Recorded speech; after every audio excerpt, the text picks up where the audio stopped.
Everyone gather around. I'll only say this once. I am Wang Sun, the guide for this newcomer instance, a full member of the Tunglong Guild. Those of you who've taken the Reincarnation Space General Education course should know what this place is. First, congratulations. Your first reincarnation happens to land on a rare 3-star resource abundance instance, Ninja War. At the same time, the world danger level is only 1 star. With proper guidance, your survival rate reaches as high as 80. Those who don't need my guide now may retreat to the edge of the safe zone. Those who remain are deemed to have voluntarily signed a support agreement. The price is 2000 plot points, which will be deducted from your settlement rewards after clearing the instance. Consideration time 2 minutes. Starting now. Lin Qi held his head with both hands, gazing in slight confusion at the burly man who had finished his briefing with his hands behind his back. Who am I? Where am I? What? A Lord God space. What's this ninja war? Why does everyone else look like they understand? He had originally been a bright and positive young man of the modern age. In his daily life, he only watched videos, played Genshin Impact, mingled in fan circles, played Yuru Block the Bridge games, sent coded signals, killed rats, used Red Wolf possession, played my Xiaowen stealth takedowns. He hadn't done anything wrong, so how had the world changed overnight, just as he woke up? Before he could figure it out, a girl wearing a short skirt and t-shirt, pure and lovely in appearance, stepped forward.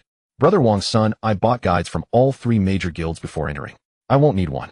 Wang Sun immediately curled his lip and muttered, damn rich people. The others looked at the girl with envy, whispering among themselves. Damn, the guild records aren't even complete. 1 set costs over 200,000. 3 guilds would be 6,000. She's really loaded. The base reward for clearing a newcomer instance is only 5,000 plot points. By the next instance, she might have a 40 base stat lead on us. Comparing yourself to others is truly maddening. Instance. Plot points. Hiss. This is a fearless horror movie set. Lin Qi, who had caught on, sucked in a cold breath. He had studied this classic Infinite Flow novel many times over. Lin Qi hurriedly looked around. His suspended heart soon sank completely. In the distance, a 9-tailed fox demon over 100 meters tall stood frozen in midair with claws bared. Beneath its feet lay the very familiar Konoha village. Bad news, Konoha at this moment is extremely dangerous. If unlucky enough to be swiped by Kurama's claws, you'd be covered in bruises. Good news, the shinobi world is currently in a peaceful era, still 16 years before pain comes to carry rice. Playing it safe and surviving to the 4th Great Ninja War isn't a big problem.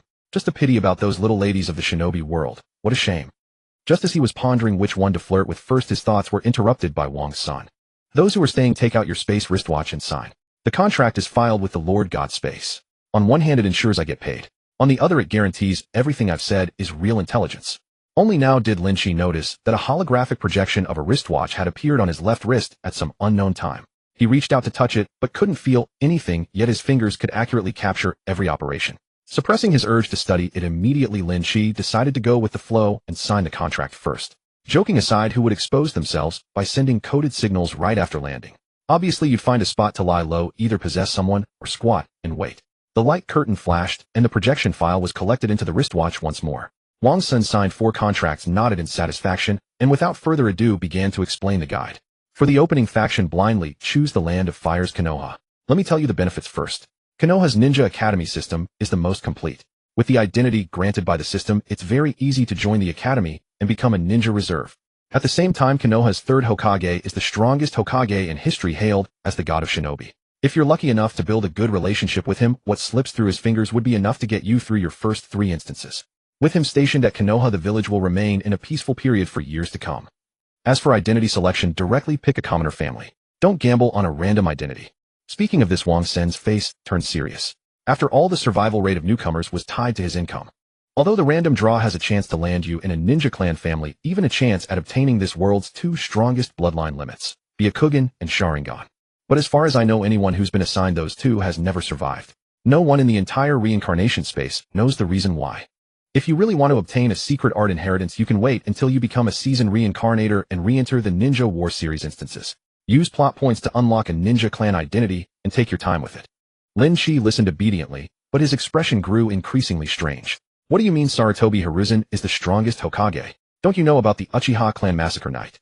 As for Byakugan, what if you run into a branch family's caged bird seal? Could it be? I'm not sure yet, let me keep listening. What if this is a distorted Naruto world? Wang Sun then analyzed the disadvantages of the other 4 major nations, either no mature ninja academy system or the bloody mist being 9 deaths out of 10. As for the other minor nations, he didn't even mention them. Probably no one had explored anything worthwhile. The most important point is that the mastermind behind this world, Orochimaru, is a Konoha rogue ninja. In over a decade, he'll launch the Konoha Crush plan, kill the aging Third Hokage, and escape. Following normal logic where heroes and dragons are entangled endlessly, the protagonist of this world is very likely also in Konoha. The three major guilds speculate the subsequent plot is the protagonist group hunting down the defector Orochimaru. Damn, is this what you call a plot guide? You're selling this for 2000 plot points. Lin Qi glared viciously at Wang Sen's feet. If I had a G18, I'd make you taste flowers. But that wasn't the main point. He had now basically confirmed that they truly didn't know the Naruto plot. At the same time, a bold idea began to form in his mind. Does the reincarnation space also have that body repair function from Fearless? If it does, what if I time it perfectly to transplant Hashirama's cells? But asking directly would easily arouse suspicion. No, he had to test the waters.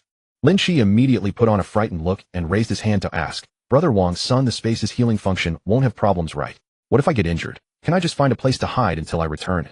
You kid really are scared of death. A flash of contempt appeared in Wang Sen's eyes. Don't worry. Even if only your head was left, as long as your consciousness remains, we can heal you back. Having said that, he no longer paid attention to that coward. He turned his head and continued. One last reminder to everyone. Do not aim too high.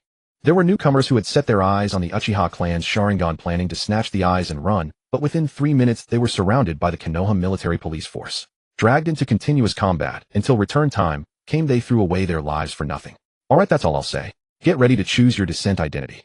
Everyone found a corner to study the wristwatch, but Lin Qi's eyes moved slightly as he rapidly perfected the plan in his mind. Since someone was already seizing the Sharingan, it meant the samsara space acknowledged such spoils.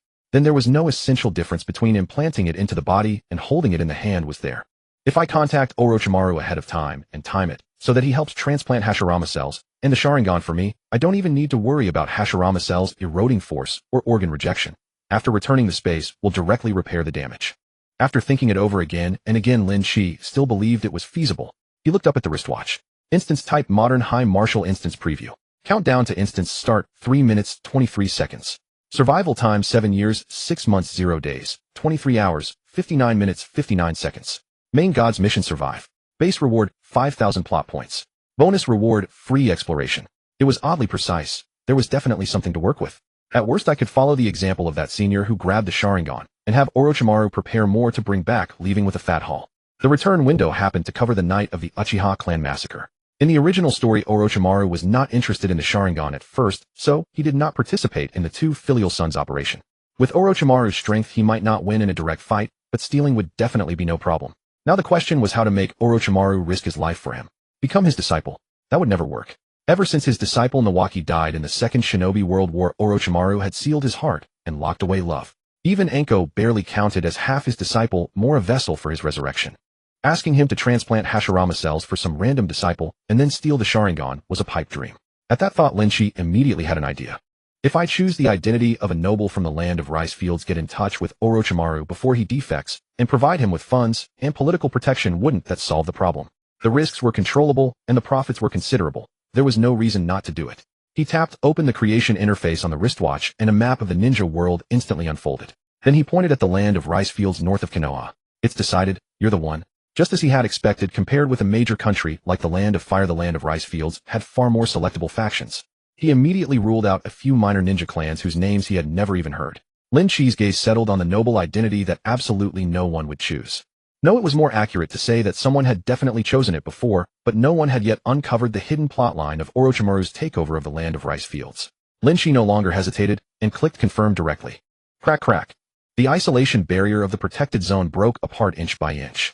Several new samsara travelers, including Wang's son, turned into a streak of white light and shot toward the sky. Instance world evolving.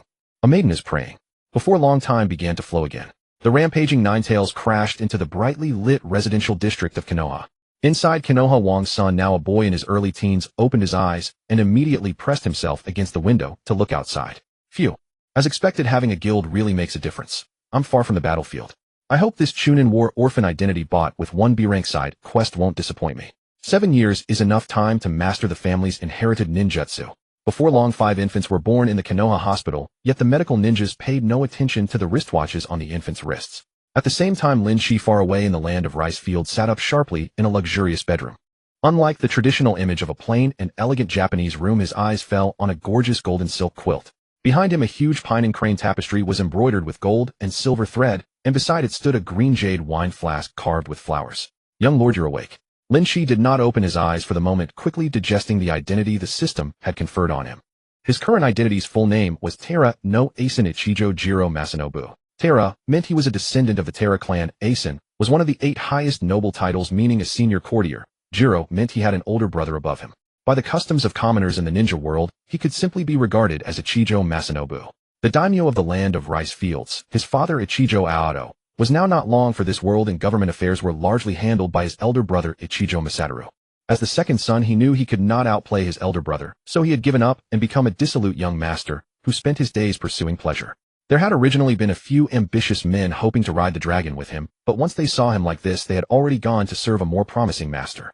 Only 3 trusted retainers remained, including Ogasawara Yuji, who was speaking outside the door at this moment. After sorting out his identity, Lin Qi was not worried, but pleased. He had originally planned to accumulate some capital before contacting Orochimaru. He had not expected the system to give him such a powerful identity. He was directly the second heir. What more was there to say? Ichijo Masaru, just wait and see me take you down.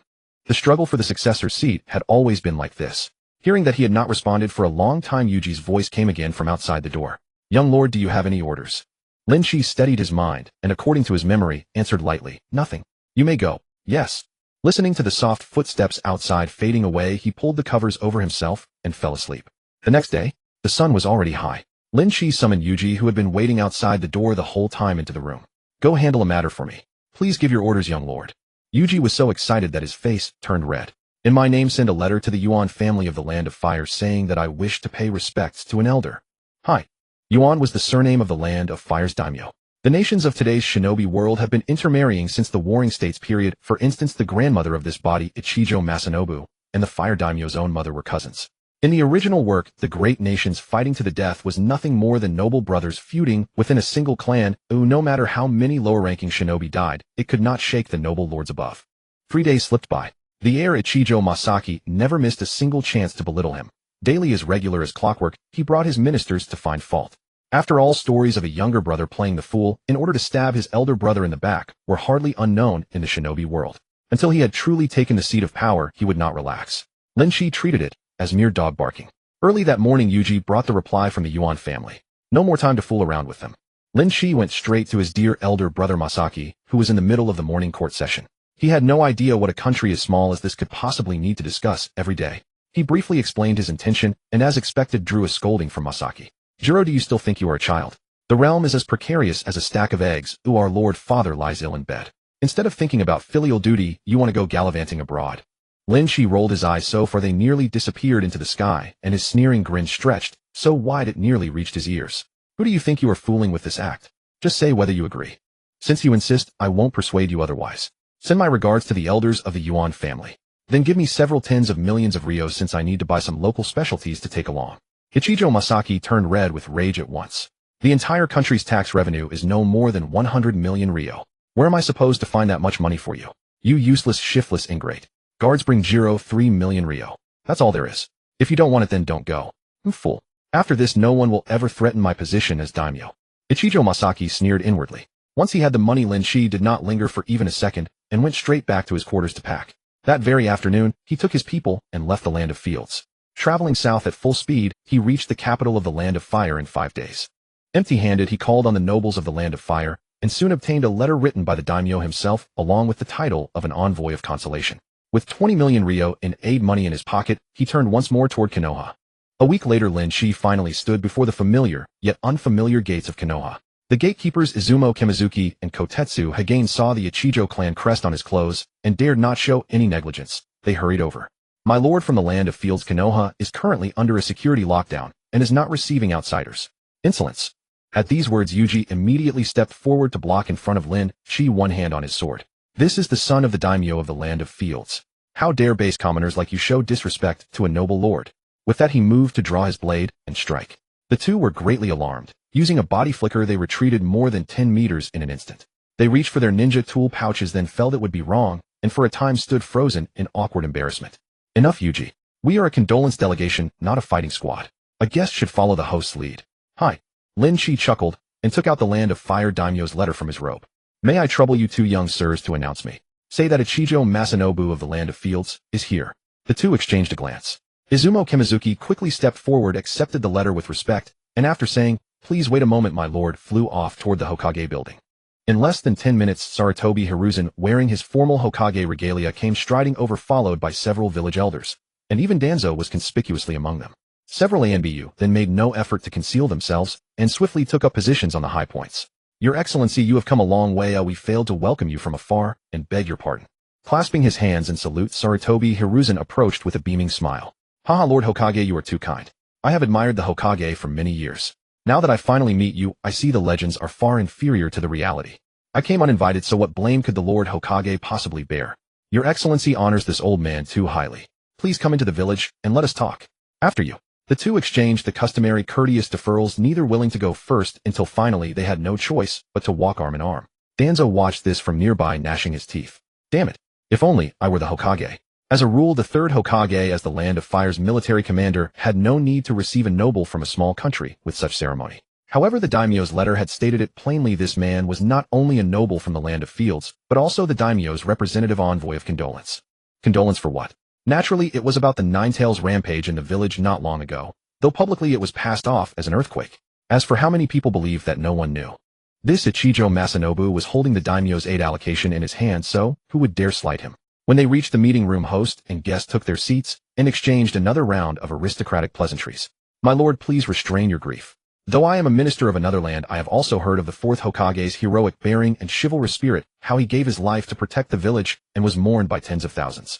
But even grief has its limits. Sorrow must not last forever. Today tigers and wolves lurk on every side. If you linger too long in the grief of losing your disciple, I fear that is not what the Fourth Hokage would have wanted. Your Excellency speaks truly. The living must act for the sake of the dead. We will surely press forward and add new achievements for the Land of Fire. Sarutobi Hiruzen was uncertain what sort of game this man was playing, so he could only respond in the most official tone. Then he shifted tack. We have already felt your Excellency's goodwill. Does your Excellency have other important business in Konoha? The meaning was plain. All courtesies had been delivered, so he should say why he had come. After all, a noble from the Land of Fields traveling all the way to Konoha to offer condolences could hardly be simple goodwill, could it? Lin Qi was not annoyed. Nothing escapes the Third Hokage. In that case, I will say it plainly. With that, he drew a bank draft for 13 million ryo from his robe. The daimyo was deeply grieved, and he offers a little money for Konoha to rebuild its houses. Sarutobi Hiruzen's eyes brightened, and he accepted it quickly. The daimyo has shown us such compassion that we are moved to tears of gratitude. If your Excellency has any matter to command, please do so freely. It is nothing major. Although I grew up deep in the palace, I have heard of the fame of Konoha's three ninja. Could the Hokage make an introduction? That is no difficulty. It is only that Tsunade and Jiraiya are wayward. At present, only Orochimaru is in Konoha. Why not let my unworthy disciple escort your Excellency on a tour? Exactly what I wanted. Lin Qi was overjoyed. He had made it in time. In the original work, the timeline of Orochimaru's defection was very vague.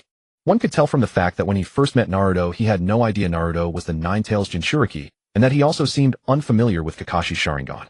At the time of the Ninetales rampage, Orochimaru had either already left the village or his heart was completely elsewhere. He might well have begun setting up his game in the Land of Fields. Fortunately, he had acted quickly and blocked that bridge in advance. That bird and beast game really had not been played in vain. Seeing that he had no further demands, Sarutobi Hiruzen released a quiet sigh of relief and withdrew with the elders. Before long, the door opened again. Orochimaru stood at the door, his expression grim. His cold, pale skin and serpentine eyes made Lin Qi's skin crawl. Yuji was about to reprimand him, but Lin Qi reached out to stop him. Enough. This is Lord Orochimaru, one of the legendary Sannin of Konoha. Show some respect.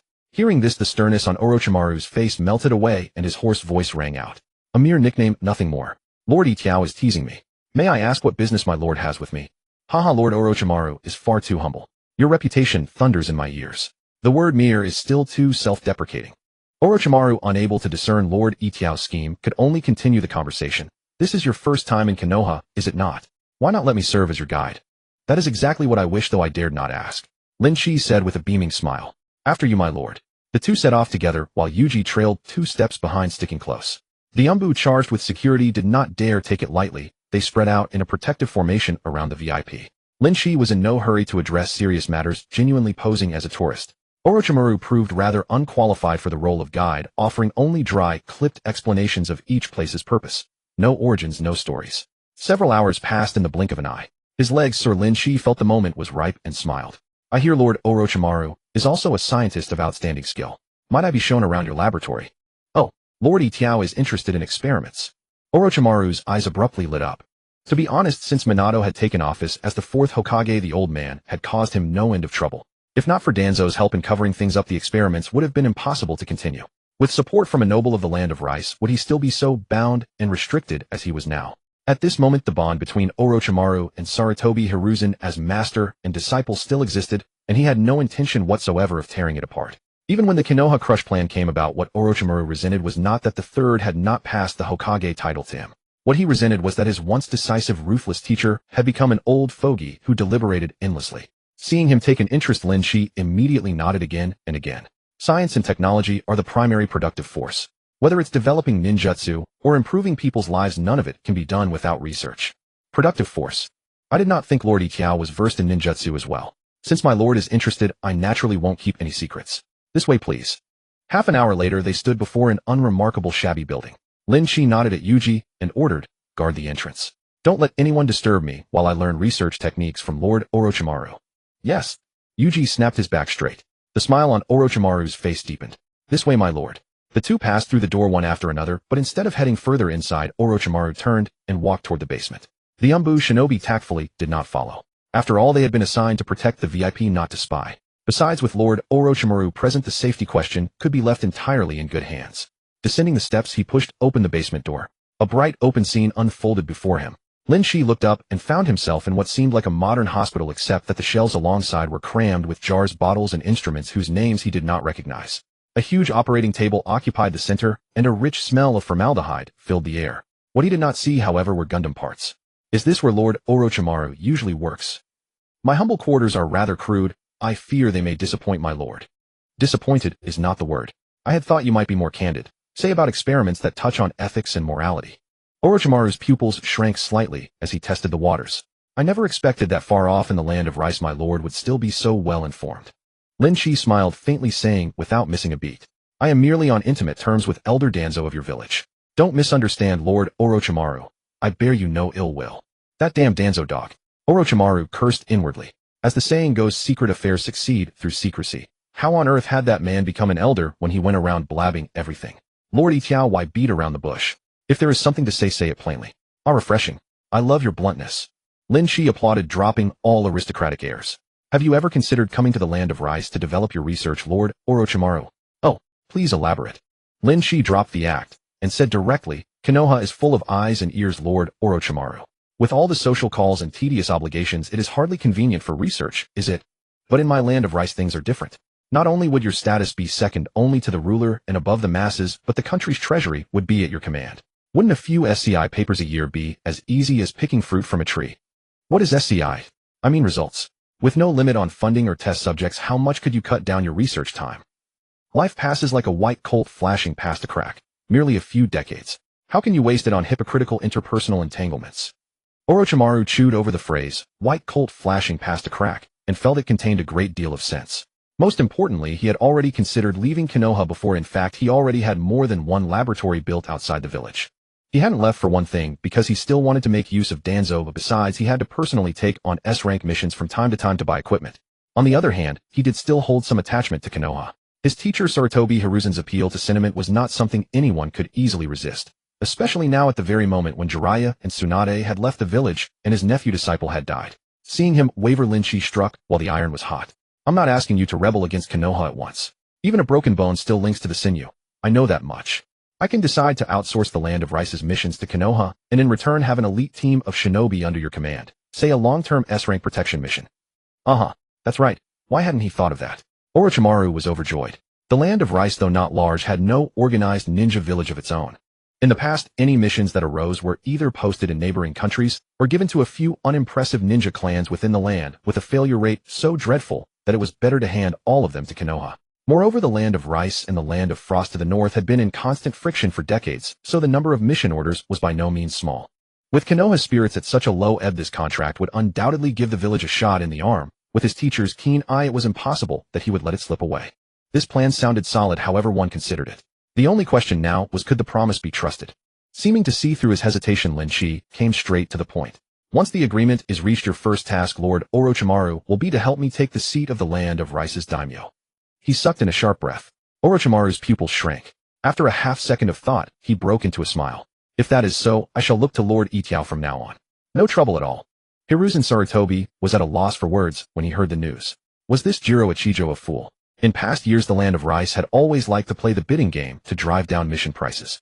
They would send mission requests not only to Konoha, but also to the Land of Lightning and the Land of Waterfalls, then see who quoted the lowest price. Sometimes just to save money, they would even hire samurai from the Land of Iron. If this contract could be signed, Konoha would rake in at least 15 million ryo in mission fees a year. But can you persuade the other nobles of the Land of Rice? Lin Qi immediately thumped his chest and promised that he would do everything in his power to lobby the country's nobles and ministers, pushing the Land of Rice closer to Konoha. Even if it did not work out, Konoha would lose nothing. Hiruzen Sarutobi found that reasoning sound. It was practically gaining an extra ally without spending a cent, so he nodded his agreement at once. However, Orochimaru, who was to serve as liaison officer, would have to stay in Konoha for a while since this was a troublesome season for the village. Only after the situation stabilized would he be sent to visit the Land of Rice. As for the elite squad, Orochimaru had promised they could return to the Land of Rice with him. Take care, Orochimaru-kun. I'll have my guest mat swept clean and ready in the Land of Rice. Rest assured, my lord. The moment matters are settled, I will set out. The two parted with lingering reluctance. The Konoha elders were generous with courtesy, escorting them all the way to the main gate, a scene of warm harmony. Not far away, Wang's son, just back from the training ground, watched the bustling crowd at Konoha's main gate. Has some big shot come to the village? He wondered. Last time he had missed it. He had to make a careful note of this. Who knew? If he sold it to the guild strategy team, he might even earn a reward. The Dragonfire technique passed down by my clan has already reached the beginner stage, and I have some ideas about Gale Palm too. My next goal is to take more missions and earn more jutsu. The team leader the system assigned this time is actually an elite Chunin. They say that when he is pushed into extreme rage, he has strength comparable to a special Jonin. He's worth investing in. Why not treat him to a good meal later? With that thought, Wang's son turned and walked toward the team leader's quarters. He wondered whether any poor bastards had died on the night the demon fox ran amok. Please do not let anything go wrong. Each one was worth 2,000 story points. Bodhisattva, protect me. Meanwhile, Lin Qi's party had grown considerably since the journey began. In addition to 2 servants for daily needs, and the samurai Yuji Ogasawara, 3 female ninjas wearing Konoha 4-head protectors were also on alert, carrying themselves with great discipline. One took the lead, one guarded the rear, and the most striking blonde Kunoichi sat at the front of the carriage. It really was not that he had a taste for such company. It was simply that Orochimaru had insisted on choosing this sort, and what could he do about it? Miss Kunoichi, doesn't it get hot under that mask? My lord, this is a way to conceal our identities so we can carry out our work more easily in the future. What is there to hide? We are all friends here. Take it off. The blonde Kunoichi obediently removed her mask. A gentle oval face appeared before Lin Qi, paired with a pair of autumn water eyes. Though she could hardly be called a beauty who toppled cities with her long legs, tapered waist, and a figure slim, yet curvy, she had a charm all her own. Fortunately, it had been more than half a year since he had last been with a woman, otherwise the word mommy would already have slipped out. I'm burning with heat, right now? Do not misunderstand. The women had indeed been chosen by Orochimaru. But that did not rule out one of them being a root spy planted by Danzo. He was risking himself to personally screen them, not because he had any ulterior motives. A few minutes later, finding no trace of the tongue curse seal, Lin Qi let out a sigh of relief. Very good. Your loyalty is most great. Call your 2 companions over. This lord will personally examine you all. Hi. With a sweet cry, the blonde Kunoichi withdrew from the carriage. Far from feeling the slightest resentment, she even regarded it as a great honor. Lord Ichijo was a noble whose fortunes rose and fell together with the nation. Ordinary people had no way to get close to him, even if they wished. Watching the blonde Kunoichi lift the carriage curtain with a proud expression, Yuji nearly ground his teeth to pieces. Those damned despicable ninjas. No sooner had they arrived than they stopped at nothing to compete for favor. No, he could not let these ninjas outdo him. He had to find some way to prove that no one was more loyal than Yuji. Then he watched helplessly as yet another female ninja boarded the carriage. Outdone. Despicable. Shameless. The journey continued north. After 2 months of rushing, Lin Qi finally arrived back at his residence in the Land of Rice. It was better to arrive early than late, or as luck would have it, he had arrived just in time for Aoto Ichijo's funeral. Lin Qi burst into a smile. You disloyal, unfilial wretch. Father is dead, and you can still laugh. Inside the morning hall, many nobles and ministers looked with strange expressions at Lin Qi, who held a woman on each arm, and thought, here he comes at last. Cut it out, big brother. Just now in the inner hall, you were the one laughing loudest. Is taking that seat really so wonderful? Utter nonsense. Masaki Ichijo's face turned livid as he snapped, yet his heart gave a violent thump. A pair of narrow eyes swept coldly across the trusted retainers who might have betrayed him. What nonsense? We all heard it clearly just now. It was you who yelled. The old fellow finally kicked the bucket, wasn't it? Damn it. He had nearly been fooled by this moron. No matter how carried away the man got, he could never come up with such coarse commoner speech. Before he could argue further, Yuji, having finally found his chance, hurried forward. That's right, I heard it clearly. The young lord said exactly those words. The morning hall immediately fell into an uproar. As everyone knew, the Ogasawara clan were staunch loyalists of the Ichijo family, and they were famous for being single-minded. Especially Yuji Ogasawara, who had been assigned as a guard to Jiro, the second son with no chance at the inheritance, was the dullest of the dull. Making him lie would be more difficult than killing him. Lin Qi was surprised for half a second. He had originally merely wanted an excuse to spread some rumors. He never expected Yuji to be this quick-witted. He said it once enough. It seems my words have touched your soul. Go on playing the dutiful son here. I'm going back to rest. With that, he actually turned and left with a woman under each arm. Vile creature. How could the Ichijo family have produced such a disloyal, unfilial degenerate? Masaki Ichijo was thoroughly enraged. Not only had Lin Qi splashed a basin of filth all over him, but he had also acted so dissolutely in front of so many prominent nobles. A loss of face for the entire Ichijo family. Young lord, please calm your wrath. Young lord, perhaps you should give priority to the country's affairs. The surrounding ministers offered remonstrances one after another, not taking Lin Qi's words too seriously. After all, the imperial decree had already been issued and no one but the young lord could succeed to the great seat. A small mishap could not change the larger situation. Yet no one expected that the morning hall would see an incident that very night. Afterward, according to the guards on duty that night, the young lord was suddenly seized by panic, cried out it was not this son's doing, and collapsed headlong in front of the coffin. The chief steward gave orders to seal off the news immediately, but during a national mourning, guests came and went in great numbers, and word ultimately got out. Once or twice was tolerable, but the same thing happened every day for the next 7 days, none more so than on the 7th. Masaki Ichijo, already sleep-deprived from 7 days of mourning, was worn down even further by the sudden hallucinations flashing before his eyes. On that day when the coffin was being lifted, perhaps his mind had clouded, for he actually pointed at the late lord's coffin and burst into shouting insults, then tumbled straight down from the altar. The assembled guests were all stunned into speechlessness. Even the final burial rite was hastily concluded. Ichijo Masahiro could not shake the suspicion that a ninja had secretly meddled with him. He had even gone to the trouble of dispatching someone to the land of waterfalls to hire a jonin said to be a master of jinjutsu, spending over 1 million ryo. Yet the man uncovered not a single clue. Behind the curtains, Lin Qi was grinning so hard his face nearly warped. The serpent venom laced with Senjutsu chakra by Tenshin Shinji of Ryuchi Cave, paired with a bespoke jinjutsu. Even an Uchiha, at best, might glimpse only the faintest hint of anomaly. What use was a land of waterfalls jonin who was not even fit to carry Yuhi Kurenai's sandals? This was no armchair guess of his. It came straight from the lips of his 3 personal kunoichi bodyguards. Their exact words, going by his chakra volume: he is no more than a Konoha Chunin. His jinjutsu skill is wholly pedestrian, far inferior to the Yuhi Kurenai you asked about the other day. In their words, had Lin Qi's orders not been to strike down the mighty and wave the weak through, that man would never have even entered the land of rice fields. As for why not turn to the far more authoritative Konoha, one must bring up Danzo's celebrated infamy as the darkness of the shinobi world.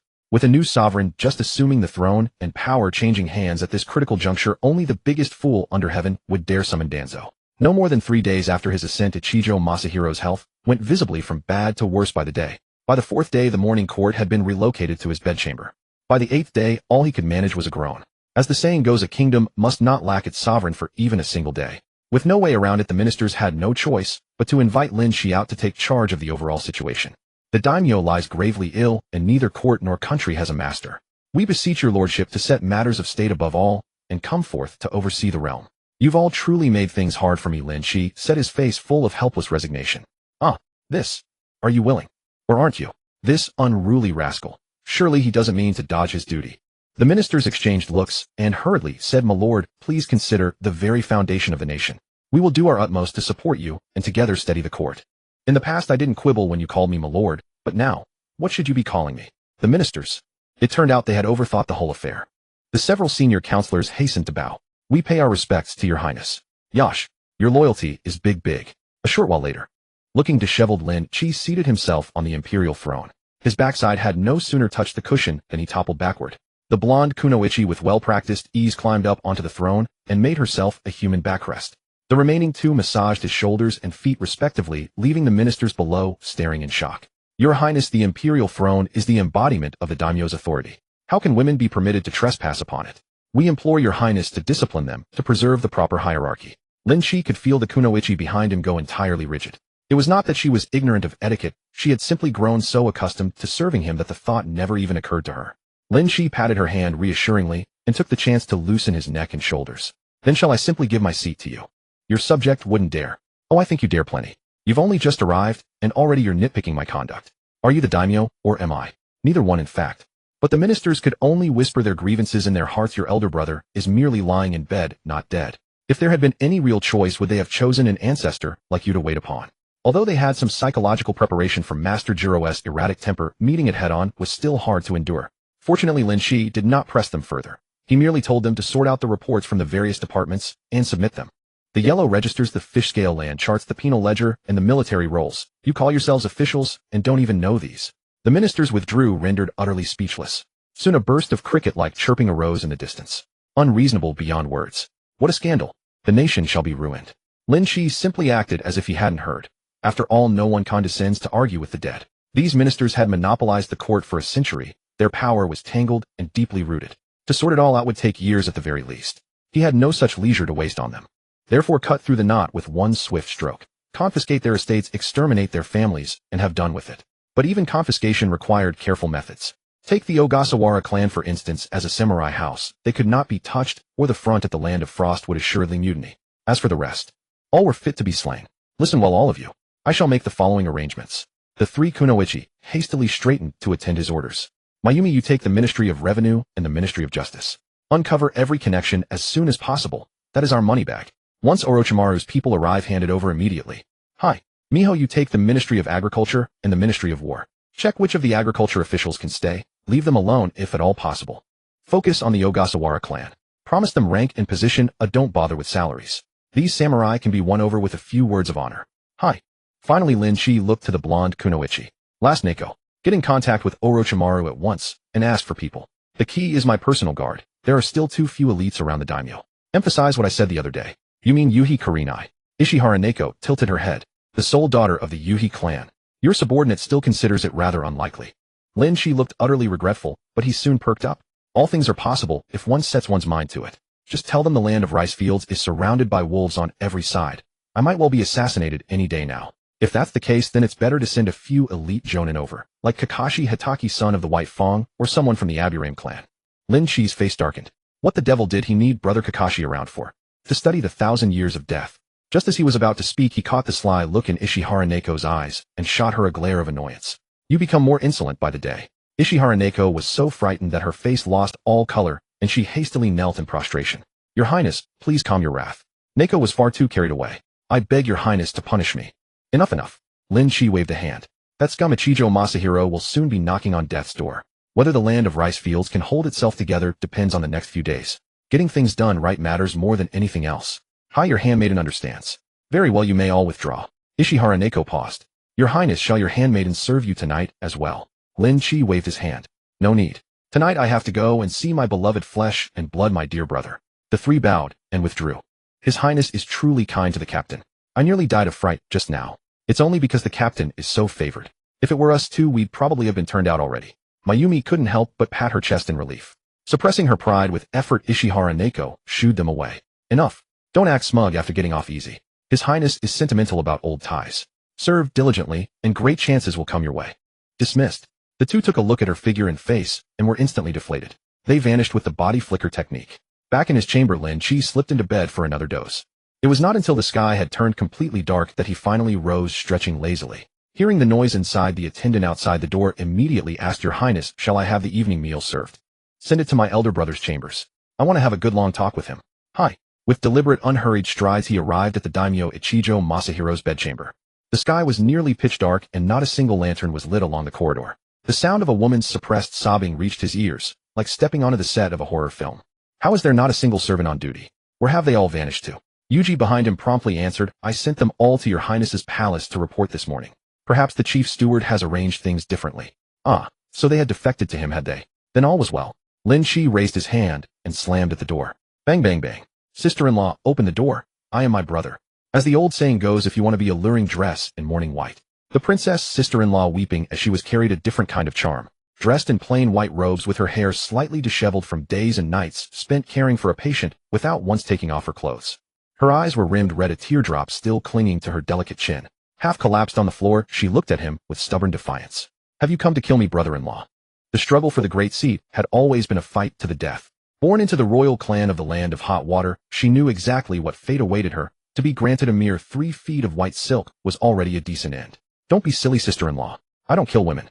Really? Hope flickered in the sister-in-law's eyes, but dimmed almost immediately. Don't fool me. I represent the interests of the Land of Hot Water.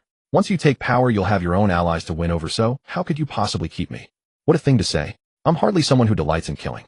Why couldn't I keep you? Lin Qi truly meant it. With Konoha behind him, whether he killed or spared a woman used as a marriage alliance pawn really made little difference. Could the land of hot water offer more to win over Orochimaru than he could? You really aren't lying to me. The sister-in-law could scarcely believe her ears. Stop all that useless talk. Turn around. Let's take care of the real matter first. The next day, dire news arrived.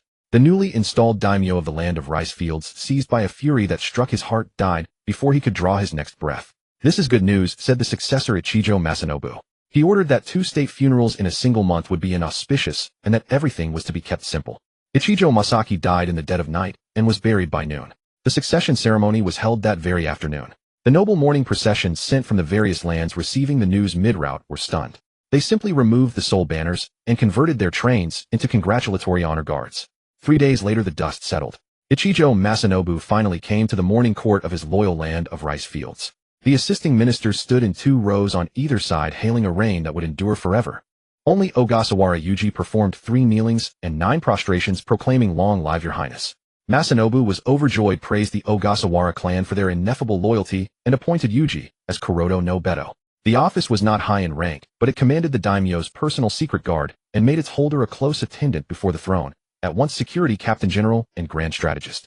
For a time, the Ogasawara clan had leaped the Dragon Gate. Their threshold was nearly worn away by callers. Even the Grand Minister, who was always proud to the point of arrogance, came to forge a connection. A palace guard last year, a Kuroto no Beto today. Lord Yuji is truly a gentleman of the leopard's transformation, a worthy minister to support the state. His Highness has always said, "I am loyal." Is it not only right that the loyal be rewarded? That reply left the Grand Minister completely speechless. Loyalty? That is nothing but shameless sycophancy. With a swarm of maggots like you around, how could the land of rice fields ever be governed well? But soon the Grand Minister would no longer have to worry. In less time than one might imagine, his house was raided. I bled for the land of rice fields. I govern the country for His Highness. I want to see the daimyo. I want to see the daimyo. I'm starving. Yuji curled his lip. If you're hungry, go eat. His shouting will do no good. No sleeping allowed here. Men, drag these people off the floor and throw them into some mountain ditch. Yes, sir. 10 days later, after waiting as for stars and moon, Orochimaru finally arrived, bringing a large number of civilian officials who quickly took over the important offices of the land of rice fields. Naturally, the ones put in front were the Ogasawara clan and the low-ranking agricultural officials who understood the fields of the land of rice fields. Orochimaru looked at a court that had no more than 2 or 3 cats, big and small, and could not help asking, "Does your highness not fear that we will seize the magpie's nest and monopolize the government?" Lin Qi shook his head gently. He dared to do this exactly because he had sized up Orochimaru as someone with little interest in politics. Of course, this was not something he could say aloud. I have boundless trust in Orochimaru. Otherwise, I would never have allowed Konoha Ninja to set foot in my private residence. Now that your highness has ascended the great seat, does the promise you made before still hold? At present, Orochimaru served in the land of rice fields under the Hokage's secret orders. It could be said that the sea was wide enough for fish to leap and the sky high enough for birds to fly. Even if the other went back on his word, Orochimaru could rely on his own power to build a laboratory. But he had not expected the man to be even more eager than himself. It doesn't merely hold. I intend to expand it. With that, Lin Qi turned and called Neko. I am here, my lord. How much does the Ministry of Revenue take in annually? Ishihara Neko thought for 2 seconds before replying, Your Highness, the land of rice fields agricultural tax is currently 5 and 10, bringing in 1.5 rokoku of rice per year. Sold to merchant caravans, it yields roughly 82 million ryo. The commercial tax is 2 and 10, bringing in 23 million ryo per year. Lin Qi clapped. Issue the order at once. From now on, the agricultural tax is to be paid in money, not grain. Have Ogasawara abolish every exchange house in the country. From now on, only the government may exchange money. Push grain prices down 10 and raise the currency exchange rate up 10. The commercial tax will also change. Raise it by 1/10 to start. You recruit several bands of wandering ninja, occupy all the major routes of trade and travel, and plunder anyone who refuses to obey. In this way, we'll gain at least 20 million ryo in extra revenue each year. That will be my share. All the rest goes to you, Orochimaru. How about it? Well, even the experienced Orochimaru was dumbfounded by the proposal. Though he had little interest in worldly affairs, he had served as a frontline commander in his time, and his political judgment was not low. Wouldn't stirring things up like this provoke a rebellion? This way there will certainly be many opponents, Lin Qi said in a low voice. So you know that. This is no way to govern a country. You should first lighten corvée and reduce taxes, storing wealth among the people, then pour resources into education and infrastructure, attract merchants, and make towns flourish. And then, but this is a good thing, Lin Qi said, because it means Orochimaru's laboratory will not be short of human material. Even a man as knowledgeable as Orochimaru was stunned by Lin Qi's entire display. He still had some reputation to protect. Wouldn't this make him infamous for 10,000 years? After all, he was now serving in the land of rice fields under his own name. But no matter what he thought, reason overpowered sentiment. He nodded with an unreadable expression. The Agriculture Ministry official who had been listening all along could no longer sit still. Heavens have mercy, this man is a living king of hell. These Fire Country ninja can stand aloof since it's none of their business, but my own family truly lives in the land of rice fields. He set aside all regard for rank and hurriedly kowtowed. Your Highness, is this not too harsh? Within 10 years the people's livelihood will wither away, and then the country will be no country, and the Lord no Lord. The remaining minor officials chimed in one after another, begging your Highness to think it over. Lin Qi nodded, thought it over seriously 3 times, and concluded for good reason that his plan was flawless. Do as I have said. Oh, and Yuji, remember to look into the family's past violations of law and discipline. Put to death those who deserve death and confiscate the estates of those who deserve confiscation. The Konoha ninja will aid you. Yuji, electrified as if he had been shot full of adrenaline, bowed low to the ground. Yes, sir. Yuji will not fail your Highness's trust. Very well, take your leave. Orochimaru, stay a moment. The officials bowed and withdrew. Soon only the 2 men remained in the great hall, each hiding his own schemes. Orochimaru probed, your Highness, what exactly is your goal? You might as well state it plainly. Then I will speak plainly. Lin Qi rose and stood facing him. I want to transplant Hashirama's cells and the Sharingan. Are you serious? Orochimaru studied him with an odd expression. I had assumed your Highness went through all this trouble, reforms submitting to Konoha, because you plan to launch a decisive campaign against the Land of Frost. I never expected you to have an interest in ninjutsu. I'm someone who speaks the truth. I grew up listening to tales of shinobi, and I hold the founders of Konoha, the Senju and Uchiha, in the highest esteem. I only regret that I wasn't born 50 years earlier to witness them in person. But fortunately, though they are gone, their bloodlines endure. If I could merge these 2 strongest bloodlines in the ninja world within myself, I would die without regrets. It didn't feel like acting at all. If Orochimaru had only believed 30% before, now he believed 70. Your Highness's requests aren't difficult to fulfill. I have Hashirama cells in my possession, and a 3-tomo Sharingan isn't exactly rare either. Except what? Don't hesitate to state your conditions. Not demands. Merely Hashirama cells are exceptionally corrosive. So far I've conducted over 300 transplantation experiments, yet the survival rate remains 0. That's because you haven't found the right method. Oh, Orochimaru's interest was immediately piqued. Pray enlighten me, your Highness. If you transplant the Sharingan alongside the Hashirama cells, there'll be no problem. The Sharingan can suppress the Hashirama cells. His instinctive reaction was disbelief. How did your Highness come to know such a closely guarded secret? Lin Qi chuckled. Obviously, he knew this, because in the future Orochimaru performed surgery on Danzo using exactly this method. He then stated confidently, my family is distantly related to the Senju. Ancient texts from my home mention this technique. Simply follow that approach in your experiments. That explains it. Now it makes sense.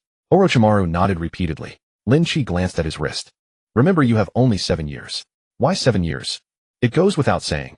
In 7 years the nation will fall, and there'll be no funds left to support you. Orochimaru. So you already knew? He was certain now. This person was absolutely mad, even more so than himself. Then your Highness must begin ninja training from today onward. Otherwise you won't even be able to withstand the Sharingan's corrosion, let alone the Hashirama cells. I'm aware of that. Has the female ninja I mentioned in my letter arrived? Having her teach would certainly double the results with half the effort. Orochimaru's lip twitched as he responded gruffly. Yugao Yuzuki may be gone, but her reputation far exceeds that of an average jonin. Moreover, her daughter and the third Hokage's son share mutual feelings, so I was refused outright as soon as I spoke. A pity. Lin Qi expressed great regret. The ninja world truly lacked talent nowadays. He couldn't even find a handful of beautiful women. However, there is indeed someone in the team who meets the requirements. She's waiting outside. Oh, Lin Qi immediately became interested. Then hurry to the laboratory. I'll personally verify whether she's a spy. Orochimaru. Are you serious saying that right to my face? Still, he couldn't be bothered with such nonsense.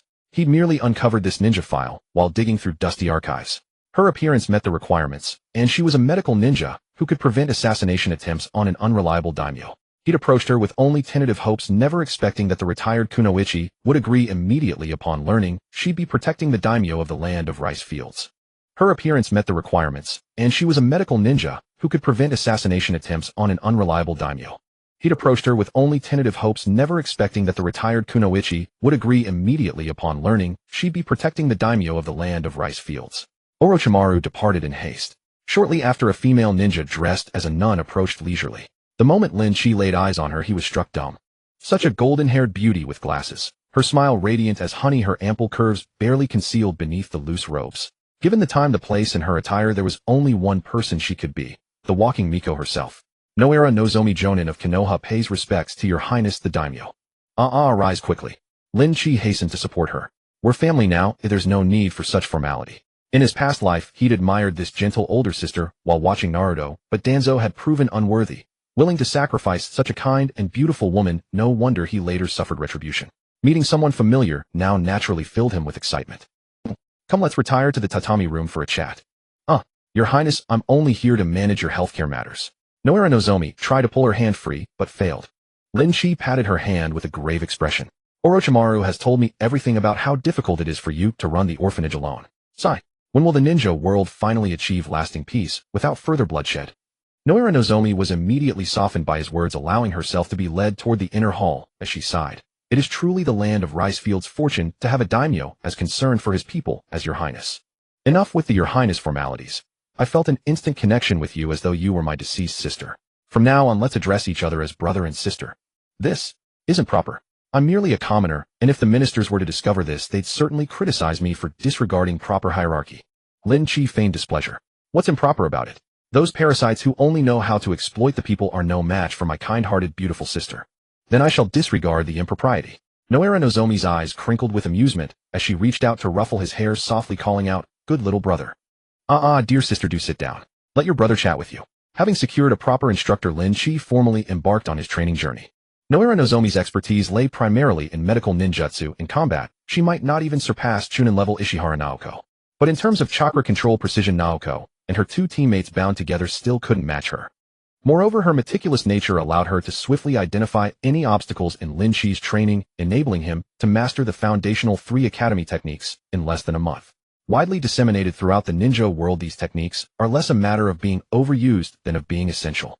The clone jutsu generates photorealistic afterimages so convincing they resemble holographic projections, making them virtually indistinguishable to the naked eye. The substitution jutsu allows instantaneous positional exchange with nearby objects, yet it remains the most demanding of the 3 techniques, requiring 5 hand seals. A moment's hesitation in formation means certain death before the jutsu completes. The final transformation jutsu requires only a single unseal, making it the simplest of the 3 and rarely employed in actual combat. Those foolable by basic disguise are hardly worthy opponents, while those not easily deceived won't be fooled regardless. Its true value lies in intelligence gathering and covert infiltration. While you've mastered the 3 fundamental techniques, practical application demands years of dedicated practice. You must not grow complacent, little brother. Understood. It's a craft honed through patience and persistence. I grasp the principle. Chakra represents the fusion of physical and spiritual energy. To become a competent shinobi, taijutsu training cannot be neglected either. Then let's hurry back to train in taijutsu. Time flowed by, and 6 years passed in the blink of an eye. The 5 reincarnators born on the night of the 9 tails had finally reached the day they entered school. Thanks to the aid of the main god space, all 5 possessed unusual talent without exception. Of course, they still fell short of the scions of great clans like the Inoshikacho. After the third Hokage Sarutobi Hiruzen delivered his just a few words opening ceremony that stretched on for 4 hours, all 5 were assigned to the Ki Class C.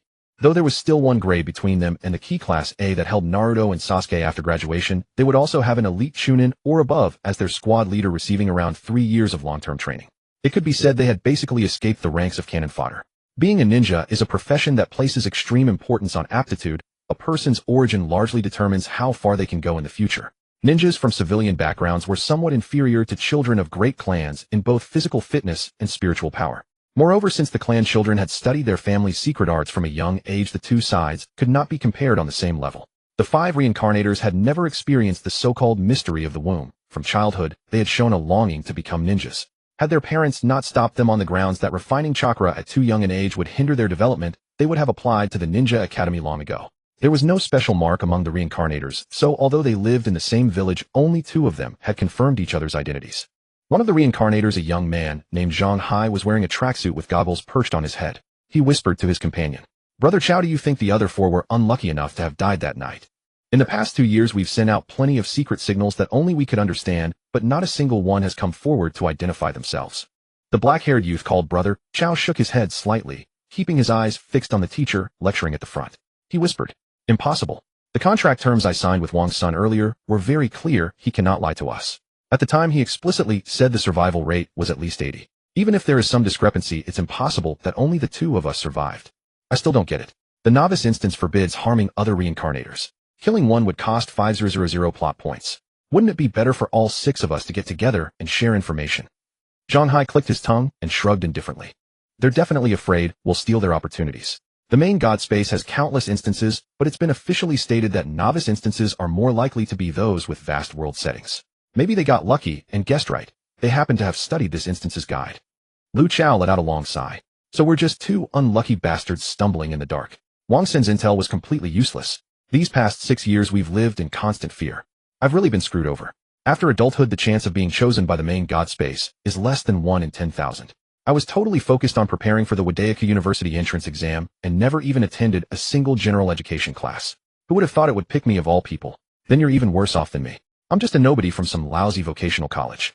No matter which way I go, it's upward. Lu Chao couldn't help turning his head to glance at him. Bro, seriously, then shouldn't you have made some preparations? Didn't the official announcement say the odds of being chosen are highest at 18? They picked me when I was already 19 and a half. I spent every day lying in my dorm playing mobile games. I've forgotten all the general education classes. Then you're truly freaking amazing. Lu Chao said helplessly. Then let's just pay attention in class. I just looked at the textbook. What the teacher is explaining now is the key subject, the will of fire. From my experience grinding through past college entrance exam papers, the points he keeps stressing are definitely of the utmost importance. This might be the key to understanding the entire instance. I went to a vocational college precisely because I didn't like studying. But after getting here, I still have to attend lectures. Doesn't that make my vocational college years completely wasted? That being said, Zhang Hai forced himself to keep listening. But the more he listened, the less logical it seemed. Where the leaves of Konoha dance, the fire burns on. Even at the cost of their lives, the older generation of ninjas inspire the younger generation to protect the village. There was nothing wrong with that. But was their way of inspiring people to send children under 6 to the battlefield? The more Zhang Hai listened, the more frightened he became. He stared wide-eyed and repeatedly read that thick textbook on the will of fire. After staring at it for a long time, he finally saw 2 words within it: devouring people.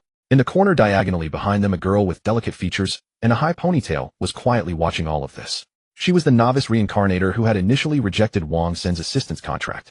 Her real name was Lin Qi, and in this life, she was called Yamei with no surname. At that moment, her mind was nowhere near the lecture. Instead, she was tallying up the pocket money she had saved. I've saved for 6 years and have only a little over 1,000 Rio. I don't know if it's enough to cover the bill. When I get home, I'll ask my family for more. If I miss this opportunity, I'll just have to sit here honestly attending class with these poor bastards.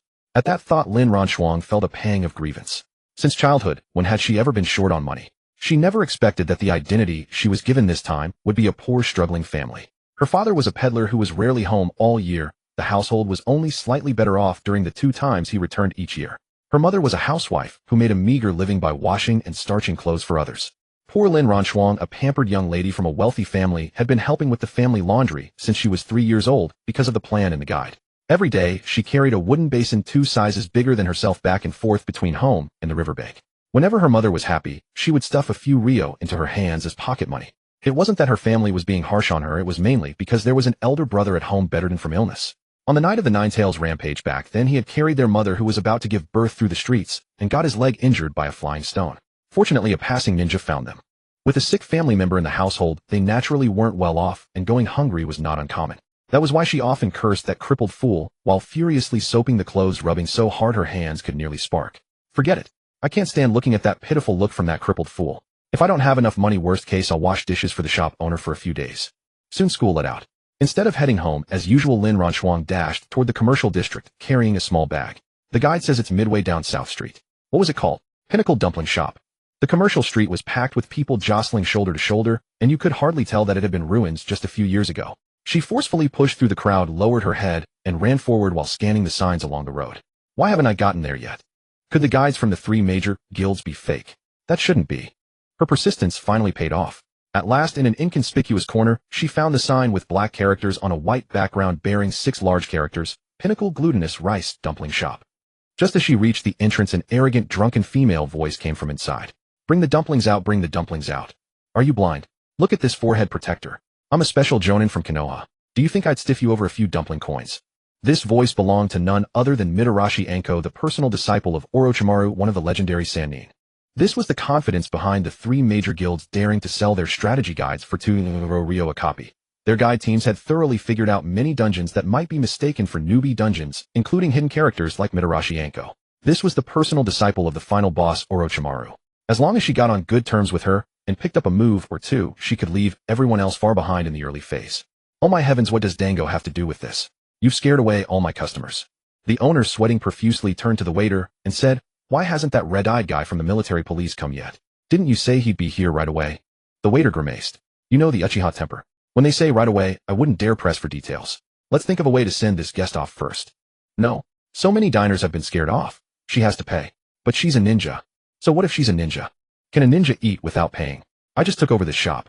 Is there no justice? Is there no law? The owner flew into a rage. I have hated drunkards my whole life. The female ninja, who had been slumped over the table, perked up again. Is the wine here? Kurenai, pour it for me. I can still drink. Damn it. She's absolutely outrageous. Lin Qi, standing at the door, watched the whole scene and felt greatly reassured. She hurried forward and said, I'll pay for her. The owner sized up the little girl in front of him. Her baggy clothes were washed pale, clearly altered from adult clothing. With withered yellow hair and a sallow face, he asked suspiciously, you have money? Yes. Lin Qi quickly pulled out a cloth pouch and spread the money across her palm. Seeing the stack of loose 5 Ryo and 10 Ryo bills, most of the owner's anger faded. He reached out and casually grabbed a few. Then he waved her away impatiently. Hurry up and get this person out of here. She's hurting my business. Okay. Thank you, boss. Next time keep a better eye on her. Don't let her wander out and make a drunken scene. Understood. Lin Qi secretly rejoiced. She hadn't expected to save money. At least 900 Ryo were left. Taking the paper bag the waiter handed her, she quickly helped the limp as mud Anko slip away. Darkness soon fell. Anko felt as if her throat were on fire, and she heard the sound of something hard tapping against cloth. She opened her eyes groggily. Where is this? Kurenai, are you there? Hurry up and pour me some water. I'm dying of thirst. Instead of her best friend's reply, a strange girl's voice came. Oh, Sister Anko, you're awake. Are you all right? Anko quickly sat up and looked at the girl in the doorway, who was no more than 6 or 7 years old. Before she could speak, the girl quickly explained how they had run into each other by chance at the Dango shop, and after paying the bill, she had helped the unconscious Anko back to her own home. Patting her head, Anko finally recalled the day's events. Her best friend Kurenai Yuhi had just returned to the village after completing an A-rank mission. Having not seen each other for half a year, the two were so happy they drank red wine like water. They drank until 4:30 in the afternoon, when Kurenai finally couldn't get up anymore. Remembering that her mission report was still unfinished, Anko forced herself to walk home. When the wind hit her, she blacked out completely. It seemed the last thing she saw was a newly opened Dango shop, and wanted to go in for a taste. What did I do after that? A drunken fit.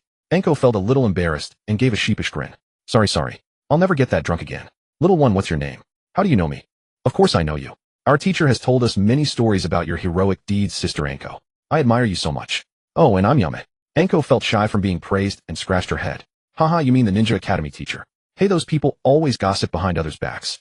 I'm sure they didn't say anything good about me. No way. The teachers all say Sister Anko is incredibly powerful, practically the next Princess Tsunade. Haha, little one, I love hearing that. Say more quick. One was eager to make a friend, the other was full of gratitude, and in less than 2 minutes they were as close as real sisters. So you started at the academy today. I was placed in Class C. The teacher even praised my talent.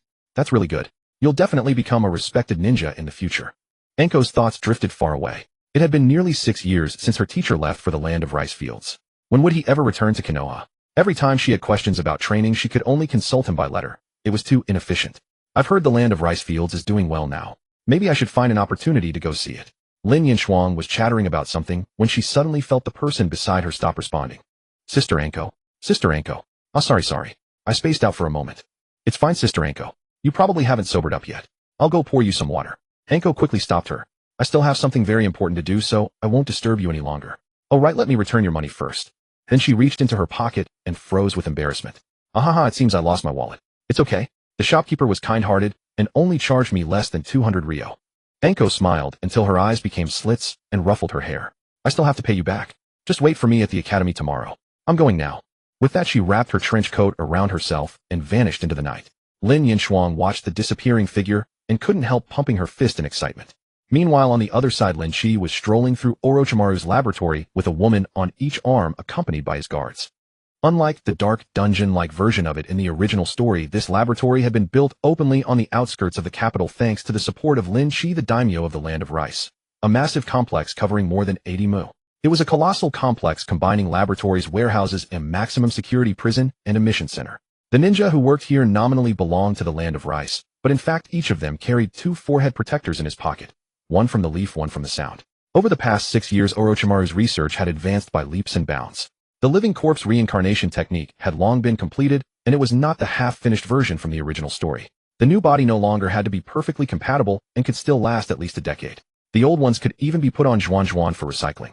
Thanks to the Land of Rice's abundant supply of criminals, the curse seal technique had also made highly gratifying progress. Although the long-term survival rate after receiving the curse seal was less than 30%, the 3-day survival rate had already reached over 80%. Meanwhile, under Lin Qi's guidance, the laboratory had also produced many results related to people's livelihoods. For example, in the second year after the laboratory was established, they developed the lightning release nitrogen fixation technique, as well as the earth release ear forming technique, which incorporated yang nature chakra.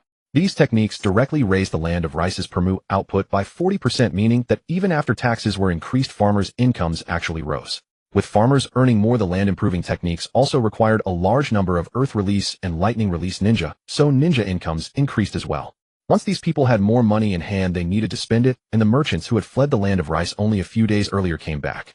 After all that fuss, the Land of Rice's annual revenue doubled from just over 100 million Rio. With more funds pouring into the laboratory, Orochimaru was forced to hold multiple positions at once. On one hand, he had to advance his own research. On the other, he had to mentor students and guide their projects, all to produce more results and bring more money into the national treasury. So when Lin Qi appeared with Ishihara Neko on his arm, he saw Orochimaru, white lab coat, sunken eyes, surrounded by a group of young ninja, holding paper and pens. Next project, Earth Release Soil Aggregate Structure Reconstruction Technique. By making the soil vibrate at high frequency, its compaction is broken up while organic matter is adsorbed to form aggregates. Water retention, breathability, and waterlogging prevention are solved in one stroke. All you need to do is record the effect of every variable and find the optimal ratio and distribution. Orochimaru's voice was hoarse and utterly emotionless, as if he were reciting lines. Lord Orochimaru, does this technique differ greatly in effect across different soil types? You know how to draw inferences from one instance. Very good. A faint spark of life returned to Orochimaru. So that is also your task. What we need is certainty. Science cannot be ambiguous. Yes. Orochimaru took off his lab coat and walked over with a slightly irate expression. What instructions does your highness have now? Don't put it that way. You and I are both pursuing science. Lin Qi laughed. I only made a suggestion back then. It was you yourself, Orochimaru, who thought there was profit to be had. I didn't force you into any of this. Orochimaru nearly laughed in exasperation. At first, after developing the 2 farming assistance techniques, he had paid them no mind at all. But once that year's yield data came out, this daimyo immediately advertised them to the whole world for him. Agricultural output across the country had increased by 40%. What daimyo could resist such temptation? Even the Land of Fire, the closest ally, had to spend 50 million Rio to introduce those 2 techniques. Even the Land of Wind, so poor it was practically pissing blood, gritted its teeth and squeezed out 80 million Rio. The most amazing part was that his good daimyo did not keep a single Rio. He poured all 345 million Rio into the laboratory, and the only price was sending him a few guards. Now Lin Qi's harem, his guard corps, consisted of Yakushi Nono, responsible for medical care, Ishihara Neko, responsible for household management, Girin, responsible for Imperial Guard deployment, and Yuzuki Yugao, the ANBU captain of the Land of Rice, responsible for covert protection. That's right, this tiny little country even had a dedicated ANBU. And this fellow's logic for selecting ANBU ninja was equally bizarre. Strength didn't matter, being young, pretty, and having wavy hair was what counted. To be honest, Orochimaru could not care less about the others, but Girin was his primary reincarnation vessel, one he had cultivated for years. The thought that his future body would one day be penetrated by someone else, and by that inhuman Ichijo Masanobu of all people, made his skin crawl. No, he couldn't keep thinking about it. So what does your highness intend to do this time? Let me be clear, Girin is only temporarily serving as the commander of the Imperial Guards. In the end, she will still return to my command. Lin Qi chuckled and withdrew his arm from around Girin. Humph. Girin tossed her head in a tsundere manner and went straight back to stand in the rear. Why are you always staring at her? Come on, let's go discuss your next vessel. Orochimaru had never hidden the living corpse reincarnation technique from him, and had even once urged him to try it. Of course, that was not because the two had grown emotionally attached. For one thing, working with Lin Qi was genuinely enjoyable, and it would be a pity to let him die. For another, he needed experimental data. Even failure was experience as long as the person was kept alive. That much confidence Orochimaru had. When they reached the office, Lin Qi dismissed everyone else. Girin's crystal release is not weak, but compared with the Uchiha clan, descendants of the sage, it still falls a bit short. A corner of Orochimaru's mouth twitched. He thought to himself that his highness was starting to spin tales again. Descendants of the sage. I've only heard that the Senju clan has some connection to the sage. Your highness's claim doesn't hold water, does it? You only know one side of the matter. Back then, the Sage of Six Paths had 2 sons. One inherited his physical might, and the other inherited his eye techniques. Orochimaru immediately lost interest. Sage's body, Sage's eyes. It wasn't as if he had never dealt with the Senju clan. First there was his fellow disciple Princess Tsunade, then there was his disciple Nawaki Senju. Both were indeed stronger than ordinary people, but only to a limited extent. If he were to fight Tsunade, he wouldn't claim certain victory, but at least he was confident he wouldn't lose. If the Senju were already like this, then even if the legend were true, what could the Uchiha, their equals in renown, do? Could they control the tailed beasts? No, he didn't believe it no matter what. Lin Qi was not surprised to see him like this.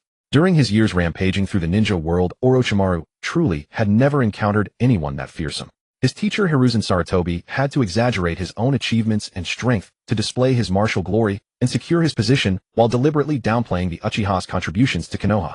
As a result, unless one actively investigated, one would have no idea how terrifying Madara and Hashirama truly were. He was no stranger to the Uchiha clan either. Back on the land of waterfront, Uchiha, with 3 Tomo Sharingan, had been too numerous to count. They were indeed far stronger than ordinary Jonin, but their weaknesses were also obvious. At least when facing Mist Ninja, they performed worse than the Hyuga. In short, in his eyes, the scions of those 2 clans were not a match for Guren's crystal release in the slightest. Your Highness, please stop joking. When it comes to understanding these 2 clans, I believe I know no less than you. Guren's importance is non-negotiable. Please, when you use her, don't wear her out. See, you're anxious again. Lin Qi remained unhurried, pulling an ancient tome from the folds of his robe. Judging by the thread binding and yellowed pages, it was far from young. Think about it. If the Chinsho and Yuzhibo were truly so mediocre, what reason would the Land of Fire have for holding the most fertile territory in the entire shinobi world? With so many ninja clans in my, why should they honor the Chinsho as their masters? It can't be just because Chinsho Zhujian is handsome, right? Take a look at this. Lin Qi flipped the book to the passage about the founding of the 5 great nations and Zhujian's distribution of the tailed beasts. De Shiwan took the book and studied it word by word. Only after a long while did he set it down. Are the tailed beasts really that formidable? What else could they be? Why else would every nation, as if by unspoken agreement, treat tailed beasts as their ultimate secret weapons? Then why were no tailed beasts seen in the previous 2 great ninja wars? Because they're unstable. You work in research. You must know what it means to have something unstable that you can't bear to relinquish. Makes sense. It makes perfect sense. De Shiwan rose to his feet and paced around the room. Upon careful thought, the death of his martial nephew Bo Feng Shui Min was highly suspicious. Although that night he had been hiding in a secret underground laboratory far from my, Shui Min was no ordinary man. He was someone who could hold his own against the AB combo of Hidden Cloud Village. Even he himself had no confidence of a sure win against Shui Min, yet that man died battling a tailed beast. Does that make sense? Was the gap between the 8 tails and the 9 tails really that vast? Then how had Chinsho Zhujian managed to subjugate the 9 tails back in those days? The more he pondered, the more inconsistencies he found. None of it added up. This element of the unknown, especially the unknown of a mysterious and mighty force, instantly sparked De Shiwan's interest. So what does your Highness intend to do? You may as well speak frankly. Seeing him take the bait, Lin Qi's lips curved upward. The Chinsho and Yuzhibo clans are hardly a secret to Mai's leadership. Once you return to Mai and search the records De Shiwan, you'll understand exactly what kind of person makes the best vessel for reincarnation. It looks like the experiment will have to be shelved for now. There's no rush with the experiment. We still have a year until our agreed time. Since I have this chance, I'll tag along to Mai and see if there are any promising young talents. De Shiwan was left utterly speechless. Can't you stop obsessing over that one thing all day, damn it? You refuse to learn the corpse reincarnation technique, you don't even want eternal life, and every bit of your attention goes to female ninja. After 6 years you can't even reach Chunin level. You're a complete waste. To be fair, that accusation was somewhat unjust. Lin Qi trained through the depths of winter and the scorching summer, practicing taijutsu morning and night until his forehead was drenched in sweat, and he had never once slacked off. But his talent was genuinely mediocre, and he had begun his training late. All things considered, his progress was hardly slow. Even in a preeminent shinobi village like Mai, there were far too many who had been stuck at Jinin for more than 6 years. De Shiwan shook his head. But what the hell did he care? He wasn't his disciple after all, though as long as Lin Qi didn't touch his funding it was fine. Then it's settled, with your Highness. We'll return to Mai in 3 days. Fine. If anything comes up, have Hong Lian relay the message. When they emerged, his personal guards had split into distinct factions. The strong-willed Hong Lian stood with her arms crossed, a perpetual sneer on her face, looking down her nose at everyone.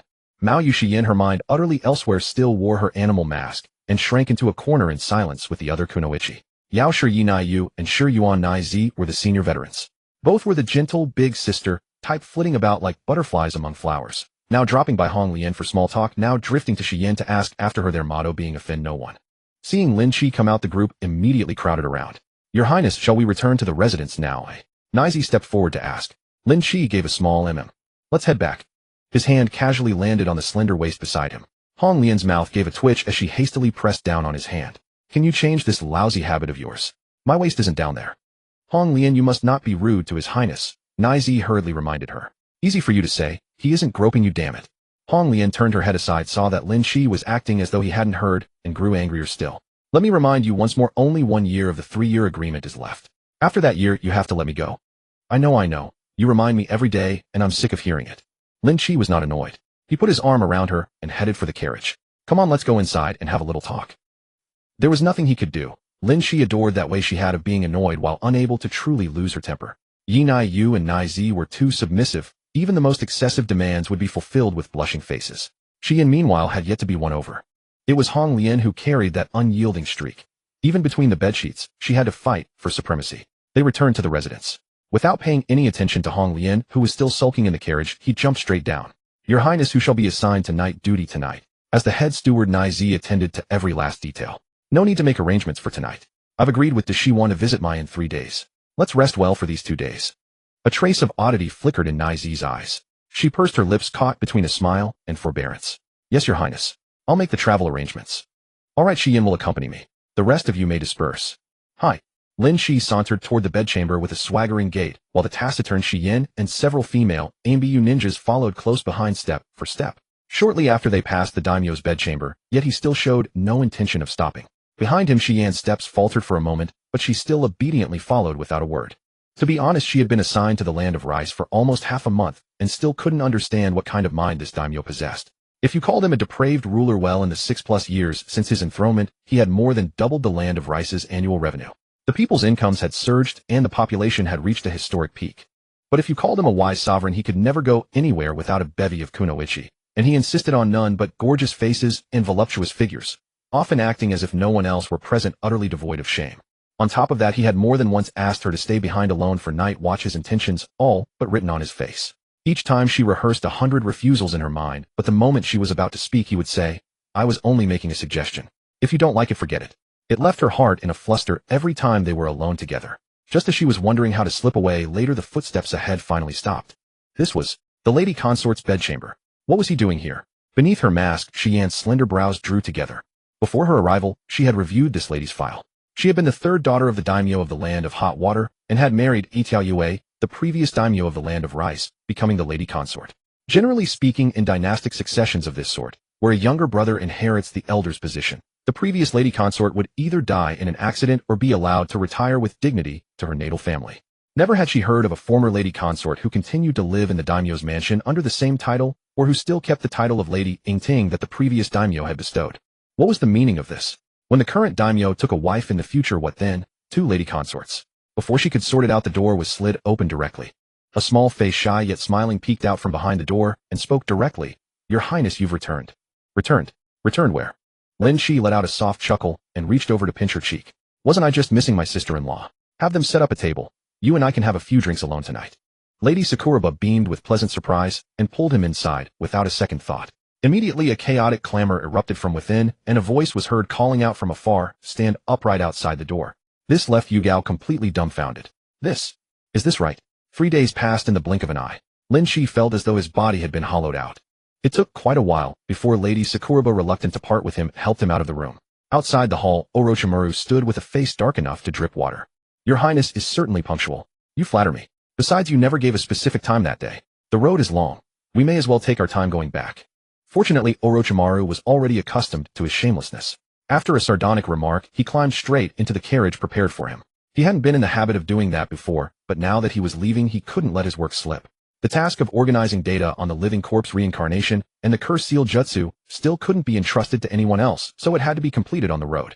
Lin Qi beckoned, and Nai Zi, who had been waiting for a while, immediately stepped forward to help him into another carriage. Come back soon, Your Highness, Lady Sakuraba called, leaning against the doorway and waving her handkerchief. Buren pretended not to hear, ordered the procession to move out, and took up the reins as the driver herself. With a flick of the whip, a crack split the air, and the 2 chestnut horses set off at once. Unlike Orochimaru's carriage, the daimyo's ride was far more luxurious. It measured a full 9 square meters, complete with a bed, bedding, and cushions, plus a low table in the center. With 3 kunoichi and 2 female attendants, 5 people in all, there was still no sense of crowding. With his head pillowed on Nono's thigh and his legs stretched into Naizi's arms, he enjoyed a foot massage and drifted off in a drowsy haze, catching up on sleep. In recent years, in order to stimulate the economy and increase tax revenue, Lin Qi had issued numerous road leveling missions, and all the major north-south thoroughfares had been repaired. One had to admit that Earth-release shinobi doing this work were comparable to modern machinery in speed. Without the need to excavate roadbeds or pave the surface, merely leveling and compacting the dirt roads, a single Earth-natured Chunin could cover 50 kilometers in half a month. For the first few days, the roads were relatively easy to travel. It was only on the fourth day after entering the territory of the Land of Fire that the jolting became obvious. Even Orochimaru could no longer read his materials, so he had no choice but to climb into Lin Qi's carriage for a chat. "Your Highness is a ninja now. Can't you simply get off and walk a few steps?" Orochimaru was extremely displeased with wasting time on the road. You should know that jutsu only become more refined with use. When facing an enemy, the enemy won't sit around waiting for your carriage. Opening his mouth, Lin Qi accepted the grape Nizi handed to him. "Then let me ask you, why did I become a ninja? For power. And once I have power..." Orochimaru was taken aback. "To enjoy life properly." Puffed. Lin Qi spat the grape seed into Nizi's palm. "Then why don't I just enjoy life directly?" "Ha. Your Highness, that is a profound insight. You people are too young, too simple. You only see the surface of things." Orochimaru straightened up, wanting to hear what brilliant insight he had. "For example, you only think I'm lazy and wasting time. You've never thought of having the Land of Fire fix its roads properly, or of improving methods of transportation. Take this carriage, for instance. Why not make it move by itself? In the Land of Frost to the north, they cut roads through mountains and build bridges across rivers. Lay iron tracks on the ground and use coal to drive machines. It would be more than twice as fast as a carriage. That would cut the travel time to the Land of Fire by 2/3. Not bad indeed. Not only that, what if these iron tracks were laid across the entire shinobi world? Just think, when you need an experiment subject from the Land of Wind, it could be delivered within a day. What would that feel like?" Orochimaru was taken aback. "A day? That's impossible. If it can't be done on the ground, can it be done in the sky? Make the vehicle lighter, boost the engine's power, and add a pair of wings. Surely it will fly." That makes sense. For a moment, Orochimaru was genuinely tempted, but he soon came to his senses. That blasted daimyo was again trying to trick him into researching things unrelated to ninjutsu. Seeing that Orochimaru had not taken the bait, Lin Qi said to himself that the man had grown smarter and promptly lost interest in the conversation. Still, Lin Qi hadn't spent the entire journey solely on spa treatments. He did, however, occasionally ask a few questions about ninjutsu. 6 years into his training, Lin Qi had already mastered no small number of techniques. The one he used most skillfully was the shadow clone technique. Although its learning difficulty was only B rank, its practicality could rival even an S rank jutsu. Tobarama Senju, the developer of this jutsu, had originally only wanted the clone to relay information back after being dispelled. It was only later that he discovered that even training experience and insights could be transmitted back. In other words, as long as you could endure it, creating more shadow clones allowed you to train several times faster than others. Although Lin Qi had always used this technique to practice taijutsu at night, that did nothing to diminish its value. It took 10 days, but Lin Qi finally learned the C-rank healing technique he had been unable to grasp. It truly wasn't because he was slacking off. Medical ninjutsu wasn't something one could learn just by wanting to. The first requirement was possessing a yang nature. He also had the surname Ichijo to thank for it, as his bloodline was faintly connected to the Senju. Otherwise, even stepping through the door would have been impossible. After rushing along as fast as they could, they finally arrived at Konoha. The third Hokage, Hiruzen Sarutobi, and several elders stood at the gate, craning their necks in eager anticipation. The moment Lin Qi stepped down from the carriage, Hiruzen Sarutobi seized both of his hands. "We've waited for your Highness like one longs for the stars and the moon. Finally you are here. Please come into the village with us. Lord Hokage, you are too kind." The reception this time was even more ceremonious than the first visit. The children by the roadside, jumping up and down with raised hands and tears of excitement, made it clear how much care the third Hokage had poured into this welcome. The reason was simple. First, his status had changed. Last time, he was merely a noble. This time, he was a true sovereign of a nation. Second, there was the benefit the Land of Rice Fields brought to Konoha. The mission fees from the Land of Rice Fields were exclusively enjoyed by Konoha, currently close to 40 million ryo a year. That meant that beyond the daimyo's appropriations, Konoha had found another revenue stream. Moreover, Orochimaru's research base in the Land of Rice Fields was staffed entirely by Konoha ninja. Once those trainees completed their training, the Land of Rice Fields didn't have enough positions to keep them. In effect, Lin Qi was subsidizing Konoha's educational system with his own wallet. And to top it off, the Konoha orphanage's biggest patron right now was none other than Lin Qi himself. How could Konoha's high-ranking officials not treat him like the god of wealth? "Your Highness is of noble birth. An ordinary residence would hardly befit your Highness's status." I discussed it with the elders for several days and finally came up with a relatively satisfactory arrangement. When the Hyuga clan, one of Konoha's most distinguished families, learned of your Highness's visit, they were overjoyed and wished to offer one of the main family's detached residences as your Highness's lodging. What does your Highness think? The Hyuga clan. Very good, very good. Sarutobi Hiruzen personally led the way with a group of elders and elite ninja from the Jounin squad following behind, escorting Lin Qi and the others all the way to the Hyuga clan residence. "Greetings, Lord Hokage. Greetings, your Highness the daimyo." Hyuga Hizashi stood at the doorway holding the hand of a shy young girl, bowing slightly to the visitors together. Allow this old man to introduce them to your highness. Sarutobi Hiruzen hurried forward. This is the head of the Hyuga clan, Hyuga Hizashi, and the eldest daughter of the main house, Hyuga Hinata. Lin Qi's gaze swept over Hizashi, then fell upon Hinata, who was nearly hiding behind her father, and he nodded with a smile. It is an honor to meet Lord Hizashi in person. I have long admired you. You flatter me too much, your highness. Please come in. Hyuga Hizashi's breathing grew slightly heavier with excitement. The Hyuga clan had always preferred to keep to themselves, avoiding political matters as much as possible. Yet this did not mean they lacked ambition for fame and recognition. Judging by their rigorous family traditions and their tight control over the Byakugan, they cared even more about their reputation than the Uchiha did. Being addressed as Lord by a daimyo in public was far more thrilling than receiving praise for the Hyuga clan at high-level village meetings. The guests entered the main hall and took their seats according to status. The tedious and boring formalities began anew. Such high-level gatherings were beyond the reach of ordinary Tokubetsu jounin. But Kurenai was different. She had brought her newly accepted apprentice Yamai along. See that man? That is your sister's master, one of the legendary Sannin, Orochimaru-sama. Remember to greet him properly when you see him. I understand, One-san Kurenai. Thank you for bringing me to see the world. Wow, there are so many famous ninja here. Haha, of course. You'll learn soon enough that these are just the basics when you're part of my circle. Lin Rancho agreed along, secretly glad she had persisted. At first, Kurenai had only been willing to guide her cultivation, refusing to take her as a formal disciple, which had depressed her for several days. Who would have expected such a wonderful surprise? But why was Orochimaru still appearing in Konoha? Wasn't he supposed to have defected? Had she purchased a fake guide? It wasn't just her. Wang Sen, standing far outside the Hyuga residence, was equally stunned. He was a veteran reviser specializing in the ninja war instance, and this was already his third entry into it. He knew the movements of all the major characters, or at the very least had a clear understanding of them. He clearly remembered that the final boss Orochimaru had barely shown his face after the Fox Demon's rampage, with only occasional reports from guild members spotting him sporadically in the 48th and 49th years of Konoha. Yet there hadn't been a single report since the 52nd year of Konoha, and now it was already the 54th year. Could this be a butterfly effect caused by some newcomer? Wang's son suppressed his excitement. No, this is a clue of tremendous value. I must contact those newcomers, even if it means paying any price to obtain this information. Inside the hall, everyone finally finished their noble socializing and dispersed. Besides the Land of Rice delegation, only the Hyuga family and Kurenai, peering curiously from the doorway, remained. Orochimaru-kun, don't keep Kurenai waiting. You should go first. Then I'll come back later. Orochimaru didn't hesitate, leaving immediately. Lin Qi gave a deep look at the young girl following Kurenai, silently labeling her as a reincarnator. It's getting late. We won't disturb your highness's rest any longer. Hyuga Hizashi noticed Lin Qi had lost interest in conversation and rose to take his leave. Does your highness have further instructions, eh? The Hyuga clan has existed since the time of the ninja sage. I'm merely a small country's daimyo named Liang Ihue, dare not give orders.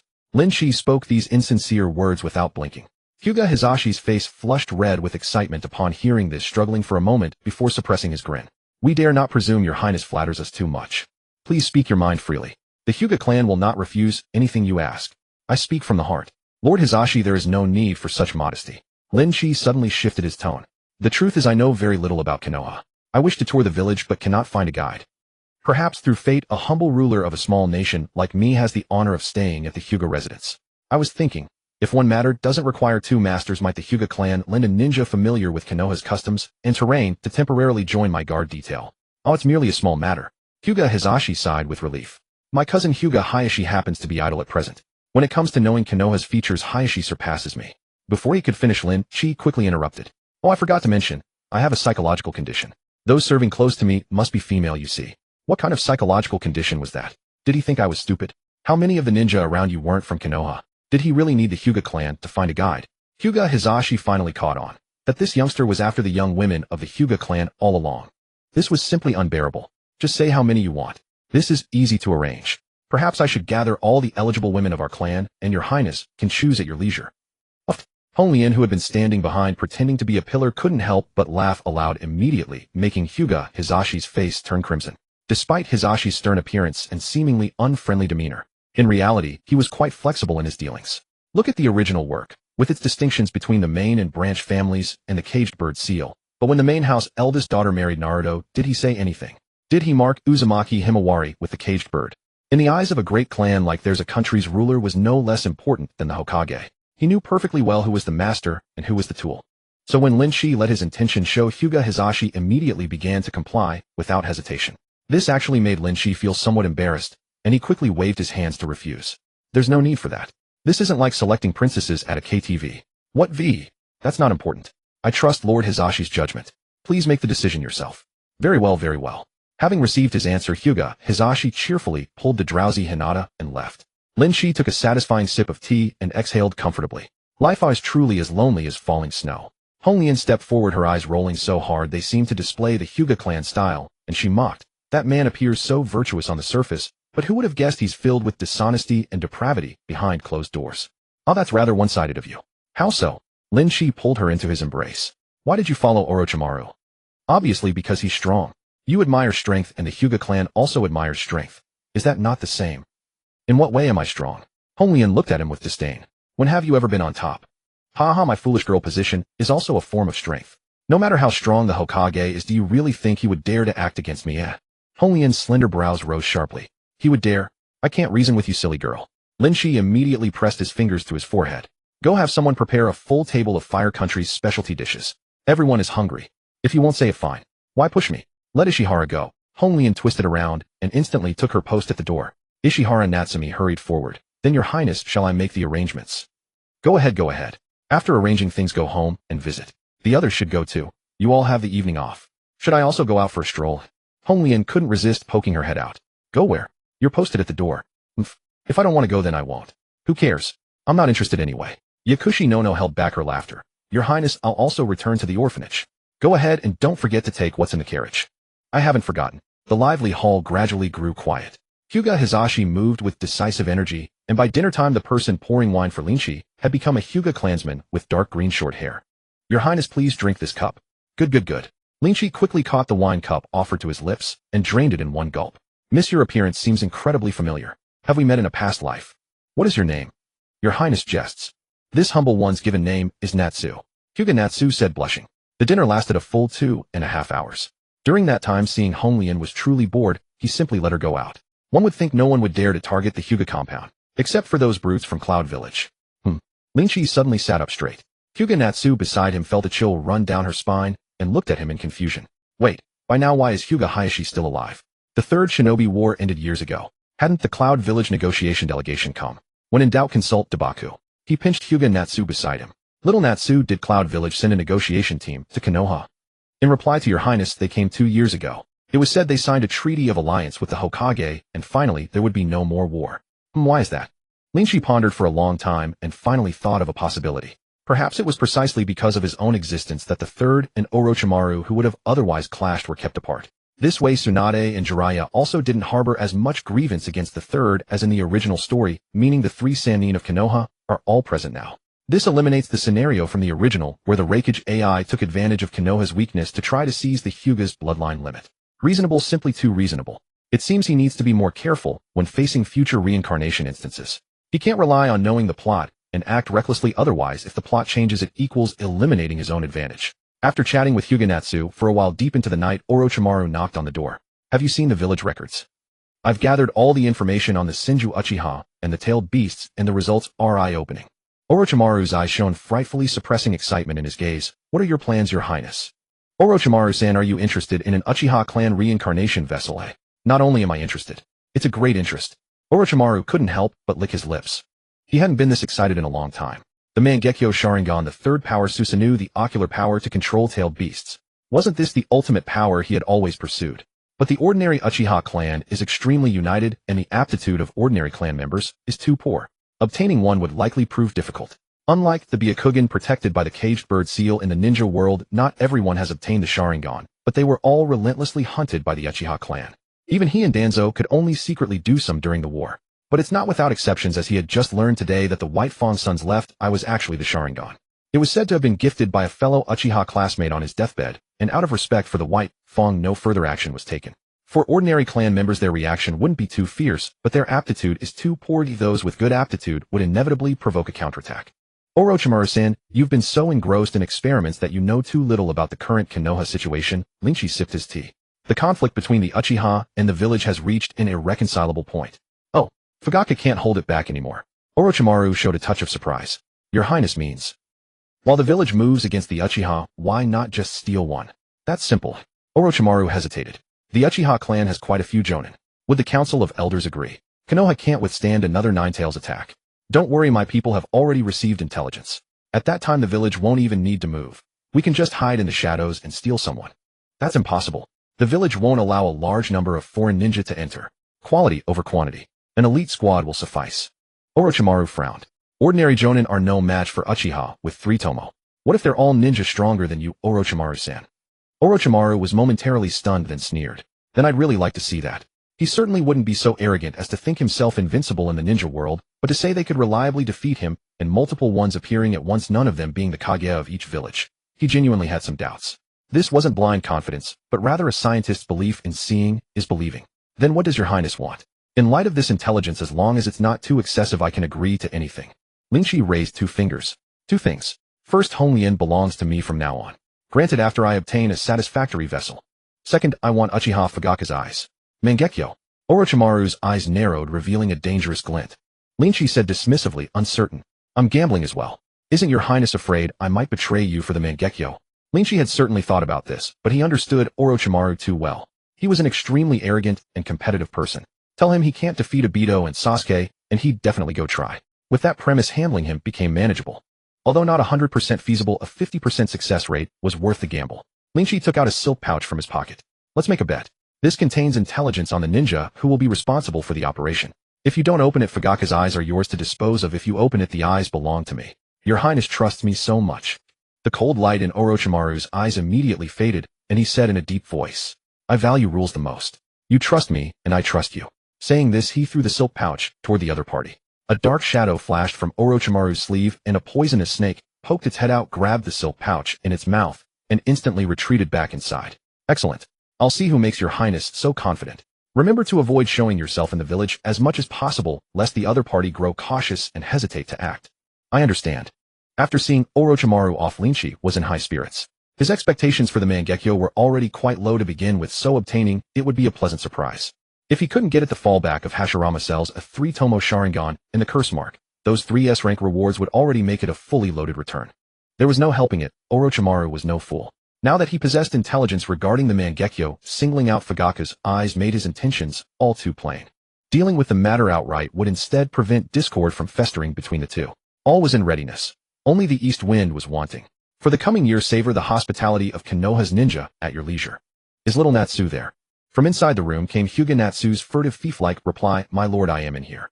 I'm coming in. The next day, in an underground laboratory somewhere in Konoha, Orochimaru looked at the 2 people before him, one grown, one child, with an impassive expression. So this is the disciple you've taken in of late. Not exactly a disciple. Anko scratched her head in embarrassment. Hee, it's just that Ayami seems to have potential, so I've been giving her some pointers. How could I take on a disciple without my teacher's approval? Lin Ranchuang, forcing her trembling legs steady, quickly bowed. I pay my respects to Lord Orochimaru. I never imagined that a carefree little thing like you would one day grow so circumspect. That must have been quite a trial for you. Orochimaru couldn't help but reveal a faint smile. After all, the greater part of Anko's abilities were serpent-style jutsu taught by him. An ordinary civilian ninja who wished to learn a technique had to grind through mission after mission to redeem it from the village. Such arts could hardly be leaked at will.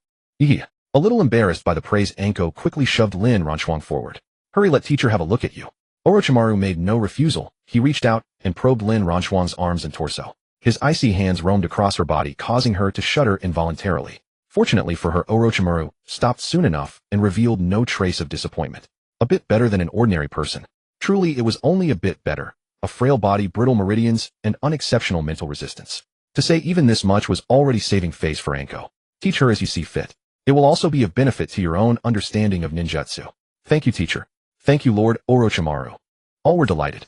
The pair, one big and one small, scampered out of the room, giggling happily. Orochimaru once again immersed himself in his unfinished experiment. The cursed seal remained unstable. The living corpse reincarnation could still be refined. The 8-headed serpent jutsu was still far from perfect. There was no shortage of work to keep him busy. Meanwhile, the 2 newly arrived reincarnators Liu Chao and Zhang Hai had grown so obsessed with the will of fire day after day that they were nearly enchanted. Had Wang Sun not tracked them down, they'd probably still be grinding away at it like 2 students cramming for the college entrance examination. Brother Wang Sun, if you hadn't reminded us, we 2 brothers would have suffered a great loss. Wasting so much time. Don't bring up that name. Call me Nakagawa Sho. Wang Sun kept his gaze fixed on the alley entrance and said in a low voice, It keeps us from being mistaken for spies. Got it, bro Sho? Is there something you need from us? Bro Sho, my ass. Over these past 6-odd years, have you encountered anyone of particular identity or gone through anything unusual? Liu Chao shook his head. If we'd had any lucky encounters, how could we have ended up in such a state? Zhang Hai nodded as well. Bro Chao and I have been in contact since we were 3. We're both from ordinary Konoha families with no ninja among our forebears. How strange. Weren't there 6 newcomers in total? What about the other 4? We've never been able to reach them. Could they have been wiped out in one fell swoop on the night the nine-tailed fox ran amok? Lu Chao offered his conjecture. Wang Xin shook his head. Impossible. Newcomers rarely encounter an opening kill. The more conservative an identity you choose, the greater the safety. This is a universally acknowledged law among reincarnators. Then they must be avoiding us on purpose. Brother Wang Xin, why do you ask? No reason. I'm simply looking out for you all. After all, the higher your survival rate, the higher my income. Wang Xin fabricated a ready excuse. I'll give you my address. If anything unusual happens, be sure to come and inform me. I know this instance very well and can help you steer clear of danger in advance. Both men were overjoyed at once. Thank you, Brother Wang Sun. Speaking of unusual things, it just came to mind. Lu Chao slapped his thigh. A few days ago, a ninja came to our class looking for someone. Our teacher was quite deferential to her. What was her name again? Ankone. That's what the teacher called her. Zhang Hai remembered too. This was the most extraordinary thing they had come across recently.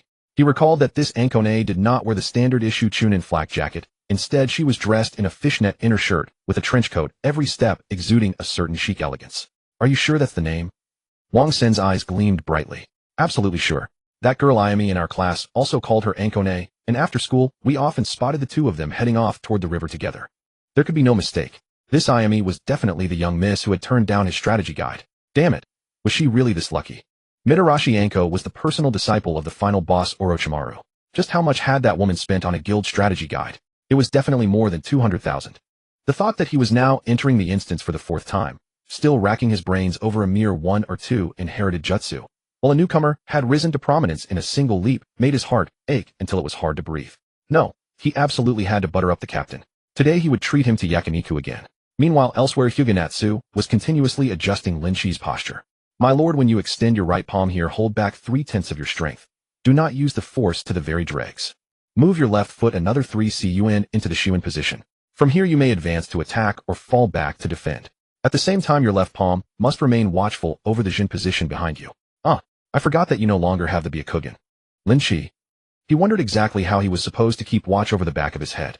The gentle fist, in truth, was not a discipline only the Hyuga clan could learn. It was simply that outsiders could not perceive the opponent's meridians, and thus the technique's effectiveness fell short by a wide margin in their hands. In particular, severing the opponent's chakra flow in the midst of casting a jutsu. Without the Byakugan, it could not be done at all. Yet the style was not without merits one could take from it, such as the body flicker technique, as well as the fact that everyone's chakra followed roughly the same path through the body when using taijutsu. As long as one committed the body's meridian charts to memory, one could still achieve 60 or 70% of the art's effect. Forget it. I won't practice this any longer. Traditional taijutsu suits me better. Yurin instantly perked up. Come on, let's have about you and me. In the mornings he practiced the gentle fist, in the afternoons traditional taijutsu, and in the evenings he sought out Nono to train in medical ninjutsu. For Lin Qi, the year that followed was nothing short of fulfilling his skills in every domain, advancing by leaps and bounds. Time passed with swift and silent haste. Before long, Orochimaru sent word that the Uchiha clan could no longer be held in check. They say White Zetsu's intelligence gathering was second to none, but Orochimaru's little white serpents were hardly any worse. They had even ferreted out the exact color of underwear worn by the Uchiha clan's Hawk faction representatives. I anticipate it will be within the next few days. If my lord's intelligence is not amiss, the group responsible for the deed has already gone to ground in the village. Gone to ground? My man Toby did not need to do that in the least. The sensory barrier was a sham through, and returning to Konoha was for him no different from coming home. Lin Qi rapped the table. Then you'd better keep a close watch over these next few days. Miss this chance, and there won't be another. You haven't lost that brocade pouch, have you? No. Soon an opportunity arrived. The Uchiha clan, who once never locked their doors at night, now had all their doors and windows tightly shut before dusk, had even fallen.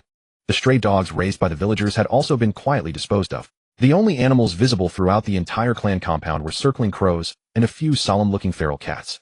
Before long, the moon in the sky was gradually stained with blood. Ugh! A muffled groan broke the silence, and then everything fell completely still. The same thing continued to happen throughout the Uchiha clan compound. Uchiha Itachi moved with terrifying speed, reaping the lives of his clansmen like a man slaughtering chickens. At the same time, a mysterious masked man stood before the gates of the Konoha military police force. With a flicker of his form, he appeared on the 2nd floor in the blink of an eye. Who goes there? An Uchiha Jonin bellowed, his hand already reaching for his ninja tool pouch. Click. The lights went out. The next second, he was pinned to the wall. But what the two did not know was that another person had slipped past Root's cordon and was doing the exact same thing as them. TCH, anyone who hasn't even awakened the Sharingan is worthless. Orochimaru pondered briefly, then sheathed his blade and headed straight for the police force headquarters. Since it was not yet quitting time, that should be the place with the greatest concentration of Uchiha ninja. As soon as he reached the entrance, a thick stench of blood hit him. The headquarters, once blazing with lights, now stood dim and eerily silent. Fast work. Orochimaru immediately discarded his contempt, suppressed his presence, and slipped inside.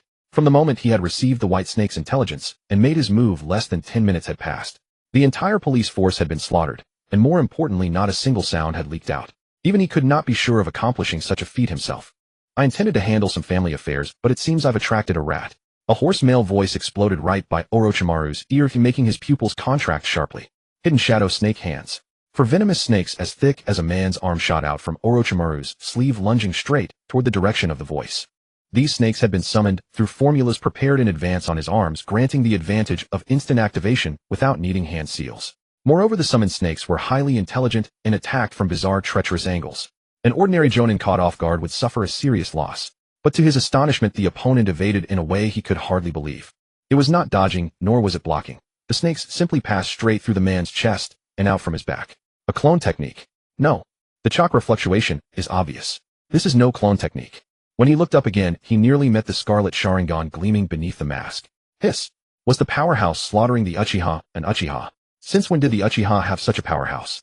Had Ichijo Masanobu not warned him earlier not to meet its gaze, the consequences would have been unthinkable. Orochimaru simply shut his eyes and attacked again. Oh, you're a clever junior, knowing that the best way to face the Uchiha is to close your eyes. But do you think that trick will work on me, eh? Old man. Junior. Could this bastard be an old monster of the Uchiha clan who had faked his death? Old or not, attack first and ask questions later. Orochimaru-style swordsmanship was centered on bizarre, ever-changing unpredictability. A thrust and a flick seemed to have exhausted their force, but then suddenly accelerated into an upward slash aimed straight at the opponent's throat. Missed? That was impossible. The man had been right in front of him. The next second, with a heavy thud, Orochimaru took a blow to the abdomen and was sent flying. Having landed his hit, the mysterious man had not finished his taunt.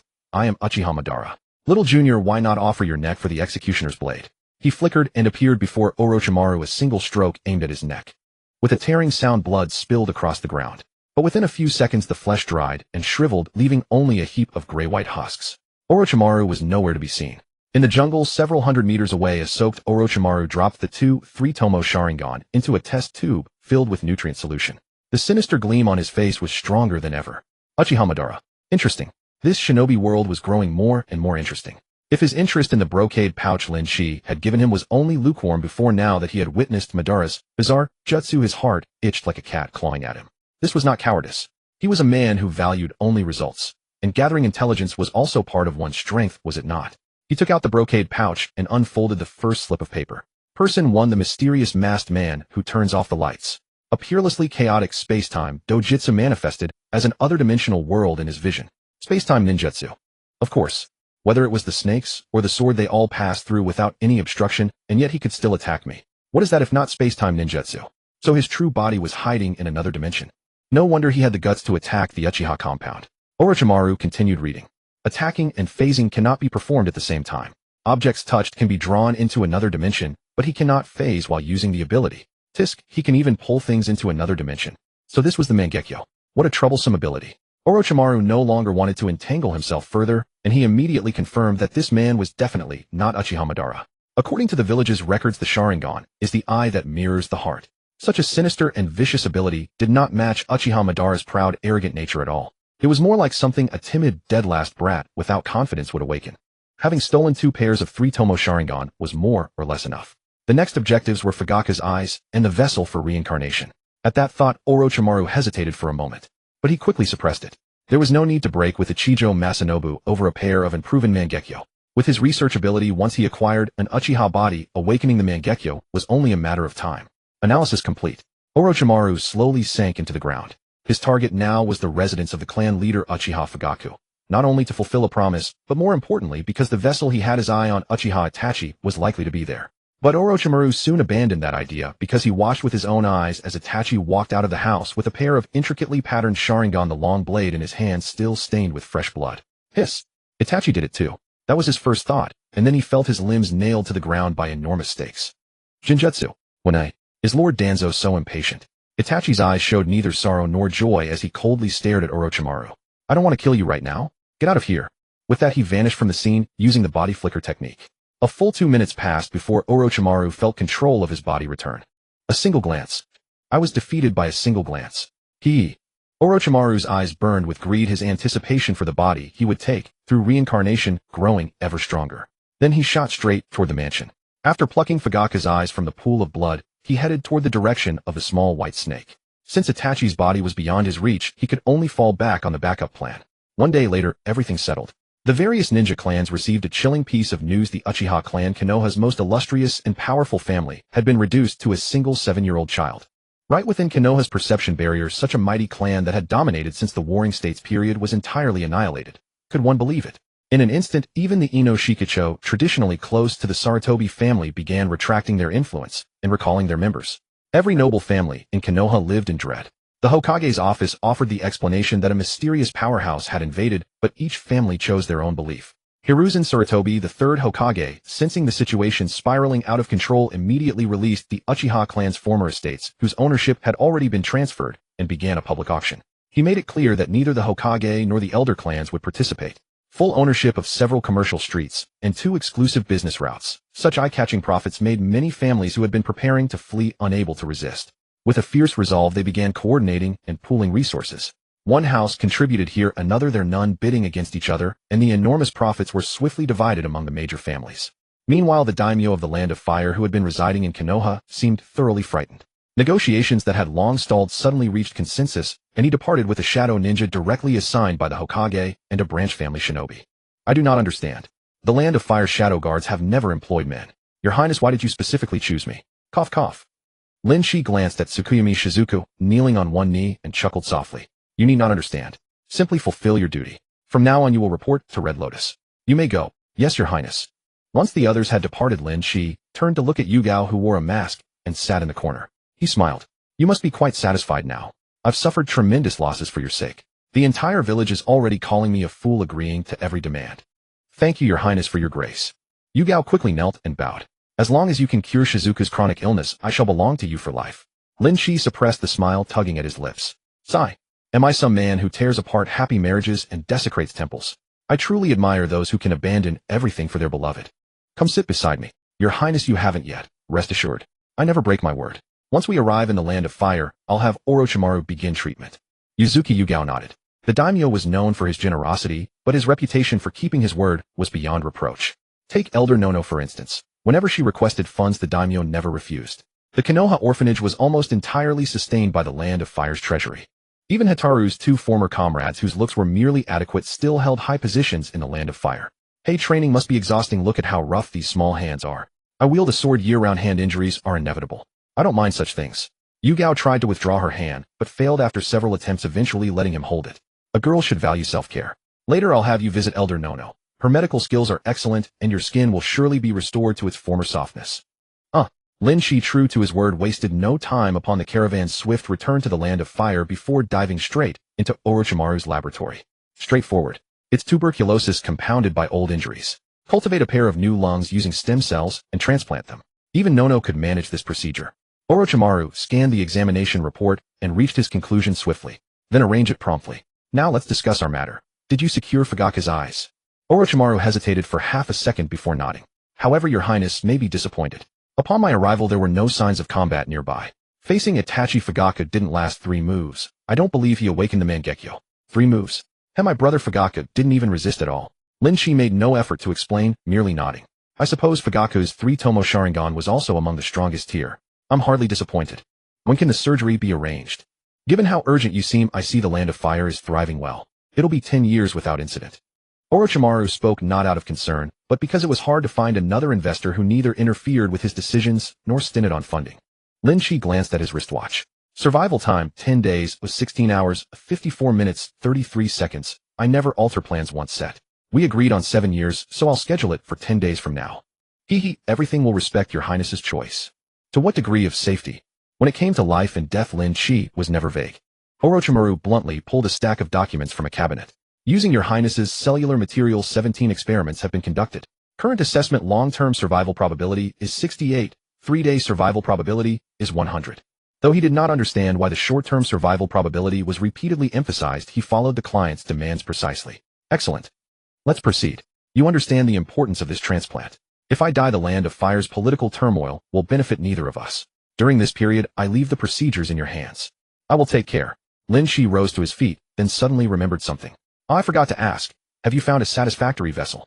I'm mostly satisfied. The child has decent aptitude. With a little cultivation, they'll become a qualified vessel. What's their name? Uchiha Izumi. Oh, Lin Qi felt a strange sensation rise within him. Good heavens, who knows what sparks might fly when he encounters Itachi after reincarnation. This is delightfully bizarre. He exited the laboratory. With his return imminent, facing the world of the Hokage he had lived in for over 7 years, he felt no particular attachment. Only pity for so many lovely young women. Your Highness, shall we return to the residence? Ishihara Nono followed as faithfully as ever, never leaving his side. No, wait. Has it really been 7 years since we met? No, she tilted her head and blinked. It's a pity I haven't borne you a son or daughter. How was he supposed to respond to that? He too found it strange. Despite his considerable efforts, not a single woman showed signs of pregnancy. Was it due to the reincarnation space? Facing Nozomi's expectant gaze, Lin Qi's heart softened. I'll spend the night at Lady Sakura's residence tonight. Nozomi's expression darkened. You're coming too? Yes, Your Highness. 10 days passed in a flash. Survival time 5 hours, 33 minutes, 21 seconds. The surgery will take approximately 3 hours. General anesthesia will be administered. Are you certain you wish to proceed? Lin Qi set aside his watch and nodded. Begin. Orochimaru gestured and Yakushi Non, the anesthetist, immediately injected the drug into Lin Qi's body. Lin Qi counted sheep in his mind and lost consciousness at 20. The same surgery Orochimaru had performed over 10 times already. Everything was second nature to him. Cell fusion complete. Sharingan transplantation complete. Curse seal applied. 5 hours later, Lin Qi woke to searing pain. Your Highness, you're awake. How do you feel? Orochimaru held a folder, his gaze like that of someone admiring a work of art. It hurts. Damn, it hurts like hell. My whole body feels as if it had been seared by fire, as if even my bone marrow were burned dry. Help me get a glass of water. From behind the oxygen mask, Lin Qi's voice was hoarse and muffled.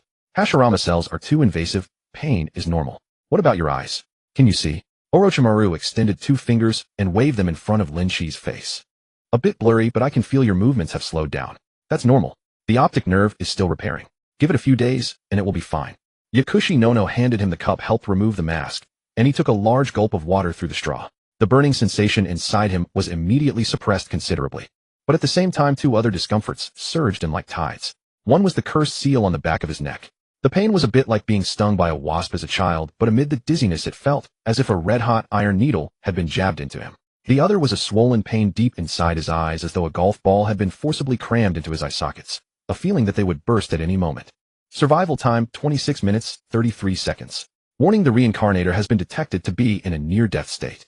Please remain out of combat and wait for return to the space. He had not expected this reincarnation space to be so considerate. Lin Qi had no idea how being out of combat was calculated, but from the description, he had made the right gamble. I'm a little sleepy. You may all leave.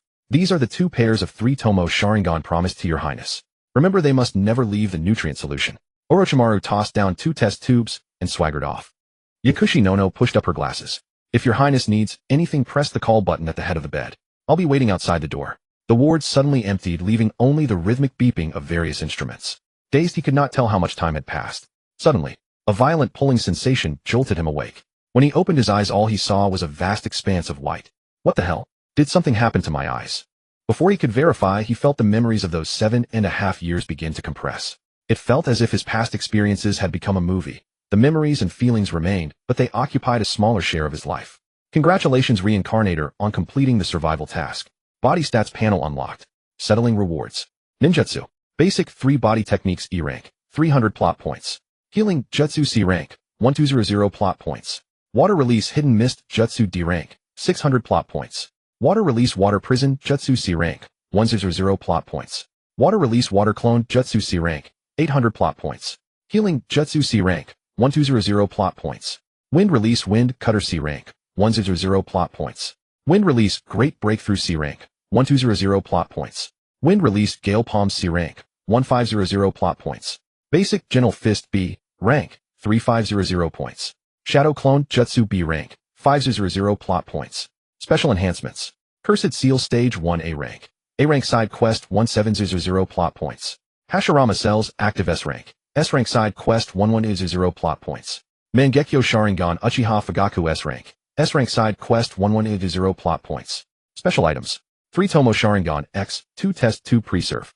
The rewards for Hashirama cells and the curse seal were within expectations, but Fugaku's Mangekyo was an unexpected joy. According to the original work, Fugaku's Mangekyo was an anime original creation, so he had taken a gamble and won. This round was a huge haul. Lin Qi even felt that even if another fellow Earthling showed up, unless they had thought of this route to the land of rice fields, their gains could not possibly surpass his. Not to mention the reincarnators in this world who did not know the plot. Even if they wanted to replicate his play, the key pieces in the chain would not be that easy to connect. First, the 5 great nations simply had no noble status for you to choose. Even if you were a noble of a small country, you would not necessarily obtain the loyalty of elite ninja. Spending money to recruit a few rogue ninja would never teach you real skills. It was better to honestly attend classes at Konoha Academy. Warning: the reincarnator's body is about to collapse. Do you want to repair the physical damage? Warning: foreign tissue detected. Repair may suppress some destructive traits. Repair. The light in the space paused, then began to stream continuously into Lin Qi's body. Curse seals, foreign soul fragments erased. Hashirama cell invasive traits suppressed, physique continuously increasing. Some bonus gains have been lost. Obtaining an Azura chakra sample can restore them.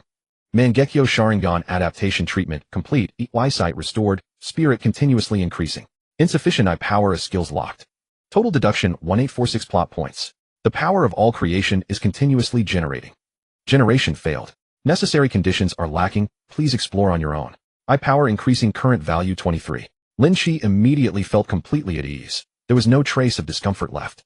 Both the Hashirama cells and Fugaku's eyes had been cut down a notch, but he was not disappointed. It was like playing a roguelike. 2 legendary relics were already in hand at the start. It was just that his level was not high enough to unleash their full power. It was only a matter of time. Then he opened the wrist device and looked at the body panel. Reincarnator Lin Qi. Physique 58 continuously increasing. Hashirama cell effect human limit 10. Strength 45 continuously increasing. Hashirama cell effect same as above. Agility 41 continuously increasing.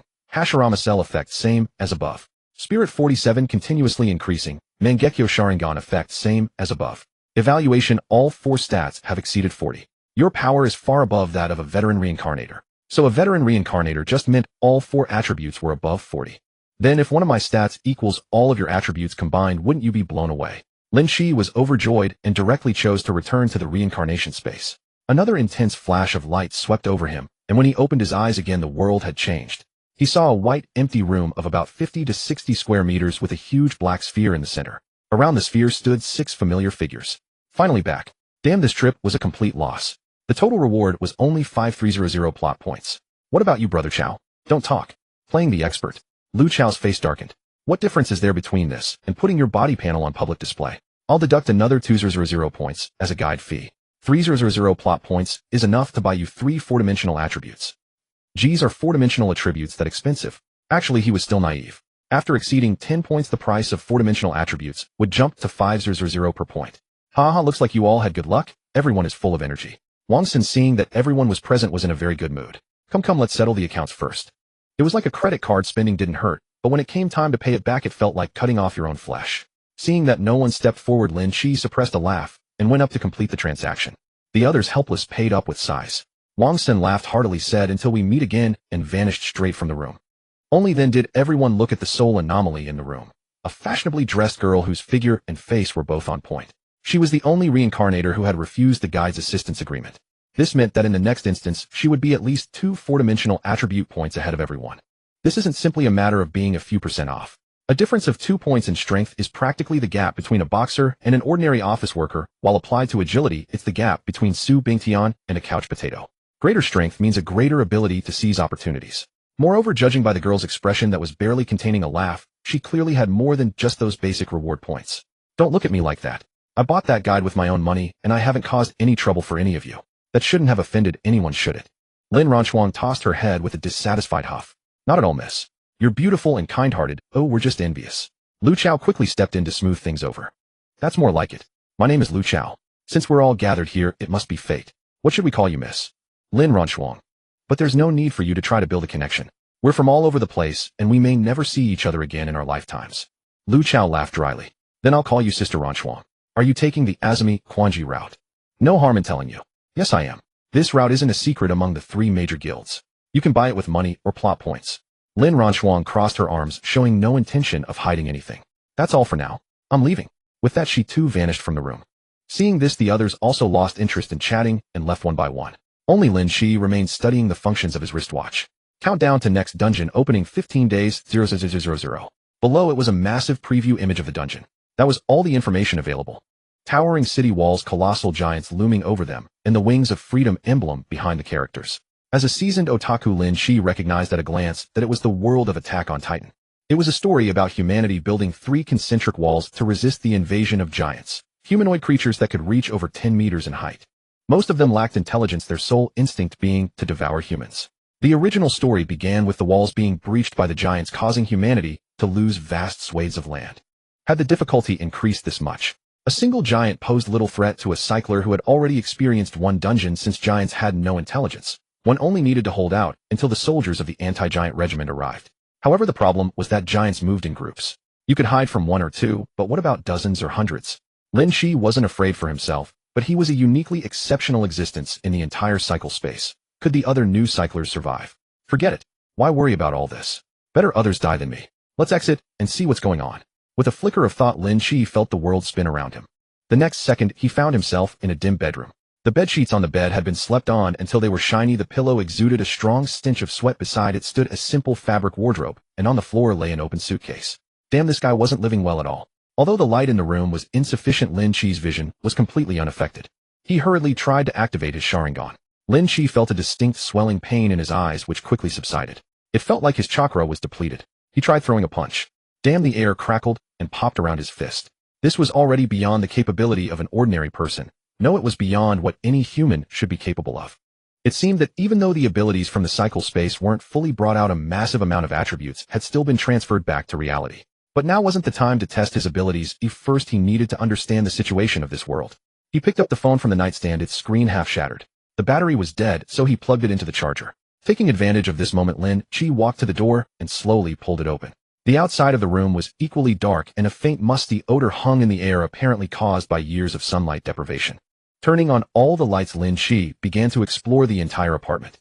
The furniture and decor closely resembled the style of the 1980s or 1990s from his past life. Wooden tables and chairs with peeling paint, a stove built from ceramic tiles, aged and flaking bathroom walls, and a yellowish squat toilet. Seems like he has roommates. For cups sat beside the sink with toothbrushes and toothpaste inside that had clearly been used recently. He walked over to the window where countless clothes hung densely. Not only men's clothing, but even women's underwear. 30B. Truly worthy of eyes renowned for their keen observation. He could determine the size at a single glance without even touching. Lin Qi hesitated, wondering whether he should try to refine some chakra. A cold snort came from behind him. Pervert. He turned around and saw a petite young woman standing in the middle of the room. Her appearance was slightly above average, enough to sit at the same table as Miho and Mayumi. She was holding a small bag, clearly having just returned from work, and was glaring at him with a pair of almond-shaped eyes.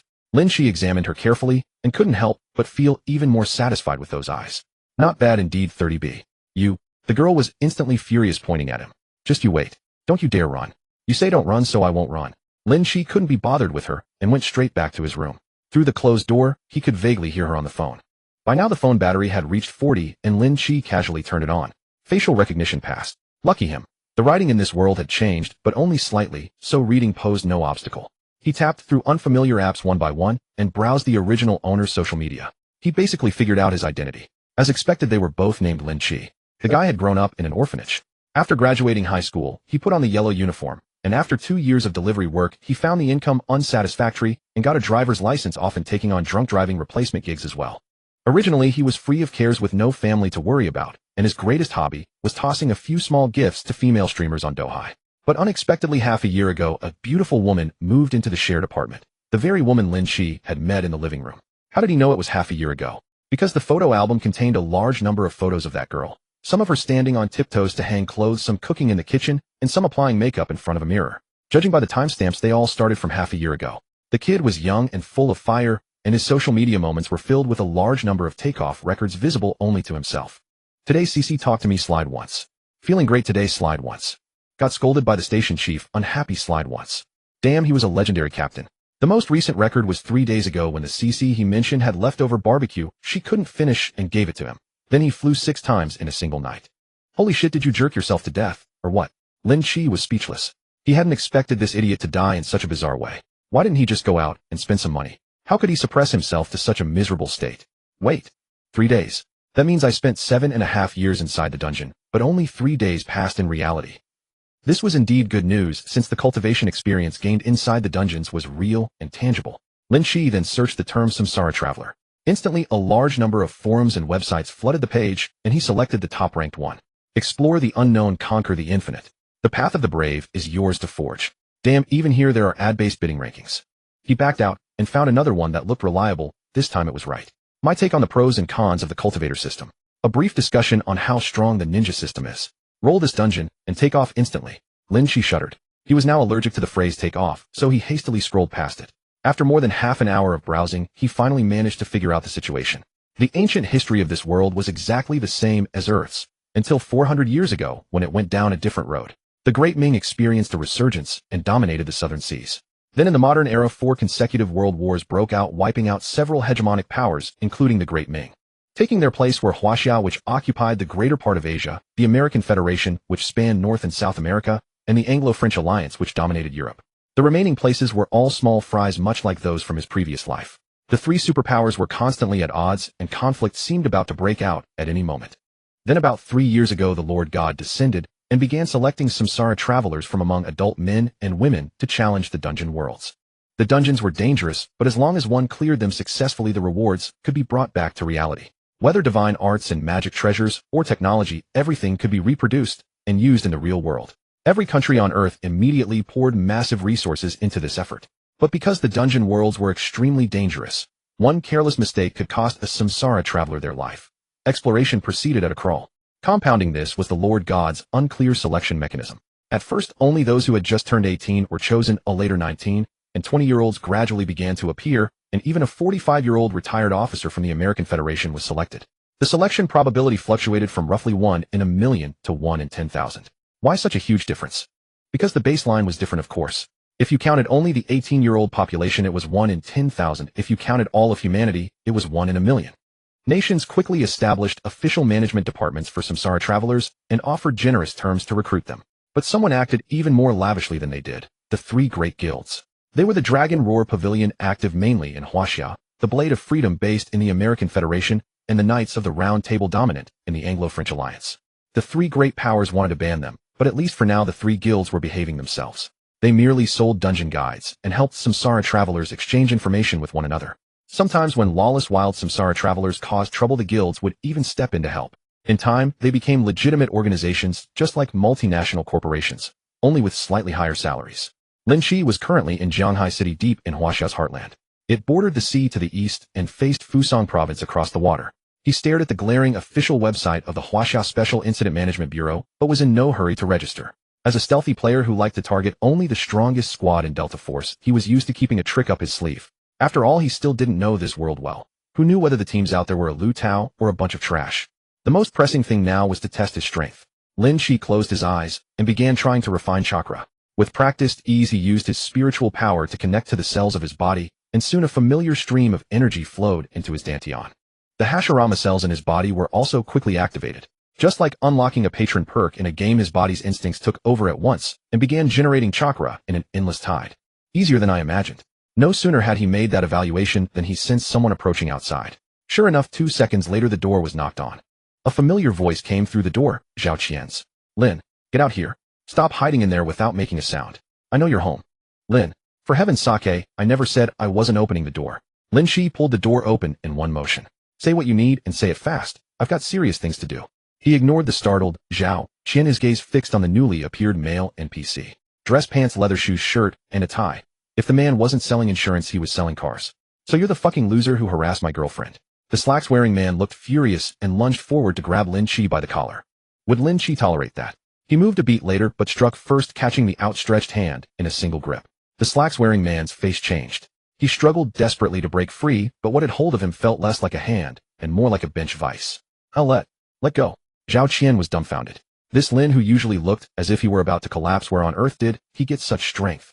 Don't do anything rash. I'll call the police. Let him go now. I ask you. Weren't you the ones who came to my door looking for trouble? Lin Qi shoved the slacks-wearing man aside. The man was tall and burly, yet one squeeze from Lin Qi sent him thumping to the ground, where he clutched his arm and started bawling. He took 2 steps forward and looked down at Zhao Qian, who was trembling like a frightened quail. For the sake of the help you gave me before, I'll let you off this time. But only once. You know what I mean. It wasn't that he enjoyed being a simp. It was just that the original owner of this body had used this girl as casting material so many times, and now that he had taken over the body.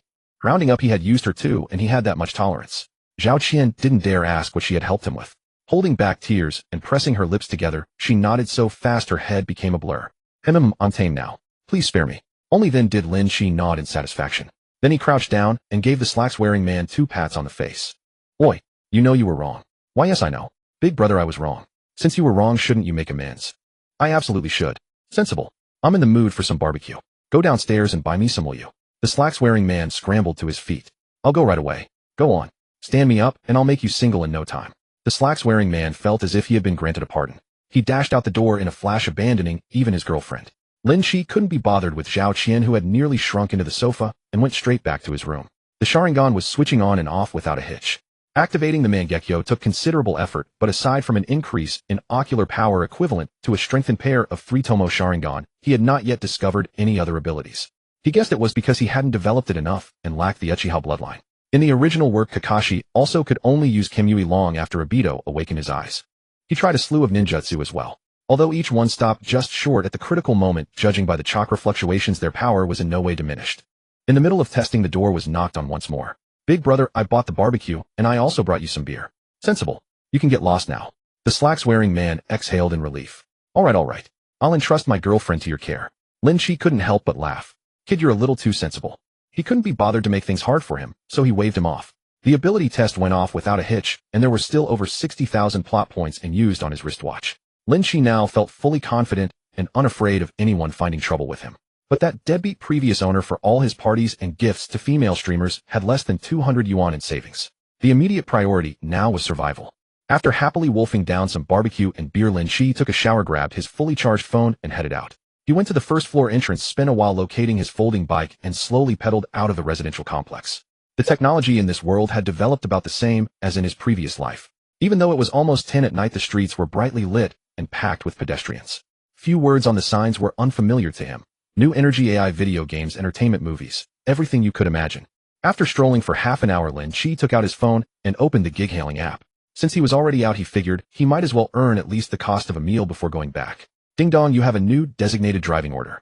When he opened it, there was a bar a kilometer away. Off he went. 10 minutes later. Inside a damny electric car. Driver, can I smoke? Sure, no problem, go ahead. Driver, I think I'm going to throw up. Go ahead and throw up, no worries. Driver, I need to pee. Pee, go ahead. No problem, just pee. Driver, you're so nice. This is the first time I've met such a good dada driver. What dada driver? I'm the designated driver. You son of a. Half an hour later, Lin Qi stood in the cold wind, silently lighting a lady's cigarette he had just swiped from the car. Damn it. I take one order, get hit with a complaint, and get docked 200. I gave the customer everything he asked for. Where exactly did I go wrong? Lin Qi shot a vicious glare at the surveillance cameras on the intersection, and a flash of inspiration crossed his mind. The two worlds were so similar. How could the internet industry's greatest innovation be absent? He opened the major apps one by one, and sure enough, whether it was social media, short video apps, or food delivery and designated driving apps, every single one had a loan entry. Moreover, the previous owner's spending habits were quite disciplined. If he had no money left after tipping female streamers, he would rather eat instant noodles than touch an online loan. Lin Qi squatted on the curb for just half an hour and managed to pull down a full 18000 yuan. But he didn't dare stop. Such platforms typically had a risk control alliance independent of the banks, and once the backend updated and the next platform noticed you were frantically borrowing, it would tighten the credit line. After a flurry of operations, he milked every app he could find, even the clearly illegal ones that operated on 9 out 13 back terms, and hit them all. The balance in his card instantly went from less than 200 to 267000. As for interest, what interest? You'd better worry about your principal, you dumbass. Without another word, he deleted all the apps. Riding high, Lin Qi biked to the electronic street. Soon he walked out with a new Huami phone and a new SIM card. He tossed the old phone into the trash bin. This time he wouldn't put it on Zhuan for resale. He walked off without a backward glance. He slept until 10 in the morning, lay in bed scrolling through rental listings for half an hour, and booked 2 appointments. Then he stepped out to wash up. You're moving too. Lin Qi had just opened his door when he saw Zhao Qian dragging a suitcase at least 3 times her size, struggling to get out.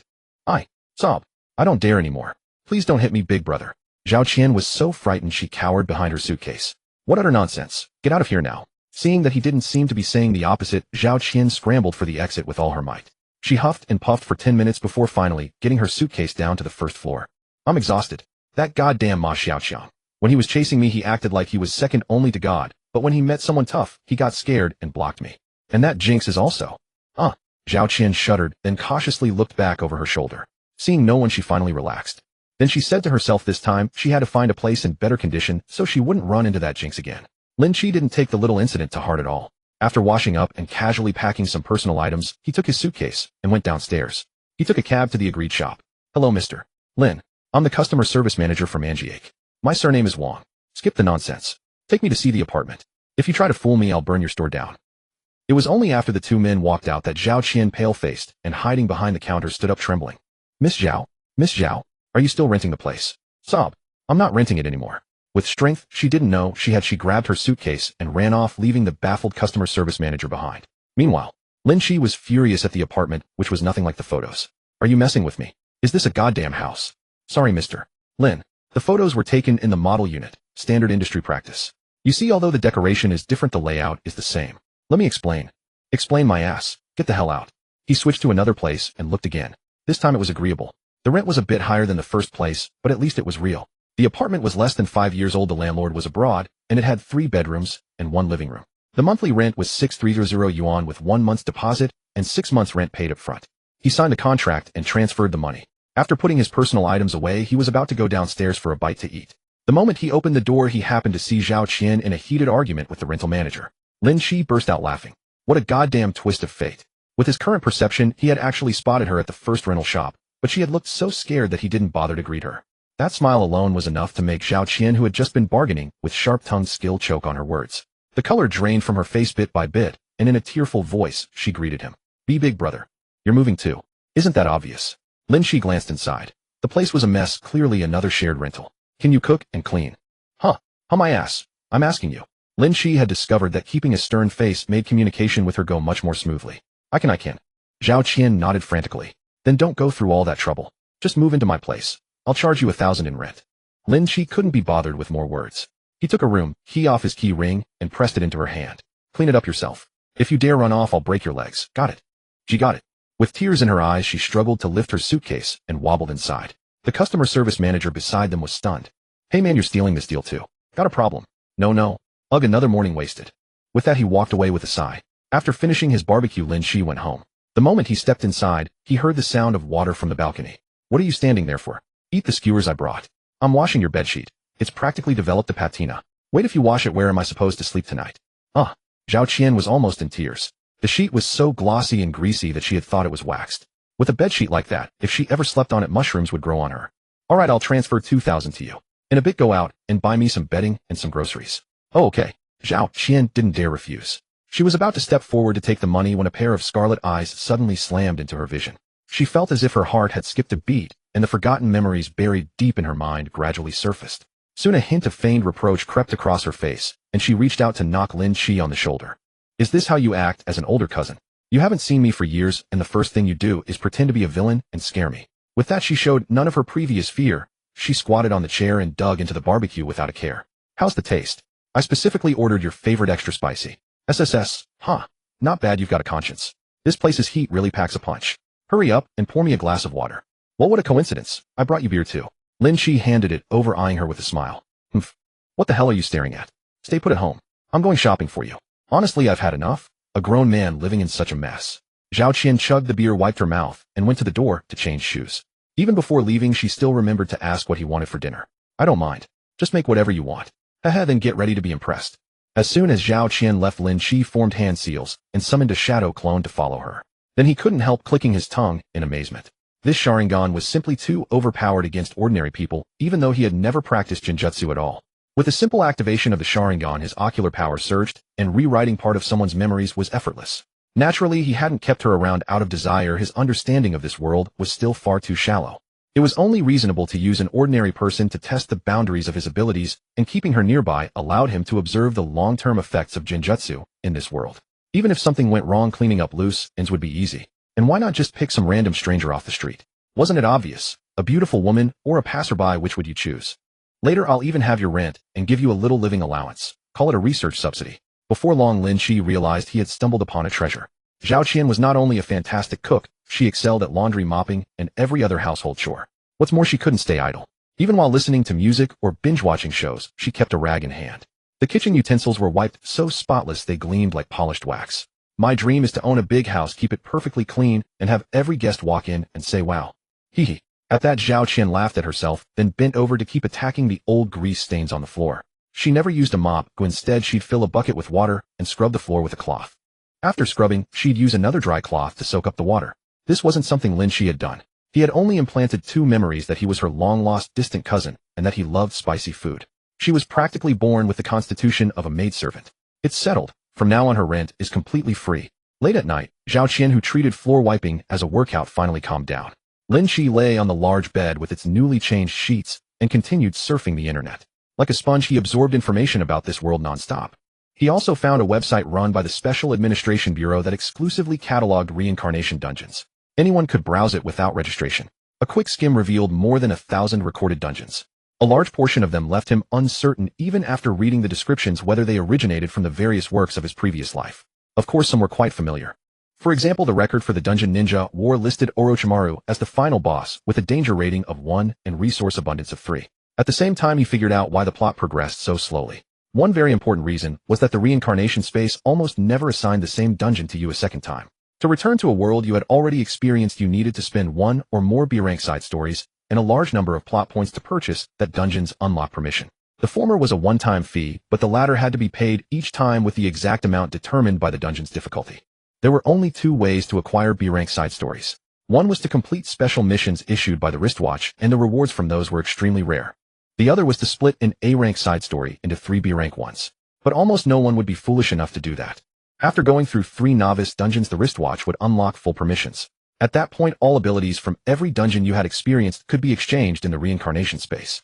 For instance, a pair of 3 Tomo Sharingan cost 1 A-rank side story, plus 2 plot points. The B-rank side story exchange options, meanwhile, were entirely related to dungeon access, such as guide slots like Wang Sen's.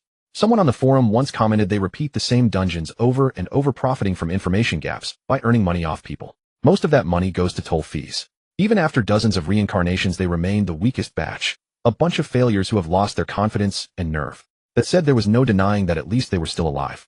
Once the novice stage was over, dungeon difficulty would soar. According to statistics, the survival rate was less than half. Lin Qi continued scrolling through the forum when a headline drew his attention. Selling Titan Transformation Serum, 5 million, no bargaining. Only those with real ability need apply. He clicked it open, and sure enough, it was related to Attack on Titan. The comment section below was intensely animated. At first, there were several interested buyers, and the price even climbed to 13 million. The mood quickly changed, though. One buyer shared an expose when the transaction was underway. They realized the serum's actual name was Jaw Titan Spinal Fluid Flawed. It took another 3 plot points to complete the effect, and each transformation required an additional 2 plot points to generate a Titan body. The comment section immediately erupted in scolding. The original poster had thick skin, though, and lowered his sights, offering to trade the serum for a B-rank side story instead. Now everyone understood this guy had definitely found a guide for reliably obtaining the serum. The comments turned into various appeals for cooperation, and even people claiming to be officials and members of the 3 major guilds jumped in. He scrolled to the very end with no resolution in sight, and Lin Qi felt somewhat disappointed. But at the same time, a bold idea stirred in his heart. If spinal fluid alone could do that, then why not capture little Aaron and inject himself? Could he easily gain the power of the Titans? He now had more than 6 plot points in his pocket, so paying 3,000 to complete the serum wasn't beyond his means. The Titan power was a secondary concern, or what Lin Qi really valued was the regenerative ability that came with it. Regenerating severed limbs was basic operation by Titan power standards. But that Aaron, the 19-year-old, having his head cut off and still recovering, that was the truly ridiculous part. I'm definitely seizing this one. I'll also take the trio from the Homeland's Titans while I'm at it. Later, if I'm short on cash, I can just sell them off. No sooner said than done. In the following days, Lin Qi ordered a batch of veterinary syringes and needles online. These were made for injecting pigs and cattle, and the steel needles were extremely sturdy. To be honest, this kind of item was best exchanged through the reincarnation space, but he had yet to get past the novice phase, so the permission was still locked. Soon the reincarnation countdown reached 0. After casting an illusion over Zhao Qian, Lin Qi's figure vanished from the bedroom. Once again, he found himself in the familiar blank white room with the large black sphere at its center. Then people began to file in one after another. 2 men and 2 women, making 5 in total with Lin Qi. It seemed that each instance assigned teammates to a temporary party room for pre-entry communication. Among them, 1 man and 1 woman looked dazed and at a loss, clearly newcomers as well. Another female reincarnator wearing a khaki trench coat and short hair with blue highlights had a brisk, capable air. 2 newcomers aren't unusual, but what's your story? She kept shifting her gaze between Lin Qi and the other male reincarnator, clearly intrigued by their composure. I've never been much of a talker. This is my second reincarnation. Lin Qi said off the top of his head, but the woman obviously didn't buy it. The remaining male reincarnator curled his lips and said, Kars, senior reincarnator of Freeblade, greetings to you all. The short-haired woman frowned. This isn't a newcomer's debut instance, no guide is needed. Are you eyeing the resources of the Titan instance? Huh, Kars grinned. Perceptive lady, but before asking me questions, shouldn't you introduce yourself first? Third cycle reincarnator Su Ning. The other two newcomers quickly spoke up. Second cycle reincarnator Li Shu. Second cycle reincarnator Xiao Chang. I'm Lin Qi. The short-haired woman looked at Kars. Now it's your turn to state your purpose. Why must you be so harsh, Miss Su? Everyone here is new, their missions are just to survive, so I have no conflict of interest with you. That line only fools rookies. Letting a senior reincarnator like you stir up trouble in there won't just consume our resources, it could also trigger a chain reaction in the plot. At that, Li Shu and Xiao Chang's expressions changed. Indeed, before coming in they had looked up a great deal of information about this instance. As long as they moved according to the established plot and avoided war zones in advance, their odds of survival were still high. But with someone suddenly barging in who could guarantee the plot wouldn't change, Kars stopped smiling and stared at Su Ning with a gloomy expression. You'd better think it over. In a non-debut instance, the penalty for killing another reincarnator is only 2,000 points. Is that so? You don't have a newcomer tag, so one head would count as 5,000 plot points. I can afford to pay 5,000. Want to try, Miss Su? Su Ning gave a half smile. You're that confident you've got us. It's 4-on-1. Want to try it? How you're that sure they'll side with you? Kars swept his gaze across everyone. Xiao Chang and Li Shu instinctively lowered their heads when his gaze pierced them. Lin Qi, however, looked back at him with a mocking expression. What about you? Su Ning also looked at Lin Qi. Me, you've been this calm all along, so your strength definitely isn't weak. Want to join forces? Su Ning went on, my four-dimensional stats are close to 40. I guess you're not far off. Even if we can't beat him, the two of us can ruin his plans. Hey, plotting openly in front of me. Are you that dismissive of me? Kars narrowed his eyes at Lin Qi. Kid, you'd better think clearly. Standing against me means offending the three great guilds. Oh, you're threatening me now. Originally, he couldn't be bothered with this nonsense. Cautious as he was once, his temper flared. No matter if the other party was an escort or a berserker, if he said he'd pull the plug, he'd pull the plug. You've got some nerve? Can you represent the three great guilds? Now right this instant state your purpose, or I'll take you down the moment we enter. Lin Qi gave him a nasty smile. Just kidding. Even if you confess, I'll still take you down. Kars's face turned black with rage. He'd thought this guild mission was a sure thing, but he'd run into two reckless newcomers at once. Fine, you've got guts. My target is a kid named Aaron, and I'll pick a suitable moment to strike. I won't take his life, and I won't affect the plot. Why should we believe you? Su Ning continued to press. Kars gritted his teeth. I can sign a contract guaranteeing that what I said is true. Su Ning was satisfied and quickly produced a reincarnation space certified contract. A 2,000 plot point penalty for breach. Why don't you just rob me? Kars immediately flew into a rage. Then just don't breach. Fine. But add one more clause: you can't obstruct my actions. Fine. Su Ning didn't haggle over that. After Kars signed, she passed the contract to Lin Qi. I'm not strong enough, so I won't sign. If he causes trouble, just give me a shout and you can decide how to split the compensation. Lin Qi hastily waved his hands to decline. By now he was basically certain that the information had already leaked. There was no shortage of clever people in this world. As long as any reincarnator had witnessed Aaron's Titan transformation and combined it with the forum posts they had seen before, it was easy to think of targeting Aaron. Titan transformation, along with the regeneration of severed limbs and the possibility of stable yield. Anyone would be tempted. Lin Qi was no exception. If earlier he merely disliked Kars, now he absolutely had to sabotage his plan. The struggle among reincarnators had always been like this. Su Ning gave him a meaningful glance. Alright, it's about time. Let's prepare to enter the instance. The five stood together in front of the black sphere, and then a flash of light blazed. Lin Qi felt himself plummet suddenly. It felt like a long time had passed, yet only an instant. Then his feet stepped onto solid ground. Instance type: alternate apocalypse. Instance countdown: 9 minutes, 59 seconds. Survival time: 5 years, 8 months, 0 days, 23 hours, 59 minutes, 59 seconds. Main god mission: survive. Base reward: 1,000 plot points. Bonus reward: free exploration. A huge translucent dome covered the five of them, sealing them on the grass. In the distance stood a wall 50 meters high and a titan whose head rose above the wall, its muscles exposed. Lin Qi instantly understood the current timeline. It was year 845 of the wall calendar in the Shiganshina district, before the first wall breach by the trio from home. It was also the point in time when the story began. Even after reading so much material, seeing such a terrifying creature with my own eyes still makes me fear. Su Ning curled her lips. Yeah. Sister Su Ning, can I follow you later? I'm not good at fighting, but I used to be a chef. Li Shu quickly recommended himself. Xiao Chang was not to be outdone. Count me in too, Sister Su Ning. I'm very attentive to people. I'm a nurse in real life, and I can handle minor injuries. The two were quite clear-headed. It was only a bit of labor, not becoming beasts of burden. For a better chance at survival, there was nothing shameful about it. What about you? Want to come with us? Su Ning looked at Lin Qi, always feeling that he had many secrets. I'll pass. I'm used to going solo. Kars watched them coldly, not intending to interrupt. Soon the countdown would end, and as expected for a non-debut instance, there wasn't much choice in identity. Lin Qi casually chose an identity as an orphanage resident, and together with the others turned into streams of light that entered the Shiganshina district. The dungeon world is evolving. The maiden is praying. That day humanity finally recalled the terror of being dominated by them, and the humiliation of being caged in a birdcage. The war song begins. Lin Qi rose from a crude bed and looked down at his childish hands. Well, I've turned into a little kid. During the 3 novice dungeon runs, the reincarnation space would provide an identity. That identity could withstand scrutiny, complete with birth records and a life history just like a true native of the dungeon world. But Carl's was not so fortunate. He either had to spend plot points to purchase an identity or become a person without any registered identity. Lin Qi did not rush out. He first stayed in the room to try refining chakra. Spirit and flesh merged as one, and a flood of chakra rapidly filled his dantian. Just then someone outside suddenly yelled, "What is that?" "It's a titan." "You idiot, how could a titan be taller than the wall?" "Oh god of the walls." Then a boy slammed the door open and shouted at Lin Qi, "Xiao Qi, run." "The wall." Then the ground shook violently, and the boy lost his footing, landing hard on his backside. "Run toward the inner gate. Don't look back." Lin Qi left those words behind and swiftly swept outward. The boy stared at his back in shock. He runs so fast.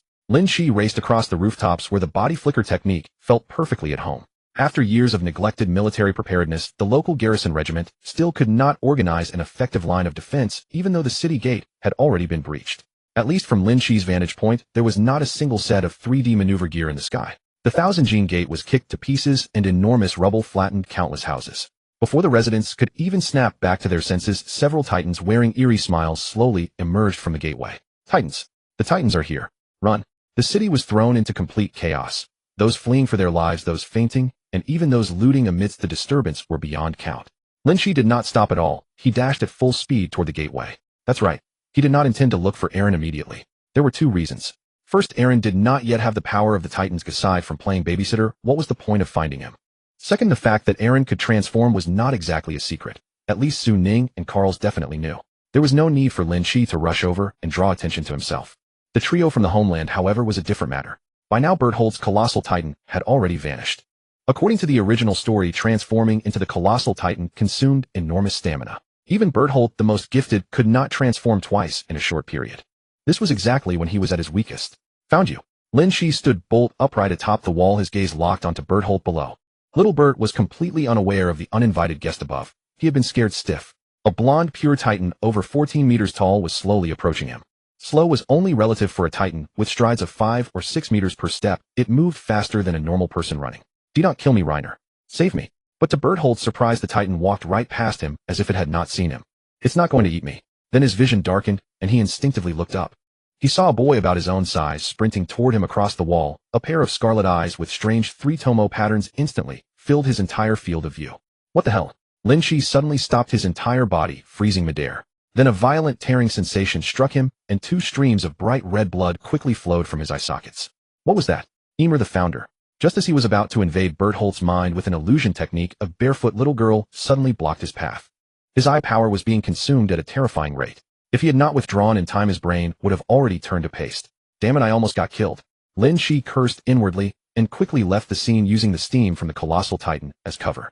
Originally his plan had been perfect. Annie was summoning pure titans. Reiner had mixed into the city to breach Wall Maria, and Bertholdt, isolated and helpless, was essentially meat on a chopping block. But he never expected that a single illusion technique would nearly send him to the afterlife. Could Ymir have started setting her pieces this early? No, that wasn't right. That one's spiritual power was vast like an ocean, but completely non-aggressive. It was more like a triggered defensive mechanism. Could it be? Lin Qi could not help slapping his forehead. Damn, I forgot about this. The King of the Walls could use Ymir to rewrite the memories of all Eldians. This was no less than a miniature infinite Tsukuyomi. Could Ymir's spiritual power capable of such a feat with ease possibly be weak? As the first king's slave, Ymir the founder guarded the 9 titans like property. It was only natural that she would prevent outsiders from touching King Fritz's possessions. Lin Qi's heart skipped a beat. All Eldians were connected through the paths. Could it be that every one of them had resistance? He decided to test it on someone. He casually picked a drunken, unlucky fellow and tried it, then immediately let out a sigh of relief. Good thing it works on ordinary people. By now Annie had probably already regrouped with Bert Holt. Weighing the pros and cons, Lin Qi ultimately decided to play the long game.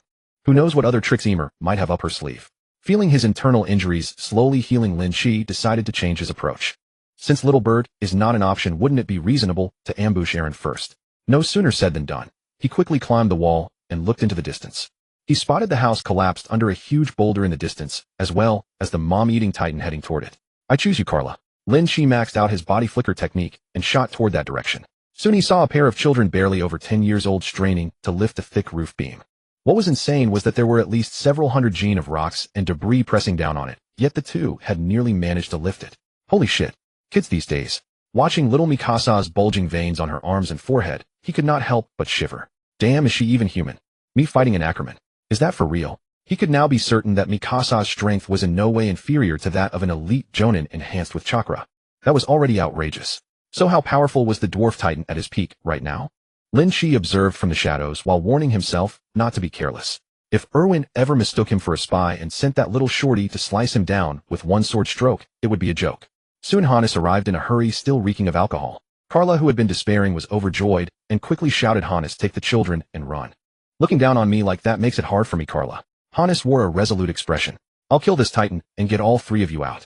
With that he drew the blade at his side, a weapon strikingly similar to a box cutter, and charged at the titan. Lin Qi watched all this with cold detachment. He knew the reversal was imminent. Sure enough, Hannes charged forward resolutely, only to be terrified witless by the titan. Then, disregarding Eren's protests, he hoisted both him and Mikasa onto his shoulders and bolted backward. Beneath the rubble, Carla gazed at Hannes' receding figure and summoned her final strength to shout, Eren, Mikasa. You must survive. Thud. The titan's heavy footsteps sent tremors through her heart. Clutching her mouth and nose in terror, she whispered to herself, don't leave me. Eren, still struggling on Hannes' shoulders, his eyes tearing with despair, watched helplessly as the titan shoved aside the debris and reached toward Carla, screaming desperately. Don't. The titan scooped Carla up, its other hand reaching for her upper body, preparing to twist off her head like a bottle cap. The time had come. Lin Qi appeared beside Carla in a flash of speed, first hurling an illusionary jutsu toward Eren, then severing the titan's arm with his wind-style technique, before catching Carla, who had closed her eyes in resignation, and launching her toward safety. Mikasa forced back her grief and turned to catch one last glimpse of Carla, but saw only the titan staring blankly at its steaming wrist. Ah, this is happening again. Mikasa clutched her head in agony, her headache returned. No. From Eren's perspective, his mother was bitten in half by the titan, her blood dripping steadily from its exposed teeth. Damn it. Damn you. Ah. Meanwhile, Lin Qi cradled Carla in his arms and weaved swiftly through the ruined city. His Sharingan fully active, he constantly avoided the gaze of soldiers and civilians sticking to hidden paths. Recovering her senses, Carla's body went rigid. I'm not dead. Why? What about Eren and Mikasa? She realized she was being carried by a young boy moving at tremendous speed away from the titan. Child, who are you? Naturally the one who saved you. Don't worry, Hannes has already taken Eren and Mikasa to safety. Lin Qi chuckled, not bothering to hide the truth. Calm yourself. We'll be at the safe zone shortly. Carla exhaled in relieved exhaustion. Though she didn't understand how she had survived, the outcome seemed favorable. Now utterly depleted from emotional trauma and blood loss, she soon slipped into unconsciousness. 3 minutes later they arrived at the safe zone. Lin Qi set Carla down and lifted the hem of her skirt. Tisk, you truly have endurance. Those bones must be shattered. Her left leg was relatively fine, but Carla's right tibia was caved in, significantly held together almost entirely by flesh and skin. By Lin Qi's former standards, there would have been no hope, only stopping the bleeding at best. But after transplanting the Hashirama cells, his medical ninjutsu had advanced dramatically, allowing him to make a valiant attempt. Lin Qi hesitated, no longer retrieving a kitchen knife from his wristwatch and beginning to cut away the damaged tissue. There was no alternative. He had only learned healing and hemostatic techniques, so he needed to remove most of the crushed bone fragments first before attempting treatment. Soon Carla woke from the excruciating pain. "Ah, child, what are you doing?" "Treating your wound, of course. Bear with it. If it's too much, you can pass out again." Large beads of sweat rolled from Carla's forehead. She had never heard of such a treatment method, but she had no strength left to scream. She could only stuff her sleeve into her mouth and bite down hard. Fortunately, Lin Qi worked swiftly. After removing the fragmented bones, pale green chakra seeped from his hands as he pressed them against Carla's lower leg. 10 minutes later, the wound had healed. Yet Carla felt even sharper pain, along with an unbearable itching radiating from her bones, several times worse than before. "Endure it. This is your bone and flesh regenerating. Half an hour and you'll be fine." Covered in 2 pounds of sweat, Carla's face turned pallid and her body finally went limp. She was utterly exhausted and longed to simply fall asleep. Still, she forced herself to rouse her spirits and look at Lin Qi. "Child, what is your name?" "My name is Lin Qi. As for why I saved you, naturally because you are valuable. That's good. That's good. I'll repay you in the future. Carla thought to herself and soon sank into a deep slumber. Lin Qi rose to his feet and walked to the edge of the city wall, gazing into the interior. All the citizens were surging toward the inner gate, where the ferries were packed with refugees. Then the armored titan appeared sprinting toward the inner gate, the gate of Maria Wall. Carla woke from hunger. She opened her eyes to her first sight of a sky full of stars and a luminous moon. Eren Mikasa. She sat up abruptly and noticed Lin Qi by a nearby campfire. You're awake. Come eat something. The healing jutsu accelerated your cell division, which consumed a great deal of energy. Your stomach must be empty, right? Lin Qi tapped the pot hanging on the rack with his spoon. By the way, your leg hasn't fully healed, yet so crawl over slowly. Thank you, little Lin Qi. Where are we now? Look over there. Carla followed Lin Qi's pointing finger and crawled forward, nearly toppling over the edge. She scrambled backward on hands and knees. Are we on the wall? A little further back and you'd fall off the other side. Startled, she hastily crawled back several steps. In reality, the wall was nearly 20 meters wide enough for horse-drawn carriages to traverse, making a fall unlikely. Was the Shiganshina district wall destroyed? Why are there titans inside the city? That's not all. Look toward Maria Wall. That one is breached too. Good heavens. Carla gazed in shock at the massive hole in Maria Wall and the ruined Shiganshina district below. What about Eren and Mikasa? How are they? Lin Qi served her a bowl of beef soup. They boarded the ferry to Rose Wall. With Hannes watching over them, their safety is assured. Rest and recover. The rich aroma of meat filled her nostrils and Carla exhaled in relief. Beef, a luxury her family could rarely afford. Thank you ever so much for saving me. I will repay your kindness in the future. A look of determination crossed Carla's face. Since you can procure supplies, you must have a way down the wall. Can you take me to find Eren? Wait, miss. Are you serious? You want me to carry a wounded person through 100 kilometers of Titan-infested territory to Rose Wall? I'm sorry. I was being selfish. Shame washed over Carla's face. It was utterly inappropriate to keep making demands of her savior, especially such unreasonable ones. Little Lin Qi was right. She was a wounded patient, hardly able to repay him, let alone care for herself. She should focus on healing before considering anything else. Thinking this, she eagerly lifted the bowl and devoured the beef. Carla was genuinely starved. Normally a fist-sized loaf of bread lasted her a day, but today she ate half a pound of beef and 2 roasted buns. Full and satisfied, she lay on her back, gazing up at the starry sky. Eren must have seen me being rescued. I hope the child isn't worrying too much. If Lin Qi heard that, he would certainly say she was overthinking it. He had deliberately used an illusion precisely to keep Alan from finding out. The premise of knowing the future was that the plot would unfold exactly as in the original story. With Alan's personality, if he learned that Carla was still alive, his father Grisha would never have passed the power of the Titans to him. Alan's first move would not be to join the training corps, but to find a way back to the Shiganshina district to rescue her. With his superintelligence of 3 in mental stats, Lin Qi truly believed he might actually do it. Meanwhile, within Wall Rose, Su Ning, accompanied by 2 newcomers, was confronting Carlos. Miss Su, I've already guaranteed I won't affect the plot, so why keep following me? Even a clay statue has a temper. Don't push your luck. Yes, Sister Su Ning, maybe we should just let it go. Yeah. Li Shu and Xiao Chang, scared to death, hastily tried to persuade her. Su Ning gave them a contemptuous glare, disappointed and exasperated. Are you fools? As long as he subjectively doesn't intend to change the plot, it doesn't count as violating the agreement. Short-term sealing of a memory is such a simple thing that even I could easily do it. You actually fell for that. Well, were veteran cyclers really this cunning? Carlos's expression darkened. He had indeed planned to do exactly that, and hadn't even finished scheming before being exposed. It seems you really want to test my methods. Enough talk. Take this. Su Ning wiped her right hand over her wristwatch, and an ancient bronze sword appeared in her grip. With a flicker of motion, she lunged straight at Carlos. Carlos was no pushover either. He tapped the ground and slid more than 10 meters away. Then with a flick of his hand, 3 flying daggers instantly sealed off Su Ning's path. One aimed at where she'd land, one at her throat, and the last at her abdomen. Su Ning remained perfectly calm. With a flourish of her sword, she knocked 2 of the daggers clattering away. Stepping in a 7 stars footwork pattern, in the blink of an eye, her sword tip was right at his face. At the critical moment, Carlos's eyes instantly turned pitch black. Su Ning inwardly thought trouble, and just as she was bracing for his next move, she suddenly heard a whistling sound from behind. Watch your back, Li Shu hastily warned. Boundless heaven and earth. Borrow the power of the cosmos. Su Ning bit the tip of her tongue and spat out a stream of protective true qi. Clang, clang. 2 metallic collisions rang out in succession, and only then did the 3 of them realize that the attacks striking her were the 2 flying daggers that had been knocked away earlier. Psychokinesis. Qi cultivator. Trouble. Both of them muttered the same thought simultaneously, and with perfect understanding put more distance between themselves. Carlos's psychokinesis came from an Esper dungeon specializing in the unexpected and excelling at ambushes. As for Qi cultivators, even if their 4-dimensional stats were unremarkable, there were plenty of examples of the weak defeating the strong. The fact that Su Ning's protective true Qi could easily block his attacks indicated her cultivation technique was of an extremely high rank. In that case, why don't we stop here? Su Ning suggested. Fine. You can follow me, but you may not interfere with my actions. Considering that perhaps another person was lurking in the shadows, Carlos decided to compromise. After all, with a salary of hundreds of thousands a month, why risk his life? Intelligence belonged to the guild, but his life was his own. As a seasoned veteran, he naturally knew exactly what Su Ning wanted. The three major guilds never did business at a loss. Sending people to become guides was to get their hands on the stable stream of plot points produced by newcomers. Sending Carlos into the dungeon with a mission was to verify whether a certain important resource could be steadily produced. Su Ning was hardly going to let such a golden opportunity slip by. She had risen above the crowd in the cycle of newcomers precisely by seizing every advantage. Talking with a smart man saves so much trouble. If we cooperate, both sides win, if not both lose. I'll be counting on you from now on. Li Shu and Xiao Chong exchanged bewildered glances. They couldn't understand why the two who had been fighting for life and death a moment ago were now discussing cooperation. Carlos's gaze turned to the two newcomers. Are you planning to keep bringing them along? I never break my word. I Su Ning don't go back on what I say. When it's time to work, I'll just keep them far away. You're in charge then.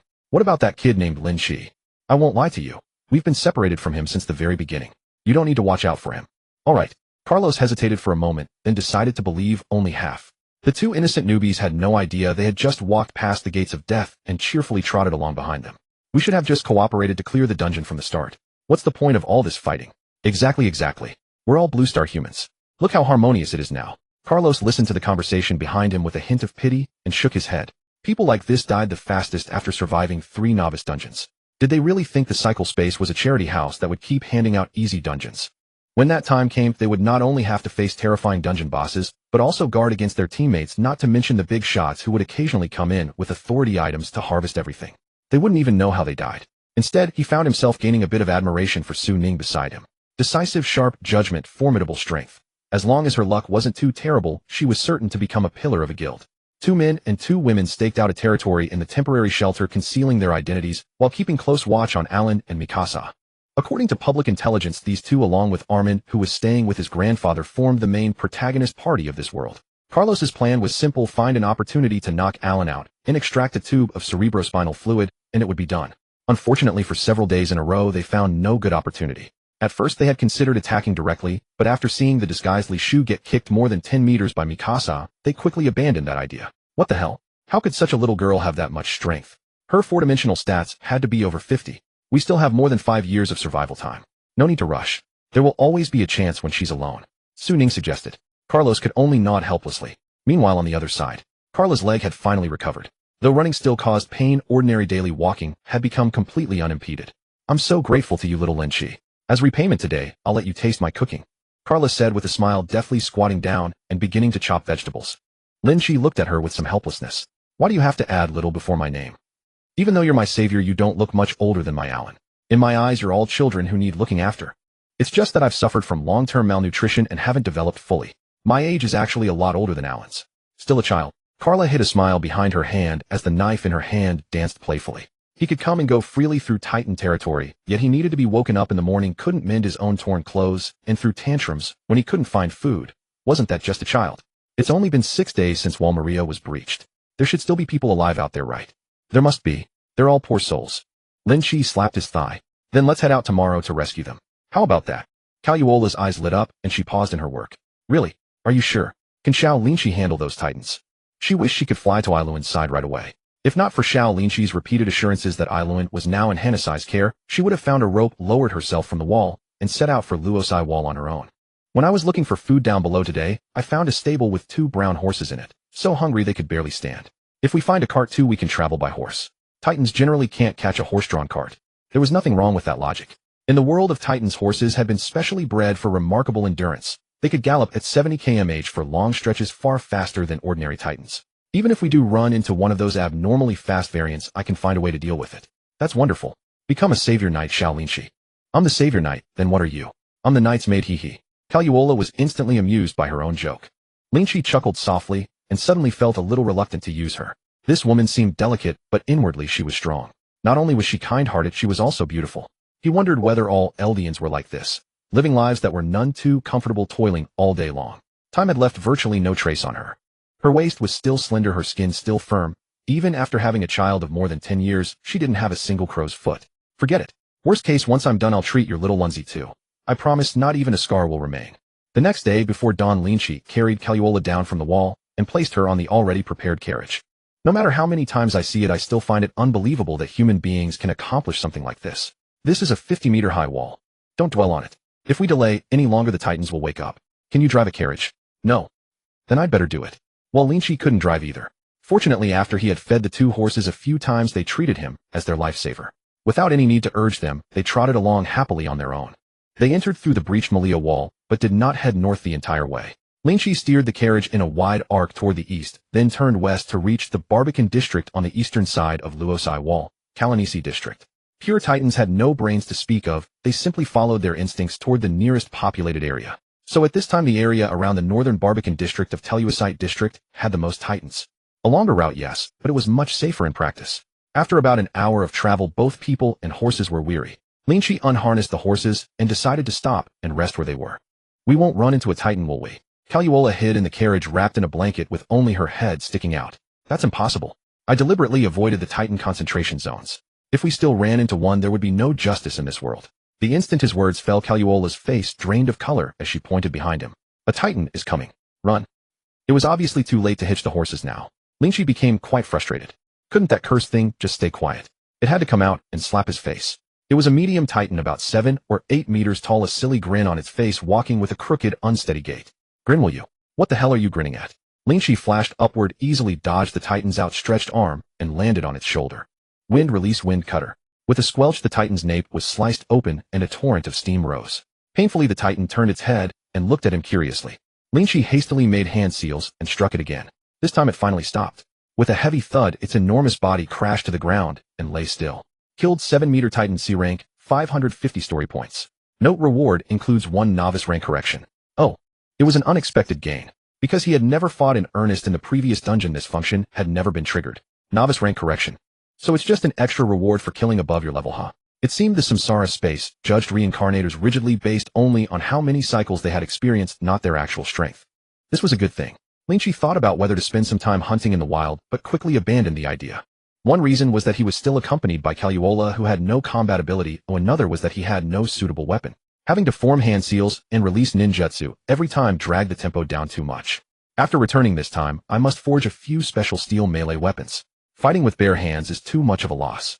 After checking that there was no loot drop mechanic, Lin Qi returned to the carriage somewhat disappointed. That's amazing, Xiao Lin Qi. You took down a Titan that fast. We'll definitely make it to Luosai Wall safely. Kaluola waved her fist excitedly. So you thought I was bluffing? Lin Qi said, speechless. Kaluola said sheepishly, it's not that. I just didn't expect you to be that good. After thinking for a long time, she finally found a comparison she thought was apt. Much better than Hanasai. Then you'd have been better off not comparing. After resting for 20 minutes, the two horses had eaten and drunk their fill and obediently let themselves be harnessed again before running off in high spirits. They advanced in fits and starts until the sun was nearly setting, and at last no more Titans could be seen. Along the way, Lin Qi had killed 12 Titans here and there and worked out the general pattern. Those below 4 meters gave the lowest rewards, generally 300 to 500 points. Medium Titans gave between 500 and 700, while large Titans around 15 meters could give up to 1000. Compared to the 5000 point base reward from his first cycle, this kill reward was by no means shabby. Of course, the novice correction deserved most of the credit. There's a village ahead. Let's find some food there and rest up as well. Seeing him kill Titans as if they were chickens, Kaluola had grown much bolder. She even dared to sit in the driver's seat and act as the coachman. We'll stay here tonight. Traveling at night was certainly safer, but he would also miss the story points that were delivered right to his doorstep. Even a mosquito is meat, no matter how small. He found a house with a stable, tied up the horses, and prepared hay and fresh water for them. Only then did he take Kaluola to walk around the village. This was a fairly well-off neighborhood. Most houses were of brick and stone construction, and there was no sign of Titans. Presumably the residents had gotten word and evacuated into Luosai Wall ahead of time. Let's take this one. There's a vegetable plot behind the house. The family left in a hurry, so there should be other food. Then I'll pick some vegetables and cook. Be careful. If anything happens, yell. I know. While she was cooking, Lin Qi prepared to begin his scavenging operation. Without money, he could not go far, and he did not want to end up in the slums once he got inside Luosai Wall. Lin Qi lit the candles in the house one by one, then began. After looting the bedrooms on the second floor, he had 2 silver coins and 18 copper coins in hand. According to Kaluola, 1 copper coin could buy a black bread harder than stone, and around 100 copper coins could be exchanged for 1 silver coin. Her husband Jelisha, as a doctor with a renowned name, could earn 5 to 10 silver coins a month, depending on whether he had outside consultations. The purchasing power of 2 silver coins was still considerable. Lin Qi suddenly grew interested and planned to search all the nearby houses later. At that moment, on the 3rd floor of a house not far away, 2 women so gaunt with hunger that their faces had nearly changed beyond recognition pressed against the window in disbelief. Quick look, there seem to be people. Could it be a fire? Impossible. Look, there's light in both the kitchen and the 2nd floor window. Someone must be preparing food. Food. One of the blonde women instinctively swallowed. Neither of them was a local. They hailed from a mountainous region near the Maria Wall. While fleeing, they had encountered Titans and got separated from the main caravan. The two traveled together, hiding by day and moving by night, until after a full day and night they found this temporary shelter. Since learning that the wall had been breached, the only thing besides water they'd managed to consume was a single hard black bread. They had even contracted dysentery from drinking untreated water and nearly died halfway there. Let's go take a look. What if it's the Survey Corps? Then we'd be saved.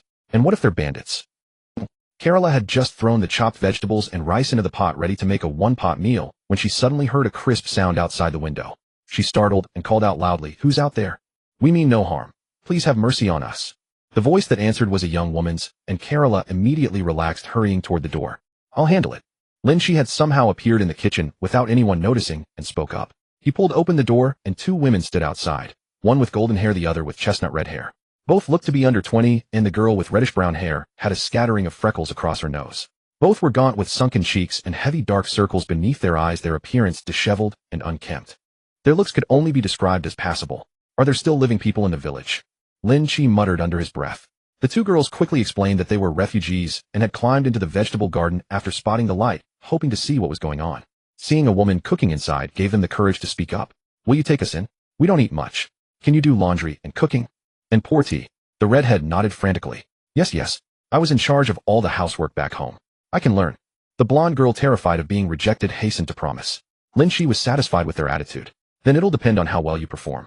If you do a good job, I might be able to take you back to the Rose Wall." "Really? Thank you, my lord. The kitchen is yours. Prepare your own food as well. You'll be kept only if you meet the standard." With that, he walked toward the living room. Kerala hurried after him. Only when they were well away did she ask, "Little Lin Qi, they're starving like that. Why not let them rest first and have a proper meal? I'll prepare the food." Lin Qi didn't answer directly, but instead spoke of the situation inside the Rose Wall. "Do you think the grain reserves inside the Rose Wall would be enough if dozens of thousands of people suddenly appeared? Well, the royal government certainly wouldn't let the common people starve. Even if this year is manageable, losing more than a third of their territory means there won't be enough in the years to come, surely." "Tell me, these 2 are outsiders with no family or connections inside the Rose Wall. How do you expect them to survive?" "I'm preparing them for hardship before it even arrives." In truth, he simply believed that sparing rice earns gratitude, but pouring out a peck earns resentment. Without demonstrating their worth, why should he save them? At the very least, having 2 maids meant he wouldn't have to lift a finger for his own daily needs. "All right, you rest here. Call me when the food's ready. I'm going to check if there are any Titans hiding around the village." Once outside, Lin Qi quietly released a shadow clone to keep watch before beginning to scour the entire village. Kerala was incapable of defending herself, so he needed to take precautions. Half an hour later, having turned the place upside down, he finally heard Kerala calling his name. He swiftly gathered the more than a dozen silver coins he'd found and returned to base. "Young master, young miss, please dine." The 2 newly appointed maids carried themselves with proper decorum. Within such a short time, they had already changed their forms of address. Hearing this, Kerala blushed and waved her hands frantically. "I've got a child over 10 years old. How could I deserve the title of young miss?" After saying this, she kept shooting Lin Qi knowing looks. All right, then everyone just sit and eat together." The 2 girls, so hungry their eyes seemed to glow green, quickly served bowls of rice for Lin Qi and Kerala before ladling food for themselves, sitting down and falling upon it greedily. Lin Qi watched for a while and found nothing amiss before he began eating. Though there were no elaborate dishes, the gleaming white rice, paired with lard and salt topped with a layer of cured sausage Kerala had found and fresh vegetables picked from the garden, made every bite fragrant and satisfying. As expected, the combination of fat and carbohydrates brought pure joy. Before long, the entire pot of rice had been devoured. "What are your names?" Satiated Lin Qi decided to get to know them better. Replying to young master, "I am Amy," said the blonde girl. "I'm Dorothy," the redhead responded. "Kerala and I are heading to the Karen's district east of the Rose Wall. Honestly, I hadn't planned to bring 2 burdens along with us." Lin Qi's words tightened the girls' chests and tears began welling in their eyes. Fortunately, Kerala spoke up. "Little Lin Qi, you promised just now." "Good, very sensible." "Fine, but Kerala has been pleading on your behalf. I'm not entirely heartless, so I suppose I could take you along." Before the 2 could celebrate, Lin Qi raised a finger. "There are 2 conditions. First, take care of Kerala. Second, keep your mouth shut." Once inside the wall you'll know what can and cannot be said. Understood. Thank you, young master. The two quickly rose to affirm their resolve. Dozens of thousands of people have suddenly appeared inside the wall. You don't need me to explain how dire the survival situation is. If you perform well, I can ensure you have food in the future. The heavy stones in Dorothy and Amy's hearts finally settled.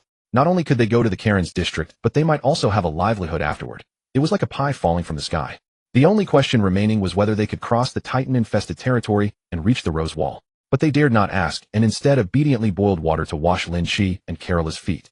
Only then did they retreat to the washroom and scrub away the days of stench from head to toe. After changing into clean clothes pulled from the bedroom, they lay on the soft bed and fell into a deep sleep. The next day, after finishing the breakfast, Dorothy and Amy had prepared. The four of them hitched the horse and set off northward. Compared to the previous day, their speed was less than half. Madam, are you sure it's all right to bring so much stuff? Under Carola's insistent persuasion, the two had finally switched from calling her young miss to madam. Better to put them to good use than let them rot away. Carola looked at the mountain of clothes piled beside her and spoke contentedly. With fabric like this, it would sell for at least 10 silver coins on the market.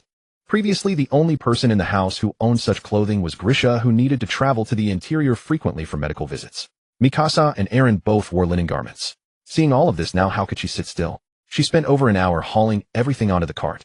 This family looks like minor nobility at first glance. This velvet with a few alterations would suit little Lin Qi perfectly, and all these. Once Karura started talking about clothes, she wouldn't stop.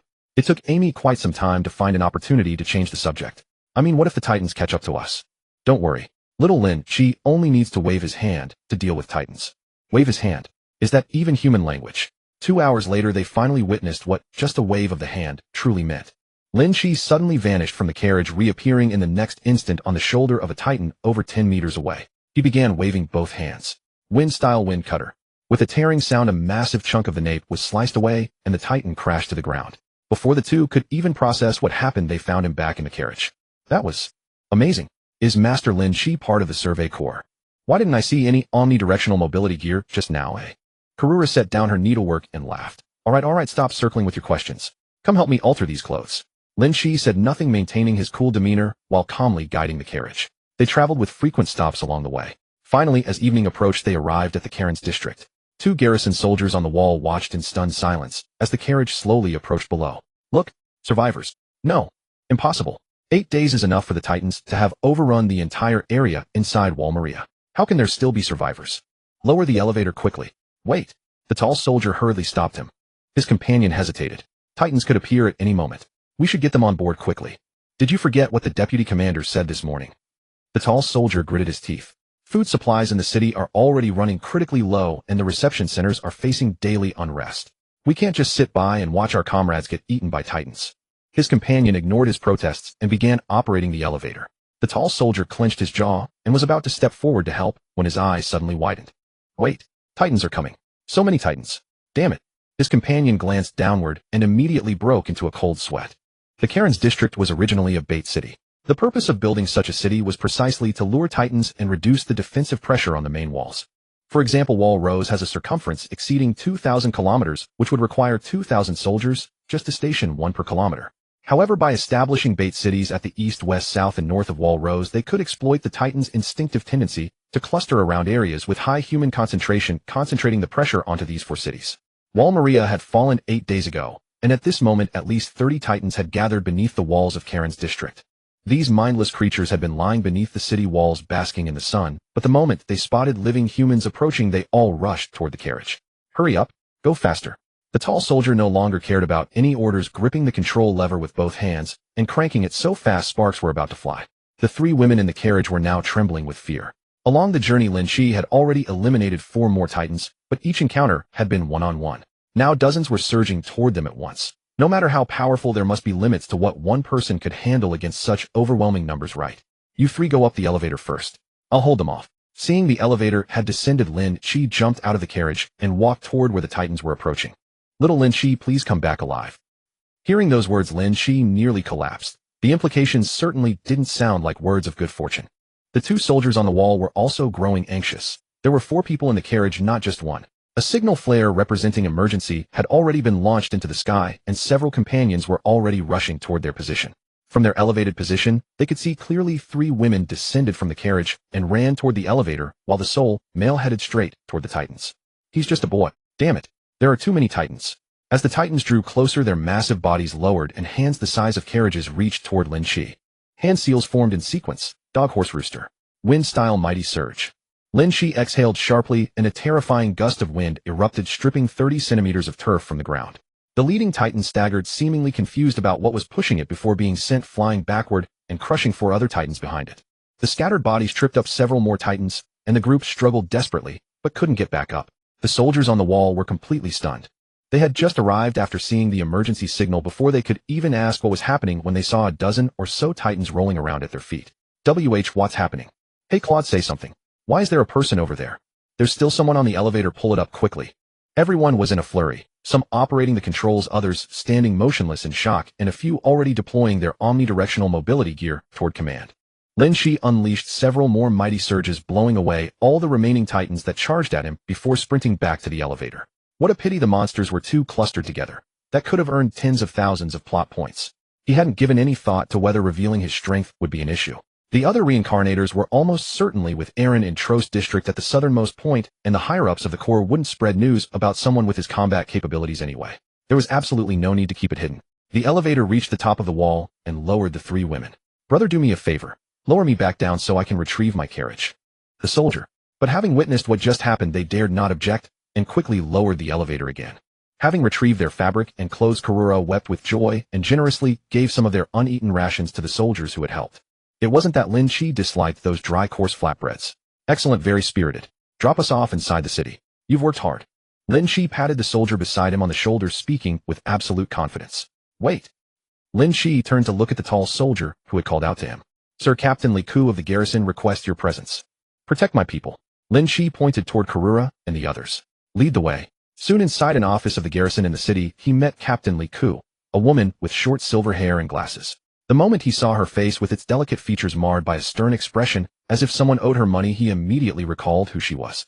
She was the elite soldier responsible for ground protection during Aaron's operation to block the gate with a boulder. I heard you escorted 3 ladies through the Titan-occupied zone. That's correct. How did you manage that? Lin Qi's face showed shock. She had wanted to join the Survey Corps since her training days, but her family's strong opposition had prevented it. But she knew all too well the Survey Corps' capabilities and survival rates. Any expedition beyond the walls with casualty rates below 40% was considered a decisive victory. How had this boy managed it? Active at night, and blessed with luck. So you mean the giants don't move at night? Riko adjusted her glasses and pressed on. At least I've never encountered an active giant at night. Excellent. The intelligence you've provided is invaluable. The Corps will remember your contribution. Lynch chuckled and extended his hand. Can I convert that contribution into coin? Riko pursed her lips, pulled out her money pouch, and counted out 5 silver coins. That's all I have. Thank you, you're a kind soul. Clearly the money came from her own pocket. Lynch didn't mind. He took the coins, took his leave, and departed. Riko was pondering how to deliver the intelligence to the commander of the Survey Corps when the door was knocked upon once more. Enter. Claude pushed open the door and froze for a moment. Captain Riko, where's that man who was just here? He's gone. Is there something else? Of course there is. Claude grew anxious. I just saw him barehandedly take down over a dozen giants at the foot of the wall. What did you say? Riko shot to her feet, jolting the table and spilling half a cup of tea. Are you certain you weren't mistaken? Several witnesses were there, Karen Sears and others. Claude quickly explained. He had worried that Karen, the first to report, might have failed to grasp the full scene and omitted the most crucial moments of the battle, so after briefly questioning the ladies he hurried over. Little did he expect that the key figure had already slipped away. Riko flung open the door and rushed out. We'll chase him first. Explain the details on the way. Yes, Captain. Meanwhile, under the watchful gazes of several soldiers, Lynch rode with Carla and the others in a carriage into the city district. Back in the office, he had deliberately concealed the truth. Not that he intended to hide.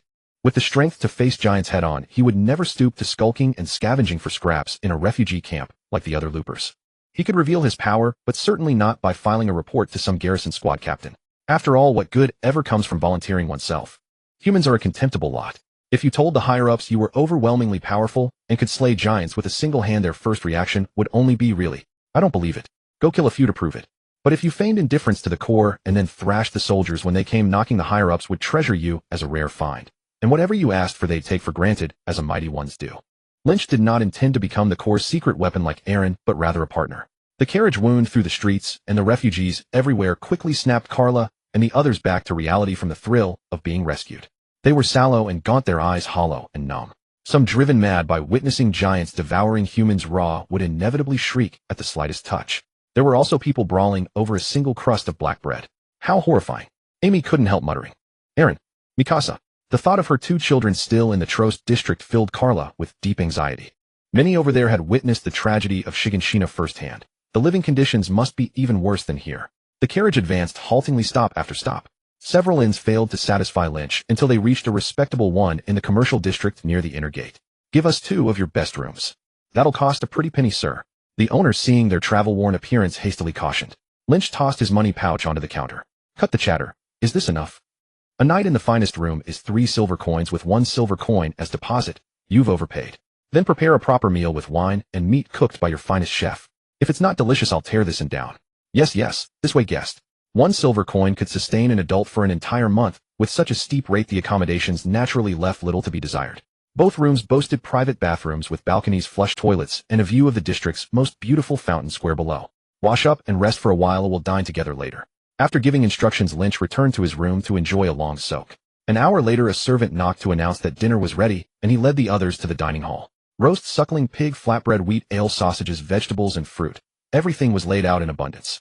These were foods ordinary families inside the walls could only see on festival days, so everyone feasted heartily. Amy and Dorothy, who had been granted the luck of tagging along, even wept tears as they ate. Yet it seems certain people had no intention of letting them finish their meal in peace. Several soldiers carrying rifles and wearing vertical maneuver equipment entered the restaurant, followed by Rico and a tall soldier. Lynch stood up and wiped his mouth. I'll step outside for a moment. Be careful. Carla gave him a nod. The armed military police soldiers, seeing him move on his own, simply stood in place and waited. But to their surprise, Lynch paid them no heed and simply walked straight out the door. Hey, where'd this wild brat come from? Boy, stop right there. The MPs hurried after him, chambering rounds and aiming at his back. Didn't you hear me tell you to stop? Shh. Lynch slowly turned around, glancing at the silent Rico. If I weren't worried about spoiling everyone's appetite, I'd have twisted your heads off by now. The MPs burst out laughing. They'd seen plenty of arrogant brats. Usually 2 rifle stock beatings were enough to make them behave. Hey kid, kneel down and lick my boots clean right now, and I might go easy on you later. You talk too much. Lynch couldn't be bothered to bicker with them. In a single second, 3 hand seals and a wind-release wind cutter enveloped the rifle-wielding MPs in an instant. Rico felt only a faint gust brush past her eyes. The next moment, limbs from several of her comrades were scattered across the floor. Oh, damn it, what have you done, eh? A waiter inside the restaurant heard the commotion and ran out to see, only to wet himself at the sight of the blood-soaked corridor. Oh my god, Asino, is this hell? Keep yapping and I'll chop off your heads too, understand? The 4 MPs, writhing in agony, fell instantly silent and scrambled desperately backward. Rico and Claude were shaken to the core. They hadn't seen him make a move at all. What weapon did he use? How did the MPs all drop in the blink of an eye? This was no ordinary terrorist. To attack the military police was a crime worthy of having one's entire family executed for defying the royal government. Don't do anything rash. There's still room to turn back. We only came to ask you some questions, please don't misunderstand. Seeing the situation spiral out of control, Rico hastily tried to defuse it. Lynch gave a faint laugh. Is there really room? Then he looked down at the terrified MPs on the floor. If I let you go right now, will you promise not to trouble me again? Of course, we're not here for you. You misunderstand. We merely wish to invite you to the military police barracks as guests. We have absolutely no intention of harming you. The MPs gritted their teeth against the pain, forcing sincere smiles as they apologized profusely. Oh, why didn't you say so earlier? Look at this misunderstanding. Lynch's face was full of remorse as he waved over the innkeeper, who had just arrived and was still clutching the wall for support. You heard the MP's apology just now. They've agreed to compensate me with 100 silver coins. Put it all on my tab. Oh, well. The MPs scrambled to empty their pockets, pulling out every coin they had on them. At this rate, they'd bleed out before they ever got bandaged. Boss, take the money quickly, and be sure to treat these fine gentlemen well. If you have no further business, or may we go see a doctor now? Lynch waved a magnanimous hand. Go on then. And remember, no more coming to cause me trouble. Of course. Only a coward would come back. Rico and Claude each grabbed 2 of their men and, heedless of further damage to the already battered walls, used their vertical maneuvering equipment to flee the scene at once. Clean this place up. If I come back from my meal and there's still a smell, I'll twist your head off. Understood. The innkeeper felt his trousers grow damp. Earlier, when he checked them in and heard them say they'd tear the place apart if the food was bad, he'd assumed it was just talk. Now he realized they'd meant every word. By the goddess above, why had he been saddled with such a plague of a guest? But he didn't dare hesitate, bobbing his head in frantic agreement. As for retaliation from the military police, if worst came to worst, he'd have to ask Baron to mediate. Just please don't let them start a fight inside his inn. Seeing Lynch return unscathed, Carla let out a relieved breath. What was all that ruckus outside? Nothing. I just beat up a few thugs. Let's eat first. The others didn't dare press further and hurriedly lowered their heads to eat. After a hearty meal, the four arose and headed back to their rooms. They say human potential is boundless. And indeed, the corridor that had been drenched in blood mere moments ago had already been scrubbed spotless. It had even been wiped down several times with dry cloths and laid with new carpet. After sending the three women back to rest, Lynch left a shadow clone on standby and headed back downstairs. He asked a pale-faced servant for a chair with a backrest, then planted himself squarely in the doorway like a conquering general. At the military police barracks, squad leader Eunice was in a towering rage. After climbing the ranks for over 20 years, he'd only just made it into the upper echelons last month. No sooner had he taken office than the fall of Maria Wall dumped a refugee crisis onto his desk, leaving him frantic and overwhelmed. Before the refugees' provisions for next month had even been secured, word arrived of an outlaw making trouble in the city. In his fury, he lopped off a hand and a foot from each of his four subordinates. Was there no law left? Was there no justice? Someone inside the walls dared to lay hands on the military police. Were they tired of living? Kill him. He absolutely had to kill him. 50 fully armed MPs stood at attention, waiting only for Eunice's command. You really didn't see how he moved? Eunice's face darkened as he fixed his gaze on Rico. If it weren't for that meddlesome grunt from the garrison regiment, would he have been humiliated like this? If the man could take on Titans, why not just go fight Titans? Why did he have to stick his nose into this? If he loved Titans so much, why didn't he just transfer to the Survey Corps? Rico's expression turned solemn. To answer the squad leader, no, I didn't. I couldn't even see what weapon he used. I recommend we do not engage him in a confined space. Do I need you to tell me that? After his outburst, Eunice began assigning tactics to his subordinates. First, lure the enemy into the open. Second, make full use of the vertical maneuvering equipment. Keep your distance and fight with spears. Third, one unit is to capture his companions with priority on taking them alive. With the plan set, the MP unit moved in perfect unison, mounting horses, shouldering rifles, cracking whips, and thundered off toward their destination. The surrounding streets had already been cleared and cordoned off by the garrison regiment, so their path was unimpeded. Soon the column arrived at Fountain Square. There, plainly visible in front of the inn, sat a young man flanked by two maidservants feeding him fruit and wine. How brazen! Eunice snarled. All troops dismount. Battle ready. Boots and uniforms clattered, and in under 10 seconds 50 rifles were all aimed squarely at Lynch. Rather than continuing to harass the now unsteady servant, he waved them off to take cover.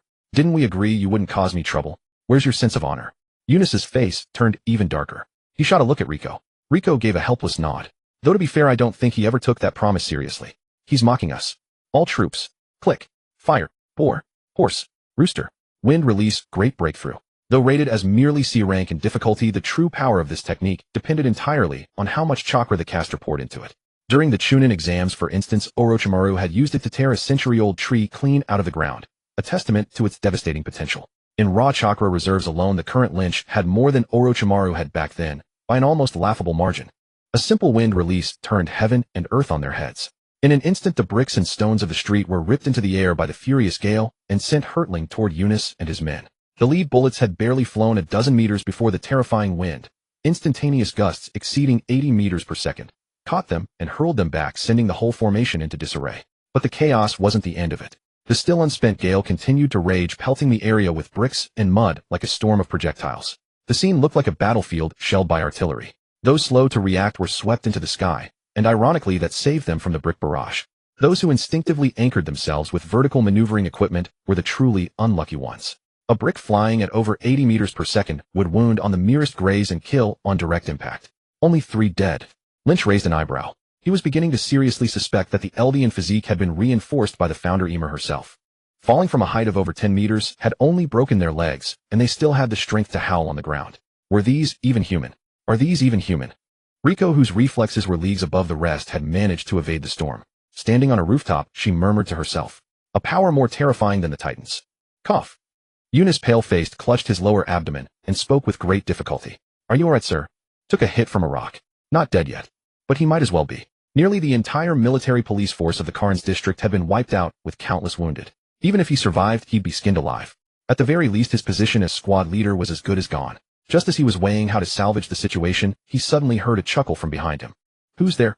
Sure you won't die? I don't believe it. Wind release, wind cutter. Eunice toppled backward, his body hitting the ground with a dull thud. Shing. Rico drew her blade in an instant, nerves taut as she held it between herself and Lynch as though it could grant her a shred of security. I need someone to deliver a message. Lynch said coolly. He's not going to kill me. Rico didn't dare relax.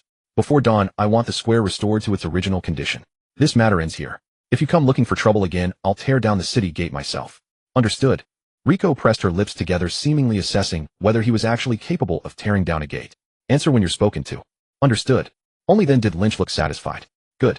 Tell those down below to stop their wailing. If they dare disturb my sleep, I'll chop them all up. Understood. In the days that followed, a perfect calm prevailed. Apart from the neighborhood around the Fountain Hotel being sealed off as a restricted zone inside the city, nothing seemed any different. The hotel owner had sent overnight for the Baron who owned the place to mediate, and no one understood why only a few minutes after entering the military police barracks the Baron ran out pale-faced. Before leaving, he said the hotel was his now, and if anyone dared to run, he would slaughter their entire family. Carla and the others were still wondering why in such a large hotel the only remaining guests were those in their 2 rooms. Lin Qi, however, brushed it off with a single remark: with the economy in decline, even the nobles could no longer afford to stay at such an expensive hotel. Beneath the surface of harmony, the high-ranking officials inside Wall Sina were thrown into an uproar. The Central Military Police underneath them reported that a lone man had single-handedly wiped out the entire military police division in the Cairns district. Utter nonsense. Sans there's a limit to jokes. But when they personally saw wounded soldiers, missing arms and legs, being carried into Wall Sina in an unending stream, they all fell silent. Including squad leader Eunice, a total of 51 military police officers had been involved. Only 42 survived, 33 of them severely wounded, and 9 with minor injuries. Only 5 were expected to be able to return to duty after recovering. Having dismissed the Central Military Police officers, the senior officials began their discussion in heavy gloom. Could it be another wielder of the power of the Titans? Wall Maria's destruction last time was certainly their doing. According to the battle report, a colossal Titan appeared, its height surpassing the wall itself. What terrifying power! We must have Lord Rice take action. Who among you will go? And the Cairns district. Send someone to keep him calm for now. Didn't they say he no longer wants anyone causing him trouble? Chances are he simply no longer wishes to be a weapon of war. Quite reasonable. On one hand a tool, on the other wealth and glory. Even a lowborn would know which to choose. Then let those idiots in the Survey Corps go and placate him. Give him a title with no fief, bring more gifts. Choose the finest treasures and beauties. Agreed. Agreed. As a family that could not be affected by King Fritz's memory-altering power, they were not wholly ignorant of this world. For instance, the Titans were not invincible. As long as the king was willing to act, retaking Wall Maria was within a single thought. Unfortunately, these people understood the Titans to a degree, but only to a limited degree. After all, the power of King Fritz lived on only in the deathbed declarations of their ancestors. As for where exactly the power of the Titans lay, or what unbelievable abilities it held, they had only a patchy understanding. So when they heard of Lin Qi's astonishing exploits, they instinctively arrived at a conclusion entirely at odds with the facts. Erwin Smith, a man of extraordinary ability and meticulous cunning. Around him had gathered a pack of like-minded fools. Several ministers had originally intended to obstruct his promotion to commander, but with the present need for capable hands they had no choice but to let him have it. The appointment ceremony was concluded with haste, and the Survey Corps received its 13th commander. Before Erwin had even warmed the commander's seat, a mission order arrived that baffled him. Proceed to the Fountain Hotel in the Cairns district. Deliver the gifts intact to Baron Lin Qi and take charge of security. So your first job is to babysit some shitty baron who can't even piss on his own. Hang had long grown used to his pungent way of speaking. Levi, this document names you specifically. I'm not interested in changing diapers. Levi, look at this. Erwin didn't argue. He simply handed over the mission order. During the mission, we can agree to any of his requests. We don't even have to report it. Hang hastily interrupted. Read more carefully. Requests that go too far still have to be reported. Only the paperwork can be completed afterward. Levi's taut face couldn't help revealing a cold smirk. Have these shit-for-brains noble brats been kidnapped? Or does this so-called baron have something on them? It's not that simple. Erwin rose to his feet. Knowing them as I do, they wouldn't offer such an absurd deal unless someone had a gun to their heads. It's less a matter of having dirt on them than a blade already pressed against their throats. Levi raised his eyes. What do you intend to do? Actually, I've been thinking about why the Survey Corps was chosen for this task all along. A hint of a smile crossed Erwin's face. By rights, wouldn't it make more sense, and be more lawful, for the Central Military Police to handle it? Levi and Hang had caught on too. Yes, when sending gifts to a newly ennobled baron, why wasn't the military police responsible? Why didn't the baron travel to the royal capital in person to receive his title? I suspect there's only one reason: this Baron Lin is someone they dare not provoke, and the military police have already suffered at his hands. Levi arched an eyebrow. The royal government suffer a loss. Could the two words even be placed in the same sentence? Even with the current situation within the walls, President Zackley and Commander Pixis of the garrison regiment would maintain considerable manners before the royal government. After all, the military police could crush the other two branches in both the quality of their soldiers and their armaments. Was there anyone in this world who did not fear the military police? It sounds like a hot potato. Should we refuse the assignment? Hang asked. No. Crises often go hand in hand with opportunities. We need to bet on this. Erwin was confident he could take control of the situation. Although he did not know what that baron held in his hands, the fact that he had continued to remain in the Cairns district did not suggest he was some kind of terrorist. Moreover, he was bringing gifts from the royal government. With such sincerity, the other side just might be willing to sit down and talk. However much they had braced themselves, when they actually saw the gifts specified in the mission order, they were still shocked. 4 whole carriages of gold coins, no fewer than 20 carts of jewelry, and exquisite fabrics. Hang went red hot on the spot. Every time the Survey Corps requested funding, the budget was cut again and again. More than 20 expeditions beyond the walls had cost less than half of this single shipment. Sometimes, even the death benefits for soldiers had to be partly paid out of the pockets of the Corps' senior officers. Don't lose your temper yet. There's still another carriage at the back. Levi's gaze was indifferent as he turned to the final carriage, a luxurious one tightly veiled from view. What else is in there? Hang stormed forward furiously and yanked the curtain open. I'll see for myself what this. Who are you people? At a loss, she looked back at Erwin and the captain, then at the 4 finely made-up girls inside the carriage. They ranged from a petite girl to a voluptuous older woman, and even a gallant female military police officer. What is the meaning of this? I take it these are part of the gift as well, Erwin said, the smile on his face growing richer. Erwin. Hang stared at him in shock. Did he really find this funny? It shows that this man is more valued by the royal government than we imagined. But that still doesn't. Did you see even the slightest unwillingness on their faces, eh? Levi, for his part, could understand them all too well. Sometimes for those born into a poor family, beauty is not a gift, but a curse. This handsome young gentleman is right. We are all here willingly. A voluptuous woman of about 24 or 25, with long flaxen hair, smiled. Levi's face darkened at once, and he turned and walked away. Hang looked at the pretty military policewoman. Are you one too? I have my own mission. An overt intelligence agent. Erwin made his judgment immediately. She was a pawn placed in plain sight, an open secret everyone tacitly accepted. Choosing to stay meant agreeing to cooperate, and such people were usually direct or collateral members of noble families. Inventory the supplies. We move out in half an hour. Yes, Commander. Half an hour later, escorted by 50 fully armed Survey Corps soldiers, the procession set out in force. From the royal capital to the Karen's district was roughly 380 kilometers. The land between was almost entirely plains with well-maintained rammed earth roads, so an emergency march could cover the distance in a single day. But Erwin stretched the schedule to 2.5 days to guard against unexpected contingencies. They had reached Karen's district. When Lin Qi saw the burly man with flawlessly combed golden short hair, the mysterious red-haired woman in glasses, and the black-haired man with dead fish eyes who was a head shorter than him, he broke into a grin. You were looking for me, eh? Erwin Smith, 13th Commander of the Survey Corps, greets Baron Lin Qi. Erwin did not dismount. He simply knocked his right fist against his left chest in a salute. Baron, how interesting. Are those behind you the rewards? They should rather be called gifts. Those useless fools certainly know how to talk. Unload them then. As you command. The commander of the Survey Corps, a man of great dignity, could only act as a subordinate before a mere baron. Many soldiers wore indignant expressions, but none meant to disobey orders. They obediently worked as movers. Lastly, there is a special gift. Please take a look, Baron.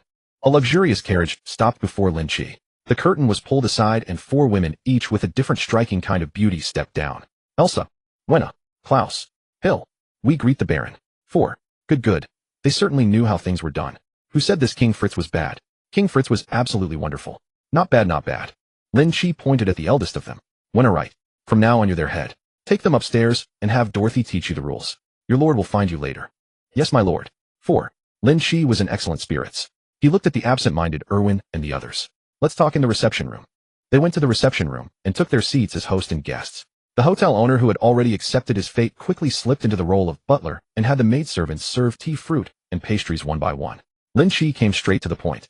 I don't like beating around the bush. If there's something, say it directly. The lords of the royal government seem somewhat afraid of you. More precisely, they don't want a fight that would leave everyone destroyed. Let's not talk about it. It's too troublesome to explain. Hang was blunt by nature and spoke up directly. With that much money, you can't spend it all alone, Baron. Why not invest in our Survey Corps? Sure. No problem. His readiness caught her completely off guard. Wouldn't that be too rash? As I said, I don't like beating around the bush. I'll sponsor you with 2 wagon loads of gold coins. Is that enough? Hang immediately raised both hands in surrender. Enough. The Baron is far too generous. But I also have conditions. Please speak, my lord. Erwin quickly sat up straight. I need a weapon, one sharp and durable enough. Would the Corps' standard blade-type weapon do? That's too light and too brittle. I need something more durable. Erwin frowned. May I ask what you plan to use it for? That brings me to my other condition. Take me along on the next expedition beyond the walls. You intend to use it to kill Titans. Exactly. A mutually beneficial partnership was the easiest to negotiate.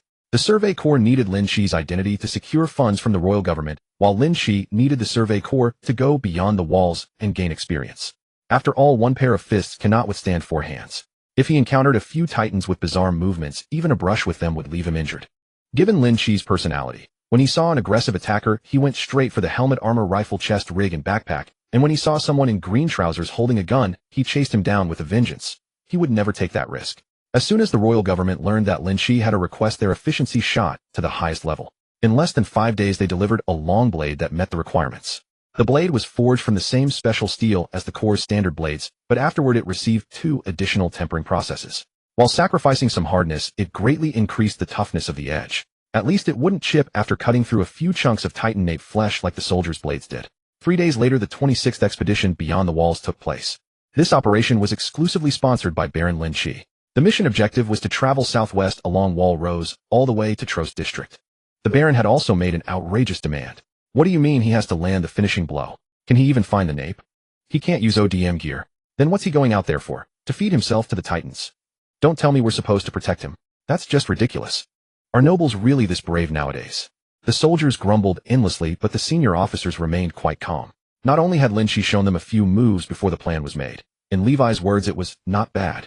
More importantly, after learning of this, the royal government praised Erwin to no end, and even proposed raising the Survey Corps' budget by another 30% in the next parliamentary session. Whether the Baron lived or died did not matter to them. They worked for whoever paid. As long as they didn't send the soldiers beneath them to their deaths, anything could be discussed. After all, the Baron had said it himself, the soldiers only had to keep the Titans occupied, and the killing he would do himself. So why wouldn't they agree? 26th expedition beyond the walls, move out. At Erwin's command, the soldiers rode out in single file through the outer gate and quickly fanned out. Before long, the scouting units on both flanks reported Titan sightings with smoke flares. Following the tactical plan, they swiftly drew the Titans toward the center. 2 in the southeast, 3 in the southwest. Without even laying eyes on the Titans, section commander Mike twitched his nose and gave the exact numbers. Lin Qi squeezed his legs, turning his horse. I'll take the southwest. Keep the other 2 occupied until I get there. Watching him ride away, Mike clicked his tongue and spurred his horse toward the southeast to reinforce.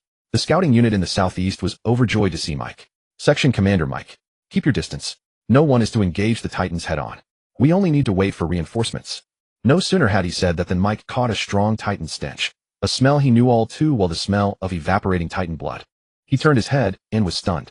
Impossible. 3 Titans were dealt with this quickly, but the dense steam emanating from behind Lin Qi was unmistakable. Mike narrowed his eyes, scrutinizing his movements, intently wondering what kind of combat technique could reach the nape of a Titan without relying on vertical maneuvering equipment.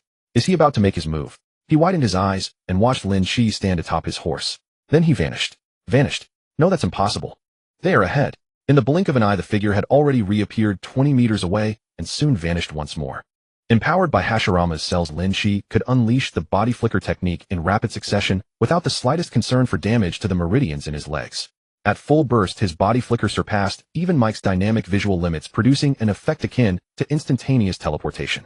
With a well-suited weapon in hand and no hand seals required, Lin Qi slaughtered Titans even faster than before, and far more brutally than the soldiers of the Survey Corps. A single swing of his blade carved clean through an entire Titan's head.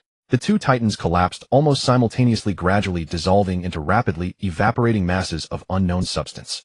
Nay, the horse reared its head and let out a long cry, then surged forward just in time to catch its falling master. Man and steed carved an elegant arc across the sandy ground. Continue the reconnaissance. I'll head back to the center and wait for word. After giving his instructions, Lin Qi galloped away without looking back. 5 Titans, 3000 story points earned with ease, far more efficient than his previous solo hunts. The Titans' attention was largely fixed on the soldiers below who were drawing their aggro, leaving them standing there like stationary targets waiting for Lin Qi to carve them up. The newcomers were still doubting, but the veterans who had witnessed it with their own eyes were already completely convinced. Even Erwin's composed expression concealed an endless storm of shock. This was practically another Levi. No. Levi was still constrained by terrain and gas reserves. The only thing limiting this man was his own stamina. But could a human body truly sustain such an intense battle? Before long, Lin Qi answered that question through action. Chakra truly operated on a different logic. Throughout the entire morning, Lin Qi had been charging back and forth, changing horses 4 times. Yet this pillar of their offensive remained as vigorous as ever. By the time the corps halted by the river to rest in the forest, Erwin was looking at him with an entirely different gaze.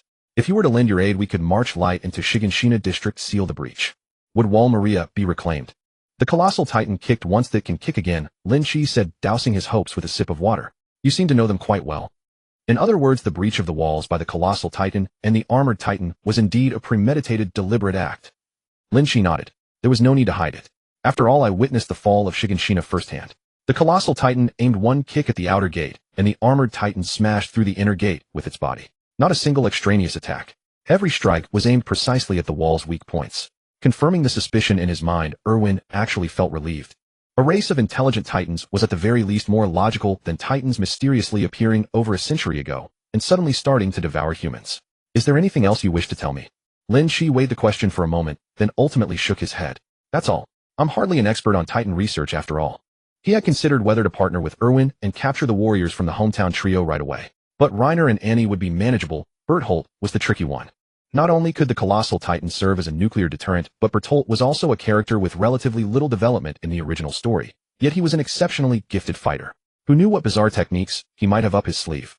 Back then, even Mikasa had been caught off guard and sent flying by his sudden kick. This man's control over the colossal titan far surpassed Armin's. No, it surpassed every colossal titan inheritor in history. The current Berthold was not the hesitant, indecisive man of 5 years later. He was genuinely capable of bringing total annihilation. After mulling it over, Lin Qi decided it was wiser to tread cautiously. Still, he was unwilling to close the door entirely, so he added, however, if there's a similar expedition beyond the walls, I'd be glad to lend a hand. That would be for the best. On behalf of the Corps, I thank you, Baron.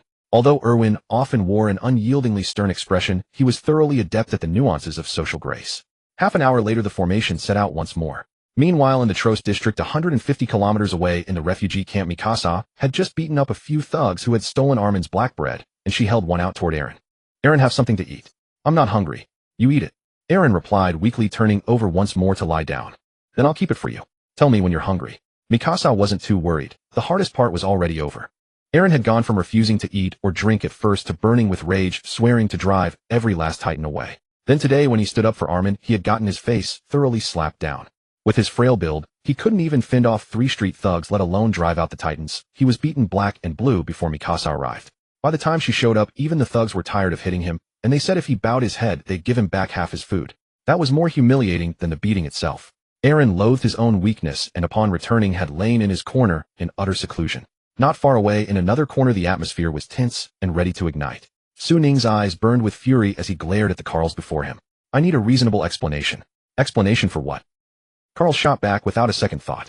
He had been suffering terribly during this period. Ever since witnessing Mikasa's terrifying combat prowess in person, he had become all the more cautious. To conceal his identity, this prominent veteran cycler had been eating and sleeping alongside refugees, going 10 whole days without a single bath, his entire body practically marinated in the stench. On one side, he had to keep an eye on the target, on the other he had to guard against the newcomers. He was so on edge that he wished he could sleep with only one eye shut. Already teetering on the brink of explosion, and now these newcomers dared to question him.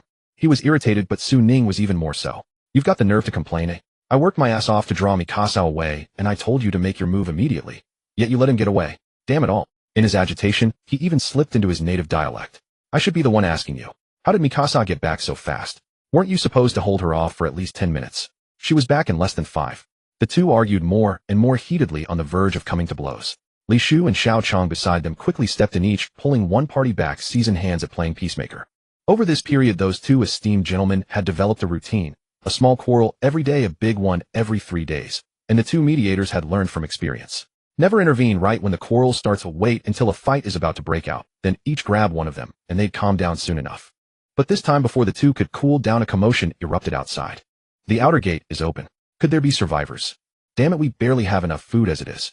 Why let more people in? What if someone from outside is you?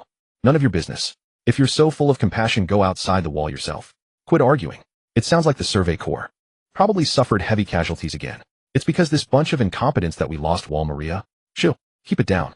Upon hearing it was the Survey Corps, Alan perked up and scrambled to his feet, bolting outside. Alan, wait for me.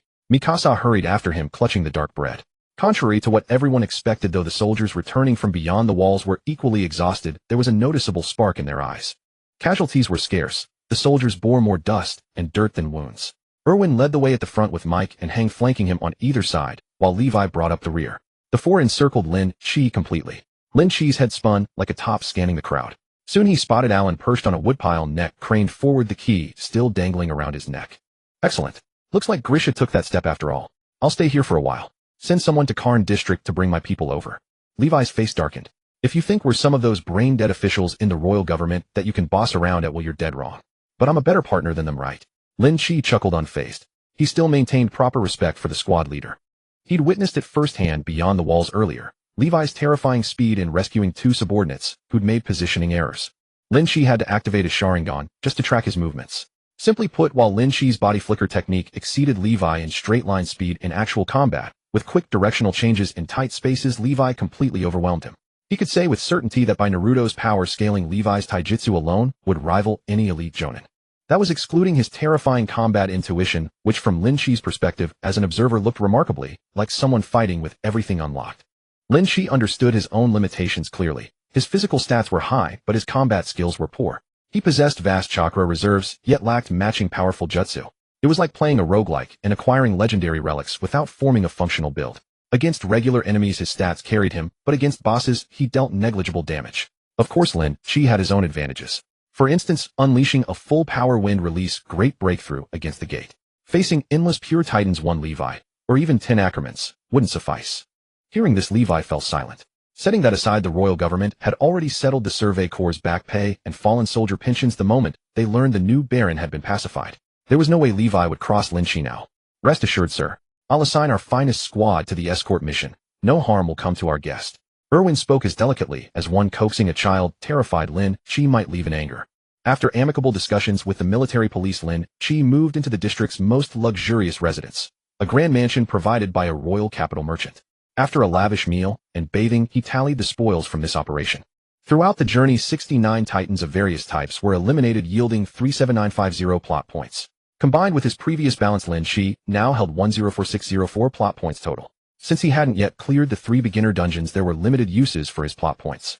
But that would change afterward. From jutsu and Kekkei Genkai to spiritual roots and cultivation techniques, once you cleared any dungeon, resources from all completed instances would become available for exchange. Most beginners fell into this trap, spending nearly all their plot points on boosting their 4 core attributes. It wasn't that they didn't know plot points would prove invaluable later. They simply couldn't pass beginner content without upgrading, yet couldn't afford premium items afterward. They were trapped between stubbornness and desperation. Fortunately, Lin Qi avoided this dilemma and contentedly amassed resources. When midnight fell, he quietly opened his eyes and slipped out from the windowsill. Following his memories from the day, he reached Alan's dwelling within half an hour, a small canvas shelter. Rather than acting immediately, Lin Qi concealed himself in the shadows, scanning for potential watchers. He needed a way to reach Alan without alerting Carl and the others.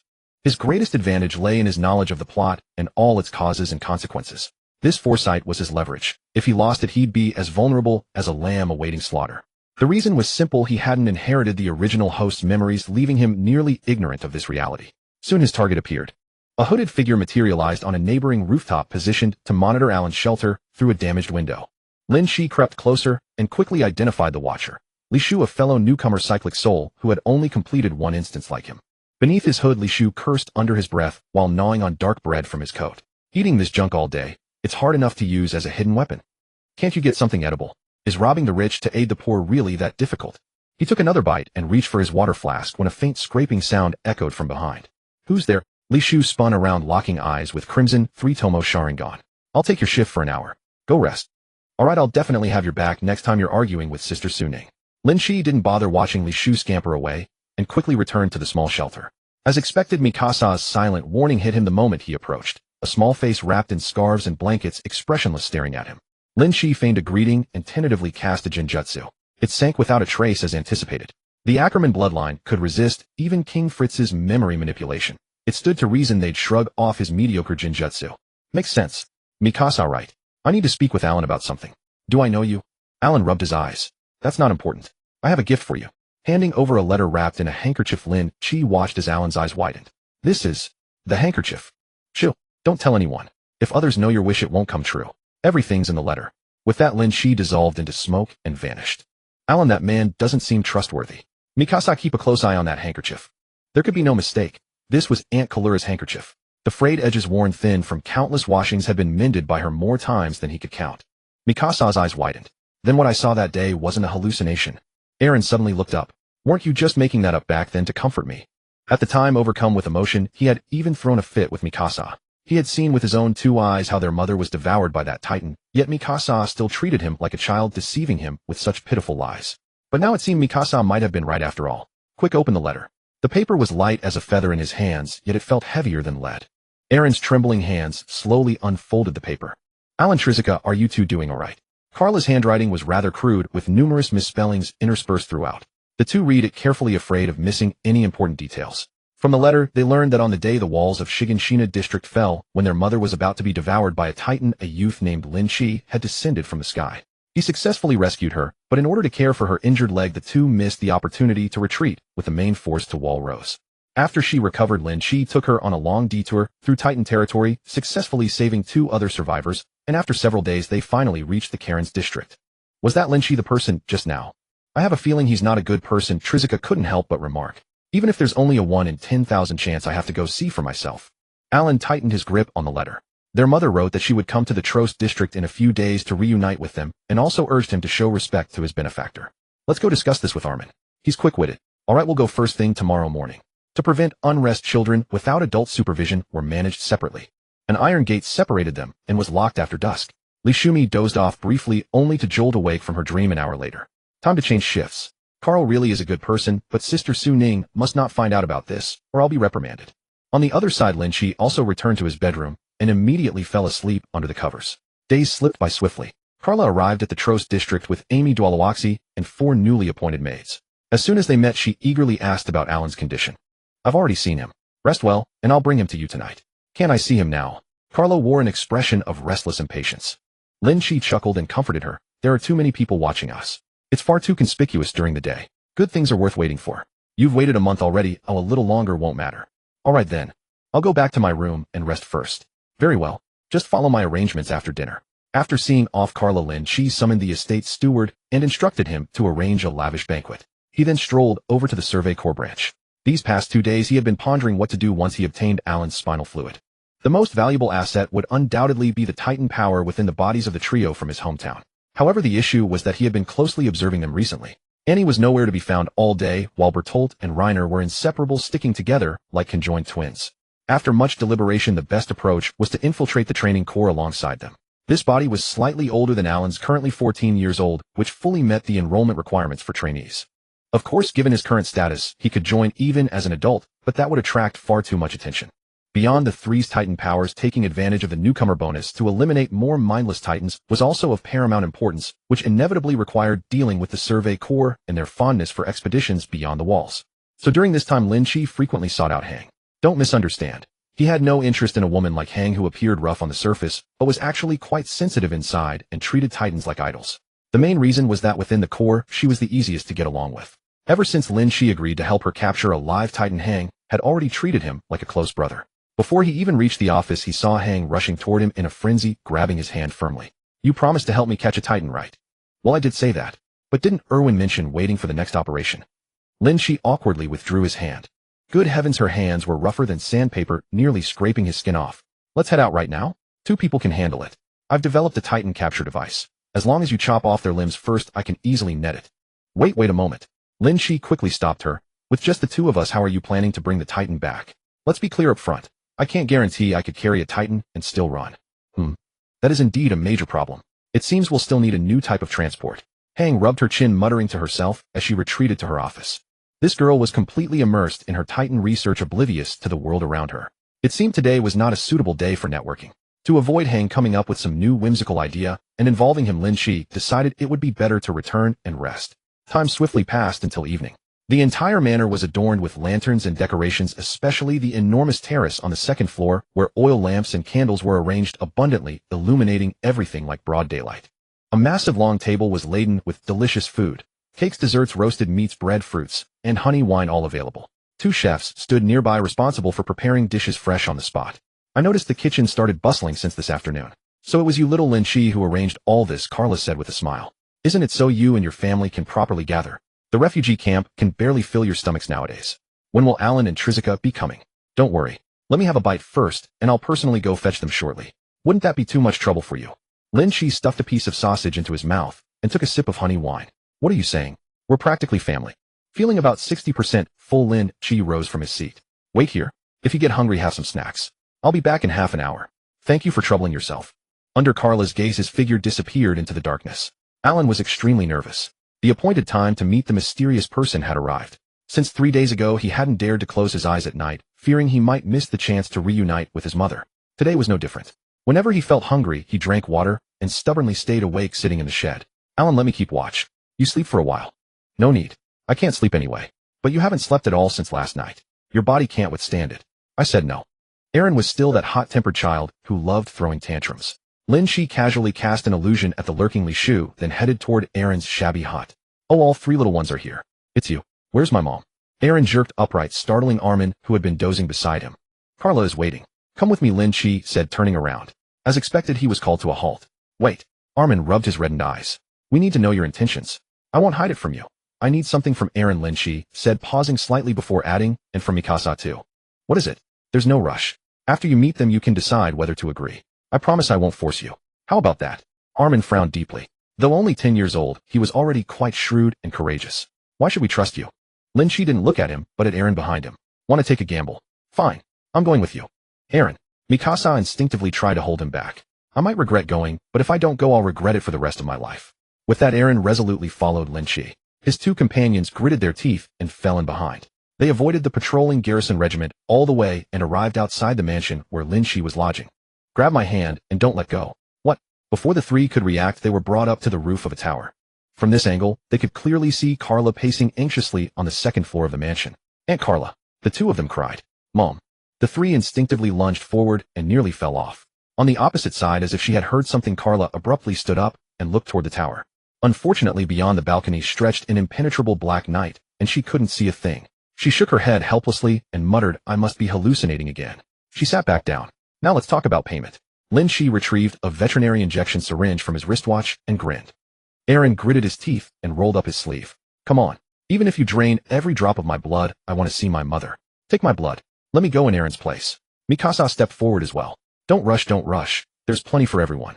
Lin Qi chuckled and reached out to pinch the back of Aaron's neck. The needle precisely found the gap between the vertebrae and pierced in. In an instant, Aaron fainted from the pain. Next came Mikasa. That girl really had nerves of steel. She gritted her teeth and didn't make a single sound. The scariest part was that she didn't even pass out. Wait. Why the hell did I extract Ackerman's spinal fluid? I should have drawn blood. Realizing his mistake, Lin Qi immediately produced another needle and jabbed it into Mikasa's wrist. This time she finally couldn't take it anymore. Her eyes rolled back, and she went limp. Armin trembled as he caught her forcing an awkward smile. You killed him. I'm not some demon after all. I just took a little blood. Since when does drawing blood require a stab to the back of the neck? Armin nearly rolled off the roof, his mind racing to figure out how to escape. But soon he saw two eerie green lights rise from Lin Qi's hands as he pressed them over the wounds on Aaron's and Mikasa's necks. Don't be alarmed. This is medical ninjutsu. Medical. Ninjutsu. So naive. Just stay put. It'll be done in 10 minutes. Shortly after, Mikasa and Aaron slowly came to, and Armin finally let out a long sigh of relief. Why doesn't it hurt anymore? Aaron asked in confusion, reaching back to touch it. Aaron, let me check first. Forgetting her own pain, Mikasa flung herself at him and began examining his skin inch by inch. Enough. My medical ninjutsu is rock solid. It heals and strengthens the body. Get yourselves ready, it's time for a happy reunion. Aaron and Mikasa could feel it the most. Not only were their wounds painless, but their spirits had considerably improved. There was no helping it. Yang release chakra was simply that effective. Seeing that they were fine, Lin Qi casually scooped them up and with a body flicker throw sent the three of them flying onto the second floor terrace. Aaron, Mikasa, and Armin. Carla screamed and rushed over. Mom, Aunt Carla. The two said. Good. A happy reunion. Aaron got his mother while I got the power of two titans and the Ackerman bloodline. Everyone has a bright future.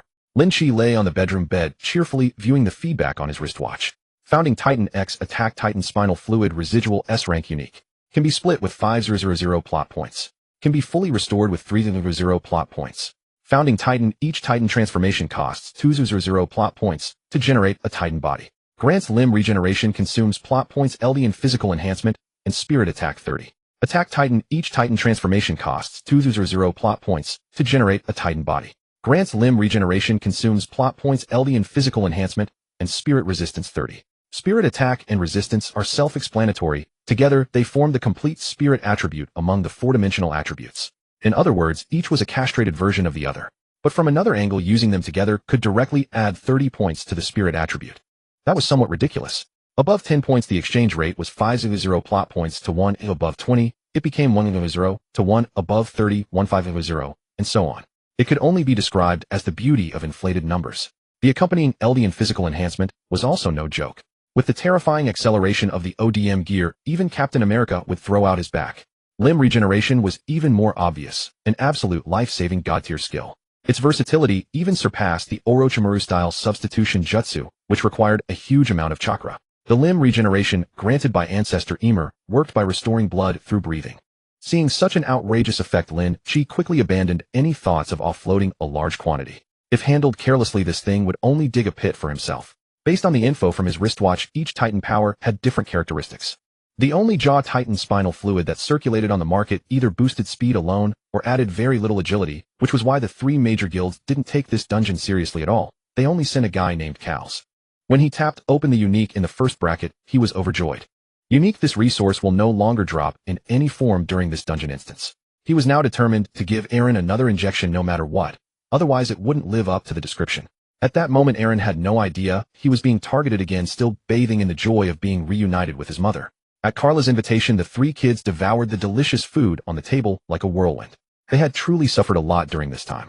Three kids with their only guardian, Armin's grandfather, already an old man. If it weren't for Mikasa's fighting ability, they would have starved to death long ago. Even so, they hadn't had many full meals. Not because someone stole their food, but because the rations handed out were simply too meager. Eat slowly, don't choke. Kerala watched them with a gentle smile, handing food to one and pouring water for another, bustling about without a moment's rest. Only when all three were stuffed to the point of rolling their eyes did she finally stop. Alan, have you seen Father lately? Father? Alan suddenly froze. He felt as though he had forgotten something important. That's right. Why hadn't he ever wondered where his old man was? He furrowed his brow, clutching his head in pain. Kerala quickly reassured him, it's all right. Father is definitely looking for us too. It won't be long before our family is reunited. You're right, mother. Alan immediately broke into a foolish grin and scratched his head. Oh right, that guy named Lin Qi.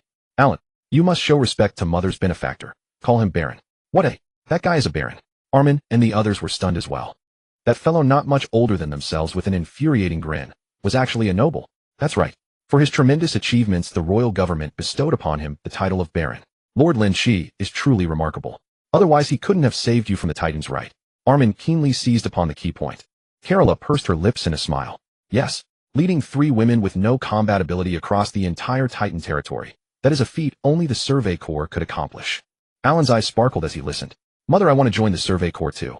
Alan. Kerala abruptly covered her mouth. Damn it, she had let it slip. Thanks to being escorted by the Survey Corps earlier, she had exchanged quite a few words with that Miss Hang along the way, hearing many of their heroic deeds. As a result, her initial resistance had gradually turned into admiration. And now, caught up in the conversation, she had stirred up Alan's little desire to enlist. She admired the Survey Corps, but that didn't mean she could accept her only son becoming a soldier, just like Shadi's. Kerala gravely gripped Alan's thin shoulders. Alan, hasn't the tragedy of Shiganshina taught you yet? Enlisting means death. Once you put on that uniform, there is no room for retreat. I'm not afraid. If humanity rests on its laurels, how are we any different from livestock? Do you want your mother to live in constant fear day after day, year after year, only to receive your final letter in the end? Kerala turned away and wiped the tears from the corners of her eyes. Mikasa, please help me convince Alan. I'm going to the restroom. She stumbled dazedly into the corridor, only to run straight into Lin Qi, who was carrying a tray. She felt a little embarrassed. Sorry you had to see that. Thank you for doing so much for us. It's nothing. I got what I needed to. Kerala didn't ask what exactly, since Alan and Mikasa didn't seem to have suffered any harm. You heard everything? I planned to wait until you finished talking, but I hadn't eaten enough earlier, so I had the kitchen prepare some more food. Kerala hesitated for a moment. Could you help me persuade Alan? Persuade him about what? Lin Qi swallowed a piece of grilled meat.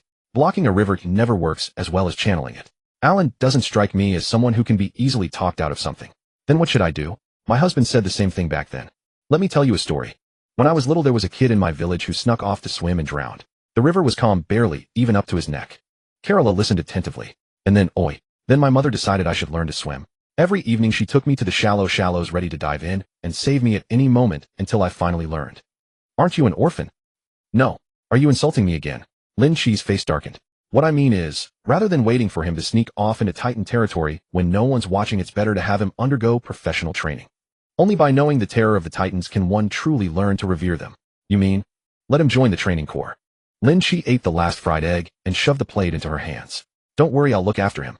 Have someone tidy up and I'll take them back. Can't they stay here? Armin's grandfather would worry. Making up some excuse to brush her off, Lin Qi walked toward the terrace. All right, you lot have eaten your fill. Time to head back. Head back? Where? Alan was stunned. Where else? This is my damn house. Let's go. He scooped up the three, who could hardly walk from being so stuffed, and disappeared straight into the night. Soon after, just as Li Shu was frantically scratching his ears and wondering whether he should report the targets missing, the trio appeared leaning against the wall. Damn it, these three little brats snuck out for a feast. Li Shu sniffed the air. Grilled meat sausages. I'm so jealous. Suppressing the urge to ask where they had gotten the food, Li Shu listlessly curled back into his little wind-sheltered corner on the rooftop. Joy belonged to them, and he had nothing. The next day, Carola, disguised, carried a basket of food to Alan's little shack. She didn't know why Lin Qi had asked her to disguise herself, but she simply did as told. Here are eggs, bread, and jerky. Hide them quickly. Remember to share some with Armin. When you've finished, I'll bring more. Wear these 2 outfits underneath. Don't catch a cold at night, and don't let anyone see them, understand? Alan's head was buzzing, words going in one ear and out the other as he passively kept nodding. Fortunately, Mikasa had a good memory and silently committed every instruction to heart. All right, I can't stay too long. When you want to see me, go to the entrance and find a soldier with blonde hair and glasses. He'll let me know. With that, Carola hurried off. Such crude disguise naturally couldn't fool Carl and Su Ning. Unlike Li Shu, who was a naive college kid with clear eyes, the two saw through Carola's peculiar behavior at once. I'll keep an eye on Alan. You follow that woman. Carl quickly arranged. All right. Su Ning stood up and tilted her chin towards Xiao Chong beside her. The latter smoothly took her place, continuing to stand by Carl's side. She had to watch Alan, but also keep the nearby Carl from causing trouble. Su Ning's tracking skills weren't exactly impressive, but with so many people on the street, Carola never noticed she was being followed. She arrived in front of a civilian house. First, she furtively glanced left and right as if afraid someone might not realize she had a secret, then clutched her cloak and quickly slipped through the door. It's so hot. Why does visiting Alan have to be this complicated? Carola pulled off her cloak and complained to Lin Qi, who was sipping tea. It's all for Alan's safety. A friend in the Corps told me some vicious bandits have recently slipped into the refugee camp, targeting people's food supplies. They'd kill for a single loaf of black bread. Better safe than sorry. Then you should let me take Alan and the others away. I've saved some money. Renting a small place wouldn't be a problem. It's not about money. I want to catch those bastards, understand? Carola hesitated. Use Alan and Mikasa as bait. Don't worry, there's no danger at all. I have elite Survey Corps members watching from the shadows, ready to strike the moment the targets appear. Then, all right. Su Ning pretended to pass by, walking back and forth in front of the door twice, yet still found no useful leads. She thought she'd have to investigate at night when she had the chance. But what she didn't know was that every move she made had already been clearly observed by Erwin not far away. In fact, Kars's ability made him more suited to being a cat burglar. So after she went back and discussed it with Kars, they decided to have Kars investigate at night. The night was dark, the wind was high. Wrapped in a black robe, Kars swiftly swept across the rooftops. Following the information from Su Ning, he soon found the destination, a civilian house on the second floor with several potted flowers on the windowsill. He hovered outside the second-floor window as 2 flower pots floated slowly in midair, making room for the window to open automatically. Then Kars quickly slipped into the room, and the flower pots silently drifted back to their original places. As an infiltrator, he was a professional. He left no trace of footprints, made no sound, and even suppressed his breathing to 1 breath per minute. Kars remained in a floating state, taking in the layout of the house. This was a bedroom that had been unoccupied for a long time. Although it was spotlessly clean, the quilt gave off a rich scent of sunshine. That was the distinctive fragrance produced when plant fibers decomposed under sunlight. If someone lived there, the scent would dissipate in less than 3 days. On the wall hung a portrait of a young man, most likely the owner of the room. There were no clues here. Kars floated out of the room and began searching other places. Soon he detected faint breathing coming from a bedroom on the east side of the second floor. He crept closer, using his ability again to lift the door bolt through the wall. It was a smaller bedroom, a dark room without windows. Against a corner wall was a bed where a black-haired woman was sleeping. Kars drifted over without making a sound and looked at the table beside the bed. On it stood a portrait of 3 people. Is this Aaron? He looked about 7 or 8 years old. Of the other 2, one was the young man from the first room, and the other was the woman now sleeping. So they were Aaron's relatives. Kars made his judgment quickly. The 2 walled cities were closed, so having relatives was only natural. To be on the safe side, Kars went down to the first floor and searched again. Soon he found a memorial tablet with a portrait of the very same young man from the room upstairs, only now wearing a soldier's uniform. Kars felt greatly relieved. The woman's evasiveness during the day was probably because she feared her home might be targeted by refugees. After all, she was a widow living alone who had lost her son. Having gotten the answer he wanted, Kars quickly retreated along the same route. Once back, he pooled ideas with Su Ning and the others, and soon they arrived at a plan of action. Su Ning judged that the woman had probably been a widow for years, raising her only son who had joined the military and died in battle. Then when she happened to learn that Aaron was an orphan, she took it into her head to adopt him, so he would look after her in her old age. That makes perfect sense. If the walls were still intact, it wouldn't be an issue, but now the tensions within wall rows are on the verge of exploding. It's perfectly natural for a widow to have such a thought. After discussion, they decided that Xiao Chong would keep watch here during the day while the others continued to tail Aaron. The moment they got a chance to separate Aaron from Mikasa, they would attack immediately. 2 days passed in the blink of an eye. The opportunity did come. Eren first approached a garrison soldier on duty and said something unknown. The soldier hurried away while Eren and Mikasa waited where they were. Their eager expressions made Kars act at once. He sent Li Qi disguised as a thug to snatch Armin's food again. Soon Armin appeared and called Mikasa away. Eren was also led by the soldier toward the house. Let's follow him. Sure enough, the soldier brought Eren to the door, took a handful of copper coins from the woman, and left. Eren excitedly called the woman Mom. Here's our chance. 1 woman and 1 kid. Let's move in and get ready to strike. Wait. Something's not right. Su Ning quickly interrupted. Kars said impatiently, what now? Something's off. I've read the Special Administration Bureau's guide. Then what? Eren has always been an orphan. He never told anyone about his adoptive mother. When he mentioned his mother, he only said she died when the Titans breached the wall at Shiganshina. Kars shuddered. We've only ever observed the main crew from a distance. There's no way we could have caused such a serious butterfly effect. You forgot that we should have been 5 people, Su Ning said in a low, eerie voice. You mean? That kid Lynch. Impossible. If that woman really was Eren's mother, how could he have managed to get her safely inside the walls? Besides, in such a short time, precisely finding Eren's home would also be a problem. Our Freedom Blade strategy guide states very clearly that Eren's mother was pinned under a collapsed house, and then grabbed and eaten by a Titan. At that time, after they had landed, they immediately rushed to the vicinity of the inner gate and boarded the ferry bound for Wall Rose. Along the way, Eren was either venting or crying, not at all like he was putting on an act. For a while, none of them could make sense of it. Then what do we do now? Kars asked irritably. My suggestion is to leave first. We still have plenty of time. At worst, we can join the training corps with him later. Kars gritted his teeth. We have no choice. At that moment, Xiao Chang, who had been silent all along, suddenly raised her hand and said, have you all noticed that there hasn't been a single person on this street since just now? Huh. Why the hell didn't you say that earlier? Su Ning was nearly infuriated. He tapped the ground with his toe and instantly shot out over 60 meters. Better them than me. You two look out for yourselves. Unfortunately, fate had other plans. What awaited him was a flying, spinning top dropping from the sky. Boundless heaven and earth, lend me your power. At the critical moment, Su Ning's potential burst forth. He bit the tip of his tongue. Then with a twist, he flicked an ancient longsword out of his wristwatch and stabbed directly toward the center of the spinning top. Levi mid-dash precisely caught the glint of light reflected from the blade.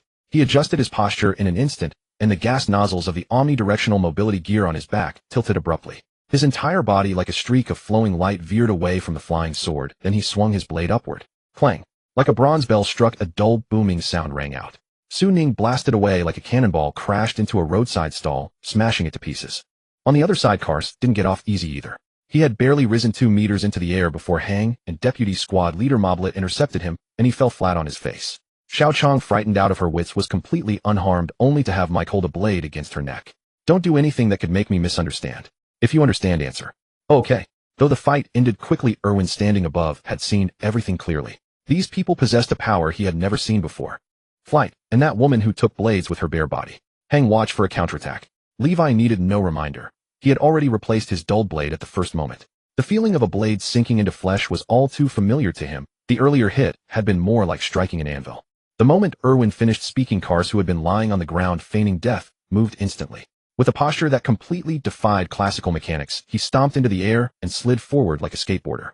Hang and Moblet reacted equally swiftly, their steel cables launching from their waists the instant Kars exerted force. But Kars directly rotated in midair without any leverage, using his black robe as cover to instantly hurl 3 daggers. Oh, not bad, young man. You even saved yourself the trouble of using the omnidirectional mobility device. Hang-san, watch out behind you. Moblet watched in horror as the dagger brushed past Hang, then curiously changed trajectory, mid-air, heading straight for her back. At this moment, Hang also heard the whistle of wind behind her. Combined with her comrades' warning, a slight shift in direction caused the dagger to miss. You can control daggers through the air? Where did you learn this? Huh. It can change direction. The dagger was actually moving in a zigzag pattern. In the critical moment, Hang forcibly twisted her waist, positioning her blade horizontally, and precisely deflected the dagger away. Ahaha, that was dangerously close. Hang shouted excitedly, as if discovering the Titan's secret for the first time. Meanwhile, poor Kars, who was fleeing below, was in serious trouble, because he discovered over a dozen soldiers standing ready on the rooftop ahead. Damn it. How could an ordinary person withstand such terrifying acceleration? Is this aerial directional change even human? Although he could fly, he couldn't manage sharp turns, and accelerating had to be gradual. Otherwise, his own weight and inertia would crush his internal organs. What the hell are these people anyway? They casually blocked daggers flying at over 30 meters per second, and their bodies can instantly accelerate to dodge. Are these Newtons, or what? On the other side, Su Ning's battle against Levi grew increasingly difficult. The speed was too fast, her eyes couldn't keep up. Now she could only continuously release Taoist arts to endure. Every time Levi switched blades, her face grew a shade paler. No. At this rate, she would only be worn down to death. Su Ning quickly observed her surroundings with her peripheral vision and reached a conclusion that brought her some relief. There was no escape. The wings of freedom were everywhere outside. But how did these people get here? Heaven and earth without limit, wind and thunder at my command. A fierce gust suddenly appeared, forcing Levi back onto the rooftop. Su Ning gained a moment's respite. She had no intention of running. The exits were all blocked. She needed to think of a way to break through immediately. Wait, how did Aaron's mother survive? Without Reincarnator intervention, characters within the instance would proceed according to predetermined objectives. This was the answer repeatedly verified by officials and countless Reincarnators from the 3 major guilds. So here's the question: Aaron's mother survived miraculously, yet another Reincarnator has never appeared. Who did it? So hard to guess. Lin Qi, I know you're there. Are you planning to kill us all? Levi's steps paused, his expression showing some surprise. Nearby, Erwin muttered to himself, as expected. Got it right. Su Ning was overjoyed and continued shouting toward the sky. There's no conflict between us. There's no need for life and death struggle. I bear the orthodox ancient Chinese sword immortal lineage, outstanding among all newcomers. Keeping me alive would definitely be useful to you. TCH, honestly, I dislike smart people the most. Lin Qi pushed open the door from the civilian house, his expression looking somewhat displeased. He had calculated everything beforehand, planning to have Kars forcibly drain another tube from Aaron to obtain false intelligence. Then, using the pretext of attacking civilians, issue a wanted order through the military police to force them into hiding and wait for extraction in some obscure corner. That way the secret would be securely guarded. Who would have thought this bunch would find a loophole that wasn't really a loophole? Karura's appearance had never been revealed, or Reincarnators couldn't possibly know what she looked like. He had even specifically designed a storyline of a widowed woman adopting a child to enhance the story's credibility. But he never expected Su Ning could find the flaw so quickly from a pile of written guides. If he had known, he would have just used a transformation technique to bluff. Actually, he had considered this method before, but he still needed to meet the hometown trio and Emer through Aaron later. Given Aaron's personality, leaving him with a sinister and cunning impression would only bring endless trouble. So it was best to keep this from Aaron. Since things have come to this, let's handle the cleanup first. I suspected as much. I always felt you were not ordinary. Seeing him appear, Su Ning instantly relaxed. If he was willing to negotiate, it meant there was room for discussion. Stop wasting words. Sign this agreement. Your 2 subordinates will need to sign it too. 500,000 plot points.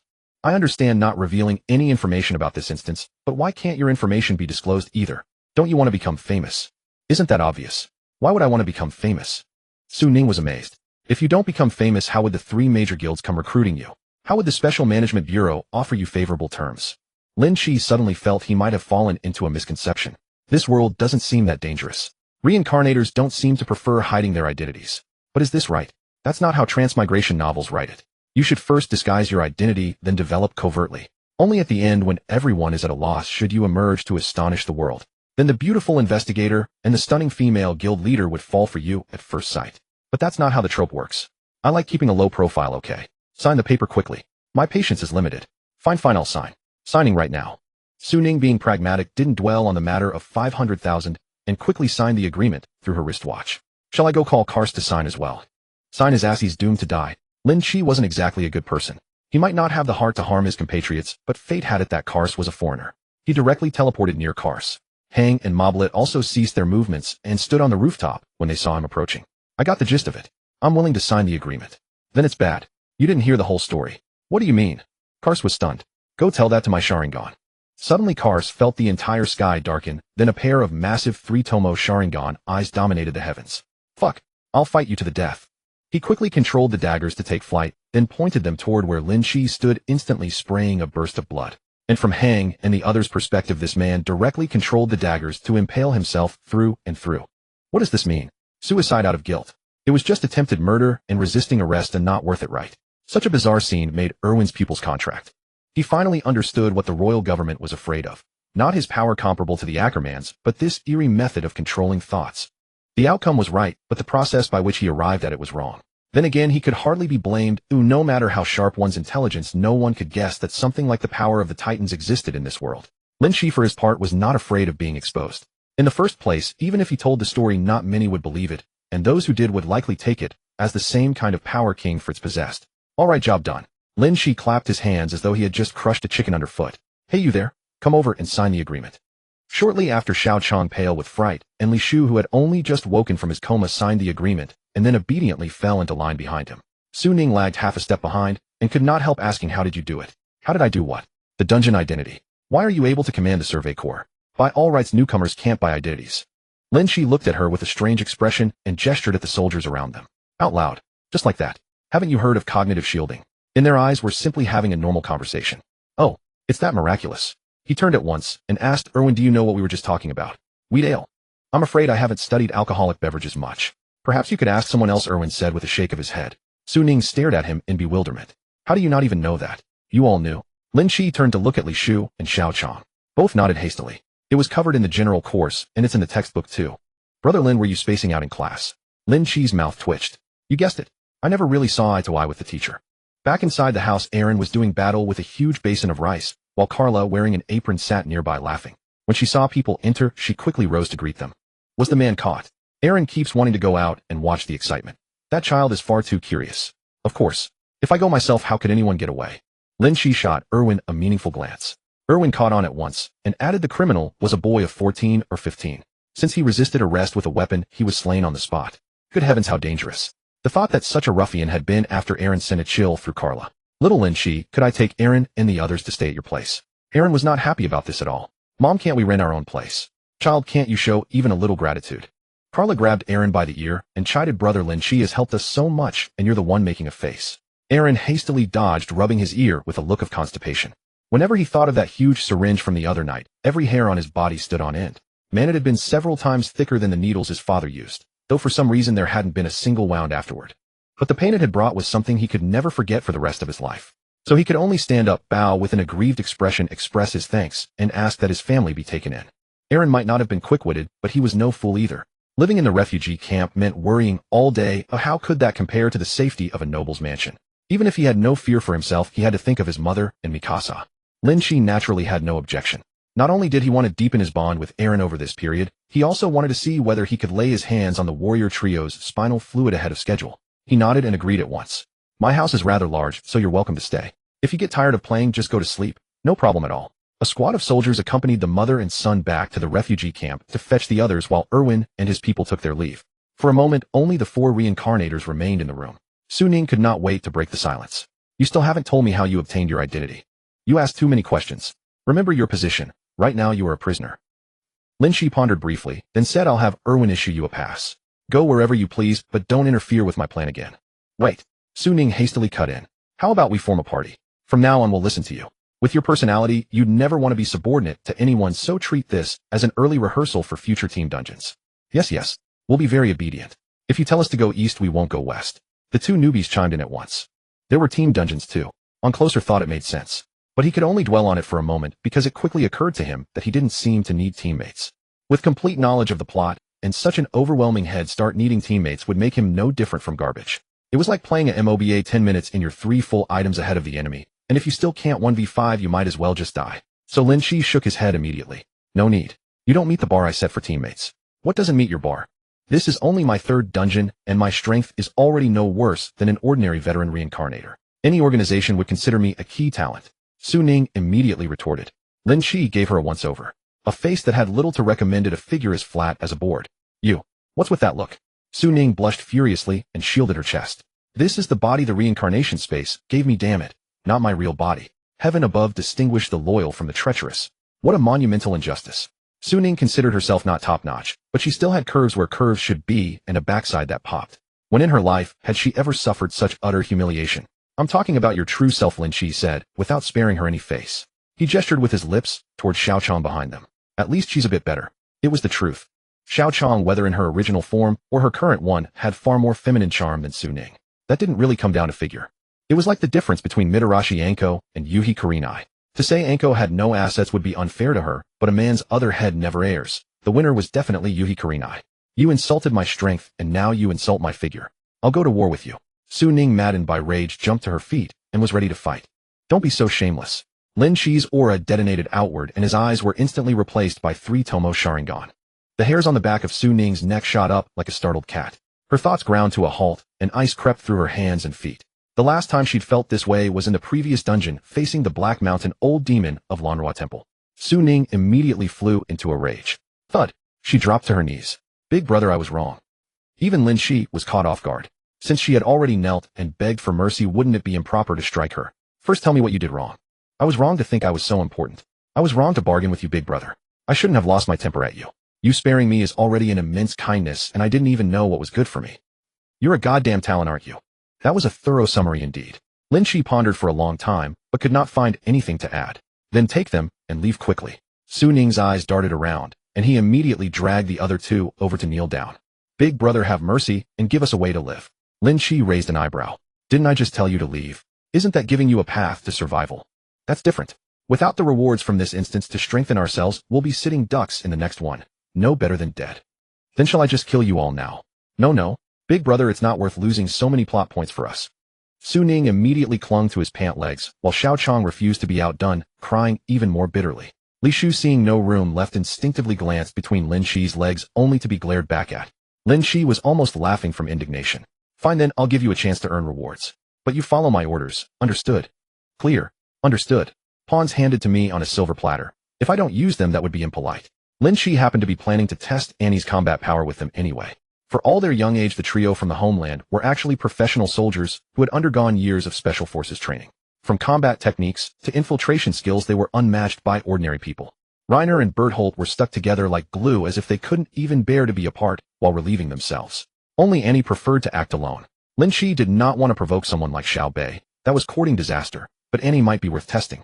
A few days later, Lin Qi found his opportunity.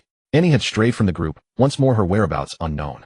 Lin Qi immediately dispatched Su Ning and the others, beginning a citywide search. He was not idle, either, wandering through the city under cover of night. Without the Survey Corps' help, everything is so inconvenient. After searching fruitlessly for a long time, Lin Qi grumbled to himself and simply found a tower to sit on, waiting for news. It happened to be the new moon, and the moonlight was faint. The entire city was shrouded in a dim, murky haze. Though the city had no curfew, few people wandered the streets at night, especially with so many refugees flooding in. Every household kept their doors and windows tightly shut. Many families, trying to save lamp oil, simply went to bed as soon as darkness fell. The silence around was terrifying. Lin Qi was counting stars when his ears suddenly twitched. "Aya!" A shriek shattered the silence of the night. "Boo-how!" It was Li Shu's voice. Lin Qi stomped the ground violently and shot toward the source of the sound, in an instant crushing the communication paper crane Su Ning had given him along the way. 200 meters vanished in the blink of an eye. He saw Li Shu clutching his abdomen, blood trickling from the corner of his mouth, collapsed against a wall. Brother Lin Qi ran into the alley. Blunt force to the abdomen with no open wounds, the right cheek was swollen, likely from a punch. No immediate life threat. Alright, stay put. After giving the instruction, Lin Qi immediately gave chase. Body flicker was far faster than running, and soon a petite figure wearing a hood appeared ahead. Huff. Huff. Annie sprinted headlong through the alley, mentally cursing Reiner from head to toe. What terrible luck. She had just encountered a deranged man with a blade, and after escaping ran into another kid blocking her path. Moreover, something was clearly wrong with that opponent. He had lunged at her the moment they met. She had thrown a couple of casual punches and bolted into this alley. Why hasn't this ended yet? Annie abruptly stopped, gasping for air. Fog. Where had this fog come from? She turned around, and suddenly realized that thick mist had appeared in the alley at some point. The road, previously barely visible, was now nothing but an expanse of white. Who's there? Annie reacted on instinct, tilting her head and driving an elbow upward. A muffled groan echoed from the darkness. Damn, how is this little girl so fast? Lin Qi retreated several meters, grimacing as he rubbed his chest. If his cells had not been strengthened by Hashirama's cells, that strike would have broken at least 3 of his ribs. Just luck. Try again. Lin Qi closed in once more, adopting the gentle fist stance with his fingers rigid as a blade, aiming straight for Annie's shoulder acupoint. But Annie moved as though she had eyes behind her head, twisting her waist and hips to deliver another kick that sent him flying back. Some might not understand Annie's strength. This woman could kick through solid bricks set into a wall. Alright, fine. If that's how you want to play it. Lin Qi instantly formed hand seals, and 2 water clones surged forward immediately. Annie tilted her head slightly, using her hearing to pinpoint their positions, then dropped her body low. Her long legs whipped forward like a python's striking tail. Splash. The water clone exploded. Water release, water prison jutsu. The water that had burst apart instantly flowed back, forming a massive sphere that enclosed Annie. Lin Qi was about to advance when an inexplicable palpitation seized him.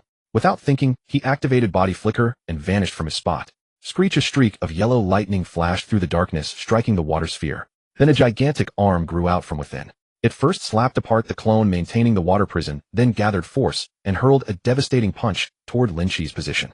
Holy shit, that kind of power. Lin Qi stood on the rooftop, staring in disbelief at the crater below. That single punch had shattered a solid brick wall 40 centimeters thick. The ground beneath it had been struck like by a mortar shell, tearing a trench over 30 centimeters deep through the paving stones. When he looked again, Annie had long vanished, concealed by steam. This damn ability is absolutely uncounterable. She could still unleash Titan power even while trapped in a water prison. Simply unstoppable. On top of that, Annie had received combat training since childhood, with fighting instincts deeply ingrained in her body. Given time, Lin Qi was confident he could subdue her through pure martial arts, but capturing her, without leaving a single wound, was virtually impossible. Besides, even if he caught her, what then? She could trigger her ability simply by biting her tongue. It seemed he would have to proceed with the original plan, spend some time as a recruit. The female Titan's arm on the ground was nearly evaporating and Lin Qi left the scene. The first thing he did upon returning home was persuade Karura to agree to let Eren become a trainee soldier. Fortunately, his earlier words had touched her, and after a moment of hesitation, Karura finally nodded in agreement. You said you would take care of Eren. You're not lying to me, right? Karura asked solemnly. I only speak the truth. Then alright, I believe you. Karura finally smiled. I made soup specially. It's still warming in the kitchen. Let me pour you a bowl. The next day, upon hearing the news, Eren was overjoyed and flashed a foolish grin at Lin Qi. I'm sorry, big brother Lin Qi. I shouldn't have misunderstood you before. You're a good person. I don't think so. Mikasa stared at him expressionlessly, unable to resist touching the back of her neck. Lin Qi offered an awkward smile. After all, he had only drawn an extra vial of spinal fluid. Why was she still holding a grudge? In the end, didn't I cure you? Holding a grudge like that, little girl. No wonder no one will marry you. 2 years passed in the blink of an eye. During that period, many major events took place. To lessen the increasingly dire food shortage within the walls, for instance, the royal government decided to launch the Wall Maria recapture operation, sending roughly 2,500 civilians into Titan territory. These people, none of whom had received military training, unsurprisingly achieved nothing of note. But the friction within the walls suddenly eased. Thanks to Lin Qi, Armin's grandfather was spared from that catastrophe. Unfortunately, not long afterward, he caught a cold and passed away. Lin Qi went to see him once. His constitution had been worn down by long-term malnutrition, and the lamp of his life was already spent. Even medical ninjutsu could not help. Aside from that, the Survey Corps conducted 15 expeditions beyond the walls over those 2 years. With Lin Qi and Su Ning present, the Survey Corps even nearly reached Shiganshina district, acquiring considerable intelligence on the Titans. On a fine and sunny day, the training corps grounds were quiet. Instructor Shades was putting the raw recruits through their first taste of his authority. Hey you. Yes sir. Armin promptly raised his right fist in salute. What's your background, boy? My name is Armin Arlert from Shiganshina district. That's a stupid name. Did your parents give it to you? My grandfather did. Arlert, what is your purpose here? To contribute to humanity's victory. Well said. When the time comes, we'll feed you to the Titans. The look in the boy's eyes was good, Shades noted inwardly. Then he moved on to the next recruit.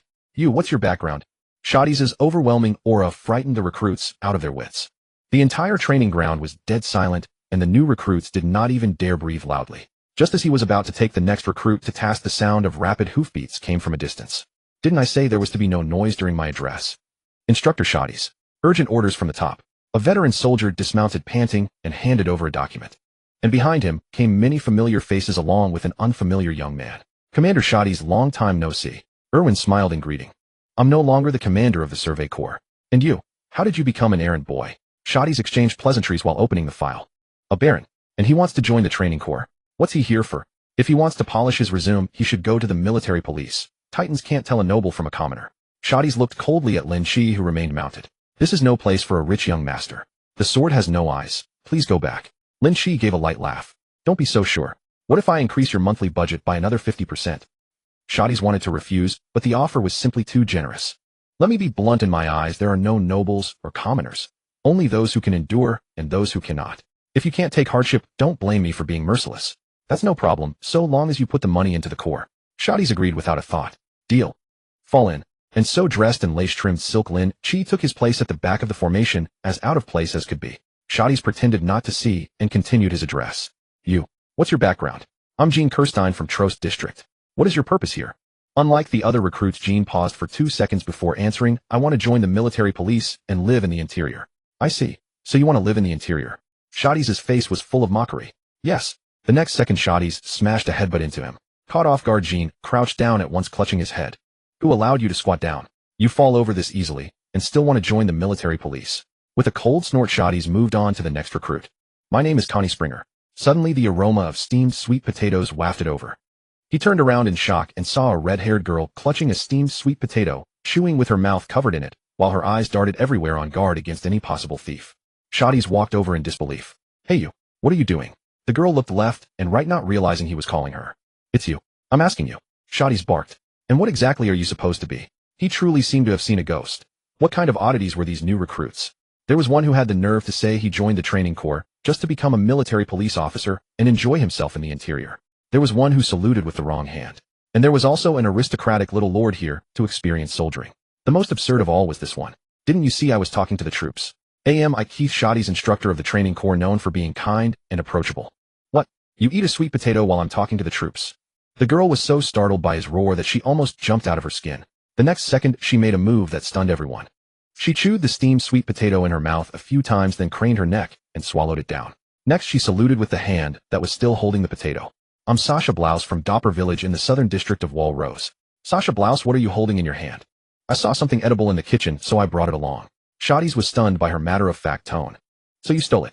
Why? Why eat it at this particular moment?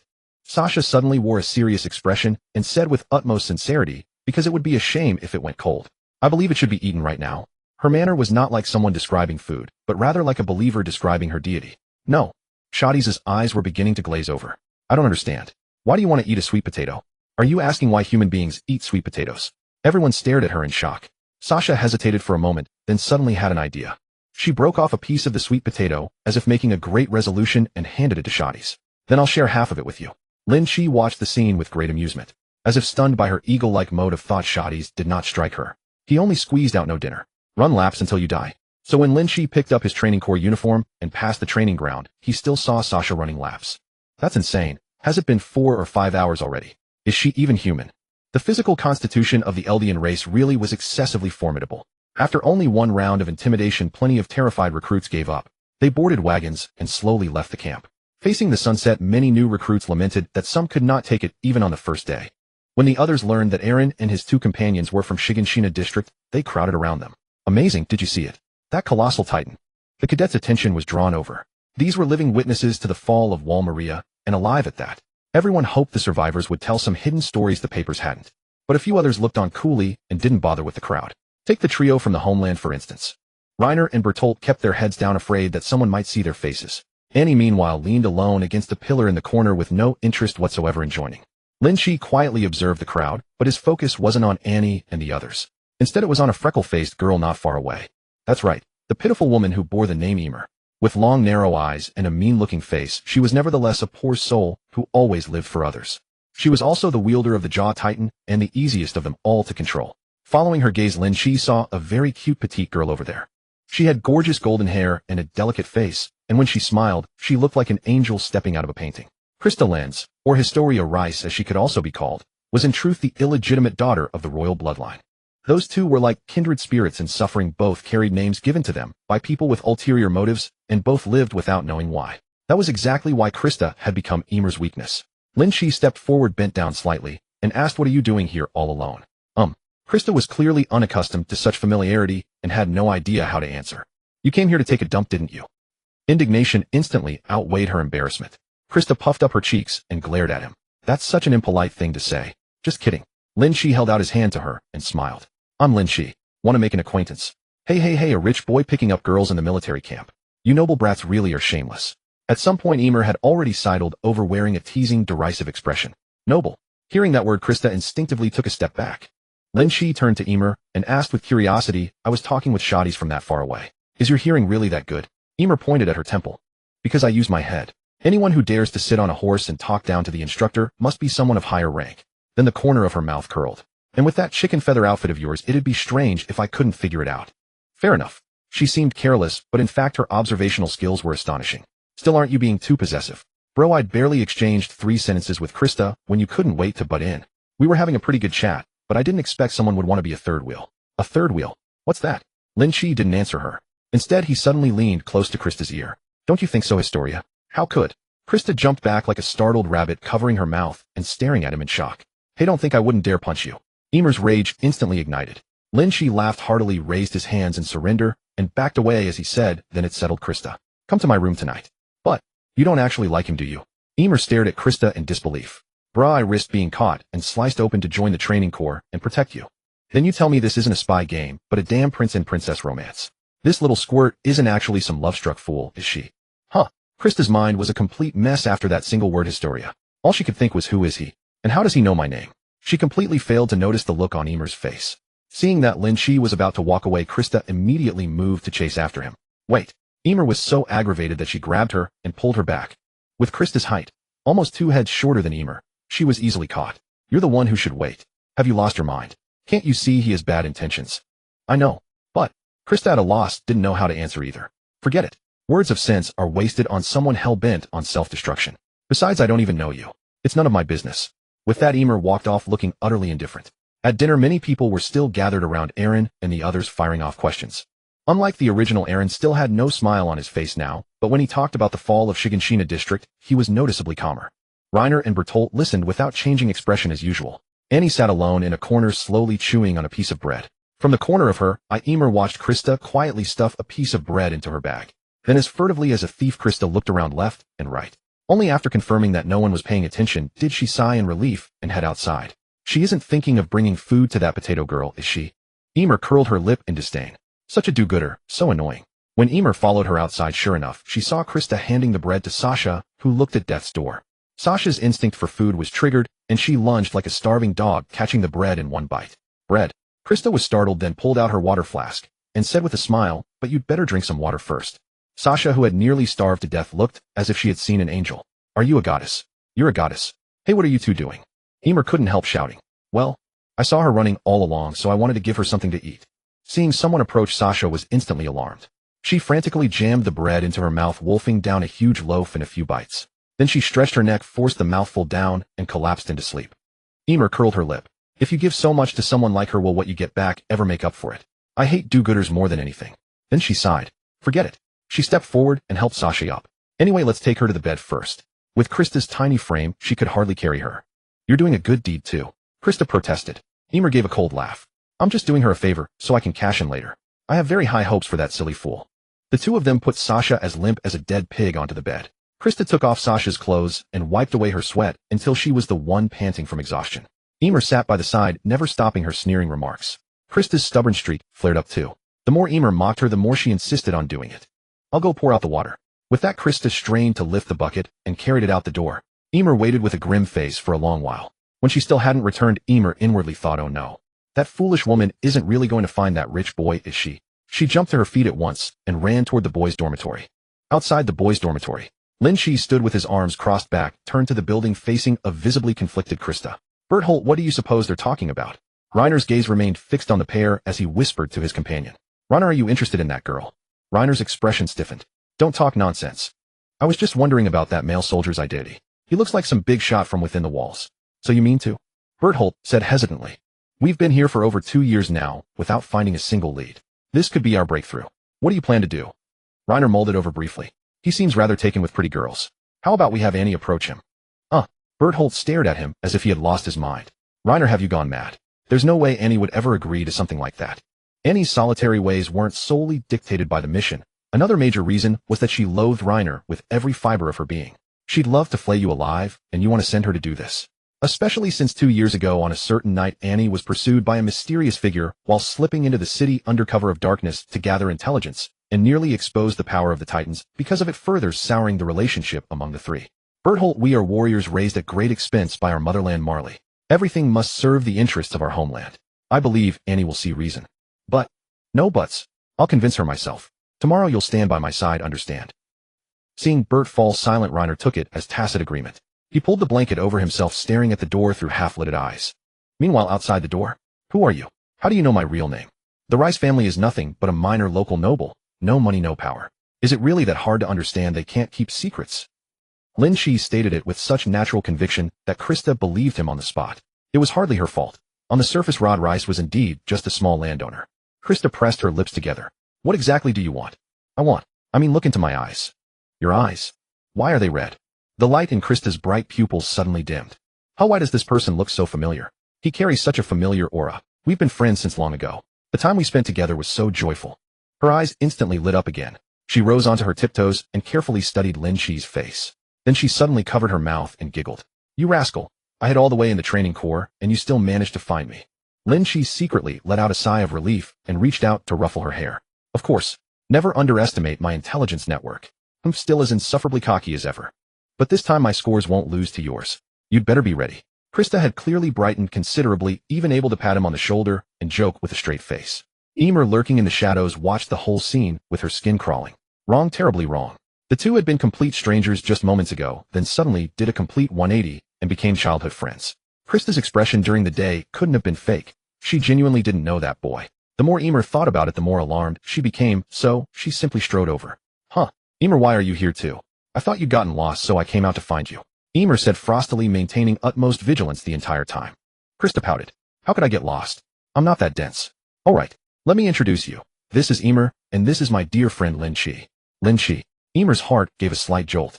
This felt even more wrong. She and Krista had arrived one right after the other, and since she'd been standing downwind, she'd heard their entire exchange crisp and clear. From beginning to end, they'd never exchanged names. If Krista's daytime expression hadn't been an act, then there was only one answer. This man practices sorcery. Pleased to meet you. Hello. Emer shook Lin Qi's hand with a cold face, then immediately yanked Krista to her side. If we get back to the dorm too late, the instructor will punish us. Let's go to sleep. Wait, Emer. Enough talk. Lin Qi watched the two disappear into the distance, his mood instantly buoyant. He had deliberately allowed those inconsistencies to show precisely to make Emer notice that something was off about him. Given her personality, she'd come to warn him off before long. Lin Qi's prediction was dead on. The next day during training, Emer found an opening and came straight for him. She cut straight to the chase. I don't care what method you use to bewitch Krista, but stay far away from her from now on. I'll only warn you once. As you wish, my lady. Oomph. Yet no sooner had he said that than the moment training ended, Lin Qi invited Krista to watch the stars on the hill that night, driving Emer utterly insane. She stormed back and tore into Krista without mercy. But the girl's stubborn streak flared up in response. How dare you speak ill of brother Lin Qi? If anything, you're the one who doesn't seem like a good person. As soon as dinner was over, the two headed one after another toward the small hill west of the camp. Damn it, that bastard. Emer burned with rage and hurried after them. She trailed them from a distance. No sooner had she reached the foot of the hill than she watched helplessly as Lin Qi took Krista's delicate hand in his, then swept her up into his arms. And then he climbed the mountain. Yes, just casually scaled it as if it were nothing. His feet might as well have been fitted with springs. In a few strides, he'd covered 30 or 40 meters. Emer's eyes nearly bulged out of their sockets. She pumped her arms with all her might and gave chase. Half an hour later, panting and utterly winded, she finally reached the summit. In the distance, she caught the sound of a man and woman laughing playfully, and clenching her jaw, she sprinted toward it. Pushing through layers of dense brambles and undergrowth, the view suddenly opened up before her. There was a vast clearing in the woods, and Krista lay on the ground, her fate unknown. That loathsome man stood nearby with his eyes closed, plotting heaven knows what devilry. I've been waiting for you for quite some time, Lin Qi spoke suddenly. What have you done to Krista? What exactly is your agenda? Lin Qi opened his eyes. A pair of three-tomo scarlet eyes she had never seen before stared at her coldly. That's a question I ought to be asking you, Emer. A solitary ghost who wandered the outside world for decades. What business do you have within the walls? Hey. Emer staggered back a step. Who on earth are you? I am Lin Qi, Fritz, the king of the walls, keeper of the founding titan. Huh. Emer stared at him as though he were an idiot. The king of the walls would come to a godforsaken place like the training corps to serve as a new recruit. She understood the power of the titans, but what in the nine hells was a keeper? Then, oh great king of the walls, what do you intend to do with Krista? Oh. She is to become the vessel of the next founding titan. Originally, she wasn't needed. I had planned to let her join the survey corps and leave her to her fate. But something happened to the previous vessel. Hearing this, Emer's heart suddenly lurched with a violent pound. It matched perfectly, exactly the same as the information she had overheard in the chapel. A pitiful girl living under a false name sent off on a suicide mission. Lin Qi judged that the timing was ripe and added, she isn't Krista. Her real name is Historia Rice. The corner of Emer's mouth twitched, her face filled with contempt. A piece of trash like her. She isn't fit to inherit the power of the titans. There's no helping it. The other vessels died in an accident 2 years ago. The power of the titans can only display its full strength when held by someone of the Rice family. This was bad. The timing matched too, and he had seen through her identity in a single sentence. Emer's heart sank rapidly. You came here for her, didn't you? Don't deny it. These eyes of mine are called the heart-mirroring eye, a special gift of the Fritz royal family. Your thoughts are an open book before these eyes. Then your eyes are nearsighted. Emer said flatly, refusing to admit anything. Lin Qi didn't argue. He simply said calmly, a vessel more suitable than her won't mature for another 2 years. The previous inheritor is nearing the end of his life, so we can only use her as a stopgap. What did you say? Emer was greatly shocked. She had originally thought that once Krista inherited the power of the titans, she would at least live well. At least she wouldn't have to walk the same path she herself had walked. But in the end, she'd only have 2 years to live. Like her former self, she would become a tool that could be discarded at any moment. What's with all this agitation? Marley's warrior unit has already infiltrated the walls. We cannot afford to be without a titan. Otherwise, if the colossal titan kicks down wall rows again, the casualties won't stop at just over 200,000. Now I'm going to retrieve her. Don't get in my way. Warrior unit. So the one I ate was from Marley's warrior unit. No, I don't care about any of that. What do the deaths inside the walls have to do with me? By now she firmly believed everything Lin Qi had just said, and there was no way she would let him succeed. Let her go. Ymir's face was ice-cold, poised as if she would bite her finger at any moment. Lin Qi turned slowly, his Sharingan fixed on her. You also devoured someone to gain the power of the Titans. For the survival of those inside the walls, I think Historia would be more than willing to be devoured. Or do you have a better idea? Marley's Titan unit is lurking in the shadows, watching hungrily. Are you asking me to abandon the lives of over 1 million people inside the walls and give up on using her? Why can't she just keep holding the founding Titan you mentioned? Why must she be eaten 2 years from now? Ymir's mind raced, and she finally found the crux of the matter. Lin Qi almost applauded her. After going around in such a wide circle, she had finally asked the real question. Titan vessels must undergo rigorous training from childhood. She is merely an illegitimate daughter who has never received any training. She's fine for keeping up appearances, but once a real fight breaks out, the flaws will surface. We can't risk it. What if you add me as well? I'll defect to you. Then you'll have 2 Titans. Then let's give you the shot. With that, Lin Qi pulled out a syringe from who knows where. What? Ymir quickly stepped back. Wait a moment. Why should I believe you'll keep your word? Lin Qi crossed his arms, thought for a moment, then nodded. Your suspicion is reasonable. Then let me show you why I am the Titan Warden. With that, his hands swiftly formed seals. Wind release, great breakthrough. Watch out. Ymir's pupils sharply contracted, and she instinctively hurled herself to the side. The next second, a terrifying gale erupted in the forest. With a thunderous boom, the ground where she had been standing exploded apart. For a moment, rocks, grass, and wood flew wildly, and even the tall trees nearby were uprooted. How's that? Enough strength. It was terrifying, but not enough. Such power was insufficient to defeat a 60-meter tall colossal Titan. Then let me personally test just how strong you really are. Ymir bit her finger. A golden bolt of lightning appeared out of thin air, and then a Titan about 7 meters tall emerged. The instant it appeared, a sharp claw swept toward Lin Qi. His Sharingan precisely tracked Ymir's movements. He used the body flicker technique to leap out of her attack range, and sent another wind release, great breakthrough, crashing at her. As a Titan, Ymir's reactions and strength had undergone earth-shaking changes. She sensed something was wrong the moment he began forming seals. She dropped low, then sprang forward and vanished into the forest. The ninjutsu struck nothing, but Lin Qi was not discouraged in the least. He drew the special steel blade from his wrist device and gave chase. Ymir's idea was sound: leave the open ground that disadvantaged her, use the enormous trees as pivot points, and fully exploit her own agility. But she hadn't expected Lin Qi to be even more agile. The body flicker technique held even greater advantage on this terrain, especially combined with the terrifying kinetic vision of his 3-tomo Sharingan. Every muscle Ymir tensed, every move she would make in the next second was precisely predicted. Moreover, the special steel blade in Lin Qi's hand was so sharp that even a graze left a huge wound. In less than 2 minutes, Ymir's right hand was cut off. One of her eyes was also blinded by a wind blade. It was only because Lin Qi hadn't learned any large-scale ninjutsu, otherwise dealing with Ymir, who had never received proper training since childhood, would have taken no time at all. Right now he possessed ample chakra and a formidable body, but he was utterly unable to unleash his true strength. Of course, there was also a pair of Mangekyo Sharingan. Yet those eyes seemed to be asleep. No matter what, he couldn't activate them. Still fighting. No need. Ymir's true body slowly emerged from the Titan's nape, grimacing as she said, "Don't you have any sense of chivalry at all? How could you bear to cut off such a small, cute hand?" Cute. Small. Lin Qi looked at the half-vaporized titanic beast on the ground. The corner of his mouth twitched. "Since we've reached an agreement, let's proceed with the injection." "What are you doing?" "Hey." Ymir hastily struggled free of the Titan body and tried to run back. But Lin Qi was faster. He body flickered behind her, found the right angle, and thrust the needle in. "TCH. Bastard. What did you do?"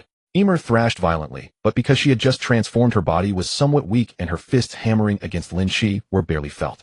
Soon Lin Qi saw a message pop up on his wrist device, and only then did he withdraw the syringe. Jaw Titan spinal fluid remaining S-rank unique. Use 3000 story points to complete the effect. Jaw Titan. Each Titan transformation costs 200 story points to generate a Titan body. Grants abilities: limb regeneration requires story points, Eldian physical enhancement, enhanced bone and keratin specialization, agility 10. Looking at it this way, it was indeed a notch weaker than the attack Titan and the founding Titan. After all, it had an extra keratin bone specialization. What could that thing even do? Scratch people. Damn it. Let go of me. It hurts like hell. Don't panic. Let me treat you. Forcefully infused several surges of yang released chakra into Ymir, making her hum with comfort. Within half a minute, the excruciating pain deep in her bones completely vanished. Is this also the power of you as the king of the walls? Ymir broke free from the Titan body and reached up to rub her neck. Chakra, isn't it amazing? With the Jaw Titan spinal fluid in hand, he had gained an additional enforcer. Now the most important thing was to tell the whole story. Oh, fortunately, he had already made arrangements in advance. The census registration system within the walls was actually fairly strict. Every person had detailed written records from birth to death. For example, in the original story years later, Hang was still able to look up the registry data of Reiner and the others. Especially when it involved the military, the requirements were even stricter. So when Lin Qi registered, he did something bold on the submitted documents. He added the surname Fritz to himself. This was tantamount to declaring himself royalty. According to Article 17 of the Human Charter, this was an indisputable capital offense. Erwin gracefully obliged and dutifully submitted the application. The royal government officials immediately erupted in fury. We absolutely cannot accept this. Once we acknowledge this identity, he will become a banner. Every rat dissatisfied with the royal government will swarm to his side. That's right. We must not yield this time. What about Lord Rice? Have Lord Rice come? We must get the founding titan to act. Rod Rice, his face livid, pushed open the great door. In the hall stood four nobly dressed aristocratic officials, and on the throne sat a drowsy old man. He had received word last night, and had rushed to the capital this morning, his eyes red from lack of sleep. The power of the founding titan is still with us. The sky won't fall just yet. I handed you the entire nation, and this is how you manage it. A trivial matter, and you panic. Humph. Rod's gaze was icy as he swept it over each official. In reality, he was panicking like crazy inside. The founding titan's power had been lost for nearly 2 years. He had found not a single clue, and he had an Ackerman following him around like a ghost. This left him living in constant trepidation, not even daring to come to the capital, afraid that the officials would beg him to use the founding titan's power to retake Wall Maria. And now, damn it, another one pops up claiming to be of royal blood. Do you even understand what you're doing calling yourself Fritz? Don't you know that within the walls the Rice family has the final say? Just because the tiger hasn't shown its might, you take me for a sick cat. I don't understand. Why does a ridiculous clown scare you all so much, as if this royal government is going to collapse tomorrow? Regardless, I have the founding titan's power plus the central military police. The advantage is mine. Soon Rod led a secret unit and quickly departed the capital. He had to see for himself. To take down an entire squad of the military police branch single-handedly. He could not think of any other possibility except the power of the Titans.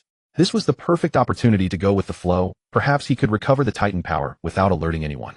Commander Pixis of the Garrison Regiment also received a secret order to cooperate with the military police mission and accomplish it at all costs. At the training corps camp, even the new recruits sensed something amiss.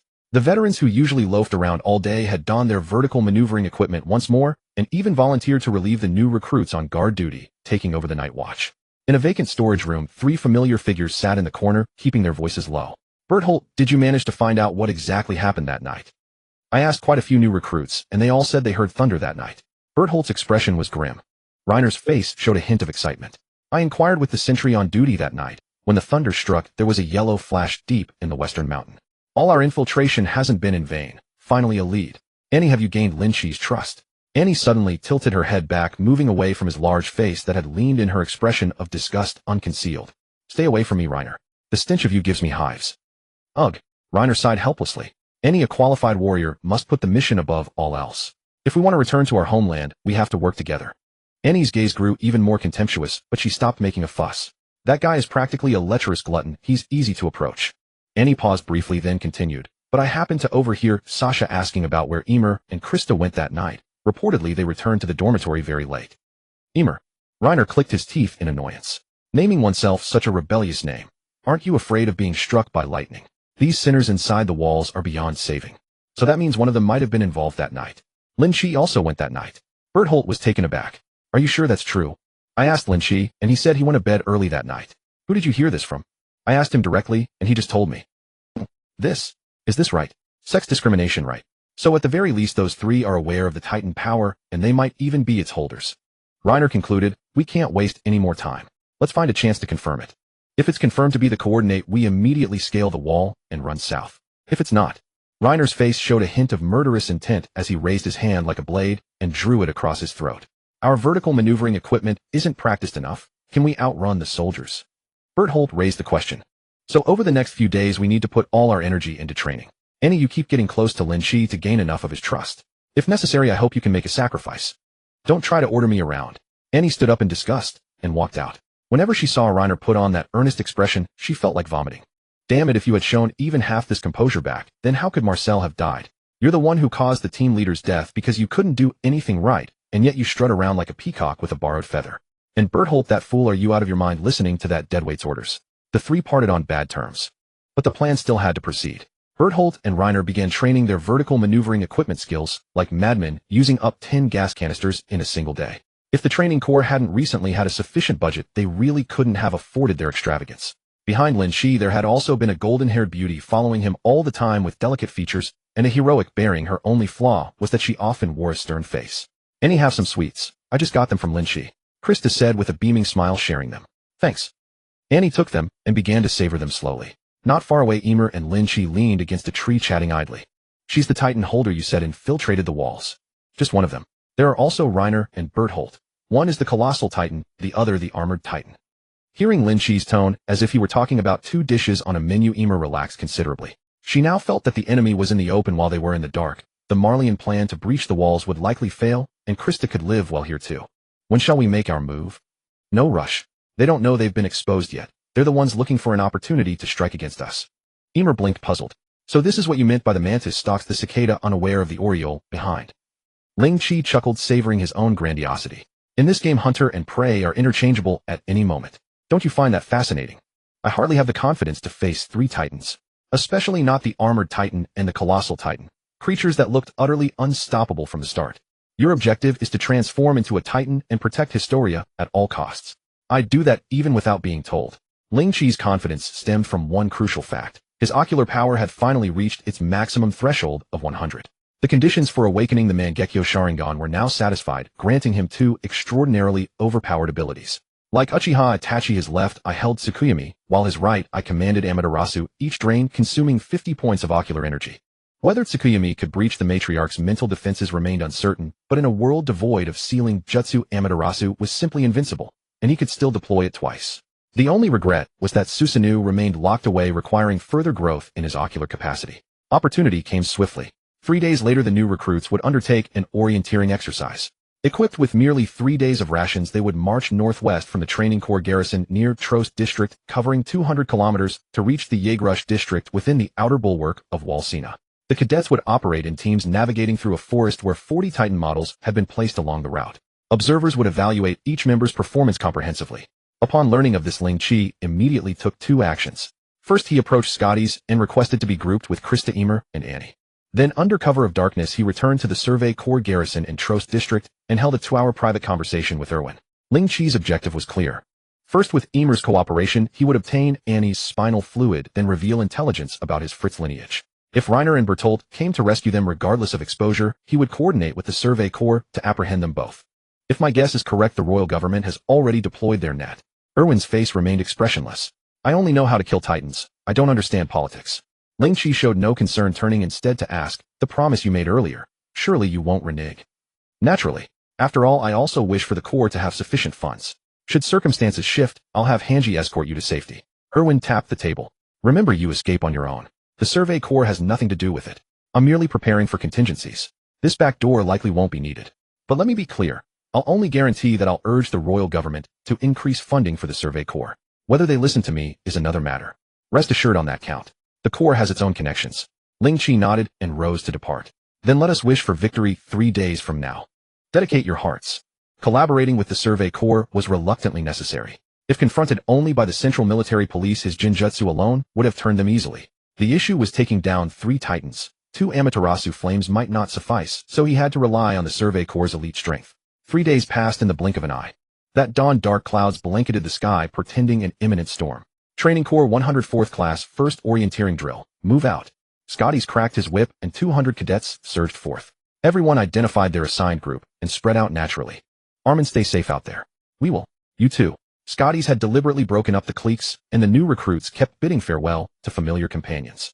Only Lin Qi's squad moved in silence, heads down and pressing forward. Annie's hand gripped the reins tightly, her gaze darting constantly between the 3 of them. The target was within reach. She could strike at any moment. Not yet.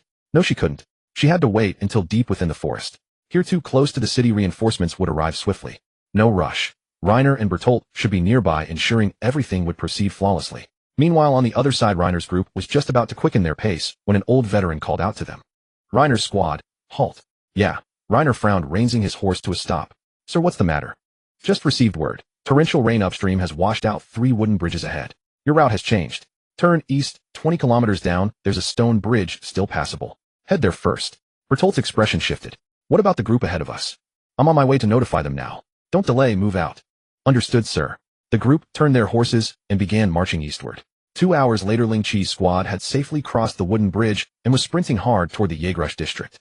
Then the rain finally fell, and fell with devastating intensity. As though someone above had overturned an entire base, and visibility dropped below 20 meters in less than half a minute. Raindrops struck the ground like bullets, the splashing water instantly cloaking the terrain in a white mist. For figures wrapped in raincoats, each ear assaulted by the deafening roar of the storm. "Find shelter," Emer shouted. "What?" Lin Qi tilted his head, eyelids stinging from the rain. "I said find cover. This rain is insane." Indeed it was. Petite Krista, small and fragile, was nearly being battered to the ground by the deluge. "I am fine." "You're anything but fine." Emer grabbed her in front, snatching the reins with her other hand.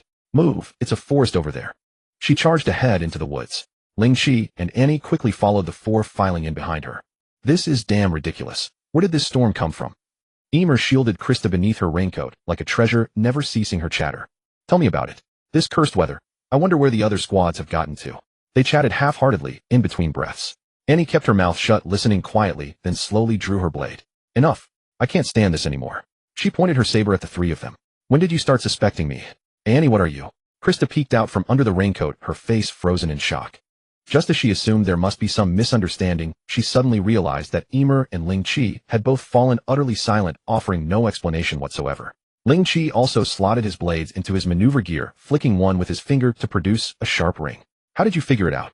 "Humph. From the start you've been watching me like I'm some thief. Do you take me for blind?" "Indeed." Emer shielded Krista, staying less than 2 meters from Lin Qi, isolating Annie more than 10 meters away. Most notably, her vigilant eyes never left Annie. Ordinarily, she might not have thought much of it, but lately the veterans of the training corps had been on edge, looking exactly like Marleyan soldiers about to head into battle. But King Fritz's rule within the walls was unshakable. What enemy could warrant such tension? Sharp observational skills, Annie. Lin Qi advanced toward her, blade in hand. As expected of the warrior unit that Marley invested so heavily in. Annie's pupils contracted. Her fingers squeezed the gas valve, venting a burst from the nozzles behind her, and she lunged straight at him. Lin Qi instantly predicted her attack trajectory, twisted his body slightly, and raised his arm to strike. From an extremely bizarre angle, his blade drove straight toward Annie's armpit. Clang! The two blades clashed, and the custom utility knife-shaped blade shattered, its fragments hurtling into the surrounding trees and embedding deep into the wood. "Stop it, both of you. Don't fight anymore." Krista tried to intervene, but Emer wrapped an arm around her and swiftly maneuvered to a nearby giant tree. "Keep quiet, Krista. We'll just watch." "Why are they fighting out of nowhere? Aren't we comrades?" Krista was on the verge of tears. Emer had no idea how to explain either, so she brushed it off. They're the type who turn love into hate. One loves, but can't have the other, loves, and leaves. Missing her strike, Annie immediately dropped low and attacked again. Now holding the broken blade in a forward stance, she thrust at his abdomen and hooked her leg at his foot. If that kick connected Lin, she would lose his balance and run straight onto the upward stabbing broken blade. But the terror of the Sharingan lay precisely in this. The instant Annie began to exert force, Lin Qi had already foreseen every move she would make next. He lightly stepped off the ground, spinning into the air, twisting his body into an impossible angle. While evading Annie's attack, he pressed the safety catch on the grappling hook and thrust the broken blade forward. Orochimaru-style swordsmanship. Back then, Lin Qi had only learned a sliver of it because he refused the soft body modification. But that eerie method of generating force still gave him immense inspiration, and with deliberate training over this period, he'd at least stepped through the door. As for Annie, she had been rigorously trained by her adoptive father from the moment she could walk, then spent years more in the warrior cadet corps. Young as she was, her combat experience far exceeded that of the average elite soldier. Seeing the mechanisms of Lin Qi's gear click and the steel arrowhead locks on his cables poised to fire, she swiftly adjusted her stance, taking a slash head-on to avoid the far greater threat of the cable anchors, and retreated quickly using her ODM gear. Up! Krista gasped at the sight of blood trickling down Annie's forehead. Annie quickly wiped her brow to keep the blood from streaming into her eyes. "I underestimated you." She truly hadn't expected that a spoiled young master, usually so lackadaisical, could actually wound her. She had intended to take him by surprise and capture him first, but instead had overturned her boat in a ditch. "There's a lot you underestimate," Lin Qi replied casually. Through that exchange of probing blows, he had basically gauged Annie's physique. Know her physical stats. Converted to four-dimensional attributes, each was just over 30. Enough to crush the average senior reincarnator recognized by the reincarnation space. Say what you will, LD in physical aptitude was simply absurd. Annie didn't bother wasting more words, swapped in fresh blades, and attacked again. But Lin Qi cast aside his handles and began weaving hand signs. What greeted him wasn't Annie's blades, but a golden crack of thunder. In the next instant, a colossal shape forced its way out of the void and hurled a punch at him. Wind release, great breakthrough. The female titan, still unsteady after her transformation, felt her enormous pupils shrink. She crossed her arms and slammed straight into a terrifying gale. Titan bodies were naturally far less dense than human bodies. Taking a full great breakthrough sent the female Titan flying crashing into the ground 30 meters away and skidding a long distance. Right tibia fracture, right wrist fracture, and numerous wounds all over her body. Annie quickly assessed her injuries and immediately shifted her tactic from offense to defense. The transformation made a huge commotion. Reiner and Berthold will be here soon. I only need to hold out for 10 minutes. But what she didn't know was that Reiner and Berthold had been sent off on a longer route, and with the heavy rain blocking their view, the two were 30 kilometers away, completely unaware. What she also hadn't expected was just how terrifying Lin Qi's offense would be. His speed was almost impossible to comprehend, completely surpassing the speed limit of ODM gear. Coupled with his terrifying perceptiveness, he dodged every single one of her attacks. Whether they were deliberately exposed openings or trade wound strikes, all of them missed. Lin Qi said nothing, simply continuing to blink around. By now he had switched to his signature weapon, a specially crafted fine steel greatsword. But the Titan's hardening was simply too unreasonable. The blade had chipped in countless places, yet still couldn't cut through. Annie, stop hiding in there and keeping quiet. I know you're home. Annie, open the door. Clang, clang, clang. Lin Qi sliced off the right hand the female Titan swung at him and went back to playing minor. Suddenly, an enormous amount of high-temperature steam burst from the Titan's body, blasting him right in the face. Nice, it even has a special effect. The next second, Annie's cold figure broke through the steam, seizing the opening when his attention wavered. Slap. At the critical moment, Lin Qi executed a daring limbo dodge beneath the blade and seized the wrist of her knife hand. Got you. Got you. They both said it at once. Then Lin Qi's expression changed. Lightning struck down. A second transformation, no martial honor. Lin Qi cursed inwardly and released the jutsu he'd already prepared. Water release, water prison technique. A colossal surge of chakra poured out, and in this moisture-saturated scene, water release jutsu were simply too convenient. Before the female Titan's body had even fully emerged, a massive sphere of water had already formed. In order not to repeat the same mistake as 2 years ago, he had also asked Hang for a bottle of drowsy black tea potent enough to knock out a lion. But now he was stuck in an awkward spot. Theoretically, Titans didn't need to breathe, so Annie had all the time she needed to seal herself inside a crystal. In a flash, Lin Qi's talk no jutsu Titan possessed him instantly. Annie, do you want to go home? Back to Marley, back to Liberio. The female Titan inside the water prison shuddered, but she was bound fast by the enormous volume of water attribute chakra. Even raising a hand required every ounce of strength. Is the internment zone really that good? Your father lives there, treated his whole life as a filthy lower-class person. Is that really happiness? Look at this world inside the walls. The material wealth may not be as abundant as Marley's, but every single person here has a free soul. Why not join us and become a noble inside the walls? Isn't that more comfortable than staying in the internment zone? Seeing that Annie seemed to be wavering, Lin Qi immediately turned and shouted, Emer, show her a trick. What? Emer was baffled. Transform and show her. What the hell is wrong with you? She glanced at Krista, who was still dumbfounded, hesitated for a moment, and then did it anyway. Krista held tight to the tree trunk. With that, she jumped straight down from a tree more than 20 meters high, then drew her hand across a blade. Emer. In an instant, golden lightning appeared out of nowhere, and a 7-meter-tall black-haired Titan materialized in midair. It slammed onto the waterlogged ground. Krista's eyes flew wide open. Annie in the water prison was even more dramatic. Her eyes nearly bulged out of their sockets. The jaw Titan. Marcel. A wise bird chooses the tree it perches on. Emer, having witnessed Marley's cruelty for herself, has now defected to me, the king. At that, as if suddenly remembering something, Lin Qi slapped his forehead. Oh, I forgot to introduce myself. I am Lin Qi, Fritz, the king within the walls, keeper of the founding Titan. So what do you think? Blink if you agree. Annie's enormous eyes blinked hard several times. Good. I'll let you out now. And don't even think about running. You can't outrun me. The water prison vanished in an instant, and the female Titan, no longer supported, crashed to the ground. Soon steam burst from the nape of the Titan, and Annie appeared before them, the lines on her face not yet faded. Give me a hand, my leg's pinned. Emer also released her Titan form, jumped down from the Titan body, and pulled Annie out from under the female Titan's neck. After a few seconds of silence, Annie looked up and asked, can you really do all that? Of course. And the plan? Simple. Go straight to their doorstep, seize a warship, and run. Annie immediately moved to bite her finger, but Krista, who had just rushed over, quickly grabbed her arm. Emer felt a sour pang of jealousy. He can control people's minds. He should be able to do it, provided he wants to. The coordinate. Annie's expression changed. Since Lin Qi did not deny it, she was more than half convinced. The Marleyan military had done thorough research on the 6 Titans in its possession. But information on the founding Titan held by Parody Island's royal family was far scarcer. They only knew that it could use the coordinate to command all pure Titans, and even possess the power to destroy the world. Since it was the founding Titan, its holder naturally had powers the other Titans did not. Now the situation was perfectly clear. Marley's neighboring nations were restless, war was about to break out. When it did, most of those sent to fill the front lines would be Eldians from the internment zones. And now within the walls they not only had the founding Titans coordinate and Emer who had taken the Jaw Titan, but if Annie's own strength were added, Reiner and Bertholdt could be captured as well. By then Zeke and Peak would definitely be on standby at the front lines. A surprise assault on Liberio would have a very high chance of success. Annie gave a quiet nod, her mind made up. When do we strike? After we capture Reiner and Bertholdt. Then it depends on whether we can win them over. Lin Qi answered. In truth, he did not hold out much hope. Convincing Annie had been unexpected, yet understandable. She had never had much loyalty to Marley, and her feelings for her comrades were lukewarm at best. Besides, a sharp man like Lin Qi would never force her onto the battlefield to fight her own people to the death, which greatly reduced her resistance.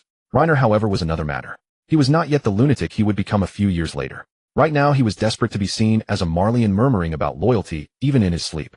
Bertholdt, on the other hand, could still be won over. Using Annie for instance. Lin Qi's gaze kept roaming over Annie's body, and her brow furrowed more and more. What do you want? First a shot. The familiar routine was completed, and the female Titan's spinal fluid was smoothly obtained. Female Titan spinal fluid residual S rank unique. Can be completed with 3000 plot points. Female Titan, each transformation costs 200 plot points. To generate a Titan body, grants limb regeneration, consumes plot points, enhanced Eldian physique, and all attributes 10. Important notice: using this item will cause the Reincarnator to undergo irreversible feminization. Wait, what? Is that last line serious? Lin Qi could not help shivering, and vowed he would never use that thing even if it killed him. This whole turning into a girl thing was simply too perverted. Do you still have the strength to transform? Lin Qi looked at the exhausted Annie. In 2 hours. Good. Get ready, and we'll go intercept Reiner and Bertholdt. The moment he said this, the sky at the horizon flared. A gigantic mushroom cloud shot up, scattering even the dark clouds apart. Judging by the distance, it was at least 20 kilometers away. That's Bertholdt's colossal Titan, Annie said in a low voice. All part of the plan. Let's go. 20 kilometers away, several figures watched the enormous fireball rising in the distance, the wings of freedom snapping behind them. Behind them, a full 150 of the Survey Corps' most elite soldiers were ready to move out. TCH. So there really are filthy rats sneaking in, Levi said grimly. Erwin's face was hard to read, whether it was a smile or not. If not for Lin Qi's intelligence wall rose. No, all of humanity would be in danger. Then he turned to Hang, whose eyes were shining with excitement. Will the military police continue their operation? Obviously. Hang adjusted their glasses. They're even more afraid of Lin Qi's special ability. Commander, the colossal Titan has been exposed. Give the order. All troops hear my command. Erwin drew his blade and raised it high above his head. This is a battle for the survival of human civilization. Behind us stand our wives, our husbands, our parents, and our children. Today we defend our homeland, and we protect all of humanity. Charge. 2 kilometers ahead, Reiner in his armored Titan form punched the last soldier into pulp, his heart seething with frustration. Out of nowhere, 2 veteran soldiers claiming to be military police appeared. Then without the slightest warning, they drew their blades and slashed at his and Bertholdt's necks. Caught off guard, the 2 were severely wounded. Gritting their teeth against the pain, they killed the veterans in return. Then the artillery barrage hit. This is a trap, Bertholdt. Today we fight for our lives. Bertholdt watched the Survey Corps drawing closer, bent down to scoop up a handful of earth and rocks, and was about to hurl it at the crowd. But to his surprise, the soldiers spread out in a circular encirclement about a kilometer away. Then even farther out, 4 uninvited guests appeared on fast horses. That's Annie. Lin Qi stared intently at Bertholdt's enormous frame.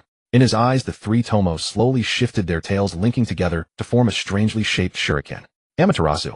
A ball of black flame bloomed slowly upon the chest of the colossal Titan. Bertholdt took note of it, but paid it no heed. Before he had been dispatched to Parody Island, he had already participated in more than one war. Armor-piercing shells fired from the new cannons had struck his body more than once, but to a Titan of the colossal sheer mass, they felt like nothing more than a tickle. Reiner, the moment for us to go home has arrived. We must take Annie with us.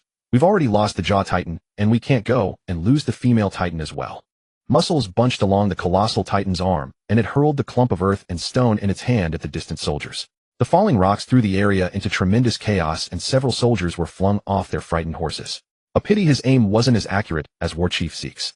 Bertholdt said to himself, inwardly preparing to bend down and pick up another stone. But all of a sudden, a violent pain tore through his chest. What's going on? My actual body? No. The Titan's chest has been gravely wounded. The electrical signals conveyed by his neural synapses kept reminding him that the Titan's heart was no more. When he lowered his head, his pupils instantly contracted to the size of pinpricks. This fire. Why is it still burning? A fire that even water cannot extinguish. Erwin murmured in the distance. No wonder he was confident enough to take on the colossal Titan. So this was the trick he had up his sleeve. Hang excitedly pounded her fist into her palm. What she wanted to do most right now was tie Lin Qi down and study him at length to find out exactly where those astonishing abilities of his came from. For For the past 2 years, the Survey Corps had poured a large share of its energy into the search for people with supernatural abilities. But aside from finding a few Ackermans who were no different from ordinary men, they had come up empty-handed. Over on the other side, Reiner too noticed that Bertholdt was not right. Nearly the entire upper half of his torso had been burned down to just a skeleton by the black flames. His regeneration simply could not keep up with the incineration. At this rate, in less than 2 minutes, Bertholdt would be burned to bone, ash man and Titan alike. Just kidding, not even bone ash would remain. Ruhr. Reiner gave a tremendous shout, signaling to Bertholdt to release his transformation, while also hinting to Annie that she should be ready to strike at any moment. In order to avoid being swept up altogether, the three had deliberately acted like strangers throughout the training corps. It was impossible for anyone to guess the relationship shared among them. Bertholdt too realized that he had no choice but to flee, but if he did, he would not be able to transform again for some time. Yet the black fire had already climbed to his neck. Gritting his teeth, he sent a jet of steam shooting from the colossal Titan's nape, then swiftly separated his body from the Titan. He used his ODM gear to land on Reiner's back. Reiner run. Reiner gathered his strength. Reiner broke into a run. Reiner began to pick up speed, and Reiner took a full blast of Amaterasu point blank. God damn it, what the hell is this thing, The thought of his body being burned inch by inch just now sent a shudder of horror through Bertholdt. He yanked out a blade at once and chopped at the armored Titan's burning right arm. Clang. As expected, the blade was completely useless against the armor and shattered straight into 3 pieces. Only then did Reiner belatedly remove his armor, but the black fire was like a maggot gnawing at the bones spreading along his arm and up to his chest. Run. Keep running. By now, Lin Qi's expression was utterly dreadful. Bright red blood streamed endlessly from his right eye, dyeing half his face scarlet. It made Annie, watching from the side, tremble in her heart. The rain kept washing the blood from his face, yet his expression was still so frenzied. So this is the power of the coordinate. It operated on an entirely different plane from other Titans. To ignore terrain and distance, attacking with nothing but a line of sight. That was a horror of a wholly different order. Roar! The armored Titan let out a painful wail, stumbled, and pitched headlong toward the ground. Then 2 figures quickly left the Titan, using the steam as cover as they desperately ran for the nearby forest. But obviously the Survey Corps had already formed a battle line at the edge of the forest. All units, prepare to fight. Shing, shing, shing. The sound of drawn blades rang out without end. More than a dozen elite soldiers watched the approaching pair with grim expressions. Reiner, what do we do? Are we going to be stuck here? Bertholdt's eyes were filled with anxiety. I can transform one more time. Let's take care of the problem right in front of us first. Reiner said through clenched teeth, his eyes bloodshot. He did not dare to waste his final transformation casually. That bizarre black fire was too frightening. There was no visible trajectory for its attack at all, and it seemed as if it would never go out. What if the other side could still use the black fire? He turned his head for a quick glance. The colossal Titan had burned away into nothing at all, and his own armored Titan had burned even faster. The flames had already gone out. Bertholdt, we have to fight with all we've got. Watch out, Reiner. The battle arrived quietly. Mike, who was responsible for sealing off this area, took a deep breath. Before Reiner could even make out when he had fired his anchor, Mike had already vanished from his sight. Not good. A blade cut into Bertholdt's right arm. Mike's figure tore through the rain gas turbine running at maximum and disappeared into the air once more. As a squad leader with strength second only to the dwarf Titan, Mike's fighting ability belonged to a completely different realm from that of the training corps veterans. The two of them had made a serious miscalculation, which cost Bertholdt the use of his right hand. Before they could recover, 4 more soldiers rushed at them. Damn it. Bertholdt made an immediate decision. Switching the blade to his left hand, he adopted a style of trading wounds for lives. 2 soldiers caught off guard took cuts to the chest and abdomen and quickly left the battle. Reiner blocked one, and the slowest one appeared to be a young girl gripping an oddly shaped longsword in her hand. Bertholdt endured the dizziness and rushed toward the girl. Dragon fights in the wilds. Annihilation of the 10 directions. A crisp shout exploded beside his ear, and the next moment he saw that the girl's longsword, 1 second ago it had been 10 meters away, was already behind him in another blink. The ODM gear on his body along with his blades was sliced directly in 2. Bertholdt. Reiner gave a great shout, took a blow head on, and began to transform. Su Ning, having hit her mark, scooped up Bertholdt's upper body and fled. This capture plan was the classic tactic of surrounding 3 sides and leaving one open. Levi's squad was separately responsible for the west. Erwin and Hang personally led the elite main force to hold the south, and the east had been delegated to Mike and Su Ning, the unaffiliated outsider. In terms of raw combat power, Mike could beat her with one hand tied behind his back, but when it came to catching people off guard, she could sit at the same table as Levi. The Tai demon-slaying warding incantation, she cultivated combined offense and defense in one, capable of long-range attacks and close combat alike, hastening her steps and beguiling the mind. It was the classic Chinese all-rounder cultivation art, forever offering up an inexplicable surprise at the oddest times. Lin Qi arrived. Behind him came Emer, Krista, and Annie. Reiner stopped short. Apart from frustration, he was now full of confusion. his golden eyes fixed on Annie, who sat on the horse with her head lowered. Reiner, why don't you take a seat? Reiner did not sit. He kept scanning with his peripheral vision for possible escape routes. You lost 3 titans. Do you think Marley will strip you of your armor? Roar. That remark struck directly at the sore point Reiner least wanted to consider. Annie had indeed betrayed them, and she had even leaked such crucial information. Marcel being devoured could still be dismissed as his own carelessness, and Annie could be said to have turned traitor on her own. But what about Bertholdt's colossal titan? This was a national treasure. Marley valued it more than 3 of Reiner combined. Reiner suddenly grew anxious. The titan's mouth could not speak clearly, so he simply emerged directly from the titan's nape. Lin Qi, don't think. Squelch. A blade slashed across Reiner's lower body. A third-rate nobody dares to pick up the signal.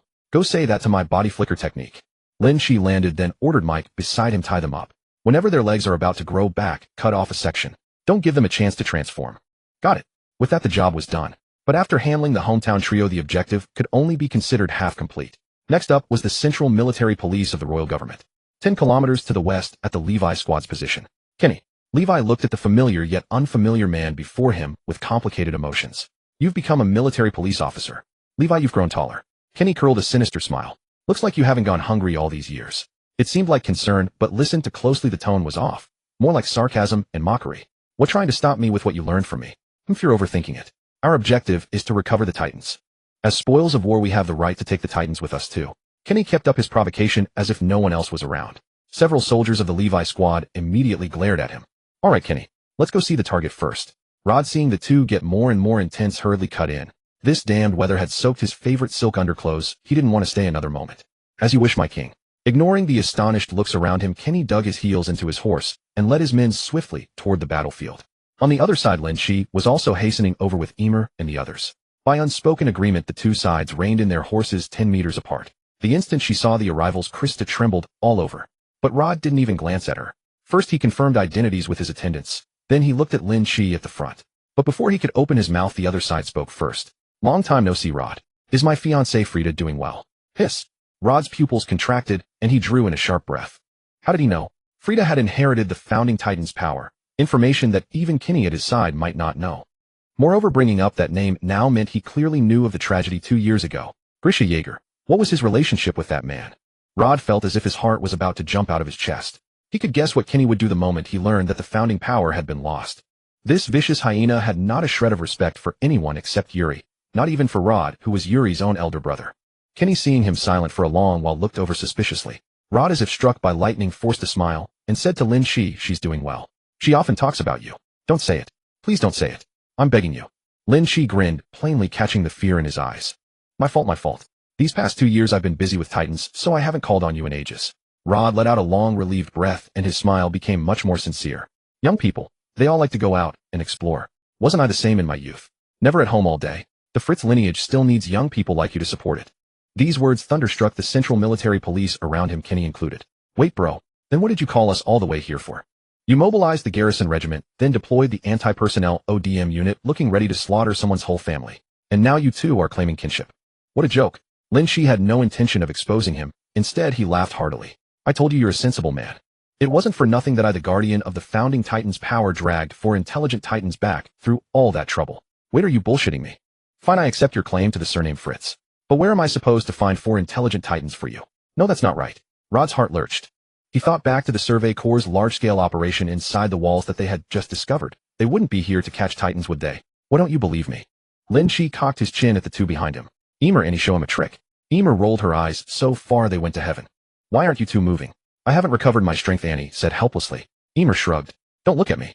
I don't have her monstrous stamina. 1 transformation is enough to need half a day's rest. Actually, she was lying. As a 7-meter class Jaw Titan, 3 transformations would be a stretch, but 2 was absolutely no problem. She simply didn't want to be gawked at like a monkey. Then cut yourself. Do I have to teach you that? Lin Qi fumed. Are your brains wooden? Can't you be flexible? The two had no choice but to obey. Each cut a gash more than 10 centimeters long in the palm of their own hand. Then under the shocked gazes of the Central Military Police, steam puffed out and the wounds healed instantly. What you said is actually true. Rod was dumbfounded. Why would I lie to a little old man like you? The other 2 weren't cooperative, so I had Erwin lock them up. Then could you? Of course not. Go home and stay put. When I'm done, I'll come visit. Lin Qi waved a hand about to send him away when he suddenly added, oh right. You see me exhausting myself for our Fritz family, but I have no one by my side to take care of my daily life. Since Frida can't leave the house, how about sending a bedchamber maid over first to get familiar with the work? Bedchamber. Oh, well, that's simple. Rod caught on at once and looked directly at Krista. I also have an illegitimate daughter named Historia. I'll send her over when I get back. Krista. Kenny's gaze swept over the three of them, and he sneered inwardly. These nobles were truly shameless. Couldn't they conduct their affairs in the open instead of beating around the bush? All right, that's all. Go back now. Fine. This old man will stay home, sweep the couch, and await your visit. The instant Rod turned Lin Qi afraid he might cause trouble, deliberately cast an extra minor illusion. To prevent accidents, he only planted in Rod's subconscious a resistance to going to the Survey Corps to demand custody of Reiner and Berthold. After all, that old fellow was the closest kin of the previous two royal-blooded founding titans. With his dark personality, it was no surprise that he asked them to use the founding titan's power to add insurance to his spiritual domain. But in the end, it was Lin Qi who had overthought things. Rod, scared out of his wits, didn't dare harbor any secret schemes. He hurried home with the Central Military Police, not even bothering to go to the royal capital. Soon the name of Lin Qi Fritz resonated throughout the world within the walls. The tale of subduing 4 intelligent titans was woven into ballads and performed in taverns across the great cities. The once faltering royal government stabilized once more. Yet beyond the high-ranking officials of the capital, a military faction centered around Lin Qi had emerged, and with President Saker's cooperation, swiftly rendered the so-called King Fritz a figurehead.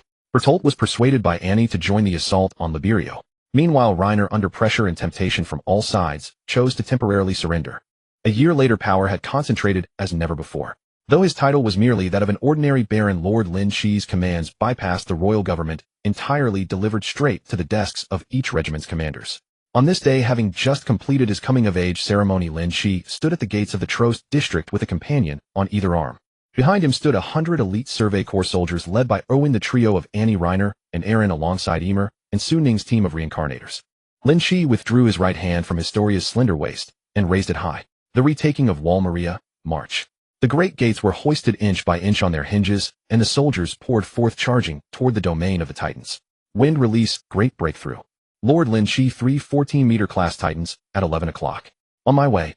Lin Qi wheeled his horse and pressed onward into the fray. With Erwin's scouting formation and Lin Qi's merciless harvesting tactics, the column advanced rapidly. When confronted with large groups of Titans, it was Annie and the others who would step forward. The armored Titan would throw himself into the fray unhesitatingly, letting the Titans bite without care. Lin Qi needed only to wield his blade and systematically dispatch them. The female Titan moved with remarkable agility and could effortlessly command the pure Titans. Combined with her hardening ability, her killing efficiency surpassed even Reiner's. The Survey Corps' elite faced no real danger. Each man led 3 horses tasked solely with luring Titans. Once the beasts were drawn to the center of the formation, others would take over. Occasionally, when Lin Qi was overwhelmed, he would share the spoils with Su Ning, who had mastered the ODM gear and now harvested Titans with impressive speed. The unluckiest were the newcomers, Xiao Chong and Li Shu. Both had only completed their second reincarnation, with 4-dimensional attributes still below 30. Their ODM gear skills were unrefined, and it took them ages to finally put down a single Titan. It was like watching 5 waves of minions pile up before a tower in a MOBA, yet having no damage skills to finish them off, forced to hack away at them one by one in melee. Frustrating beyond words. Even so, the pair earned nearly 4,000 plot points in a single day. And what of Lin Qi? In one day, he had slain 184 Titans, amassing 9,200 plot points. Added to his previous 104604, his plot point balance reached a staggering 196604. He had little grasp of what the number meant, but Su Ning, who had shared in his bounty, understood all too well. She had delightedly claimed 24 Titans of her own, earning a full 14500 plot points. All leftovers from Lin Qi's frantic slaughter. 30,000 points. Once this instance concluded, and the watch's functions were unlocked, she could immediately complete her cultivation techniques, doubling her strength, if not more. But the moment she thought of Lin Qi's terrifying harvesting speed, her excitement quickly cooled. Must not grow overconfident. There are countless masters in the reincarnation space. Lin Qi stared at the notification on his watch, torn between amusement and exasperation. The grudge of the mysterious maiden, having slain over 250 Titans. You have caught the attention of a certain existence. The Titans will now designate you as their primary target. It stood to reason. If someone had spent so much time crafting those clay figures and you went and dismantled them all, wouldn't that be causing trouble? By evening, the column reached Shiganshina district. Leaving their horses behind, everyone utilized their ODM gear to scale the walls. For the first time, they had achieved such a decisive victory. The sole casualty was Oruo, who had bitten his tongue while speaking atop a moving horse. The soldiers were abuzz with excitement. They ignited bonfires and erupted into celebration. Watching the singing and dancing soldiers, Lin Qi wickedly thought how entertaining it would be if apes came to light the lamps right now. Have some soup to warm yourself. Historia handed him a steaming bowl of fragrant beef offal soup. Do you feel wrong serving you tea and water day after day? Not at all. Historia sank down beside him, resting her head on his shoulder with a contented smile. You reclaimed Wall Maria? To be of service to someone revered by all humanity. I've become every girl's envy.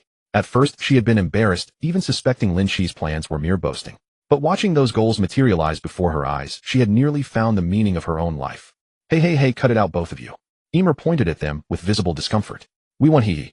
Having no response to Historia's antics, she simply clung tighter to Lin Qi's arm and stuck her tongue out at her. The three soon devolved into chaos. Unlike the others' excitement, Eren and the rest wore somber expressions, gazing at the ruined city with complex emotions. We're back, father. Eren murmured, gripping the key at his chest. He recalled his father Grisha's words. The answer to everything lay in their family's basement. Eren had not yet learned hardening, so the task of sealing the gate fell to Annie. Her hardening ability was mediocre at best, capable of blocking only a third at a time. With no other option, Reiner was put to labor hauling building materials from the city to the gate.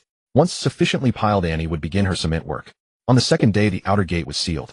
On the third, the inner gate. By the fourth, the main expedition force remained within the city to establish a stronghold, while Levi's squad and Lin Qi and the others returned inside Wall Maria to clear out the pure Titans. 10 days later, most of the nearby Titans had been eliminated. A supply-laden ferry re-entered Shiganshina district for the first time in years. Last time it had departed with hundreds of fleeing civilians. 3.5 years later, it returned with a cargo of grain and 100 craftsmen. Within 2 months, the expedition force turned Wall Maria inside out, finally eliminating every last pure Titan. Lin Qi's plot points soared to 2.7504. Su Ning surpassed 4000, while Li Shu and Xiao Chang each claimed 15000. A great wave of civilians began returning to Wall Maria, and the barren lands fallow for years once again buzzed with activity. 2.5 months later, Lin Qi led his party safely to the southern tip of Parody Island, where they beheld the wall constructed by Marley. During the journey, he had slain another 100 pure Titans, bringing his plot point balance to 356004. After waiting in place for half a month, they finally welcomed the latest contingent of Marleyan security officers responsible for exiling Eldian criminals. Greeting them beyond the yellow sands were the Parody demons who had been awaiting their arrival. With no rewards for killing, Lin Qi saw no reason to lift a finger. The greatest credit in this engagement went to Levi, whose long-suppressed fury erupted as he butchered several of the leaders into mincemeat. We have our ship. Destination Liberio. Set sail. To prevent Reiner from causing trouble, they left him out of this operation. The group comprised Erwin Hang and others from the Survey Corps, plus Annie as guide. She was unlikely to rebel. In a human-dominated world, Lin Qi's greatest advantage came into full play. With his Sharingan never once deactivated, he made straight for the Marleyan capital. He effortlessly placed a host of high-ranking officials under Genjutsu, and smoothly took away a large number of Eldians from Liberio. As for those who were unwilling or too afraid to leave, Lin Qi did not persuade them. He simply left them to their own devices. After all, his Genjutsu mastery relied entirely on the Sharingan. Once the chakra ran out, these people would awaken in as little as a month, or at most 2. What they would do by then was anyone's guess. 10 days later, with the entire Marleyan High Command seeing him off, Lin Qi, having stripped the National Treasury Bear, returned to his loyal Parody Island with 10 warships. Reiner and the others embraced their families and wept. Annie too finally saw her father as she had wished. If you do this, what should we do once the Marleyans come to their senses? The pure Titans have already been killed by us. The route from the docks to the Shiganshina district is wide open. Erwin raised at that moment the question he was most worried about. There's no need to worry about that. Just organize exchange delegations and sail over as usual. They don't have the guts to set foot on the island. Knowing that the entire upper echelon of Marley's government could be controlled so easily, Lin Qi could only admire anyone who still dared to come ashore as a real man. Moreover, Marley was then locked in a standoff with neighboring countries. Those countries were their true bane, and unless that hidden threat was resolved, Marley would never attack Parody Island first. Apart from the massive haul of gold, the operation also secured the spinal fluid of the remaining 3 Titans. The Marleyan military had a fair amount of this stuff, so Lin Qi simply collected it while he was at it. Beast Titan Spinal Fluid Remnant S rank unique. Gain Animal Affinity. Cart Titan Spinal Fluid Remnant S rank unique. Gain Physique 10. Warhammer Titan Spinal Fluid Remnant S rank unique. Gain Skill, Crystallization. Fusion. Huh, what is this? Lin Qi suddenly noticed that an extra fusion option had appeared after every vial of spinal fluid. Could it mean fusing the powers of the 9 Titans into one? Uncertain, he clicked on it to take a look. Fusion consumed the power of the 9 Titans 500 plot points and S-rank side story X5 to obtain the power of Emer. Future sight sense danger that is about to arrive. Coordinate power control all Titans. Genetic stabilization, your genes will no longer mutate. Earth Demon Natural Affinity. All animals and plants will regard you as a companion. Super individual can transform into a super form up to 60 meters tall, consumes plot points. Hardening the whole body can form a layer of keratin as hard as steel. Crystal manipulation used special crystals to create any object out of nothing. Body regeneration greatly boosts recovery. Consuming plot points can easily regenerate severed limbs. All attributes 30. Lin Qi stared at it for a long moment, feeling that it was something of a letdown. Aside from all attributes 30 being decent, only the future sight entry was somewhat useful. However, it did not say how far into the future danger could be sensed, nor how the sensing was triggered. The rest was either useless once he left the Titan world, or overlapped with his own shinobi system. Wouldn't using Susanoo in the future be better than a colossal Titan? I might as well split them up and sell them. If Su Ning and the others knew about this, they would be livid. An item that could create a top-tier Reincarnator was in his eyes merely a lukewarm prize. A few months later, Marley formally went to war with its neighboring countries. But whether Marley, now missing the Armored Titan and the Jaw Titan, could win that war as it had in the original work, Lin Qi had no way of knowing. The day of his return was drawing close. In the dead of night, Lin Qi quietly turned over and rose. Without waking Historia and Annie beside him, he landed noiselessly on the city wall. He glanced back at the familiar Shiganshina district. Return. A light flashed, and when he opened his eyes again, he saw the pure white room and the black sphere at its center. Settlement in progress. Founding Titan X attack Titan Spinal Fluid Remnant S rank. A rank side story X 21 is 0 plot points. Jaw Titan. Total gains 343550 plot points. A rank side story X9. His inventory was even more absurd. 410004 plot points. A rank side story X12. S rank side story X2. 2 pairs of 3 Tomo Sharingan. 1 vial of each of the 9 Titans' spinal fluids remnant. 1 specially crafted steel blade. 12 tons of gold. After 5 years, his 4 basic attributes had also grown considerably. Reincarnator Lin Qi. Constitution 63. Strength 50. Agility 46. Spirit 53. The bonus effect from Hashirama cells was already gone, but he was quite satisfied with this result. Ignoring Su Ning, who was asking for his contact information, Lin Qi glanced at the preview image of the next dungeon on his wristwatch and directly chose to return to reality. Next dungeon opening countdown 15 days 00000. Chinese style supernatural horror. Interesting. In the preview image, a distinctly familiar heroic-looking man wore a yellow Taoist robe and held a peachwood sword. One glance told him it was Lin Jing's zombie movie series. He just did not know which specific work it was, or whether it was a mashup dungeon. A white light flashed again. The familiar bedroom, the familiar bed. He picked up the phone from the bedside, and the time showed that 3 days had passed. After plugging the charger back in, Lin Qi walked out of the room. The moment he entered the living room, he realized something was off. The room was messy but not dirty. Piles of women's clothes and various cosmetics were scattered on the coffee table and the balcony outside. He walked into the kitchen, his frown deepening.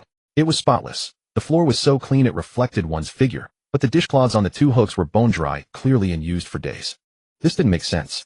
Zhao Qian was a hard-working and thrifty woman.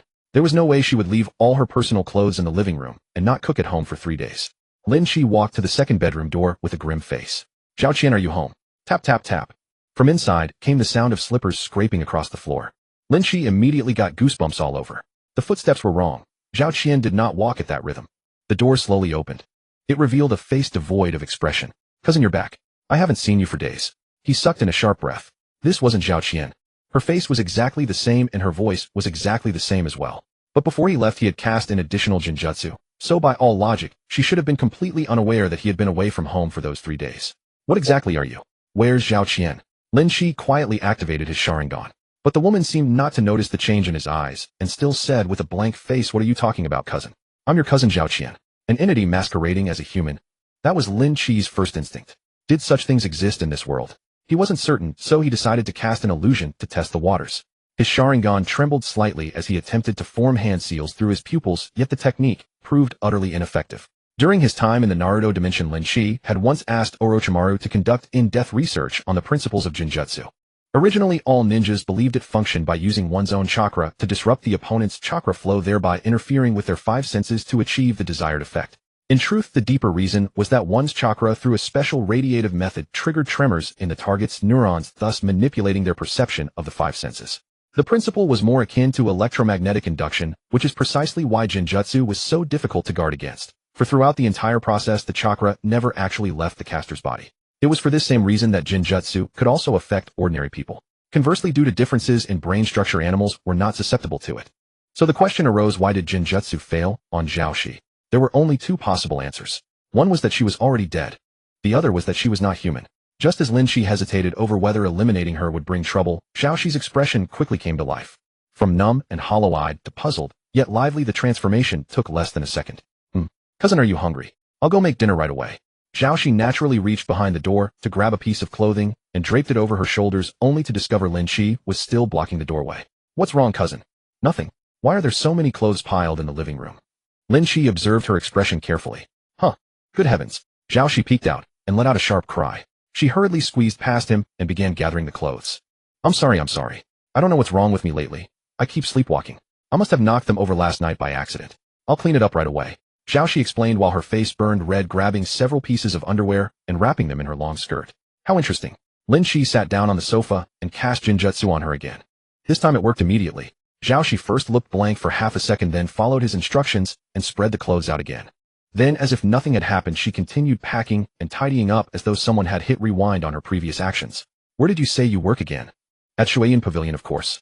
I know the place isn't exactly above board, but someone like me with no degree and no connections has to go there if she wants a decent salary. Zhao worked deftly, folding half the clothes in such a short time, and her chatterbox nature came out. Even a receptionist like me makes $8,000 a month. I've been looking for other jobs too, just haven't found the right one yet. Shuayan Pavilion. Let me check what it is later. Is your shop busy these days? Oh, don't mention it. I've been swamped lately. If you hadn't taken me in, I wouldn't even have time to look at apartments. Last time I had to beg the manager for half a day off. Zhao suddenly slapped her forehead. Oh no, it's already 1:30. I have to go to work. With that, she hurriedly carried all the clothes into the bedroom, grabbed her keys, and headed for the door. Cousin, just grab something to eat for lunch. I'll buy ingredients later and cook for you. I'm heading to work now. As soon as she left, Lin Qi quickly returned to his room and began searching for Zhao workplace. Shuayan Pavilion, the largest chain foot spa in Jianghai City, with 7 directly operated branches specializing in high-end foot therapy and Thai massage.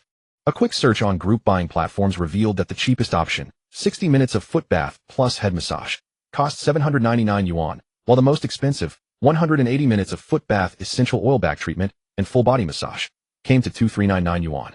In a city where a proper meal cost only 300 or 400 yuan, the pricing was hardly modest. Lin Qi pondered for a moment and placed an order for the most expensive package. Even if it were a dragon's pool or a tiger's den, he had to probe its depths today. He locked the door, went downstairs, mounted his electric scooter, opened navigation, and floored the throttle. Half an hour later, he arrived at Shuayan Pavilion successfully. A massive neo-Gothic building stood in the heart of the bustling city.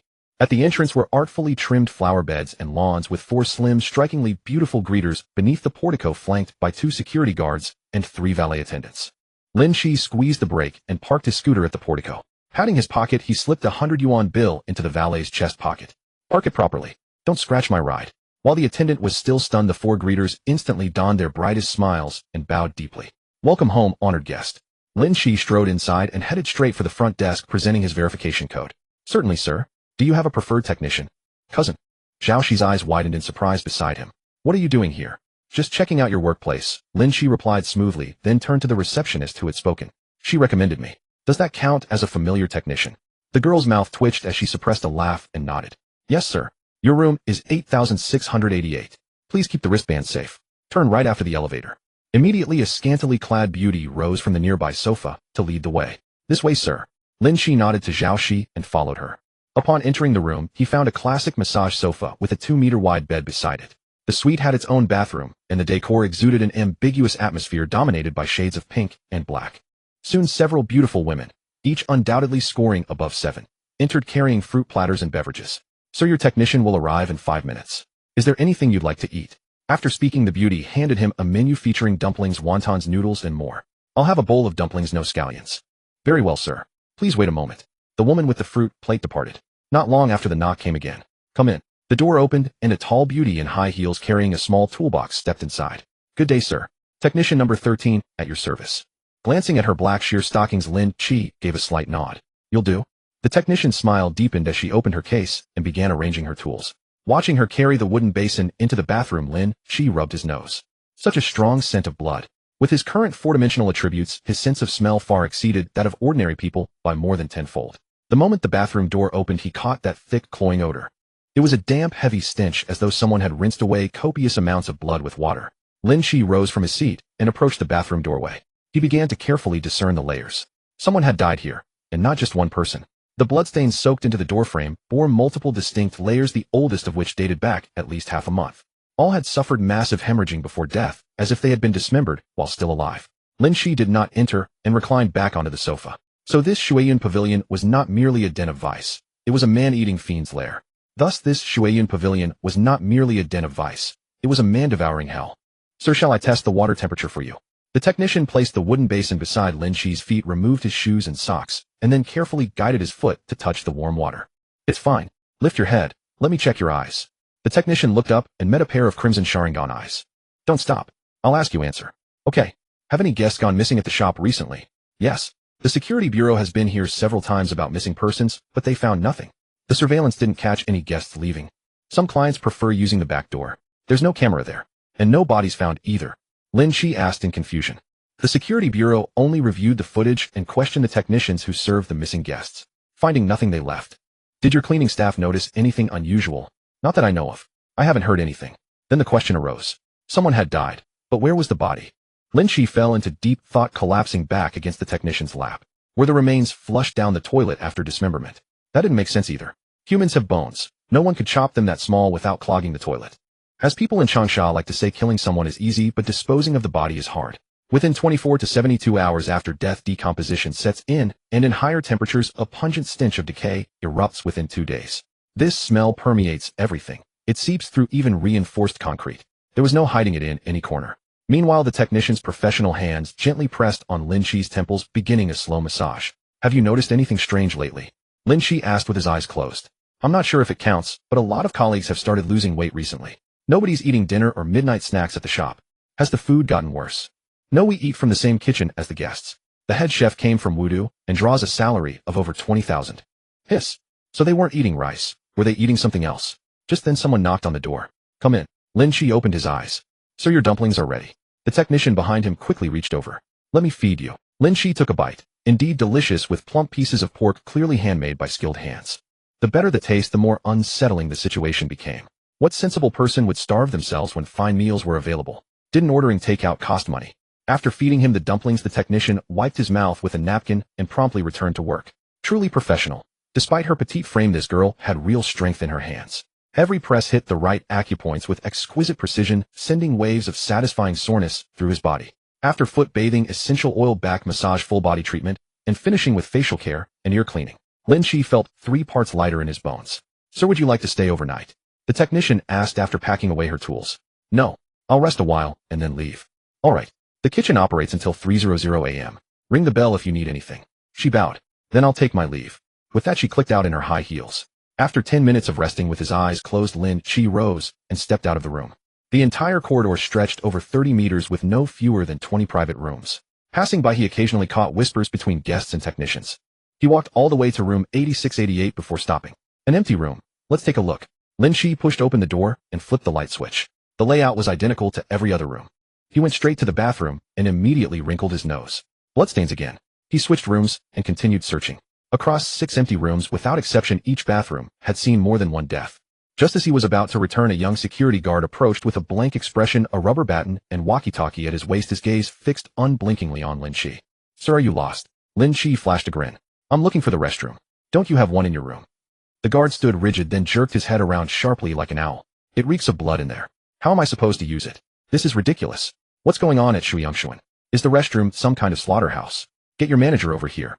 The guard's face showed no fear whatsoever. He tilted his head as though pondering. After 2 seconds, he nodded. All right, I'll go fetch the manager. Fine. I'll wait in room 8688. Back in the room, Lin Qi confirmed the windows weren't sealed, then laid down on the bed to feign sleep. Roughly 10 minutes passed. Faint footsteps approached the door. 3. No, 4. 3 women and 1 man. One of them is the guard from earlier. Then came the sound of the key card sliding into the lock. 4 figures crept quietly toward the bed. 1 security guard, 1 cleaner, and 2 technicians in thigh-high stockings with long legs. Just as Lin Qi was about to see what they planned to do, the cleaner's face split open, literally split apart. Bloody hell. Like a starfish, it tore itself apart into a massive carnivorous flower, 2 eyeballs still clinging to its petals. He was startled out of his wits. I should have known. They're parasites. Parasites, creatures from a certain Japanese manga. Alien spores that landed on Earth and took over living hosts, transforming into monsters. They typically devoured their host's head and replaced it. Since they relied on the host's digestive system for nutrients, they would continue to animate the seemingly dead body, masquerading as the original host. Their diet was equally bizarre. Whatever species they parasitized, that was what they ate. Take these 4 for instance. They must have had their fill at Shuyangshuan. Their combat prowess was no joke either. They could reshape themselves into any object. Heads, eyes, right hands, even Play-Doh and blades, moving at speeds beyond human perception. Such as right now. One of the tentacles of that starfish-like creature instantly transformed into a gleaming blade and shot straight toward his heart. Smack! To an ordinary person it might have been fast, but to Lin Qi it was slow enough that even Levi wouldn't qualify for the position of his shoelace. He reached out and grabbed the extending appendage. Hiss! Hiss! The 4 parasites were taken aback and immediately began transforming. In the blink of an eye 3 more starfish appeared. Damn it, how disgusting. Lin Qi yanked the cleaner toward him and delivered a single punch, bursting its heart. After all, these creatures' bodies were still mortal flesh. Without a heart they died just the same. The remaining 3 starfish erupted into action, dozens of blade-tipped tentacles weaving an impenetrable web. Lin Qi activated his Sharingan, darting through the storm of blades, with fluid grace breaking free. One punch obliterated the security guard's heart, and in the next instant his hands shot out, locking both technicians in a throat grip. Hiss! Hiss! Who the hell are you hissing at? Make one more sound, and I'll crush your heads. Understood. The 2 parasitic beasts instantly settled down. Their faces twisted briefly, then returned to human form. Their faces were like spring snow, their brows like willow leaves, their noses sleek and delicate, and their pearly teeth just barely visible. With soft curved hips and long slender legs beneath short skirts, they would have been easy 8s or above, if not for their wooden expressions. No more than beautiful women, they looked like 2 high-end custom-made realistic dolls. They're even the top girls. With such figures and faces, charging 200 was practically charity. We really do have the best sales in the shop, the one with long straight black hair answered promptly. Quite savvy. Lin Qi suddenly felt less like killing them. To be fair, aren't these basically monster girls? It would be a shame not to keep one. Let me ask you first, can you survive without eating humans? The other girl, a blonde with big wavy curls, immediately spoke up. Don't know. We've never eaten one. Lin Qi nodded and pressed the call button beside the bed. Send up 2 bowls of dumplings. Right away, sir. About 15 minutes. After hanging up, he released the 2 parasitic beasts and pointed at the corpse on the floor. Put it in the bathroom for now, then clean the sheets and the floor. Understood. Once the 2 understood the gap in strength, they accepted their subjugated fate without resistance, showing no sign of fleeing. Lin Qi nodded with great satisfaction. Creatures this pragmatic were practically born to be pets. Easier to tame than a cat, easier on the eyes than a dog. Apart from the possibility that they might tear out your heart and lungs, they were all advantages. Soon a knock came at the door. The black-haired girl opened it and brought in the food. Eat. The 2 parasitic beasts dropped all pretense. Their heads split open, and ignoring the heat, they poured the food straight into their heads. They chewed a few times, then swallowed with a gulp. In unison, they knelt on the floor and retched. TSK. What a waste. Lin Qi was about to act when they shot to their feet and hastily said, "It only tastes bad, but it can supply the nutrition we need to survive." Having lived among humans for so long, their intelligence was already comparable to that of a young teenager, so of course they knew what Lin Qi wanted to do. If they couldn't eat it, they were dead. At worst, their evolution would slow down, a negligible price compared with their lives. It's not as if you can't be kept. With that, he pointed at the black-haired girl. From now on, your name is Shichua, and the wavy-haired one is Yenji. Greetings, master, they said in unison. Hehehe, now that's the vibe. You catch on fast. Lin Qi clapped in approval. From now on, watch more period dramas and learn how maidservants serve people. How many more of your kind are there in Shuiyangxuan? 4. 2 security guards and 2 masseuses, Yenji answered quickly. Are the masseuses pretty? Pretty. The 2 looked utterly blank. As in, are they good-looking, big-breasted, long-legged, and slim-waisted? The 2 looked down at their own long, straight legs and black silk stockings and suddenly understood. So this was why they'd been let off the hook. In the human world, people didn't judge by muscle density or fat layer thickness. They looked at these instead. Got it. Pretty equals big breasts, a slim waist, and long legs, which equals a survival advantage. Yenji quickly shook her head. They're not pretty, and their performance is poor. Lin Qi silently thought it a pity. I'll wait for you downstairs. You 2 carry the corpse out through the window and toss it. Clean up the room. And don't eat it. Yes, master, they said in unison. He turned and went out, immediately releasing a shadow clone to hide in the shadows before heading downstairs with his wristband. Sir, was the service satisfactory? The receptionist took the wristband and asked with a smile. Not bad. The dumplings were good. Then please come by whenever you crave them, sir. Our ingredients are bought fresh every day, absolutely safe and reassuring. Not a word was said about the masseuses, yet every remark was a sales pitch. Quite professional. Would you like us to have your car drive or ridden over? Zhao Qian, the receptionist, barely kept a straight face. I'm waiting for someone. I'll sit for a while, he said. She hurriedly stood up. Then I'll pour you a glass of water. He had been sitting for less than 10 minutes when the shadow clone dispersed. The memories relayed back were highly satisfying. The 2 new maids were extremely obedient. They had cleaned up completely and hadn't taken a single bite. With that kind of obedience, what pet could compare? Lin Qi hurriedly called out to the front desk. Zhao Qian, have someone bring my vehicle over. Okay, cousin. Before long, Yenji and Shichua came down, still stone-faced, and naturally fell in behind him. Outside, his beloved vehicle had been wiped clean and was waiting at the entrance. Bro, your keys. The valet hurried over and held out the keys with both hands. Kid, you've got a sharp eye. Lin Qi tucked another 100 yuan bill into his hand, then said to the two behind him, "There's no back seat, so you two will have to follow on foot." "Yes, master," they both answered. With a twist of the throttle he rode off in high spirits, leaving the valets at the entrance dumbfounded. Weren't those no? 66, and no. 128. Aren't they the ones who don't do outcalls? The one who had received the tip immediately replied, "What the hell do you know? When the money's right, anything can be arranged. But the guy doesn't look rich and he rides an e-bike. Spend when it's time to spend, save when it's time to save. That big shot's got life figured out. You're young, so of course you don't understand." Not long after Lin Qi left, several squads of heavily armed soldiers surrounded Shuyangshuan. Before long, fierce gunfire erupted upstairs. Soon after, 4 bodies were dragged into the lobby. Every corpse without exception had gone a pale gray-white from the neck up, as if it belonged to an entirely different layer from the still warm torso. The pot-bellied manager kept wiping cold sweat from his forehead, his hands trembling like a Parkinson's patient's. "Manager, do you believe it now?" A capable-looking woman in a black trench coat with ear-length hair asked with a cold smile. Du Heng nodded repeatedly. "I believe it, I believe it. Thank you, Officer Chui, for ridding the people of this menace. If you hadn't been so sharp, our lives would have been lost." Just thinking of the scene in the hallway made his legs go weak. Damn it, those two masseuses had worked at Shuyangshuan for over 3 years. He had even personally sampled their services more than once. And then those pretty heads had split open, turned into blades, and stabbed holes in the floor. Du Heng pondered for a moment, then hurriedly took a thick red envelope out of his bag. "Officer Chui, these reincarnators are completely lawless. If you hadn't stepped in today, who knows how many more victims there would have been. A small token, just enough for the brothers to have some tea." Chui Jian didn't even look at the red envelope. As if she had fought her way from that godforsaken corner of the outer northeast all the way to Jianhai City, spending a full decade to finally become a team leader in the Special Management Bureau. How could she be so short-sighted? "Let me remind you, Manager Du, these are not reincarnators." "What? What do you mean by that?" Chui Jian stepped closer, patted him on the shoulder, and said into his ear, "This is a kind of monster. In the past month alone, our team has killed no fewer than 30 of them." "Got it." Hiss. Du Heng broke out in a cold sweat and instinctively grabbed Chui Jian's sleeve. "Sister Chui, are you saying things are about to change?" Chui Jian patted the back of his hand. "Relax. If you notice anything wrong, call me." Then she turned to leave with her people. But a burst of urgent electronic beeping soon interrupted her. She yanked the alarm from her pocket and glared at the Shuyangshuan employees in the corner, murderous intent flashing in her eyes. "Manager, do have your people line up for inspection. There are more monsters." Du Heng asked in a low voice. "Just do as I say." Chui Jian waved at her subordinates and cautioned, "Chamber your rounds and stay sharp." "Yes." The employees dared not even breathe as they obediently queued up.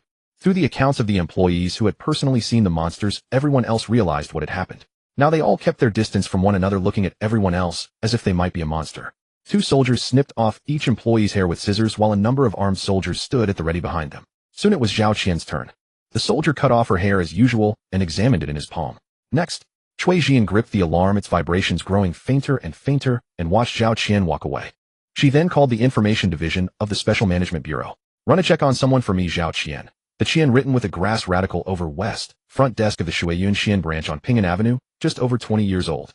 1 moment. 10 seconds later, the voice on the other end quickly reported. "From the Sichuan Chongqing area, 22 years old, graduated from the Hotel Management Department of Zhongshan Technical College, an orphan, and has a medical record from 2 days ago." "What illness?" "Sleepwalking. The doctor recommended polysomnography, but the patient was too busy with work and declined." "Interesting." Chui Jian hung up and began to wonder whether she should arrest the woman on the spot. The alarm in her hand was nothing sophisticated, just a modified walkie-talkie. Stashed inside was a parasitic beast captured half a month ago. This parasite could sense the brainwaves of its own kind. Whenever one of its kin appeared near Chui Jian, it would set off the alarm. The Bureau called these creatures hounds. There were 3 in all assigned to the 3 teams. Unfortunately, to make sure the hound stayed obedient, the device locked around its head sometimes had to be filled with corrosive liquids like strong acid, so a microphone couldn't be installed. Otherwise, communicating with it would have worked even better. But what happened today was odd. After 4 parasitic beasts were killed, the alarm had gone quiet, only to suddenly sound again just now as they were about to wrap up. Chui Jian immediately ruled out the possibility that the hound was hiding information. The more evolved such creatures became, the more rational they grew. Knowing it couldn't win, it would rationally decide to cooperate fully. Besides, if it intended to conceal something, it would conceal it all the way. It wouldn't suddenly warn them again. Could this be an unprecedented 3rd-level individual? Something that could completely evade the hound's detection and perfectly mimic human biological tissue? If so, this was serious. Can't wait. Capture her first and ask questions later. Chui Jian made a snap decision and whispered to her subordinate. "Have the Bureau send Su Ning over." The subordinate was taken aback. The reincarnator who just transferred over. Her. Keep it casual. After giving the order, she immediately put on a smile and reassured the Shuyangshuan employees still in line. "Everyone, don't be nervous. The danger has been dealt with. This is just a routine check. Phew, you scared me. I thought there were still monsters. See, I told you it was fine. When they were catching the monsters earlier, they didn't go through all this trouble. They just fired their guns. They must have some way to identify them. Then I'm relieved. The mood in the lobby immediately lightened, and some people even began talking about the 4 corpses covered with white sheets. Some said the dead still owed them money, others remarked what a shame that such beauties were gone. But the screening slowed down considerably. 15 minutes later, manager Du Hong came out and handed out cash again, saying it was to soothe everyone's nerves. Even Cui Jian accepted 200 yuan. This time she didn't refuse, she simply watched the entrance with a pleasant expression. It wasn't until a subordinate ran to the door and nodded at her that she moved. Reinforcements had arrived. Cui Jian put away the red envelope and walked over to Zhao Qian. Several soldiers chambered rounds and followed closely behind. Zhao Qian, right. Would you like to step outside for a chat? Zhao Qian blinked in confusion. Me? All right. Okay. Zhao Qian, closely guarded by soldiers, was brought to the entrance where a police MPV was parked. Please get in the car, Miss Zhao. Run. Zhao Qian's expression changed drastically. She shot out of the encirclement at incredible speed and plunged into the greenery. The alarm in Cui Jian's pocket immediately let out a piercing wail. Fire! Rat-a-tat-tat-tat. But Zhao Qian was far too fast. The greenery was torn apart, grass and leaves flying everywhere, yet not a single shot landed. At that moment, Su Ning, clad in combat gear, descended from the sky and delivered a sword strike straight at Zhao Qian's head. As she sprinted, Zhao Qian's face remained cold. Sensing the attack from above, she suddenly whipped her head around. Her right cheek twisted grotesquely as a fleshy tentacle several meters long erupted from it, its tip forming into a blade with a metallic sheen. It curved past Su Ning's sword and stabbed straight for her heart. Clang! Clang! Su Ning knocked the blade away with 2 strikes, kicked off the ground, and shot toward Zhao Qian once more. But she was quickly forced back by the tentacle. The thing attacked too fast and too flexibly, and its reach was enormous. At times the tentacle stretched out 10 meters, at others it condensed into a 2-meter short blade. It could also abruptly split out a side branch, making it impossible to guard against. In less than 10 seconds, Su Ning's arm was bleeding. She couldn't keep going like this. Gritting her teeth, she decided to go for broke and formed a hand seal with her left hand. Boundless heaven and earth, wind and thunder, obey. Then she pointed at Zhao Qian. Wind and thunder erupted in the street. Lightning arrived in an instant, but failed to strike Zhao Qian. In response, Zhao Qian's head burst open, turning into 2 massive wings that carried her dozens of meters away on the gale in a blink. Only then did the soldiers seize their chance and empty their magazines at her back. What the hell? She can fly. Su Ning looked at Cui Jian in bewilderment, but she was just as dumbfounded. Damn, maybe they really had run into a 3rd-level monster. It was the first time she had seen one this powerful, and flying to boot. She had witnessed the entire battle. Any normal 2nd-level monster or a 1st-level monster that only charged forward would have been cut down by Su Ning's sword long ago. Its agility was on a completely different level, and its raw speed was absurdly fast. Team leader Cui, what do we do now? Su Ning spread her hands awkwardly. She had bragged to high heaven, saying that indoors she had to protect civilians and couldn't fully stretch her abilities, so Cui Jian should bring the target outside. And yet she had botched her very first mission. Cui Jian naturally knew Su Ning wasn't at fault. No one had expected this creature to evolve further. That was a shortcoming in intelligence analysis, not the fault of the combat personnel. We've got the target's address. Let's go over there and try our luck. Su Ning, you're coming too. Got it. Can't you make it any bigger? We can only change the part of the body we parasitize. If you subdue another one that parasitizes here, next time it should work. What a pity. If every part had a parasite, could they coexist? For instance, one on the head, one here, and one there. No, that won't work. The nutrients wouldn't be enough. Useless thing. Why can't you do anything right? Lin Qi flew into a rage and kicked Lin Qi off the bed. Go fetch your master a glass of water. Yes, master. And you? Go online more and look at what other monster girls look like. Isn't it ugly to keep wearing that huge starfish every day?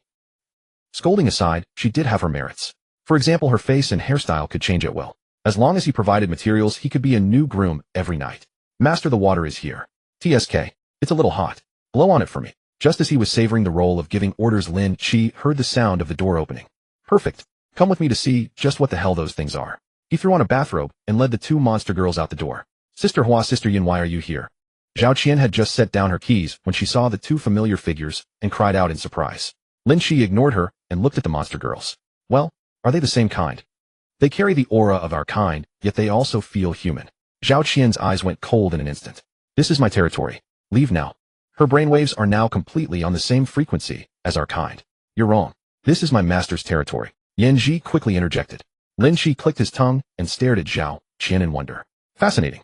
In Parasite, the protagonist Shinichi Izumi's right hand was parasitized and his mind remained independent. This one seemed to share a brain. Interesting. Come on, cousin, show us a transformation. Zhao Qian immediately took a step back, ready to flee at any moment. You 2 actually sided with humans? If we didn't, we would die. Besides, aren't you in the same boat? Why don't you devour the whole human brain? After I took over her brain, I found out she was about to die. I didn't have the energy to move to another host. Let me go, and this territory is yours. Lin Qi quickly interrupted. Don't waste time. Let's see what she's made of. Yes. Shike and Yanji instantly shifted into their starfish forms and launched an attack. Zhao Qian flicked her head, tentacles grew from the right side of her face as she engaged the other two. Lin Qi was astonished to find that she could fight against their several tentacles with a single one and not lose the upper hand.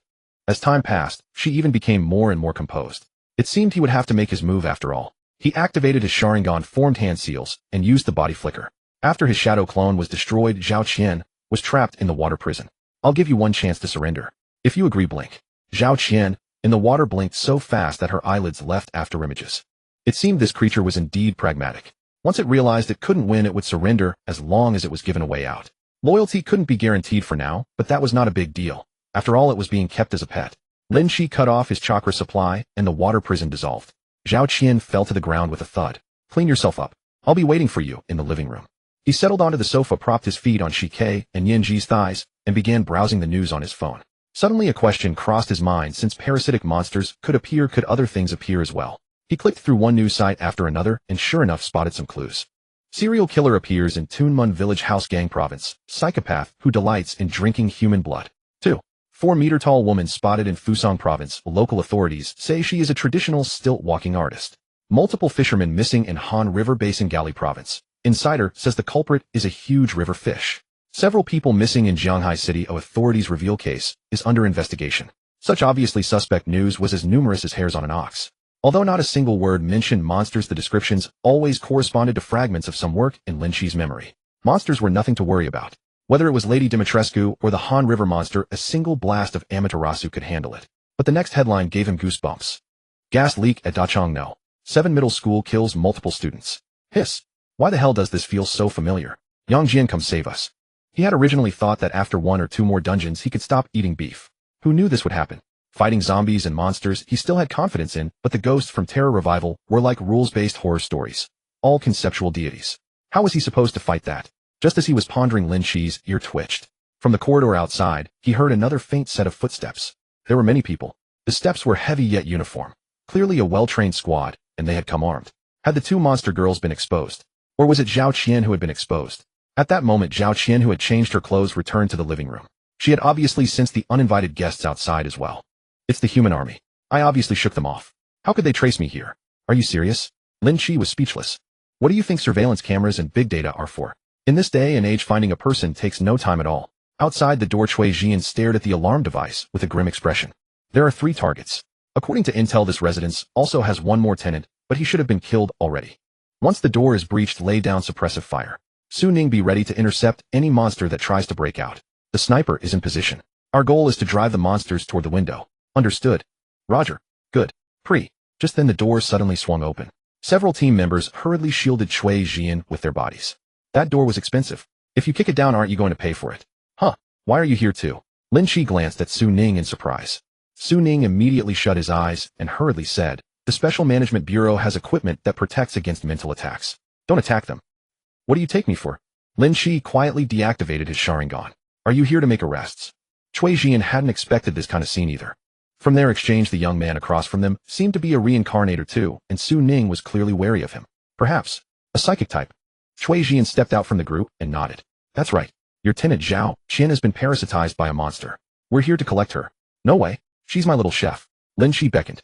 Zhao Qian obediently walked over and let him pat her head. See, she's very obedient. The corner of Cui Jian's mouth twitched, and Cui Jian jutted a chin toward the 2 inside, who were still wearing Shui Yunxian technician uniforms.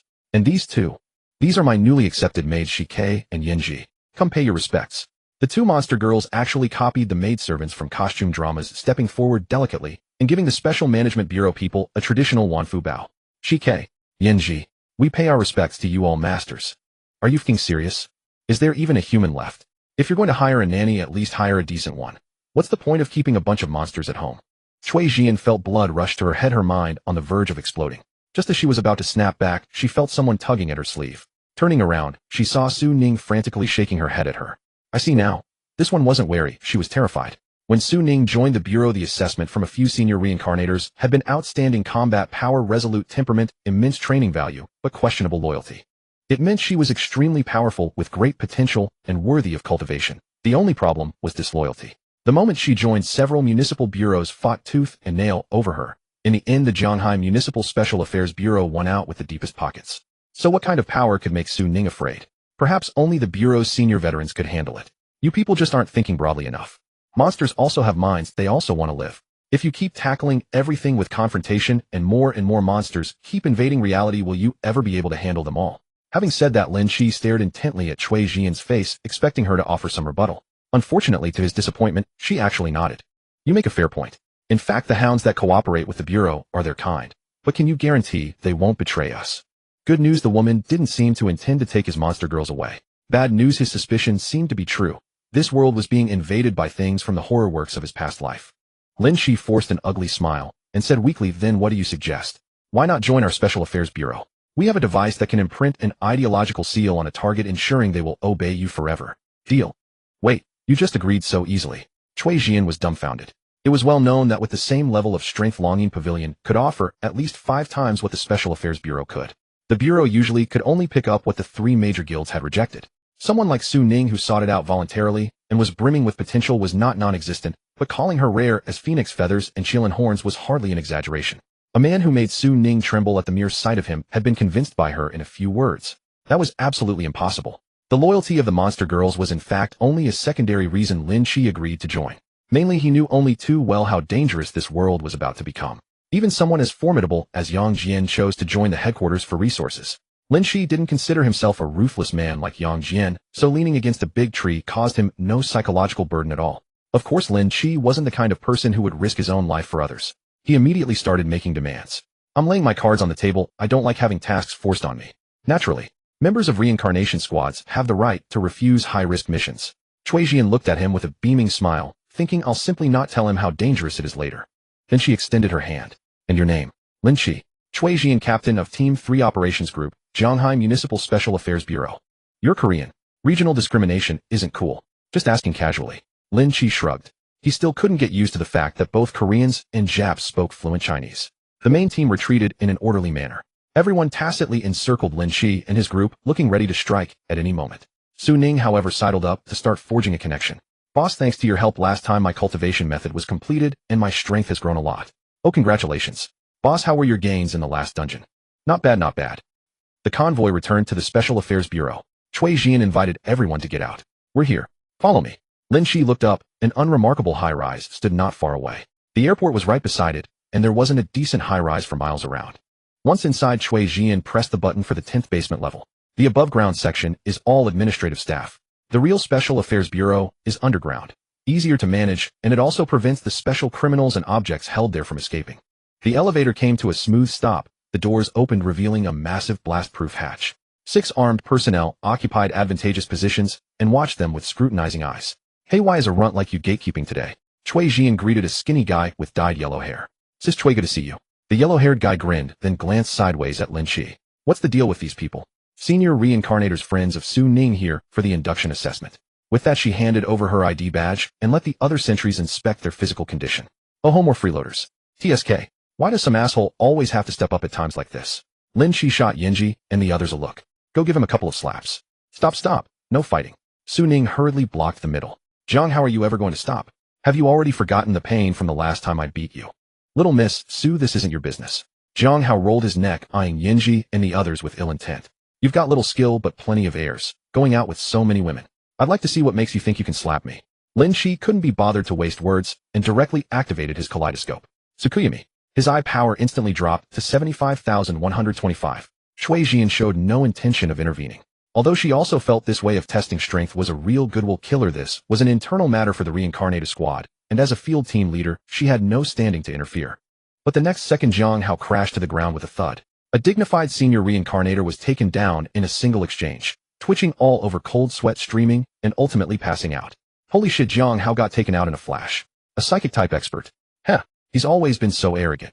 This time he kicked an iron plate, didn't he? Cut the chatter and get him to the infirmary quick. The group hastily lifted Zhang Hao and hurried away without any intention of pursuing the matter. Cui Jian quickly said, open the door, please. I'm in a hurry. The huge steel doors slowly opened, and the view before them opened up.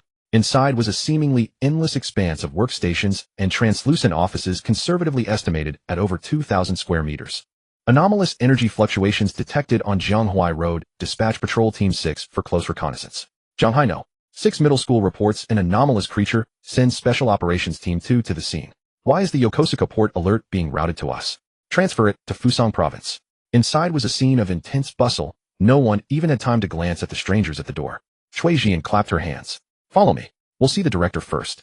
Li Qinlong, director of the Jianghai Municipal Special Affairs Bureau of Huaxiao, was a 37-year-old man who had transferred out of the military 10 years ago. After repeatedly performing extraordinary feats, he had been promoted to director 2 years earlier. This man had clearly been informed beforehand. Seeing them enter, he immediately stood up and extended a right hand thick with calluses. Li Qinlong. Lin Qi. Li Qinlong glanced at the 3 monster girls behind him and grinned. Young man, you're burning pretty hot, aren't you? If your firepower isn't strong enough, are you even young? Ha ha, true enough. Li Qinlong laughed heartily and extended a hand in invitation. Please sit. Mr. Lin, how much do you know about our Special Management Bureau? Basically zero. Bro, I was just being polite to save myself the trouble of explaining. You really don't know anything. Then let me explain briefly. The Special Management Bureau was originally established to manage all kinds of cyclers. As they say, when one carries a sharp weapon, the intent to kill arises on its own. Shortly after the main god first descended, there were indeed people who used abilities obtained from dungeons to commit quite a few crimes. Originally. Are you saying things are different now?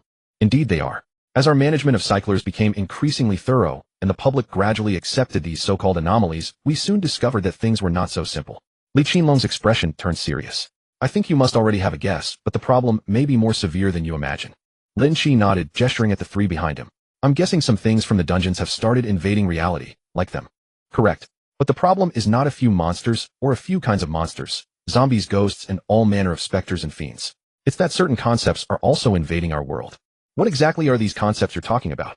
Li Qinlong opened a drawer, rummaged through it, and then handed over a few photographs. In the photo was a woman with delicate features wearing the same long, straight black hair as a magpie. The only difference was that a zipper ran across her face from her scalp all the way down to her neck.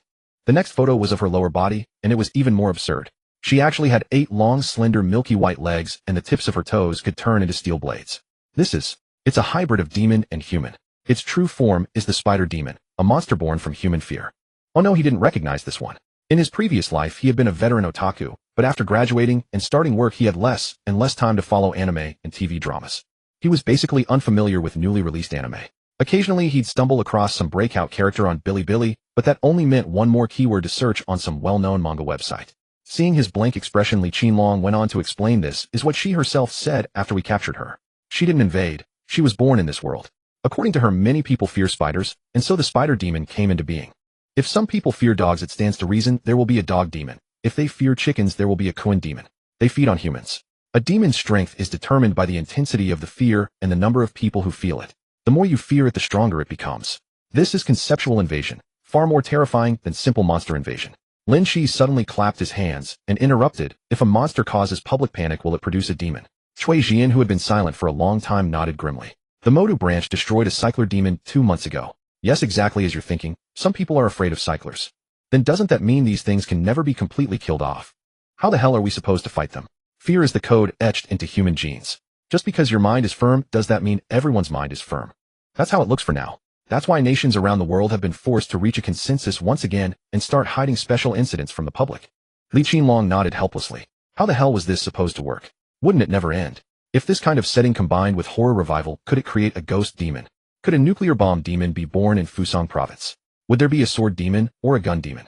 Lin Qi slapped his forehead. Then what's the Special Management Bureau's plan?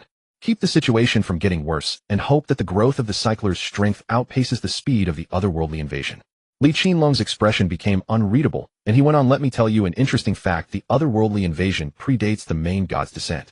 Do you know what that means? Before Lin Qi could answer, Li Qinlong continued on his own. The consensus in the field is that this is civilization saving itself. You've probably seen all kinds of entertainment works about the myriad heavens and worlds. In those stories, the protagonist shuttles from one other world to another, completing tasks set by the main god. But if you compare, you'll find that our main god is a bit too merciful. He doesn't choose minors, doesn't assign certain death missions, and doesn't forcibly erase anyone. He even adjusts the rules. For example, there was no rule of 3 novice dungeons at first. Because the death rate was too high, it wasn't until tens of thousands of cyclers died that this seemingly charitable rule appeared. Lin Qi frowned. This is where there's going to be a but, isn't there? Exactly. I'm about to say but. Li Qinlong took a deep breath and went on. But the main god has started to get anxious recently. Anxious. Yes, anxious. In the past, he basically only chose young people who had just turned 18.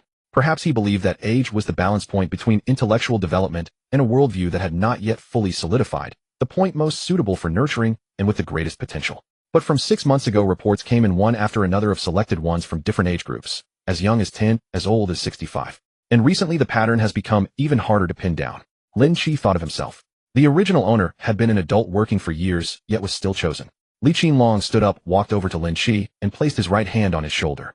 So as long as you stand on the side of humanity, as long as you keep fighting against the otherworldly invasion, you're one of us. He pointed at the 3 monster girls behind Lin Qi. I can't guess who exactly the main god is, nor do I know why he wants to help us. But we can't rely completely on some being of unknown origin. We humans have to save ourselves too, and we must unite all forces that can be united. As long as you fight for humanity, you can keep as many of these toys as you like. If you don't have the means to control them, the Bureau will provide thought stamps to ensure they never betray you. Of course, the Special Management Bureau won't let you contribute for nothing. Not only can we provide intelligence on all sorts of dungeons, we also have many special items and methods that can help cyclers. Something like a thought stamp is merely a product of some technological dungeon. It doesn't even rank highly in the Bureau. Lin Qi pondered for a moment, then nodded.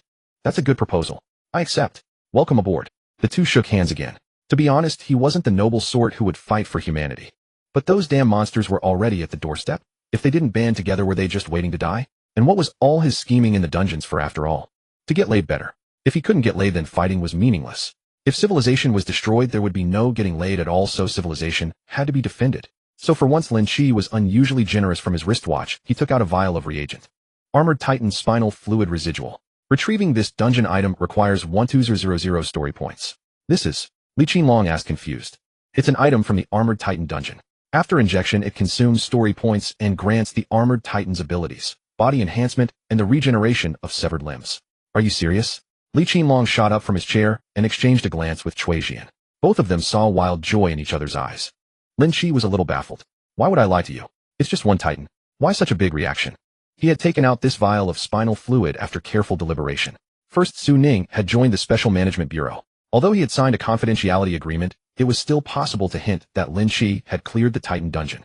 Rather than conceal things and breed mutual suspicion, it was better to simply offer some benefits. What better way to exchange them for the Special Management Bureau's specialties?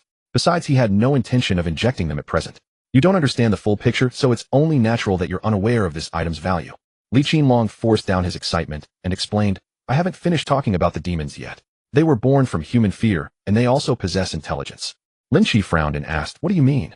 Having intelligence means they can communicate, and communication implies the possibility of cooperation. In fact, our Special Management Bureau has quite a few demons willing to cooperate with humans. And then, humans can make contracts with demons after paying a certain price. By sacrificing part of their body tissue, they can use the demon's power. Li Qinlong clapped his hands excitedly. Regenerating lost limbs combined with demon power. Think about it, doesn't that have potential, eh? You know what, it actually does make sense. Lin Qi's interest was piqued. But how strong is this demon?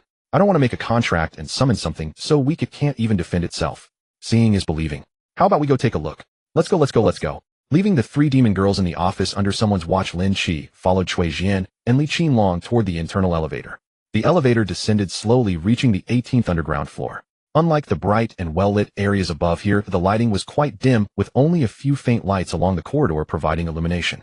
Most of those detained here are some disobedient things, including quite a few dangerous individuals. But don't worry, the walls and doors and windows are all reinforced with formation arrays brought back from a certain cultivation fiction instance. So far, no one has managed to escape. Li Qinlong led the way ahead, explaining as he walked what was kept in the nearby cells. This is a jiangshi. It feeds on human blood, has tough skin and hard bones, and is only afraid of sunlight. This contains a bodhisattva statue. As long as it leaves your line of sight, it will attack you. And if shattered, it can regenerate within half an hour. Oh, we've arrived. Li Qinlong pointed toward the vast, brightly lit space ahead. Lin Qi approached and saw that several floors above and below had been opened up, creating a venue dozens of meters high and hundreds of square meters wide, with flowers and plants planted all around the center. At the center lay a gigantic creature resembling a fox, but remarkably, it had multiple pairs of eyes on its head, and an additional one growing from its forehead. It appeared to be considerably larger than a blue whale. It's you again, Li Qinlong. As I've said before, if it's you, there's no problem with the contract. It only costs 1 finger each time. The fox's massive head leaned in, its gaze turning toward Lin Qi. And there's a newcomer. This one is much handsomer than you. Barely worthy of borrowing my head. Li Qinlong chuckled. Hold on, Fox. This gentleman might not necessarily need you. What a waste of time. The great fox tilted its head and resumed curling up to pretend to sleep. Li Qinlong turned around and explained, this is the fox demon. She was the first demon to actively propose cooperation. Don't let her listless appearance fool you. She's helped the Bureau quite a lot. Is she very powerful? Lin Qi thought of the Nine Tails from Naruto. Just by appearance alone, this one's intimidating presence far exceeded the Nine Tails. That head alone had 9 eyes. Looking at it would make anyone lose sanity. Just as he was speaking, the fox suddenly raised its head and vanished before their eyes. Before Lin Qi could react, she reappeared in the middle of the arena, a crimson streak of blood now adorning the corners of her mouth. He watched as she casually chewed a few times and swallowed the food in her mouth. This is the attack method after making a contract with her. At any location, as long as you make the fox hand gesture and recite the incantation aimed at the target, the fox will deliver a fatal strike. Li Qinlong took a tablet from Cui Jian's hand. Look, this is footage captured by a recorder worn by a previous contract holder. In the footage, a dinosaur over 12 meters long kicked a bus out of its way with one foot charging forward. Then a hand with distinct knuckles emerged, the thumb and middle finger crossed to form the shape of a fox head. Whoosh! The speed was so fast that the recorder couldn't even capture how the fox appeared. A colossal fox head suddenly appeared in the frame, vanishing again within 2 frames, leaving only a headless dinosaur corpse to sprint for over 10 meters before collapsing to the ground. Impressive, Lin Qi couldn't help but praise. This thing was far more useful than the summoning technique. Now you understand why we're so excited, right? You heard it just now. Every time she attacks, she takes a part of your body. For instance, some people lose a finger, others lose a piece of skin. Why such a big difference? Li Qinlong was momentarily speechless. Cui Jian beside them laughed. It's because the fox is into looks.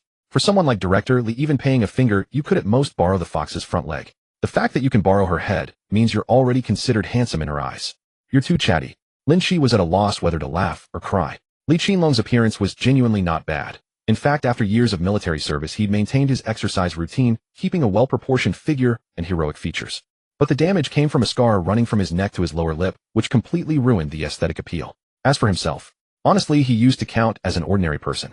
But after the enhancement from Hashirama cells and the repairs from the reincarnation space, the fat was gone, his facial features became sharper, and combined with the confident aura that came with his power, his looks had instantly improved by several levels. Speechless, folks. The first demon encountered was actually a beauty-obsessed one. The only pity is that the fox's abilities can't be brought into the instances. Otherwise, the survival rate for reincarnators could improve considerably. Indeed, such an unusual attack method would come in handy even in the Naruto world. Well, how about it? Want to give it a try? Me? Aren't you planning to keep this for your own people? Lin Qi asked curiously. Li Qinlong shook his head and smiled. First, the fact that it requires spending reincarnation points means ordinary people can't use it. Second, you're one of us now. Well, getting something for nothing. If it's free, why not take it? But before that, the price needed to be discussed. From what the two had explained just now, he felt that the price for borrowing power seemed variable, possibly entirely dependent on the demon's mood.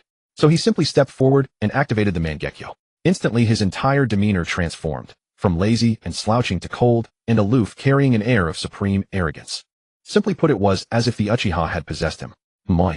The fox suddenly leaned in close, sniffing him vigorously with her nose. There's an unexpectedly pleasant aura. Is it because of your eyes? What beautiful eyes. You're now ranked first in my book. How about it, little brother? Want to sign a contract with big sister? If it's you, just let me swallow a tiny bit of skin each time I act. Only the size of a fingernail. Good heavens, she was already calling him little brother. Let me ask first, can you transform into human form? Both Li Qinlong and Cui Jian were taken aback. Just say yes already. Fingernail-sized skin. That's basically no cost at all. You're still worrying about your junk down there. Who gets this, folks? Unfortunately, big sister can't do that. That's such a pity. Lin Qi sighed and couldn't help but pat the fox's nose. Between you and me, I'm actually a furry enthusiast. Don't worry, I'll definitely find a way to turn you into a fox girl. The fox was deeply touched. After contracting with so many people, finally someone who had her best interests at heart. Just based on this gesture alone, she decided that when consuming his skin, she would absolutely chew it slowly and savor every bite. 10 minutes later, with the fox reluctant to let them go, and even arranging afternoon tea for a few days, hence the three finally found an excuse to leave. Director Li, does the Bureau have any items that can turn demons human? Li Qinlong's lip twitched. You're seriously something else? We don't have any here, but I can ask headquarters for you. That would be great. The item that would turn him into a furry had not arrived yet, but the ideological imprint was already stamped firmly into the monster girls' minds. He had not seen the so-called mind control device. However, after waiting 3 hours, the two unconscious monster girls were already sent back. Zhao Qian's case is rather special. Once the parasitic beast inside her goes dormant, her original consciousness takes over. Right now, she is in her human state. Cui Jian explained. The now awake Zhao Qian stood stiffly to one side, her fingers twisted into pretzels by her own hands. Can't accept that you've become a monster. Lin Qi tried to comfort her. No. Zhao Qian was both amused and exasperated. It's just that I suddenly have to share a body with someone else. I mean another monster. I have no idea what it's doing.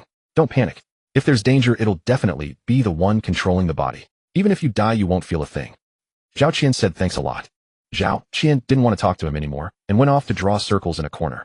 Just as Lin Qi was at a loss what to do with the two unconscious monster girls, two young men in white coats hurried over, pushing a small cart. Team leader Cui, the blood you asked for is here. Just leave it there. Thanks for the trouble. Cui Jian sent them away and handed Lin Qi a document. What's this? Artificial blood product. Its composition is no different from human blood. It's for you to feed your pet. It's very cheap. When it's gone, just ask the logistics department to give you more. The director has specially allotted you 10 tons per month. Lin Qi nodded, feeling more and more that joining the Special Management Bureau was the right choice. It would be discourteous not to reciprocate, so he decided to demonstrate his value in other areas.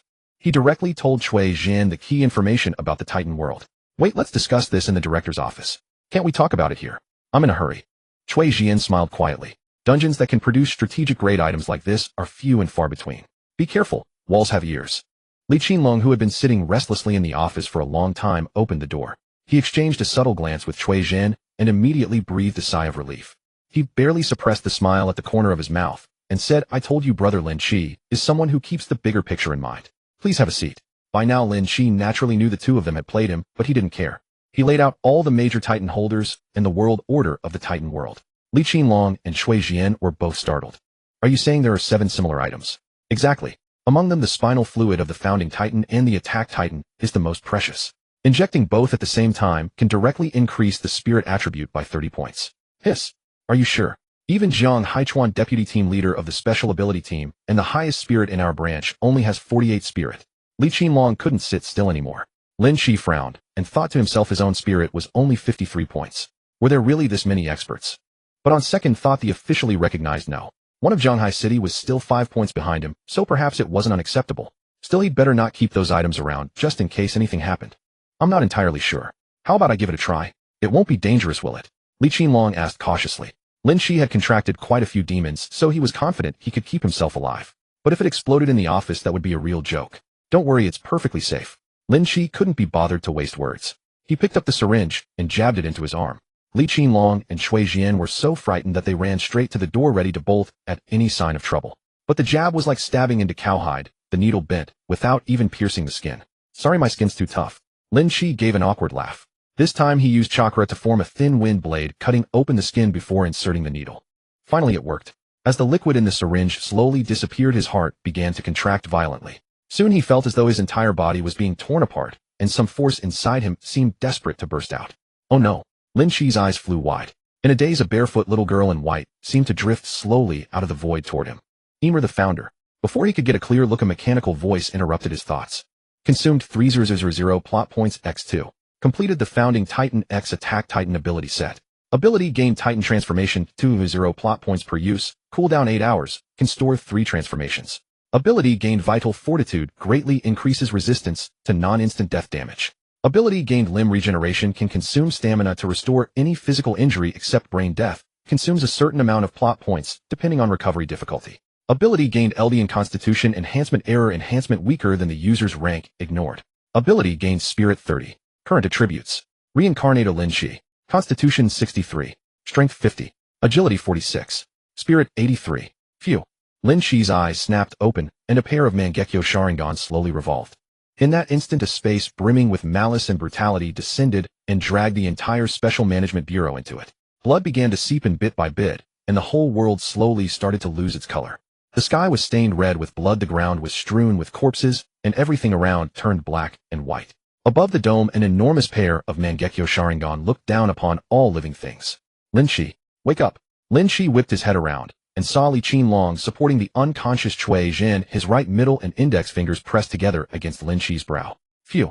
Lin Qi forcibly suppressed the destructive urge at the bottom of his heart and slowly shut down his Mangekyo. Soon the space began to collapse, and the surrounding blood and corpses were thrown outward. After a dizzying whirl, everything finally returned to normal. What happened? Damn, did the Special Management Bureau get taken over? Hey Xiaoqi, wake up. You can't sleep here. Li Qinlong looked at him with lingering fear and laid Cui Jian on the sofa. Didn't you say there was no danger? What was that just now? Sorry, that was my own problem. It had nothing to do with that item. Lin Qi reached up and rubbed his forehead. The wristwatch clearly displayed I power 78230. Because his spirit power skyrocketed, I power instantly increased by 105 points, and the power of Tsukuyami in his left eye was greatly enhanced. He lost control for a moment, causing the Tsukuyami space to manifest unconsciously. At the same time, the third power Susanoo Phase 1 was unlocked. Susanoo Phase 1 can summon a half-body skeleton up to 15 meters tall. Skeleton defense strength A-Ow attack power A-Ow can be cancelled at any time. Depending on the size of the summoned skeleton, activation consumes a fixed 10 to 20 I power, while active it drains 1 to 3 I power per second. I power can be consumed to repair damage. In other words, at present, even using Susanoo at full strength, he couldn't last 80 seconds. But having both attack and defense at A rank meant something. The reincarnation space's grading system was fairly reliable. The few C rank wind release ninjutsu Lin Qi had learned wouldn't even leave a scratch on an A rank defensive item. An A rank attack won't shatter an A rank defense in a single blow, it takes many hits. Besides, the defense can be repaired by expending I power. It could be said that Lin Qi had only now barely stepped through the threshold of the kaleidoscope. Good, so long as you're all right. Li Qinlong sighed in relief and hurried out to calm his subordinates. After all, that outburst just now had been utterly terrifying. Anyone who didn't know better would have thought doomsday had arrived. Even as he worried, Li Qinlong felt grateful that Lin Qi was not an enemy. Otherwise, mental power on that level could only be described as a natural disaster. It wasn't that the entire Zhanghai Special Management Bureau couldn't win if they all joined forces, it was just that casualties would be hard to predict. 5 minutes later, Li Qinlong returned to the office, and Lin Qi had already adjusted his body back to its proper state. At this moment, he felt as though his 5 senses had nearly become metaphysical. Even though he couldn't hear a single sound, he simply knew exactly how Li Qinlong had calmed everyone outside. His sense of smell was equally absurd. For instance, he could clearly smell that Li Qinlong had just been talking with an old chain smoker, and the cigarette was most likely produced in the Yunnan Guizhou region because the scent resembled a certain premium cigarette from his past life. The chain smoker was 34, lived alone, and had a crush on a colleague's daughter, but was too embarrassed to say so. Among his neighbors was a divorced woman who had invited him over for dinner several times only to be rejected every time. Yes, it really was that absurd. He could now listen to Li Qinlong's speaking stand in Li Qinlong's position and see the chain smoker sitting across from him. With his hand resting on the sofa, he could also smell that Su Ning had sat in that same spot 16 hours earlier. He could taste that the person who picked this tea leaf was a 38-year-old middle-aged man, though the tea picker's family details were already beginning to blur. Li Qinlong sat in his chair and weighed his words before finally speaking. Is there any additional information about the Titan world you'd like to add? Nothing more, Lin Qi said, shaking his head. He did not mention what he had just seen regarding Ymir. For one thing, it was hard to explain why he knew of Ymir in the first place. After all, even in the Titan world, Ymir had been dead for 2,000 years. For another, even if he knew there was no solution, humanity could hardly abandon the power granted by the reincarnation space just to prevent an invasion from another world. Using it now would accelerate the destruction of human civilization. But not using it would doom human civilization all the same. Alright, that's it for today. We'll arrange a partner to team up with you soon. Consider it someone helping you learn the ropes. Keep your phone available. I don't have to be in the office every day, do I? Lin Qi asked, keeping his expression unchanged. Li Qinlong really wanted to say yes, but in the end, he shook his head. No, just come in and clock in each morning. If anything comes up, the bureau will contact you. That's easy enough. I'll be going now. Outside, he found the 3 monster girls who had just woken up and left the Special Management Bureau with his newly made ID. The moment Lin Qi was gone, Li Qinlong's office door was violently smashed open. Li Qinlong, what the hell do you mean? My nephew got messed with and his elevator access is locked. You really think I don't dare tear down this building? A tall, thin man with prominent cheekbones and sunken eye sockets wore a face dark enough to drip water. Behind him followed 2 burly men with their arms crossed over their chests. Zhang Haichuan, is this how you speak to your superior? Li Qinlong leaned back in his chair, lit a cigarette, and took a hard drag. Huh, interesting. The lean man called Zhang Haichuan laughed a few times. In name, you're my superior, but the special task group is directly under headquarters. Are you sure you want to pull rank on me? Hearing this, Li Qinlong did not put on his usual fawning smile. Instead, he regarded him with an unreadable expression. Huh, what does this mean? Has this guy gone crazy? Zhang Haichuan frowned deeply and asked suspiciously, could team leader Lin Poyu be back?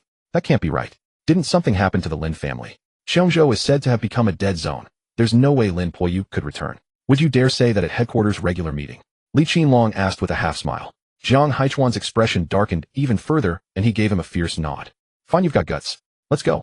At the door, he shot Li Qinlong a vicious glare before storming away. Li Qinlong chuckled and picked up the phone to call logistics. Have someone come fix the door. Then he used his personal phone to dial a number he had saved less than 2 hours ago. It rang for 10 seconds before someone answered. Hey Lin Qi, let me tell you, Zhang Haichuan, deputy leader of the special task group, really has a grudge against you. Right, Zhang? How is his own nephew? What do you mean kill with a borrowed knife? You've completely misunderstood me. Yes, his 4 stats are 27, 26, 31, 48. High as in Sichuan, as in ceaseless currents. Whatever you do, don't start a gang war. How did you know there's a team member with big breasts, a slim waist, and long legs who still has no partner? Alright. I'll wait for your good news. After hanging up, Li Qinlong finally couldn't help bursting into laughter. Ha, that felt good. Damn, that felt great. Geez. Director Li, why are you shouting so loudly? Cui Jian rubbed her temples and sat up from the sofa. Li Qinlong smirked. I'm laughing because I can finally put those bastards in the special task group in their place. This time you've made a great contribution, little Cui. As expected of a top graduate from Jianghai University, you're a real master at working relationships. You got close to Su Ning right after she joined. It's a waste of your talent to leave you as just an action team leader. Cui Jian's eyes suddenly lit up. Was it finally coming? The long-awaited promotion. Deputy Chief of the Operations Section. No, the chief position had been vacant for half a year. Could it be? I'm planning to set up a special action team, and I'll move Lin Qi and Su Ning both into it. All of them will be under your management. How about it? The more Li Qinlong spoke, the more excited he became, looking at her with burning eyes. Not great. Cui Jian screamed inwardly. I'm just an ordinary person. If I'm put in charge of 2 veteran reincarnators, are you sure I'll be the one calling the shots? Cui Jian immediately shook her head wildly. No. I think you'd better find someone more capable. Can't. It's decided, you're the one. First go contract a few powerful demons. Take whatever items you need from the bureau, don't worry about the cost. When the time comes, this team will be under my direct command, and I won't have to beg the special task group for support anymore. The more Li Qinlong thought about it, the better he felt, and he couldn't resist pacing around the office. But Director Li, I have no experience dealing with C-rank or higher monsters. Maybe you should reconsider. No way.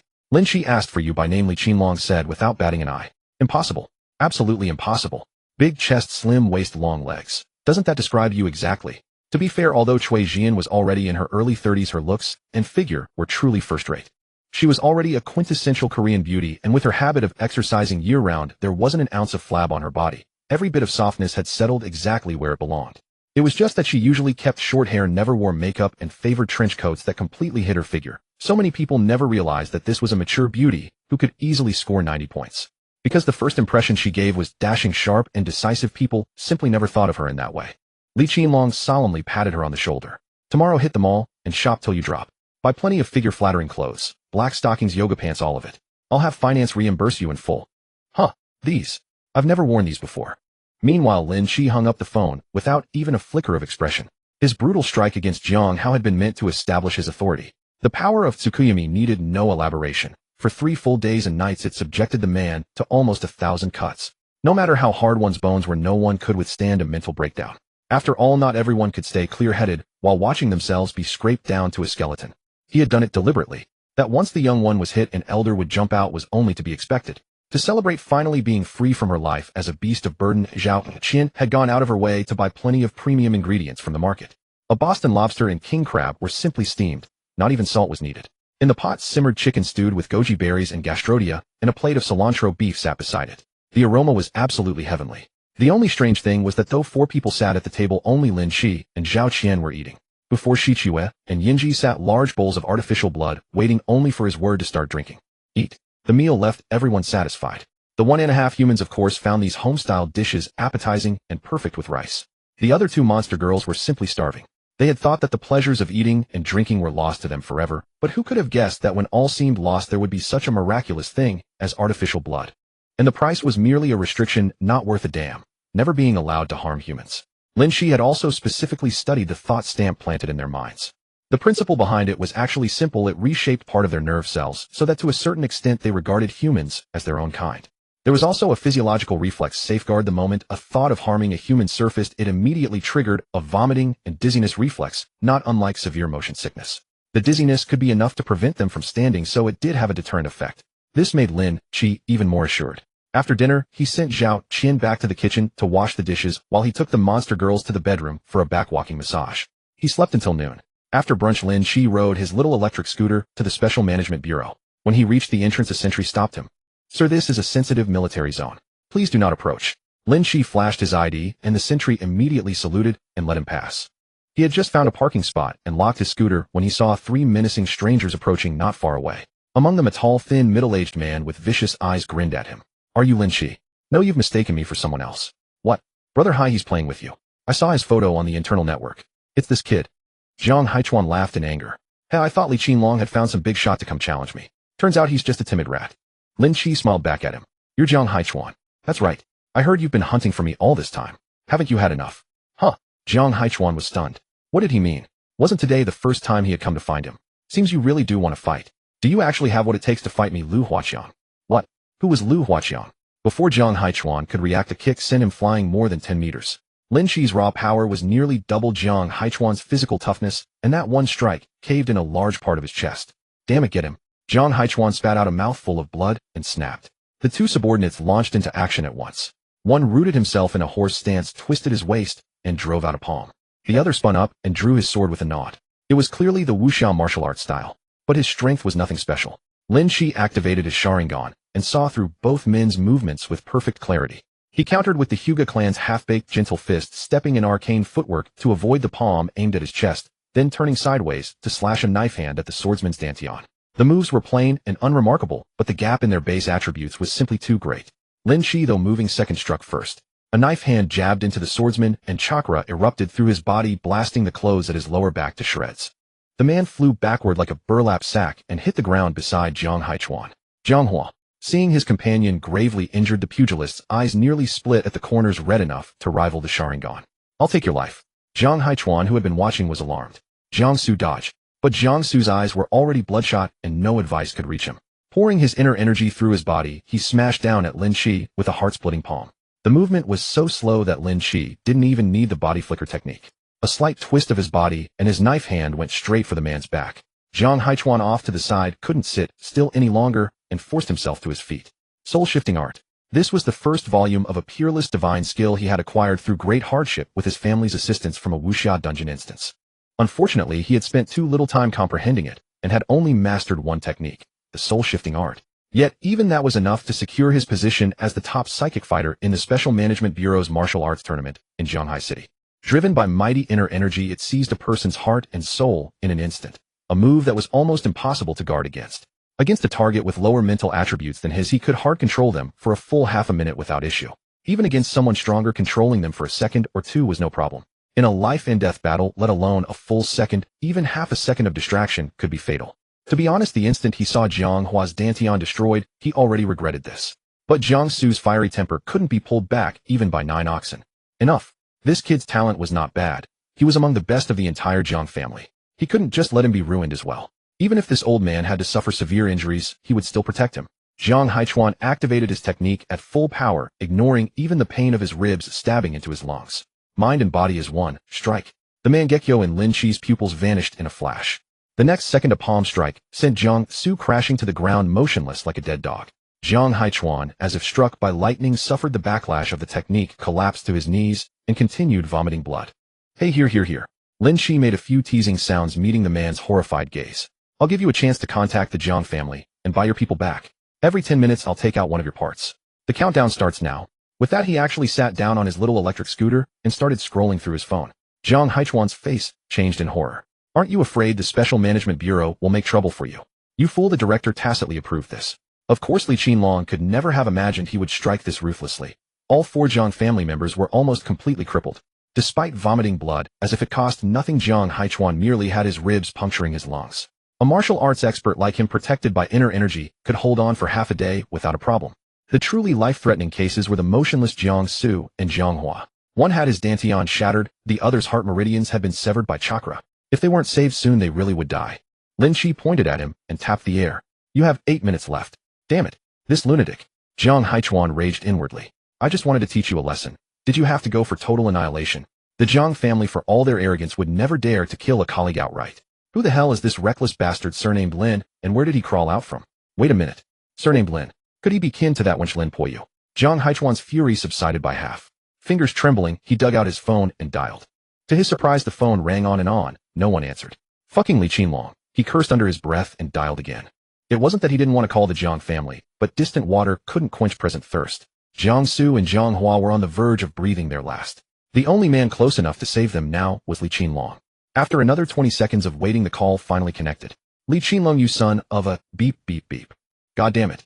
On the other end of the line, Li Qinlong merrily picked up his chopsticks, neatly grabbed a braised goose leg, and took a bite. He smiled at Cui Jian, who was fidgeting restlessly beside him. That bird brain's probably been taught a lesson by Lin Qi, so he's calling me to play peacemaker. Then why did you hang up? Cui Jian retorted crossly. Humph. Back in the day, every time I asked a favor of him, I had to call 3 or 4 times before he'd pick up. Every time your action squad requested backup, they'd take half an hour just to leave the building. Is making him sweat a few minutes really so egregious? Positively egregious. Oh, Cui Jian pointed at her fishnet stockings and high heels, her tone vicious. Isn't this egregious too? Have you ever seen anyone go out on field assignment dressed like this?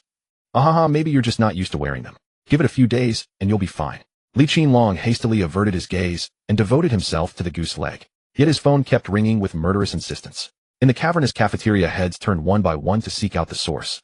It was only after finishing the goose leg at his leisure and wiping his hands and mouth that Li Qinlong finally pressed the answer button. Yo, if it isn't Deputy Chief Jiang, calling me with instructions. A few seconds of silence. Just as Li Qinlong suspected the call had dropped, Jiang Haichuan's hoarse voice rasped through the speaker. Surface parking lot. Lin Qi gravely wounded Jiang Su and Jiang Hua. They're about to die. You what? Li Qinlong shot to his feet and sprinted out the door. Director, not eating your meal. Cui Jian mocked at the sight. Eat my ass. Get over here and do damage control. Me. Then who me? I'm not the one wearing fishnets. Out in the parking lot, Lin Qi flipped Jiang Su over with his foot and studied him with clinical fascination. Impressive, still alive, huh? Heart meridian severed, barely 100 milliliters of blood lost, yet it's already clotted by itself. If I press down on the vessel, will it burst? As he spoke, he reached out to administer chest compressions. The very sight snapped Jiang Haichuan, who was seated in meditation, to heal his wounds, out of his trance with fury. Don't. Press once and he'll bleed out and die. Really? I don't believe it. Fuck. What the hell are you trying to do? In his agitation, he spat out another mouthful of blood. Lin Qi pressed down gently. Sure enough, massive hemorrhaging. Oh no. It seems you might be right. You moth, slap. A single blow sent him flying 3 meters. Damn it. The thing I despise most in this life is someone who spews profanity. Jiang Haichuan's eyes bulged. Didn't you just swear too? Slap. Another slap. The second thing I despise most is someone who won't let me swear. Jiang Haichuan suddenly attained enlightenment. Fine. Fine. So this is how you want to play, Over there. Quick. Where are the stretchers? Prepare epinephrine. As the words rang out, a squad of white coats burst around the corner. Seeing the 3 bodies on the ground, they charged over at once. Li Qinlong, striding like the wind, arrived hot on their heels. Whoa. All 3 sprawled there like dead dogs. He suppressed the tug at the corner of his mouth, furrowed his brow, and looked at Lin Qi. How did it come to this? Are they still alive?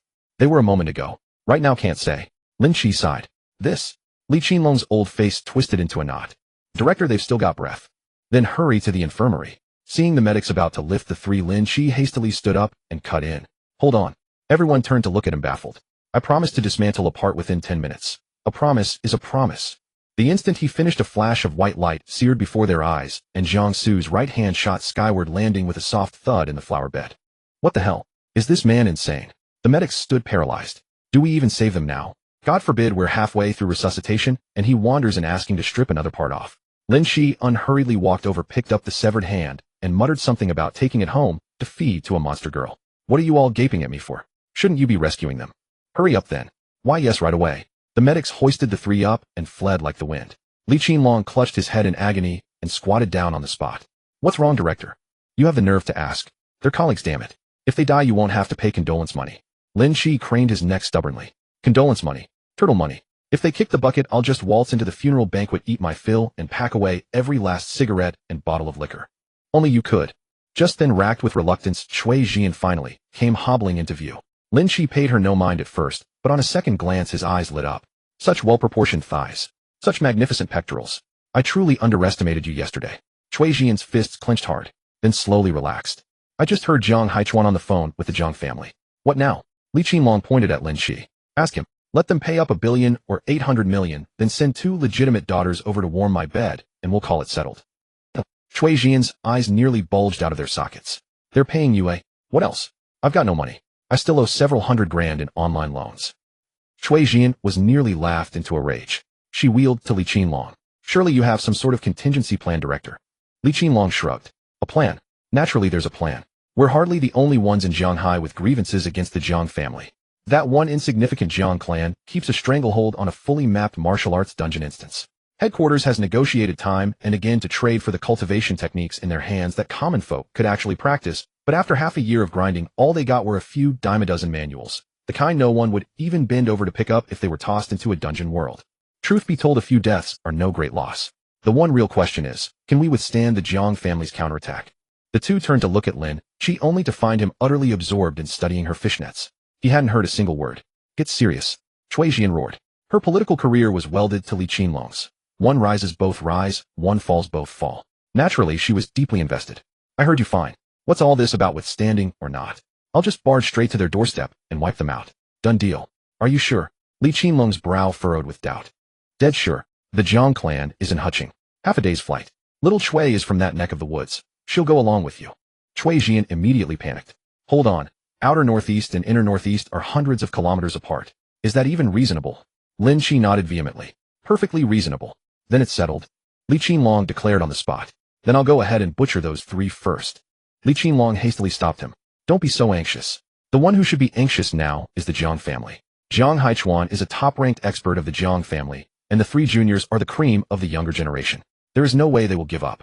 He reached up and tapped his temple. I bet the Jiang family's complaint call has already reached headquarters. Then why not go after them now? Lin Qi was puzzled. Filing a complaint is just a way to negotiate from a better position. Just wait. I'll shoulder the pressure from headquarters. All you need to do is deal with the Jiang family's experts. Then it's settled. I'll wait in the operating room, and when the time comes I'll chop off a hand. Li Qinlong wanted to stop him, but on second thought, he couldn't keep opposing him on everything. This was an expert who could easily handle the Jiang family's three major masters. If he listened to advice it was because he had a good temper, not because he lacked one. The respect he deserved had to be given. Sure enough, not long after Lin Qi left with Chui Jian, a call came in from headquarters. Hey old chief, it's me Shaoli. On the other end of the line came a very steady male voice. You always manage to cook up some new trick. What is it this time? Jiang Hongtu's call has already reached me. Li Qinlong put on an ingratiating smile and hastily said, Oh my, how could this have disturbed the old gentleman? Stop with the sarcasm, you little rascal. Give me the full details right now. I'm warning you, if you're not in the right, I won't protect you either. Hee, how could I ever disgrace you? It's like this. Li Qinlong quickly told the whole story of how the action team had ended up recruiting an expert while on a field assignment. Combined with the Jiang family's constant underhanded moves in recent years, their intention was obvious. Are you saying that he not only cleared that giant dungeon, but the spiritual domain that descended when he broke through in your office nearly shattered the talismans on you? Yes. It was the B-grade Maoshan jade pendant dropped by the dungeon, and it got a crack straight through it. I was heartbroken. The line was silent for 2 seconds, then he suddenly chuckled. You've handled this well, but you need to keep it in proportion. Don't make it too ugly. The Jiang family may have selfish motives, but in the end they're still within the Huaxia system. Don't worry, Chief. If anything goes wrong, you can hold me solely accountable. Very well. I'll wait for your news. The old man and the young man were speaking in riddles, but they had effectively already pronounced the Jiang family's death sentence. For all the talk of don't make it too ugly and hold me accountable, no standard was ever defined. Are casualties within the limits? How many casualties count as in proportion? None of it was discussed. If things blew up, at worst Li Qinlong would get an internal reprimand. The leader had just hung up when another call came in from the director of the Huqing Special Management Bureau. Meanwhile, Lin Qi was a man of his word. The moment the second 10 minutes were up, he chopped off Jiang Hua's right hand right there on the operating table. Fortunately, when the 30-minute mark arrived, Li Qinlong called him out of the operating room, making the medical staff inside heave a sigh of relief. If this lord had stayed even a few more minutes, the man on the table could have been taken straight to the crematorium. What did they say? The Jiang family is willing to pay 30 million to make amends and asks you not to delay the treatment of their 3 people. Lin Qi raised an eyebrow. Oh, Director Li, how is your sub-bureau leaking like a sieve? It hasn't even been 10 minutes, has it? Li Qinlong gave a wry smile. The medical staff are all civilian hires. It's no surprise that a few want to climb the ladder by attaching themselves to a great family. So, do you accept? Of course not. What are your conditions? Does the Jiang family have a family head? As a matter of fact, they do. The family head is Jiang Hongtu, 46 years old. He's also Jiang Haichuan's older paternal cousin, and they are very close. Lin Qi's eyes darted. How old is his wife? She should be under 30. Jiang Hongtu married very late in life, and took the legitimate daughter of the Zhou family in the same city. It was something of a marriage alliance for both sides. Tell him to send his wife here for a few days of heart-to-heart conversation with me, plus 50 million in mental distress compensation, and then this matter is settled. Li Qinlong was dumbfounded. We don't advocate bullying the womenfolk. Just pass my exact words to him. If he can't satisfy even these 2 conditions, then he can forget about saving anyone. I'll stay right here today and see which Jiang family member dares to come. Li Qinlong gave him a strange look and silently withdrew. Lin Qi sat down on a chair and watched him leave. The demands he made seemed outrageous. In fact, they were also outrageous. The main purpose was to test what kind of man Jiang Hongtu was. Not sending his wife would be the normal choice. The 2 sides would then square off and fight it out, and whoever lost was the grandson. If he really did send her over, then Lin Qi would have to consider how to wipe out the entire family. If a man could endure something like that, either he was plotting something enormous or his mind was sinister to the extreme. If you didn't slaughter them all the moment he found an opening, he would definitely come back for a bite. Soon Li Qinlong came back. Jiang Hongtu says he's only willing to raise the cash to 80 million. Did he say anything about Madame Jiang? I brought it up. How could he possibly agree to that? Li Qinlong spread his hands like a helpless little bear. Wasn't he angry? He cursed once beast. That's all. Lin Qi sat up straight. That's all. Jiang Hongtu has held a high position for years. Did you expect him to shout in the streets like a shrew? Oh ho, he can endure that much. Lin Qi was suddenly wide awake. That won't do. I don't agree. I'm willing to lower the cash to 30 million. Tell him I have admired Madame Jiang for years, and the only wish of my life is to meet her once. What you actually mean is to screw her once right. I really don't understand. Why are you fixated on the Jiang family's lady? You wouldn't understand. It's high society wives like her who have a special flavor. Now hurry and pass along the message. Lin Qi hurriedly shooed him away. Fine then. He was treating me like a eunuch messenger, Li Qinlong thought. Cursing Lin Qi as a bastard under his breath, he couldn't be bothered to go outside, and went straight to the restroom to make the call. 200 meters away with several walls in between, every word still reached Lin Qi's ears. 30 million in cash, everything else unchanged. Whether you agree or not, you decide. Li Qinlong, do you really have to be this ruthless? Back when you were promoted to director at the headquarters assembly, you said the situation in Zhanghai was rotten. The Jiang family was the first to respond, and even sent the clan's third-ranked expert to assist you. Is this how you repay the Jiang family? Li Qinlong sneered. Jiang Hongtu, do you really want me to spell it out? In all the years Jiang Haichuan has been here, has he ever acknowledged me as his superior? I promoted him to head of the Special Abilities Group. The first thing you Jiang Hongtu did was recommend to headquarters that the group be made independent, even demanding a separate logistics system. I begged and pleaded to bring Lin Poyu here, and Jiang Haichuan immediately followed your orders, forming a clique to exclude him. Maybe I should just let you be the director. Whoa, so there was that layer to it. Lin Qi began to gleefully enjoy the drama. The line was silent for a few seconds. Everything before was a misunderstanding. I can have the Jiang family members withdraw from Zhanghai City. Is there still room to discuss this? Not just Zhanghai. The people in Modu Wudu and Shansheng, all 3 cities, must withdraw as well. Fine. I accept this loss. Withdraw all personnel from the 4 cities and compensate that Lin somebody 50 million more. Let this matter be settled. We're still missing the madam. You. Lin Qi clearly heard the sound of something smashing on a table. Is this how you negotiate? Li Qinlong quickly replied, the 4 cities were my demand. The madam and the money came from Lin Qi. That has nothing to do with me. Besides, your Jiang family formed cliques to bully newcomers and ran into a formidable opponent. Apologizing is only proper, isn't it? Their demands aren't unreasonable. Let me remind you, Jiang Hongtu. This is a master capable of instantly defeating Jiang H. Are you certain you want to make an enemy who will destroy you? All right, I agree. 50 million and Wanqing will take the high-speed rail in 3 days. Wait, you actually agreed? A hint of genuine admiration rose in Li Qinlong's heart. Lin Qi felt a chill upon hearing this, his alertness rising to full intensity. But why the high-speed rail? After the Jiang family pays this compensation, can they no longer afford airline tickets? Heh. Jiang Hongtu's voice turned distinctly chilling. Doesn't Director Li pay attention to weather reports? Typhoon Bavi will make landfall in Zhanghai City in 3 days, and the airport will be shut down. Then why not today? Li Qinlong, don't push your luck.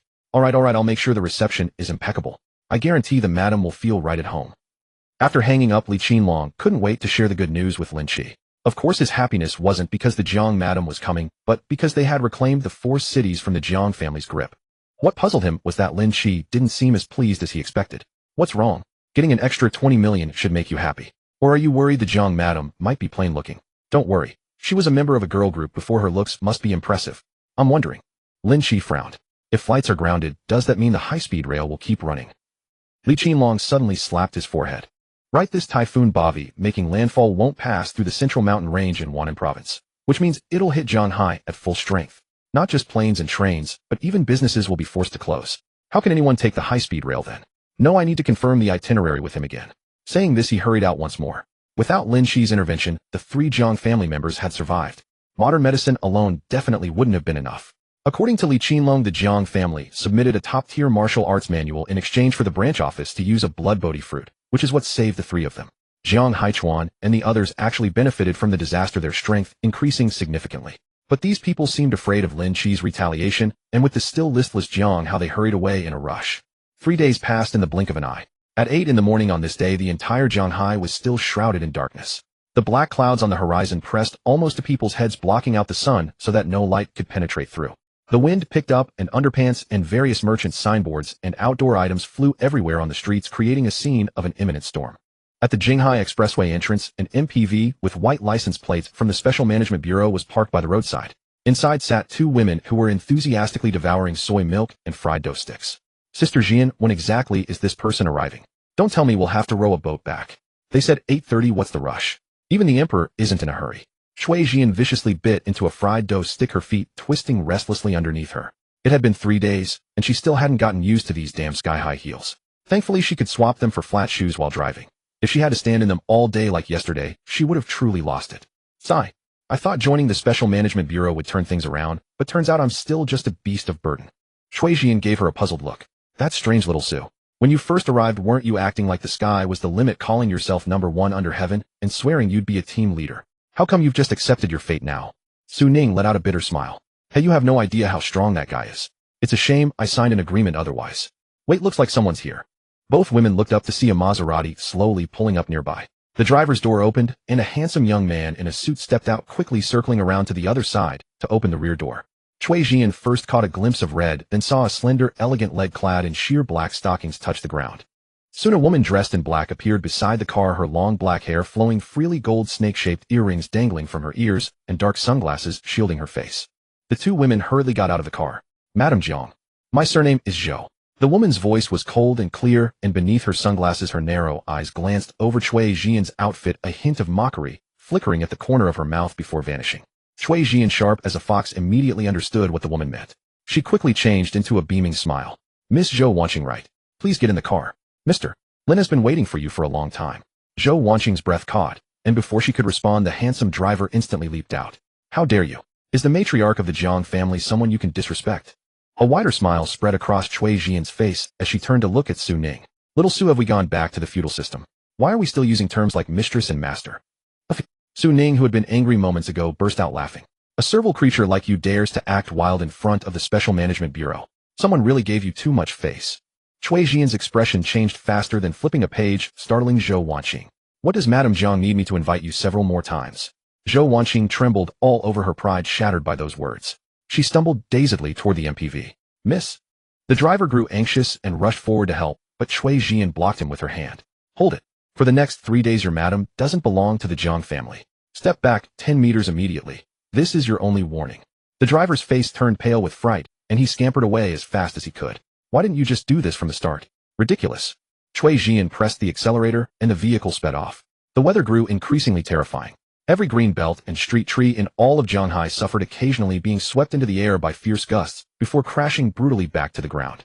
Fortunately, citizens had received early warnings, leaving this single vehicle as the only one on the main thoroughfare. With such strong winds, is this safe? After half a day of silence, Zhou Wanqing finally managed to utter a single sentence. We haven't even reached the worst part yet. This is just the outer wind band of the typhoon. The truly terrifying part hasn't arrived. Fasten your seatbelt. This car is bulletproof, and I'll get you there safely. Where are we going? Shui Jian cast an amused glance at the center rearview mirror. Sending you to enjoy yourself, she sneered inwardly. Even at this point, the person was still putting on airs. The vehicle came to a smooth stop downstairs at Lin Qi's residence. Time to get out, miss. We've arrived. Zhou Wanqing stepped out of the car and looked up, her brows immediately knitting together. A mundane residential community with no architectural distinction. Would someone of importance really reside in such a place? The elevator ascended slowly, the three of them silent. Only Zhou Wanqing frowned, refusing to lean against the elevator wall in distaste. Ding. The doors opened, and Shui Jian stepped out first, the other two following close behind.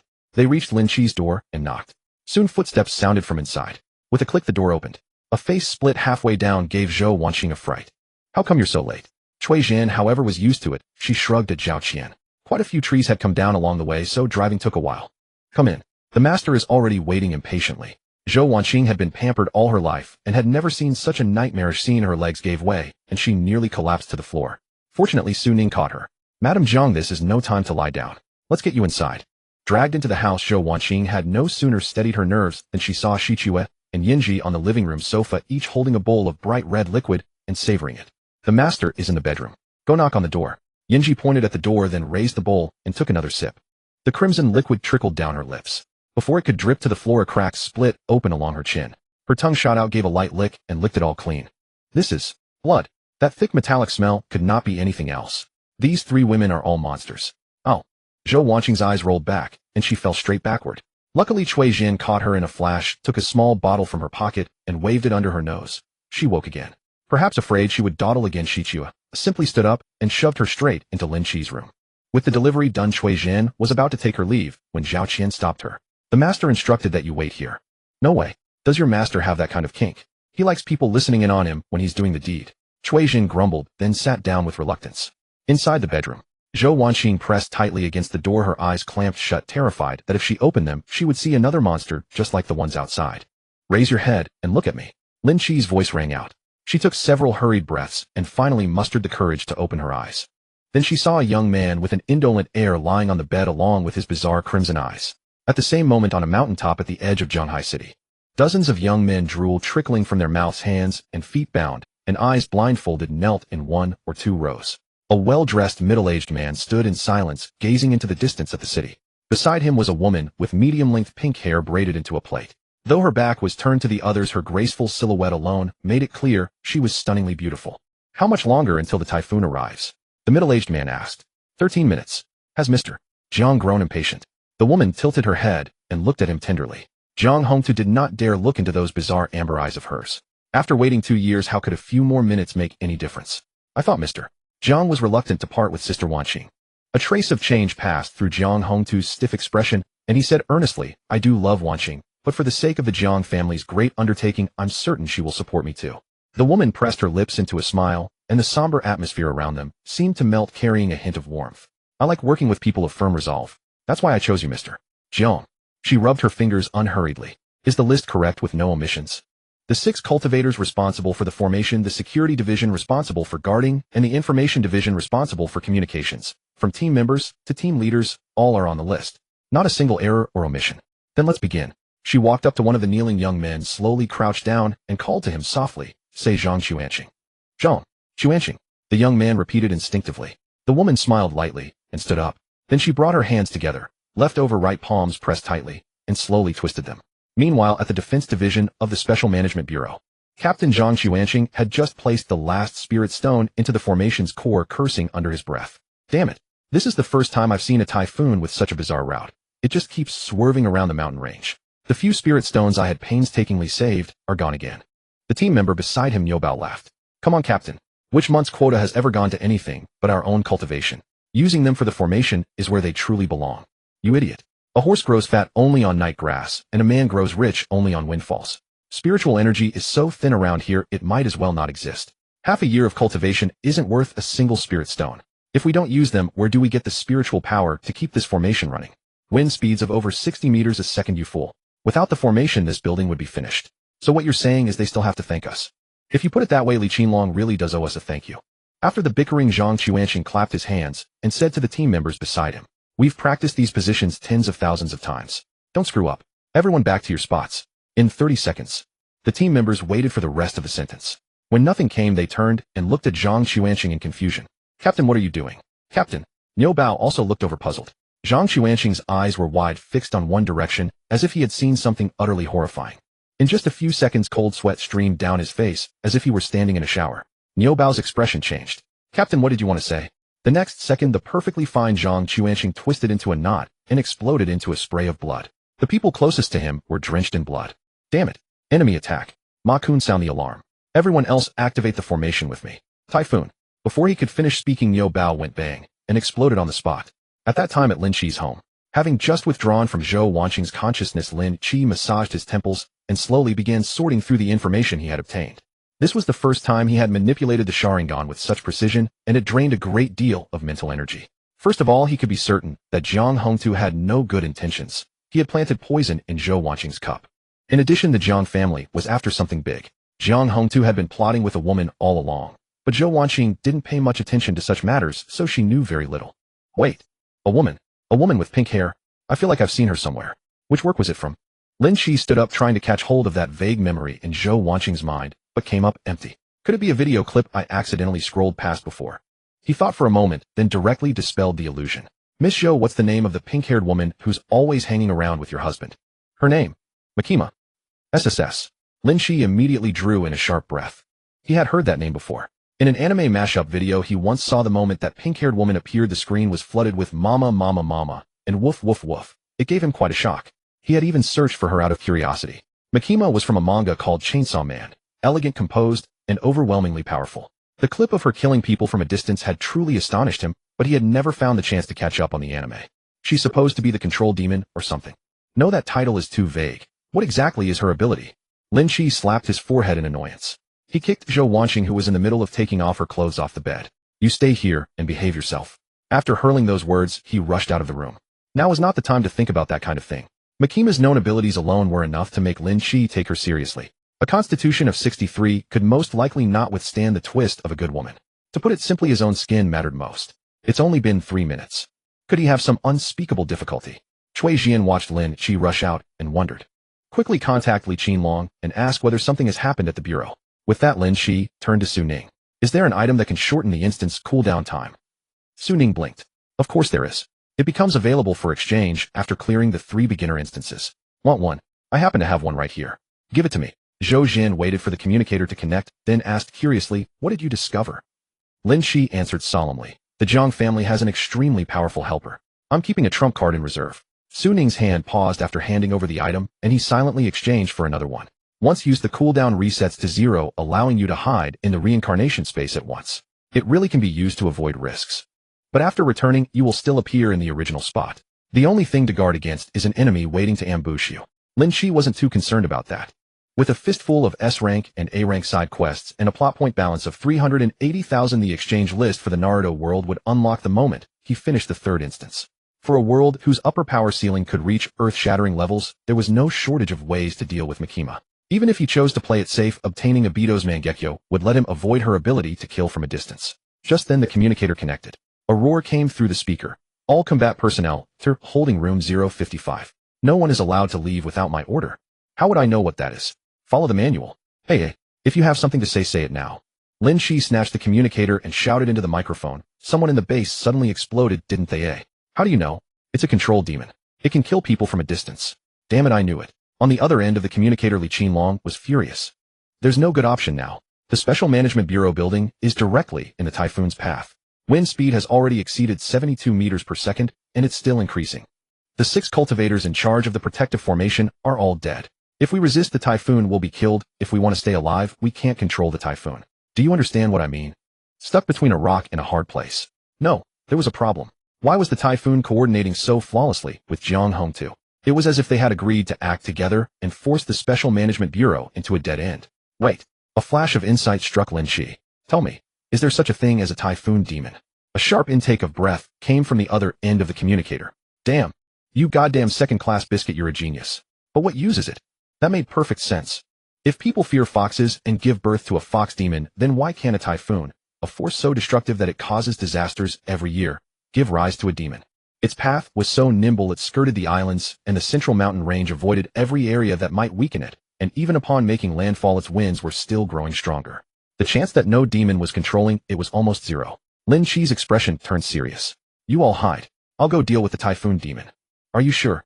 The Bureau can't give you any support at all. I have to keep the people safe first. This thing absolutely cannot be left alone. Imagine how strong it will get if the death toll reaches tens of thousands. The more people it killed, the more fear there was, and the stronger the demon became. That was an iron law. Good. You've got guts. Give the communicator to Cui Jian. Hello, Director. I'll talk and you record. This time we're going to use an anti-mimetic containment object to erase our existence. 6 hours from now, immediately contact headquarters and have us awakened. Remember, no matter how unreasonable it seems to you, then you must contact headquarters and relay the command, remove all cell restrictions and release the expulsion gas. Huh, won't that make all the monsters run out? Just do it. The other line went silent for a second. Take care. Are we really going? Cui Jian clutched the communicator tightly. Lin Qi stored the items Su Ning had given him in his wristwatch. No, I'm going alone. Yinji Shichua. 2 voices answered in unison here. Watch the one inside. I'll be right back. Yes, came 2 voices in unison. The wind was too strong. The entrance door on the 1st floor was already gone, and the furious wind funneled debris into the corridor. Without changing expression, Lin Qi plunged straight into the storm. Not long after, the windows in Lin Qi's home were blown out too, and everyone had to squeeze into the tiny bathroom. Zhou Xiaoqing, pressed beneath the window, was soaked like a drowned rat. Cui Jian, still pondering Li Qinlong's order, suddenly froze. Huh, why would I release all the monsters from the cells? With such a strong wind, where am I supposed to go to open the doors for them? Contact headquarters. I'd probably be scolded as an idiot. Besides, the great Jianghai City Special Management Bureau only has a pitiful handful of people. Apart from our newly established special team, it's all ordinary folk. They didn't even send a director. I'm truly fed up. Lin Qi, who had been struggling onward, also stopped dead. Me? Fight a controlled demon alone. Should I just run away? As expected, this really isn't working. If I let the demon grow strong, where would I even go to eat beef anymore? Just do it. Let's go. Anyway, with the cooldown reduction item in hand, if things went south, he could hide in the reincarnation space. At the same time, sensing its power rapidly swelling, the typhoon demon poked its head out from the storm's eye. It wriggled its bulky body a couple of times, eyes fixed dead on the lonely Special Management Bureau building. That's the place Lady Makima meant, right? Haha, once I grind it to powder, I won't have to hide anymore. With that, it steered the typhoon straight toward the building. But very soon a shout rang in its ears. Hey, you fiend. Your granddaddy is here. Surrender now. The typhoon demon turned its head to look. What it saw was a colossal black skeleton frame tearing through the wind. What the hell is that? Tsukuyami. The world spun, and the typhoon demon hit the ground face first. Even the wind speed around it dropped several levels. Damn it. The wind I went to so much trouble to spin up. Lin Qi's face darkened. The opponent's spirit was at least 120. Tsukuyami had taken effect, but only just barely. Crouching on the ground, the typhoon demon's bloated body already stood 3 stories tall. She was an absolute giantess of monstrous proportions. Vile human, I'll tear you to shreds, the typhoon demon roared. In that instant, the wind and clouds shifted violently. Inside the eye of the typhoon, so calm only moments before, hurricane winds, thunder, lightning, and torrential rain erupted at once, blasting Lin Qi away and slamming him into a nearby high-rise. Damn it, this thing's strength is off the charts. Lin Qi dismissed his Susanoo altogether to reduce his wind resistance, then burst out of the wreckage like a cannonball. He lifted his huge blade and brought it down across the typhoon demon's calf. That hurts. You wretched bug. A wound more than a meter deep closed up in the blink of an eye. The typhoon demon flew into a rage, her hair literally standing on end. She clenched a fist the size of a 100-ton dumper and hammered it toward his head. Open, damn it.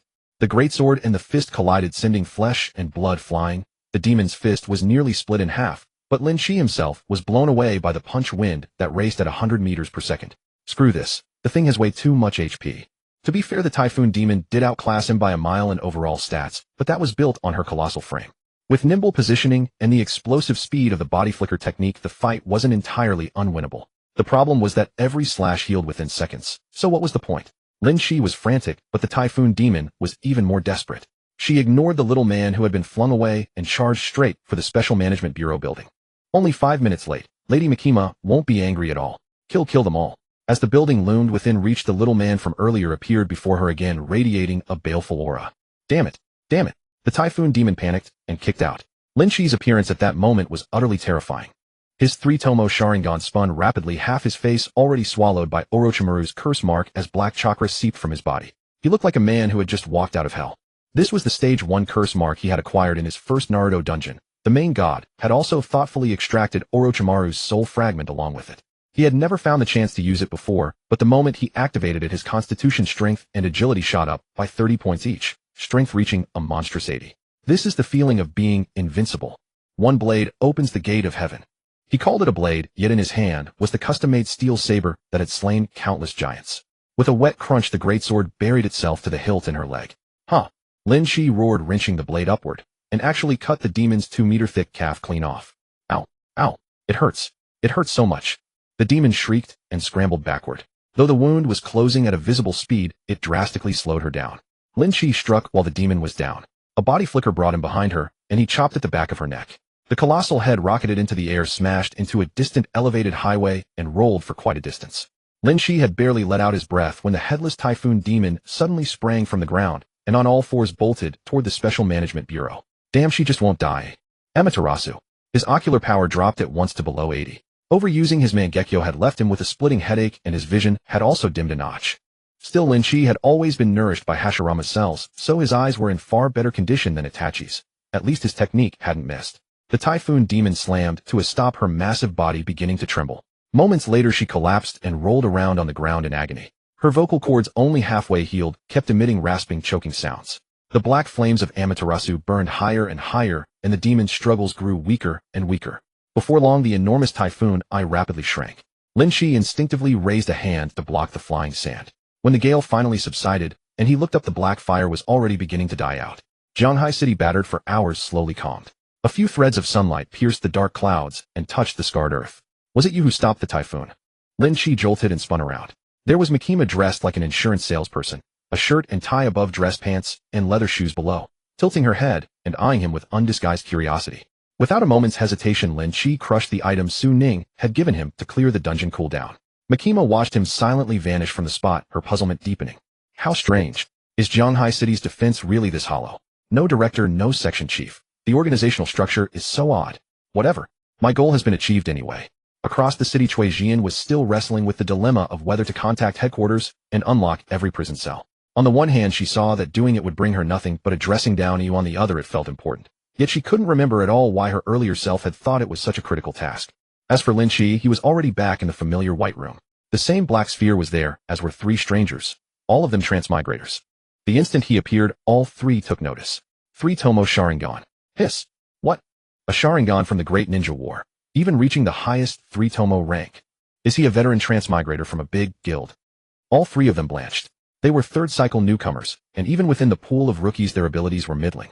Encountering a veteran transmigrator who came to a low-difficulty dungeon to strip it of resources, being robbed of opportunities was the lesser concern. The real trouble was that the storyline would be thrown into disarray. Having just fought a major battle, Lin Qi hadn't dismissed his Sharingan, and his right cheek was still marked with half-dried blood. It was obvious at a glance that he wasn't someone to provoke. Good eye. That saves me a lot of words. Once we enter the dungeon, don't disturb me. Got it. Got it. Whatever you say, big shot. There wasn't a single woman among them, so Lin Qi couldn't be bothered to ask their names. He simply raised a hand and pointed at one at random. How far has your research on this dungeon's strategy gotten? The one at whom he pointed was more pleased than startled. Big shot, I've read tons of Special Management Bureau files. This dungeon is set in an alternate world. The late Ming dynasty had its resurgence, but then another Qing dynasty came along and was beaten to a pulp by the great powers. After that, warlords carved up the nation and fought endless wars. Meanwhile, monsters bred throughout the land, intangible ghosts, blood-sucking zombies, and the like. What else? That still wasn't enough. The man scratched his head, then suddenly said, passing this dungeon is actually simple. Just avoid those monsters. Elders on the forum who have been through this instance recommend treating it purely as a material acquisition plane. Lin Qi blinked. Material acquisition? What's that supposed to mean? It was simply about plundering gold and silver treasures. One could ally with warlords or rob wealthy households. After all, there was no authoritative government in this instance. Strike once, hide somewhere, and nobody would ever find you. Lin Qi's heart stirred. Could it be that these people had no idea about Uncle Ji or the Taoist priests of Maoshan? It was hardly surprising that Lin Qi had not investigated. This entry had been far too hasty. It certainly was not because the monster girls were too adorable. What if we encounter the ghosts and monsters you mentioned? Just run. As long as you do not indulge your curiosity excessively and stay within major cities, such as Suzhou, Hangzhou, Shanghai, or Beiping, you are unlikely to run into them. It seemed they truly knew nothing. Shanghai and Beiping were over 1,000 kilometers apart, and on a map, this vast bumping into Uncle Ji by chance was less likely than winning the lottery. Uncle Ji was a genuine Maoshan Taoist priest practicing the true scriptures of Taoism, commanding spirits and demons with effortless ease. In a fantasy world, he was firmly a low-rank cultivator. To reach such strength in the decline era where spiritual energy had run dry, his cultivation method must be extraordinary. He had to be taken. Does anyone have anything else to add? Lin Qi asked the other two. Senior, I have something. Just say it. The man hurriedly replied, black dog blood and glutinous rice can deal with ghosts and monsters. I found this in the forum archives. The thread had very little traffic. According to the original poster, it was a Taoist priest surnamed Shi who shared it. That is all. Lin Qi nodded. Very well, let us prepare to enter. Senior, would you like to join us for a strike? With your Sharingan, we could simply find a wealthy household and empty it entirely. We will handle the dirty and exhausting work, and afterward you can give us whatever you please. Lin Qi waved his hand. No interest. You go ahead on your own. I will not compete with you. The three were overjoyed and hurriedly entered the instance together. A flash of light. Lin Qi felt himself plummet sharply. It was as if eternity had passed, yet also as if only an instant had gone by. Then his feet touched solid ground. Instance type modern paranormal preview image countdown to instance opening 9 minutes 59 seconds survival duration 1 year, 6 months, 3 days, 23 hours, 59 minutes 59 seconds main god task survive basic reward 1.0 plot points extra reward free exploration. As usual, a massive translucent dome stood at the place where the four were positioned.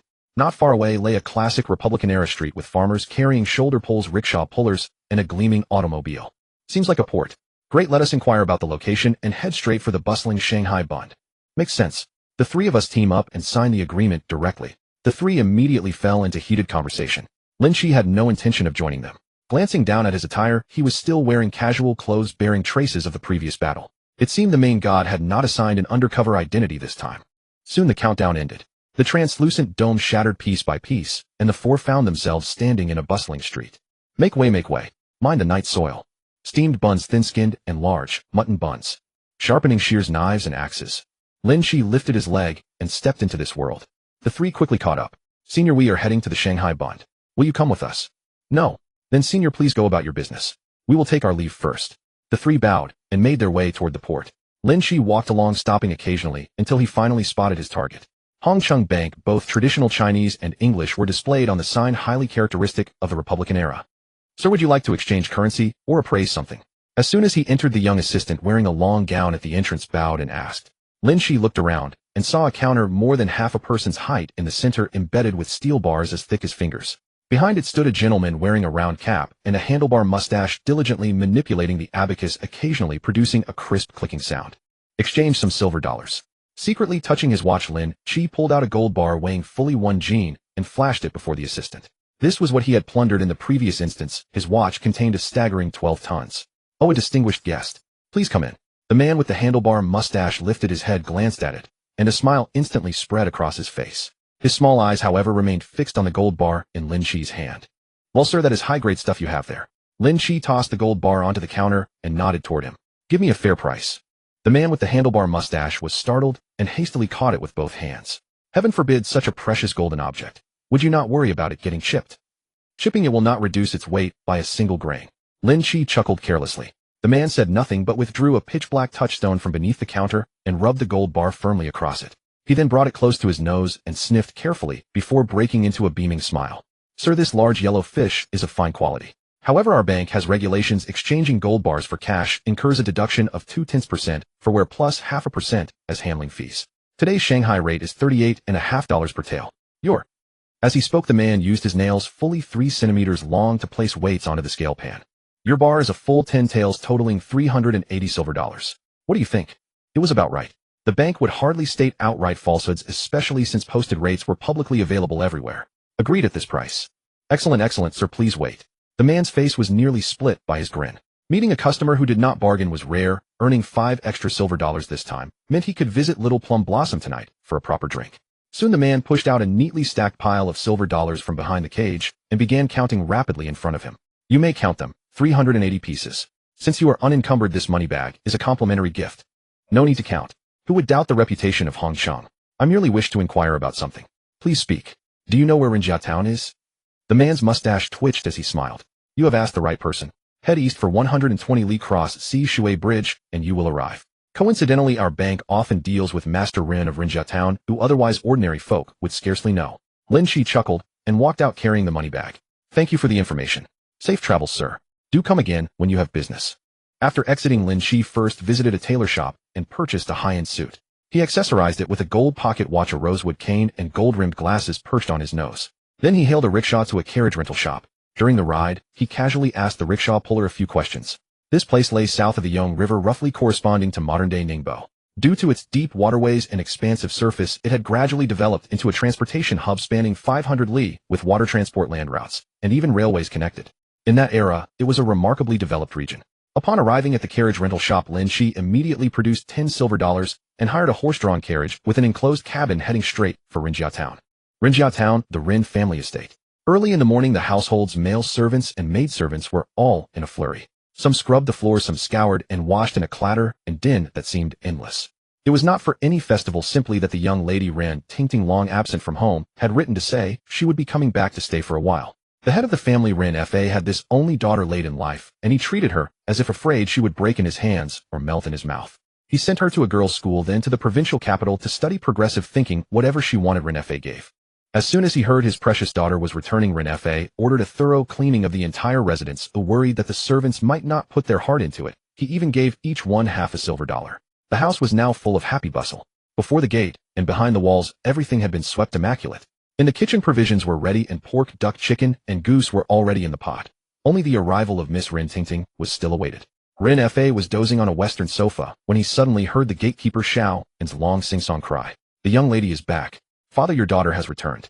Rin Fa sprang to his feet and hurried out the door. Here. Where's my dear girl? Halfway out, he quickened into a run, yet he still had not seen his precious daughter enter the courtyard, and he was wondering what was going on. Then he heard a girl's laughter, bright as silver bells. Giggling, she said, Mr. Lin knows so much, even more than my teachers in the provincial capital. Then an unfamiliar male voice replied, a foot has its strengths, an inch has its weaknesses. When it comes to teaching and nurturing students, I cannot match that teacher by 1/10,000th. Mr. Lin is truly modest. Who is this fellow? Rin Fa frowned for no apparent reason and hurried outside. In a moment he saw his beloved daughter dressed in foreign fashions and blooming like a peach blossom, chatting merrily with a handsome young man in a finely cut western suit, a walking stick in his hand, and a fountain pen clipped to his chest. "My father is here." Rin Tingting ran over and took Rin Fa's arm. "Dad, see who's come." This junior pays his respects to Uncle Rin. After all these years, Uncle remains as distinguished as ever. Rin Fa's expression relaxed, and he smiled amiably. "Forgive my poor eyesight, but have we met before?" "Oh, father, your memory is so bad." "Mr. Lin is a student from the preparatory school for studying in America that grandfather used to fund." Lin Qi chuckled and cupped his hands in salute. "I was only a child in those days, and my face has changed so much that it is quite natural for Uncle Rin not to recognize me. I am Lin Qi. I have never forgotten the kindness old Master Rin showed me back then, so I hurried to pay my respects the moment I returned home." Rin Fa suddenly understood, and the warmth in his smile became genuine. "Ah, that was indeed so, indeed so. To finish your studies abroad and come back is no small achievement. Come sit in the flower hall." More than 20 years ago, the Rin family's business had been far larger than it was now. In those days, the Manchus still ruled the realm, and old Master Rin, thanks to the patronage of several high officials in the provincial capital, had business spread across the whole of Jiangnan. The family had been rich and honored, yet its heirs had never flourished. Pondering the matter in his old age, old Master Rin resolved to accumulate some hidden virtue for his descendants, and so he began spending money to support schools and build waterworks. This was standard practice for local gentry families. Once those students completed their studies and entered officialdom, they could pay the family back, so they could almost be regarded as half members of the Rin household. After old Master Rin died, however, the family's fortunes had declined steadily, and the sponsorship had been discontinued more than a decade before. Rin Fa had all but forgotten the matter, so to actually meet a student who had returned from overseas today was an unexpected joy. Lin Qi, for his part, smiled, without saying much of substance, spinning foreign anecdotes along the way, and then exchanging flirtatious glances with Rin Tingting. Rin Fa noticed all of it, but did not call attention to it. He simply used his years of business acumen to sound Lin Qi out. As a bachelor's degree holder, barely a cut above a technical school graduate, he had passed CET, Forto, and as a veteran strategy game SLG player, he was used to spending all year consuming raw, untranslated games. Titles like Agent 17 and Phoenix, he could enumerate as fluently as a collector counting his treasures. His English was more than enough for a smooth conversation with foreign devils. It stunned the father and daughter on the spot. He and Rin Tingting had met more or less by chance. 2 hours after setting out, his carriage axle had snapped, and he was hesitating over whether to continue on foot when he ran into Rin Tingting, who was riding home. Seeing how distinguished he looked, Rin Tingting promptly invited him to ride with her. As they talked, she found that his destination was exactly Rinjia Town. What followed was simple. Rin Tingting had just turned 18. She had been raised on progressive education since childhood, but had pitifully little experience of the world. A few sentences from Lin Qi were enough to charm her into losing her bearings. He got a perfectly clear picture of her family's circumstances from 80 years ago. Seizing the moment, Lin Qi gave himself the identity of a Rin family protege and came calling to keep up the deception. When they reached the flower hall, the three sat down as host and guests. "Oh yes," Lin Qi said with a look of just remembering something, and placed his travel case on the table. "While I was studying in America, I tinkered up a few patents, that is, inventions. The Rockefeller family took an interest and invested $500,000. I hold 10% of the shares, and over 2 years I have saved a good amount of money." As he spoke, he took out from the case a platinum tiara studded with diamonds. "Before returning home, I thought for a long time about what gift to buy. I happened to pass a Tiffany Co. jewelry shop and bought a few little things." Both of them caught their breath, their eyes fixed on the tiara. Rin Tingting, who had always loved beautiful things, felt the diamond-covered tiara flash straight into her heart. She wished she could glue her eyes to it. Rin Fa, meanwhile, saw the travel case stuffed full of gold, silver, and jewels, and immediately cast the one shred of doubt he had left to the back of his mind. He understood nothing of foreign languages, but he understood jewelry and gold all too well. He did not need to pick them up. One look at the luster in the sunlight and the translucent quality of the stones was enough for him to stake his word that they were real. Lin Qi did not let on. He set the tiara on the table and then took out a solid gold toad the size of a fist. This was no mere curse word toad. In ancient China, such an object signified abundant incoming wealth, the warding off of misfortune, and the protection of the household against evil. An auspicious beast through and through. "I came in haste and could not prepare a proper gift. 2 worthless little things. I do hope Tingting and Uncle Rin will accept them." "Well, thank you, Mr. Lin." Tingting." Rin Fa hastily pulled his daughter back. "Nephew Lin has just returned home. This is exactly when he needs money. How can we accept such an expensive gift from him?" "I'm sorry." Rin Tingting flushed and looked at Lin Qi apologetically. "I am so sorry, Mr. Lin. This tiara is just too beautiful. I could not help myself for a moment." "It's all right. Uncle, what you say is wide of the mark. A gentleman repays a single drop of kindness with a gushing spring. If today I refuse to acknowledge a past kindness because I grudge the money, then in the future I could, for the sake of profit, turn my back on my nation and my own brothers. This gift is not only my sentiment, it is also my reminder to myself to repay kindness with gratitude. Only by acting thus can I remain true to everything I have learned. Well said. Rin Fa slapped his thigh, his admiration growing ever stronger. Learning lies in books, character lies in the bones. With that persistence of yours, you can be entrusted with anything in the future. Rin Tingting's eyes instantly became starry. Mr. Lin, those words weigh more than every book I have read in all these years. Henceforth, if anyone asks me what a gentleman is, I will tell him of the sight of you today. Rin Fa took the gold toad from the tea table. Its heavy weight made him reluctant to let it go. Then I, your uncle, will shamelessly accept it. May uncle enjoy wealth rolling in and blessings as vast as the eastern sea. Lin Qi placed the coronet into Rin Tingting's hands. May Tingting stay forever young and be happy every day. Wow, I'm so deeply moved. Mr. Lin, this is the most beautiful jewelry I have ever seen in my life. I'm so happy. Lin Qi laughed heartily. Uncle Rin always calls me his nephew, yet you keep calling me Mr. Lin. Isn't that far too formal? Exactly. Nephew Lin is half a member of the Rin family already, so it's only right for Tingting to call him cousin. Rin Fa added with a beaming smile. Oh well. Rin Tingting's ears reddened. She stole a glance at Lin Qi, then called out in a voice even fainter than a mosquito's buzz, Cousin Lin. That's good. That's good. Rin Fa nodded repeatedly. You must be hungry, nephew. Stay for a meal and have a good drink with this old man. Then I won't stand on ceremony. Fine, fine. Rin Fa stood up and called toward the door. Ah dong. Ah Fa. Yes, master. Tell the kitchen that there's an honored guest. Everyone should be on their toes. Very well, master. After giving the instructions, Rin Fa turned and said amiably, Nephew, sit here a moment. This old man will go change his clothes. Oh, that reminds me. I'm going to change too. Rin Tingting rose quickly. Cousin Lin, sit by yourself for a little while. Tingting will be right down. No need to worry, please go ahead. Soon Lin Qi was left alone in the flower hall with a young servant tasked with pouring tea. He took small sips of the tea. The Dahong Pao pan roasted through traditional methods left a lingering fragrance on his lips and in his mouth. Lin Qi began to lay out his plans for the days ahead. The connection with the Rin family had been established. Through this line, he would be able to approach Uncle Nine with ease. It was precisely for this reason that he dared not use illusion arts to control the two.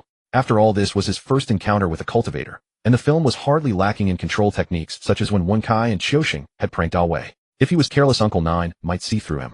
Then forget learning the arts. He might be taken for an evil heretic and slain on the spot. He wasn't afraid of a fight, but he knew very little about Maoshan Taoist arts. Who could say what strange tricks the Taoists of this world had up their sleeves? He still didn't know whether he could become a disciple by relying on his status as Rin Fa's nephew. Upstairs in Rin Tingting's boudoir, Rin Fa was stroking the gold toad in his hands and asking his daughter in a sneakily furtive manner. Tingting, are you sure his English is really that good? Oh, Dad, cousin speaks English even more fluently than my teacher, and you still doubt him. Humph, I'm not talking to you anymore. Rin Tingting pouted, put the coronet on her head, and squinted into a smile. So beautiful. I was only thinking of you, child. What do you mean thinking of me? You're just too suspicious. Rin Fa was exasperated. This girl, why was she so naive? Dad can see he's a fine man. I was thinking of betrothing you to him. What do you think? Oh. Rin Tingting's pretty face instantly flushed like a juicy peach. Oh, Dad, what are you saying? I've only just met Cousin Lin. Although he's handsome, has a good temper, and has learned. Stop, stop, stop. Who showers praise like that? Rin Fa shook his head with amusement. Anyway, Dad won't force you. Spend these days getting to know Nephew Lin well. Who knows, maybe you'll turn out to be a good match. Oh, Dad, you're so annoying. Hurry out. I need to change. Fine, fine, I'm going. Soon the two came downstairs in fresh clothes. The table was laden with plates. 8 bowls and 8 dishes with chicken, duck, fish, and meat in complete variety, plus more than a dozen kinds of snacks and fruits. It was nothing if not sumptuous. This afternoon Uncle has an appointment to discuss business, so let's just have a light taste of wine. We'll drink properly this evening. Rin Fa raised his glass with an apologetic smile. Uncle, please. The two traded toasts while Rin Tingting was in charge of pouring the wine. Although Lin Qi was young, the knowledge he had picked up in the age of the information internet was vast and varied, so he never let the conversation fall flat. No matter the topic, he could offer a few remarks, and from time to time, he even shared unique insights beyond his era, leaving the two filled with admiration. With such eloquence and learning plus all those treasures carried on, his person, success would be hard to avoid as long as he was given a platform. By the end of the luncheon, Rin Fa was even more eager than his daughter. Throughout the meal, he kept winking at Rin Tingting, wishing he could marry off his precious daughter on the spot, ideally with the bridal chamber that very night. This golden son-in-law was finally going to be landed by the Rin family. That was the thought that crossed his mind the most. Inevitably, he had drunk too much. Rin Fa even had to be helped upstairs by a servant. Eat slowly, worthy nephew. This old man can't hold his liquor, so I'll go to my room for a short nap. I still need to go out later to discuss business. Tingting, make sure your cousin eats well. I know, Dad. Rin Fa not only created a private space for the two, but also insisted that Lin Qi stay in the house, even having a bed prepared for him. Lin Qi ate a little more before excusing himself, saying that he had drunk too much and needed to lie down.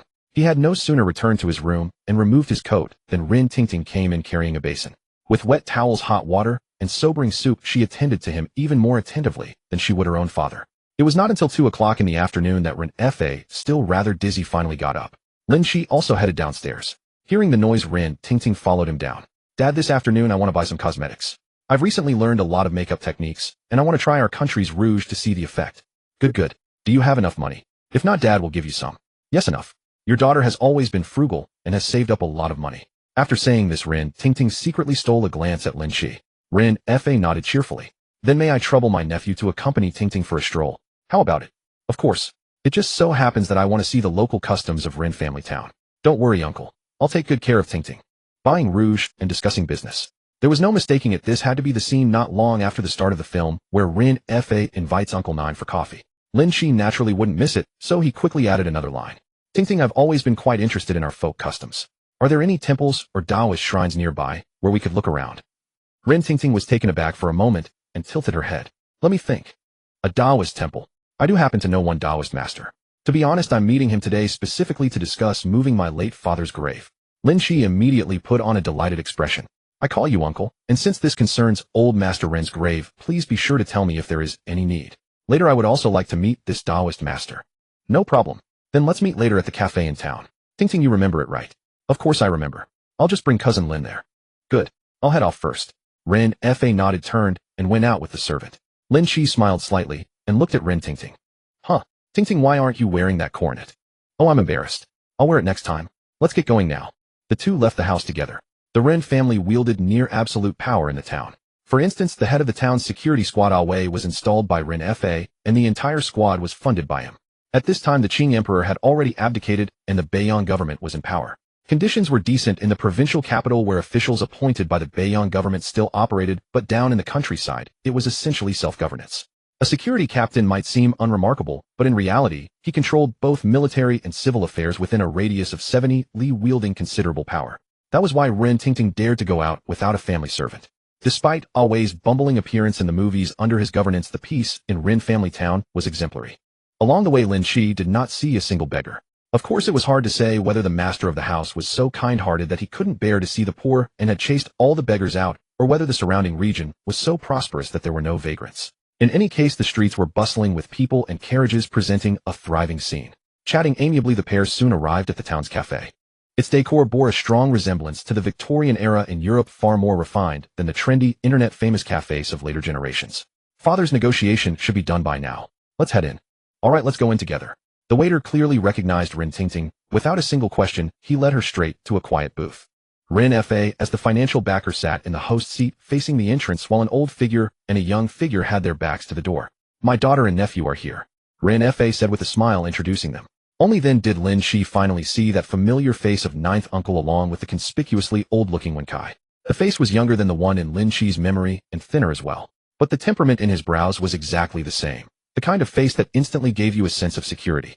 Uncle, father. Rin Tingting hurried forward, twisted her body, and sat directly beside Rin Fa, sending Wen Cai's soul flying with a single glance. This is ninth uncle, the most capable Taoist priest here. Aki, since you're interested in the Tao arts, don't treat him with disrespect.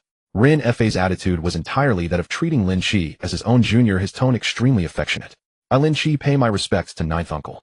Naturally, Lin Qi wouldn't miss the opportunity and hastened to greet him with cupped hands. Despite ninth uncle's righteous portrayal in the films, he actually had a sly and face-loving side. Lin Qi wore a suit that was clearly expensive, his overall bearing even more imposing than Rin Fa's, and yet he came forward to perform the rites of a junior. This immediately made ninth uncle grin from ear to ear. You flatter me, you flatter me. If you have any questions, I will tell you everything I know. Master, didn't you say the Tao should not be passed on lightly? Wen Kai had just pulled his eyes away from Rin Tingting's face when he suddenly noticed a young man beside him whose handsomeness was nearly equal to his own. His wariness instantly shot to the max. Mind your tongue. Since when does your master's conversation allow your interjections? Ninth uncle glared at Wen Cai, then turned back with a kindly expression to explain. This disciple of mine is named Wen Kai. He's been spoiled rotten all these years. I hope you won't take offense, young Master Lin. Lin Qi shook his head with amusement. Not at all, not at all. Senior brother Wen Kai is a distinguished disciple of ninth uncle. Naturally, his spirit differs from that of ordinary folk. Moreover, what he said was not without reason. How could I take offense? See how polite he is. Unlike you and Xiuxing. All grown up and still acting so improperly. Ninth uncle reprimanded his apprentices without minding the occasion, his scolding directly crumpling Wincai's face as if he had aged several years. After the introduction, Ren Fa stood up again. Ninth uncle, I'll go greet a business associate over there. Please excuse me. Go right ahead, Master Ren. Ninth uncle quickly replied politely. Ting orders some drinks and egg tarts. Don't be remiss. I know, father. Ren Ting took the menu from the waiter and cheerfully squeezed over to Lin Qi's side. Cousin, what would you like to drink? Do you have an iced Americano? Oh, it's just coffee with ice. You can drink coffee iced. Ren Ting's eyes widened. Is that popular over in America? Is it good? No milk, no sugar. To be honest, it tastes about the same as chewing on a bitter melon raw. Ren Ting burst into laughter, then immediately covered her mouth with her hand, afraid it wasn't ladylike. If it's that bitter, why drink it? It wakes you up. Tea is very expensive abroad, so I had to substitute with iced Americano. That wasn't a lie. In his previous life, Lin Qi had survived countless late-night shifts and sleepless nights on iced Americano. Tea had far less caffeine and was much weaker at keeping him alert. But they don't have tea here either. Ren Ting flipped through the menu in frustration. How about I have someone fetch a pot from the tea house? No need. It's nice to try the local variant. Give me a cup of hot coffee. Ninth uncle and Wencai were both left staring at each other in bewilderment. All that foreign language and talk of foreign countries. They couldn't understand it, not at all. Ninth uncle, what would you two like to drink? Ren Ting tilted her head and asked. I'll have coffee too. Me too. With Lin Qi present, ninth uncle and Wencai avoided making a spectacle of themselves as they did in the film. At last they tasted authentic foreign tea. Were you studying abroad, young Master Lin? Ninth uncle took a sip of the coffee loaded with milk and sugar, still feeling as if he were swallowing bitter melon juice. He forced it down and started making conversation. Yes, I originally studied electrical engineering, but later switched to the occult. The occult. It's the Western way of the Tao.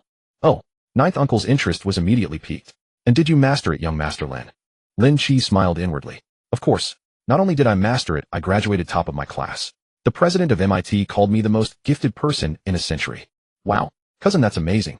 Ren Ting's eyes practically turned into stars, and she clapped her little hands together until they were red. She had heard of MIT from a teacher in the provincial capital, a prestigious university renowned throughout the world. She never imagined they taught the occult. With a name like that, it just sounded mysterious. Wencai on the side felt even more sour. His master and Qiuxing often called him an idiot, and now he'd run into a certified genius. Truly, comparisons can drive you to death. May I ask which style of practice you studied, young Master Lin? Do they also worship the three pure ones in the West? Of course not. I don't worship ancestors. I studied the Eastern art of ninjutsu. The moment those words fell, the atmosphere at the table went icy cold. By then, the Eastern foreigners had already taken the corner of the country and were scheming for the Northeast. Their reputation stank for miles.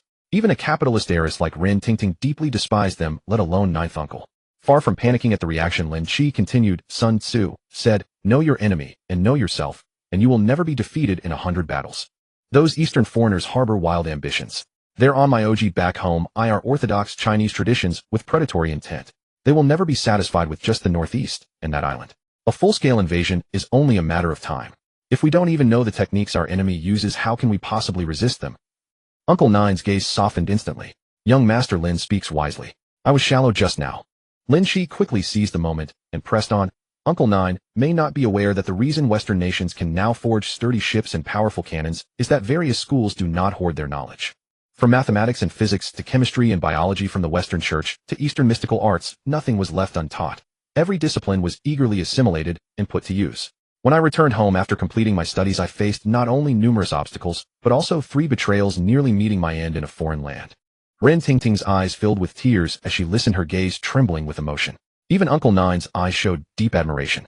Putting himself in that position, if someone else abroad had discovered his exceptional skills, they would never have let him leave. Young Master Lin's righteousness is a blessing to our Chinese people. Lin Qi waved his hand casually. I'm not that noble. Our ancestors had a saying, those who are not of our clan will inevitably have different hearts. This truth holds everywhere. The foreigners only fear my talent. They will never accept me as one of their own. After much deliberation, I realized that since death is certain either way, I might as well give it my all. What if we're the one person who could turn the tide against them? Cousin, you will definitely live a long life. Ren Ting quickly grabbed his hand, while Wencai looked on in shock. Uncle Nine bowed and said, Young Master Lin's righteousness earns my admiration, Lin Fengjiao. Please drink this cup. To health. The two actually used coffee instead of wine, drinking it all down at once. Then they both grimaced from the bitterness. Looking at each other, they burst into laughter. What are you two chatting about so happily? Ren Fa heard them from afar and couldn't help but ask. Nothing much, just that Uncle Nine and I wish we had met sooner, Lin Qi replied with a smile. Ren Ting quickly chimed in. Dad, cousin was talking about his time studying abroad, and Uncle Nine said he admires him. Oh, Does Uncle Nine also study Western knowledge? Rin Fa asked cheerfully. Not exactly, but even without understanding young Master Lin's scholarship, one can see his ambitions are lofty. At the table, both sides exchanged more compliments and the atmosphere grew even warmer. As the sky grew dark, their enthusiasm for conversation remained undiminished. Rin Fa found an opportunity to bring up business matters. Uncle Nine, have you selected an auspicious date for exhuming my father's remains? Uncle Nine's brows furrowed immediately. Perhaps you should reconsider? In matters like this, it's better to remain still than to act rashly. I have given this careful thought. The feng shui master said 20 years after burial the remains must be exhumed and relocated for the benefit of the Rin family. In that case, we'll break ground and exhume in 3 days. Very well, I'll trouble you, Uncle Nine. I have other matters to attend to. Enjoy your conversation. After Rin Fa departed, Uncle Nine couldn't help but bring up the Japanese ninjutsu matter again. It was clear that Lin Qi's mention of the Japanese onmyoji had triggered a sense of crisis in him. After all, such incidents of heterodox practitioners coming to the Central Plains to challenge established schools had occurred throughout history. When it comes to battles over orthodox lineage, the Maoshan sect, as a millennial orthodox Taoist tradition, has no way to avoid confrontation. Also known as the Maoshan school, it actually has a more formal name, the Shanqing school, a name that immediately signals its significance. Lin Qi understood this precisely, which is why he deliberately planted a hook. Seeing is believing. Why don't I arrange a demonstration specifically for you, Uncle Nine? But, is this appropriate? After all, this is your sect's teaching, displaying it to an outsider. The words sounded like a refusal, but Uncle Nine's expression plainly urged him to insist. It's fine, didn't I just say? Western academies teach this directly. Future generations can only innovate by building on the achievements of those before them. Otherwise, why do the West possess sturdy ships and powerful cannons, while we still rely on sail-driven wooden vessels? This argument only worked because Uncle Nine had never traveled far. In truth, China's industrial capacity during this period was quite formidable. The Qing court was even regarded by Western powers as belonging among the major nations.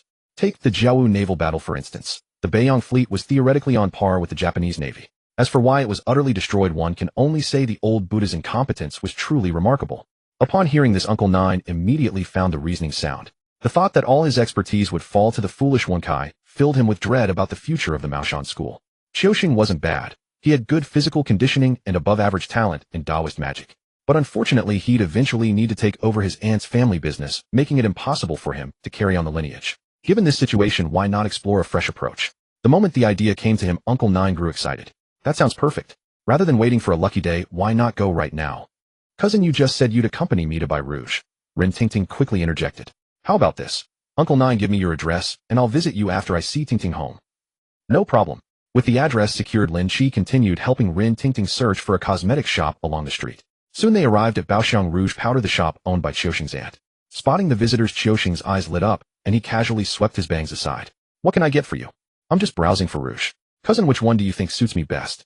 Then I must help. Lin Qi pushed open the door and saw Qiuxing slumped over the counter like a wilted eggplant. Hey, what happened? You went from energetic to deflated in an instant. Bring me that rouge so I can see it.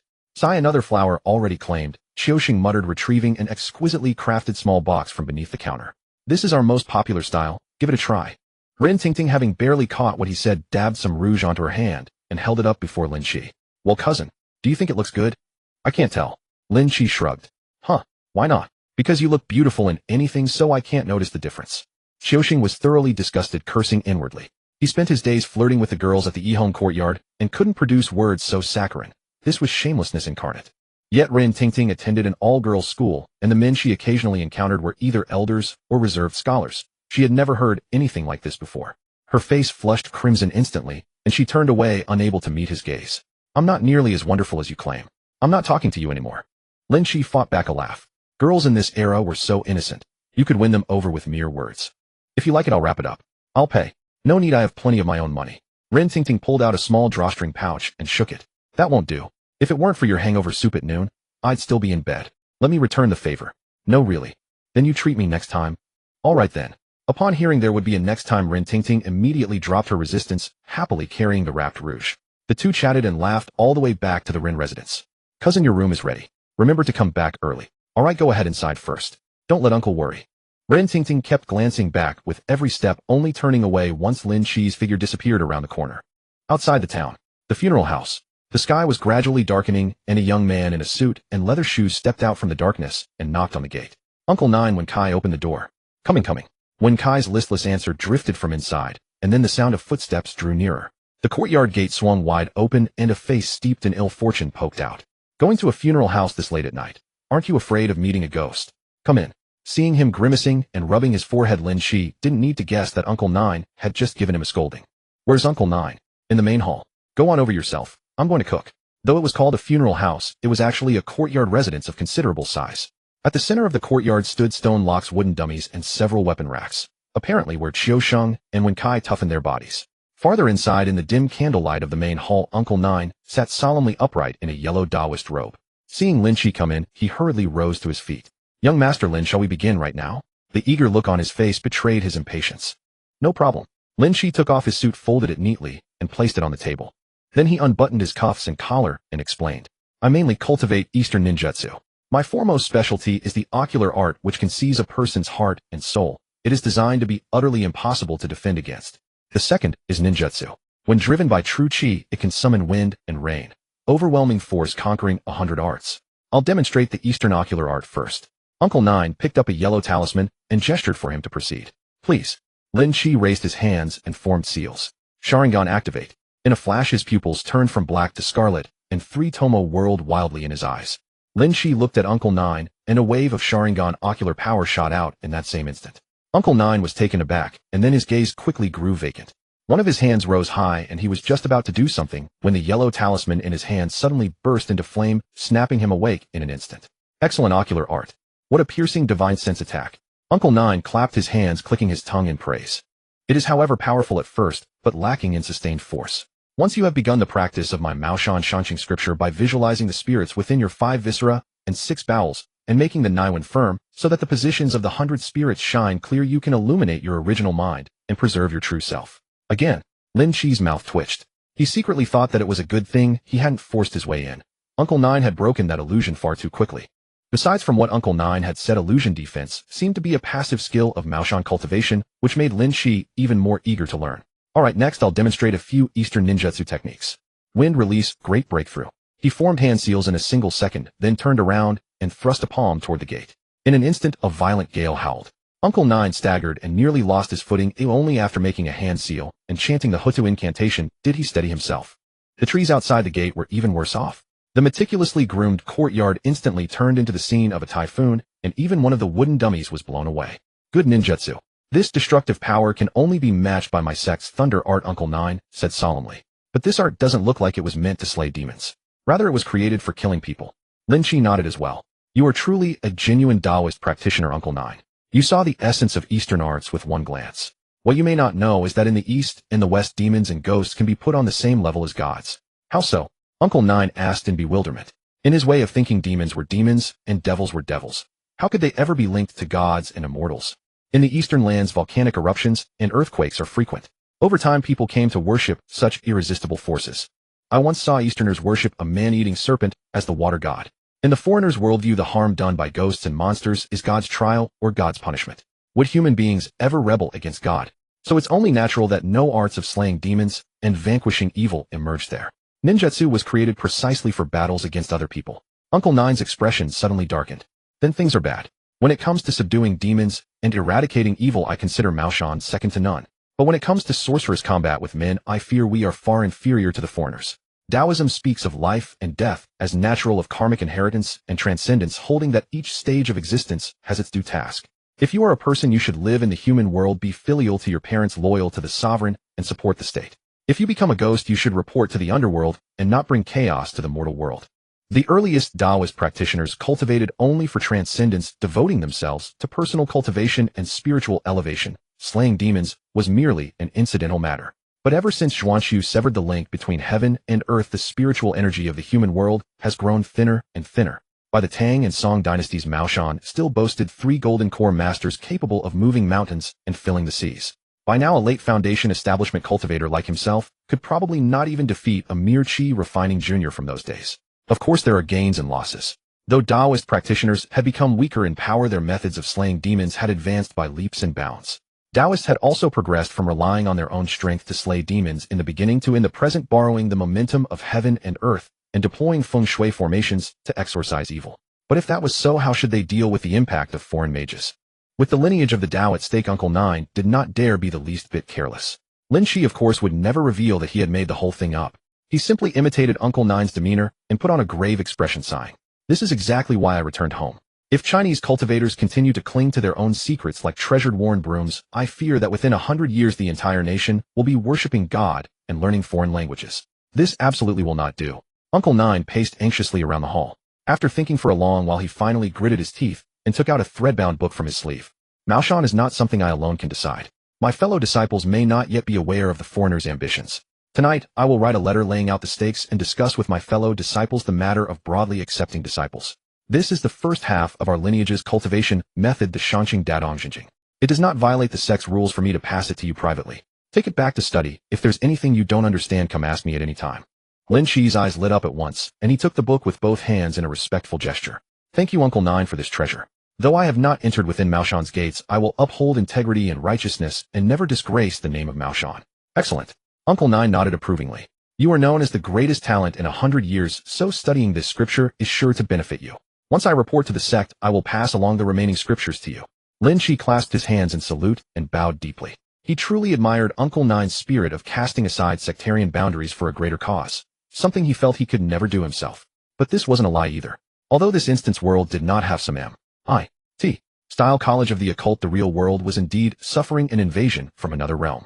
Just the vengeful spirits of the horror revival coupled with the demons born from fear were enough to leave Lin Qi at a loss for a good plan. Can Susanoo open to the third stage even beat a hungry ghost? It probably couldn't, right? To deal with that sort of demon, one had to try the ancestors' methods. The two exchanged more ideas for a while, until when Kai came to call Uncle Nine for dinner, and only then did Lin Qi take his leave. Young Master Lin, why not just have a bite here? Uncle Nine, caught up in the thrill of conversation, was eager to keep Lin Qi talking by candlelight through the night. But when Kai had just been beaten because of him, so how could he cook him a meal? The moment the words left his mouth, a sharp rap on the head from Uncle Nine followed. A distinguished guest has come to our door, and you don't know any manners at all. What has your master taught you all this time? Master, a pampered young master like him could never stomach our plain fare. I was thinking of him. When Kai hastily explained. You dare talk back? I'll beat you to death. Lin Qi watched with interest as the master and disciple kicked up a racket. Cupping his hands in farewell, he said, Uncle Nine, Wen Sai, I'll be heading back now. Young Master Lin, wait a moment. Uncle Nine shot Wen Kai an exasperated glare and drew from his bosom a purple talisman folded into a triangle. This is a demon-slaying talisman I drew. It's not worth much, but keep it for protection, young Master Lin. Thank you, Uncle Nine. I'll be on my way then. All right. Only after watching Lin Qi leave did Wen Kai dare to sidle closer. With a sour face, he said, Master, didn't you say that 6-jia demon-slaying talisman was for me? Why did you give it to that pretty-faced boy? Pretty-faced boy. Pretty-faced boy. Do you have even half his ability? Uncle Nine's anger flared, and he gave the back of Wen Sai's head a smack. Do you think your master is dead and can't draw any more? Master, I think it's because you're always hitting me on the head that I've gotten stupid. Stupid. I think you're just lazy. Go hold a horse stance for 2 hours. If you dare slack off, no dinner tonight. Lin Qi walked out the door and could hardly wait to pull out that cultivation manual. The notification on his wristwatch was clearly visible. Shanqing Dadong Jinjing Upper Volume SS Rank. The foremost scripture of the Maoshan sect, also known as the 39 chapters of the Shanqing Dadong Jinjing. The scripture is divided into 6 volumes. This is the first volume Jade formula for reciting the scripture, in which each chapter corresponds to 1 deity, 1 aperture, 1 incantation, and 1 talisman. Core essence: this scripture does not rely on external elixirs or refining metals and minerals.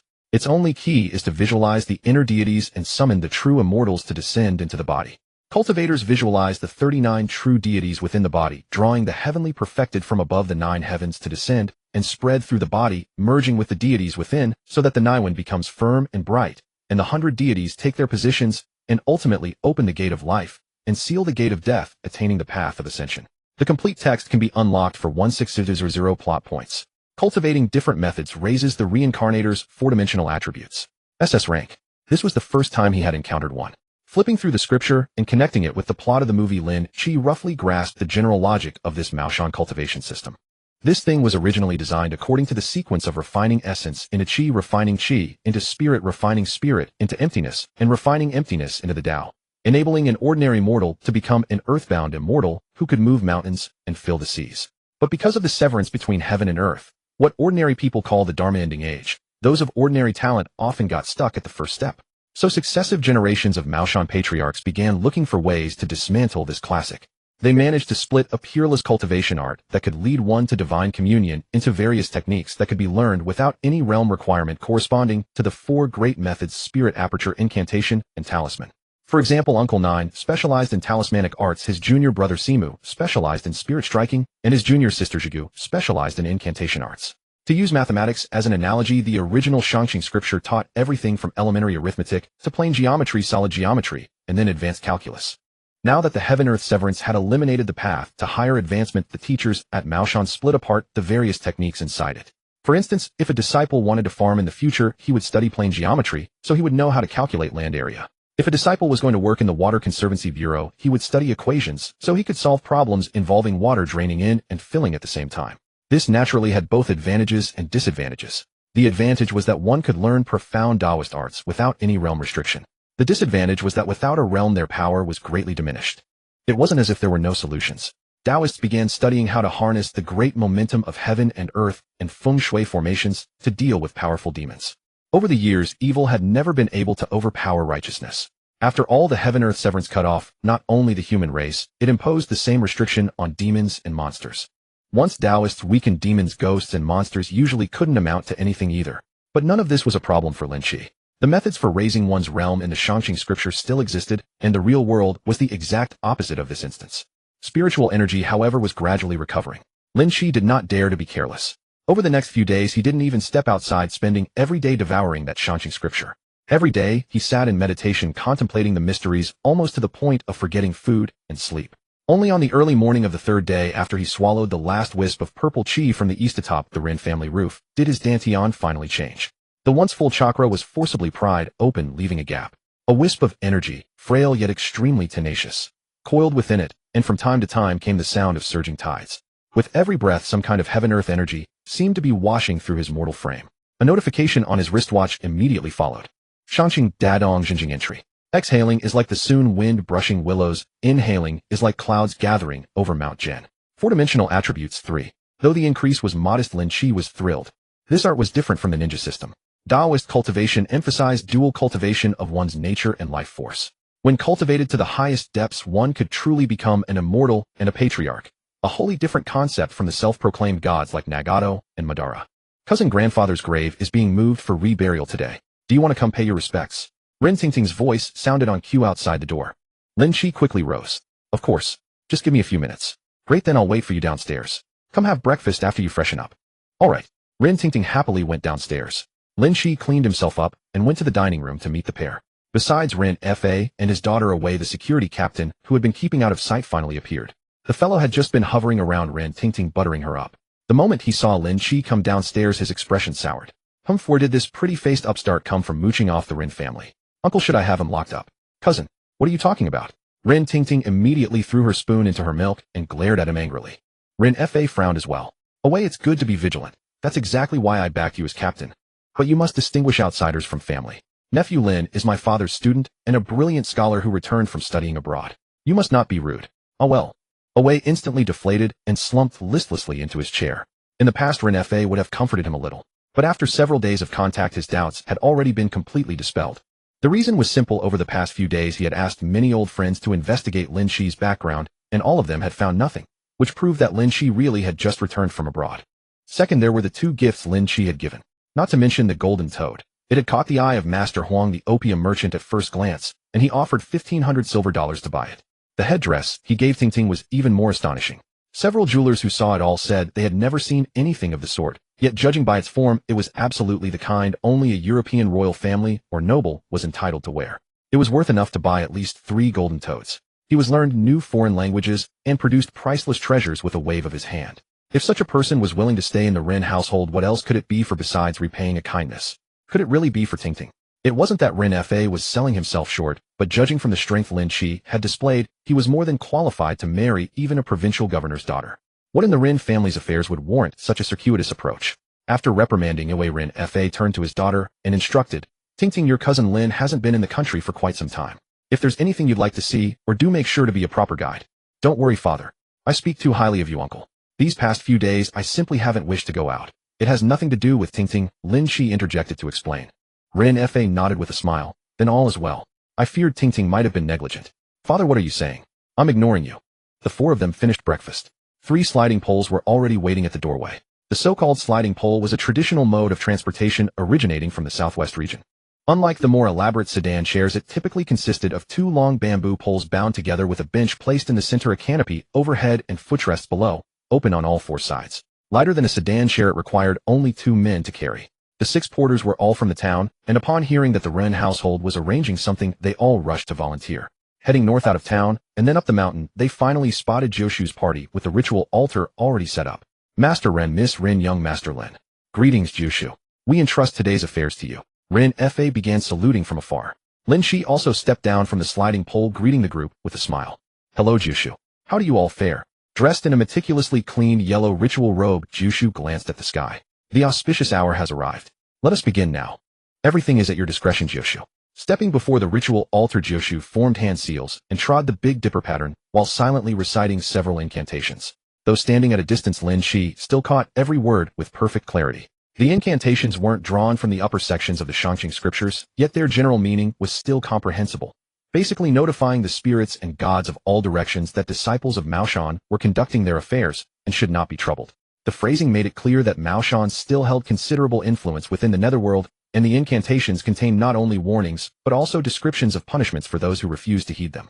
After completing the preliminary procedures, Jiushu took the lead by picking up 3 incense sticks, paying respects to the 4 directions, and placing them in the incense burner on the altar. Others followed suit, with the spirit-lifting masters and the Ren family all stepping forward to offer their incense. Once Ren Fa finished offering incense, he strolled over to Jiushu and asked, half in casual conversation, half as a test, Jiushu the feng shui master back, then said this burial site was difficult to find and was an auspicious location. Indeed.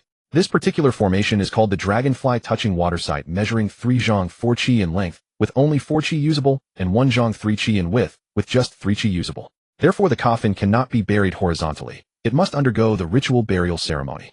Impressive, Jiushu. Ren Fa couldn't help but give a thumbs up. The explanation matched exactly what the feng shui master had said back, then confirming they had indeed chosen the right person for this relocation. Wen Sai, puzzled by the conversation, hurriedly approached and asked, Ritual burial? Master, what does that mean? Is it a French-style funeral? Ever since he witnessed his beloved spending all day with that damned young Master Lin, Qi had become increasingly fascinated with foreign matters these past few days. He claimed cooking tofu and meat broth was Western cuisine and insisted that blackened soybeans ground into powder and steeped in water was coffee. Jiushu's face darkened at this, and he quickly glared at him. Stop talking nonsense. By then the Gangjin masters arrived with their tools and asked, Jiushu, we've completed the worship. May we begin the excavation? Proceed. Jiushu nodded. Begin the digging, everyone. Work quickly. The scene suddenly bustled with activity. Several tall Gangjin masters stepped forward and kicked over the tombstone with one swift kick. They then raised their hoes and picks and started digging. Qiuxing, growing restless from waiting, approached Jiushu. Master, what exactly is a ritual burial? Please explain it to us. Jiushu's attitude toward Qiuxing was far more tolerant than with Qi. Despite the boy's somewhat flighty nature, his natural aptitude considerably surpassed Wen Sai's. He had previously assumed Qiuxing would inherit his ancestate, and therefore wouldn't pursue a serious path as a Taoist priest. However, after his recent conversations with Lin Qi, his perspective had shifted considerably. Why insist that Qiuxing devote himself entirely to the Tao? Mao Shan never prohibited marriage in the first place. If one possessed both talent and good character, there was no reason he couldn't inherit the mantle. Considering this, Jiushu explained, the so-called ritual burial means interring vertically. Am I correct? Ren Fa nodded vigorously. Yes, the feng shui master mentioned that as well. When ancestors are buried upright, their descendants will surely prosper. But will it prove effective, eh? Jiushu glanced at the half-dug grave where the Gangjin masters were chipping away at the cement covering the coffin's top, a slight sneer playing on his face. Ren Fa smiled bitterly and shook his head. Over the past 20 years, our Ren family's business has grown progressively worse, to the point where we could no longer sustain the school's funding for many years, and we have no idea why. I suspect that feng shui master harbors ill will toward your Ren family. Hostility? Ren Fa was taken aback.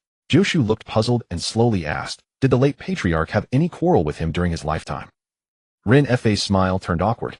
This land originally belonged to that feng shui master.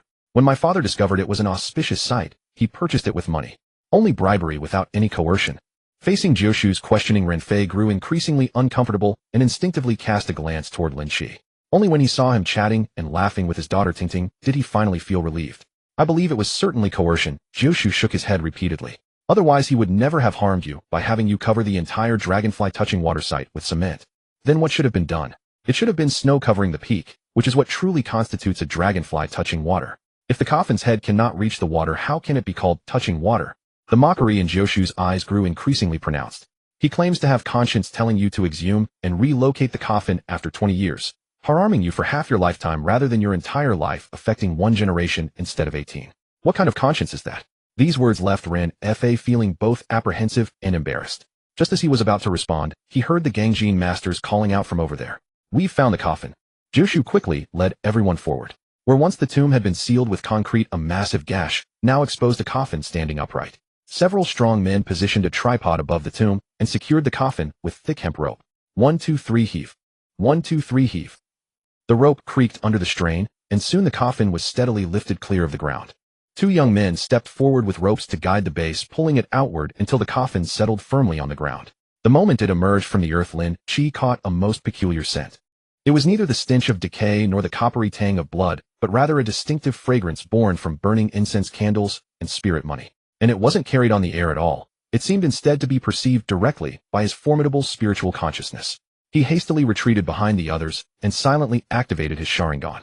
Yet this ocular technique, which had proven so effective against chakra, seemed almost useless now. Apart from observing a faint trace of black mist slowly seeping from the cracks in the coffin, nothing else appeared amiss. No, something was wrong. Lin Qi suddenly raised his head. It was not that there was nothing around him, but rather that he was already surrounded by this very substance. In his vision, a slightly grayish-black energy enveloped the group, relocating the grave, spanning roughly 50 to 60 meters. Among the crowd, only Uncle Nine and Xiao Sheng were shielded by an ethereal golden radiance repelling the black mist. The others breathed in the dark vapor unaware. With each breath, their complexions darkened incrementally. Only through the perceptive power of the Sharingan could he detect these subtle shifts in their expressions. Strange, something's off. Those around me are unaffected. A thought struck Lin Qi, and he promptly retrieved a purple talisman from his pocket.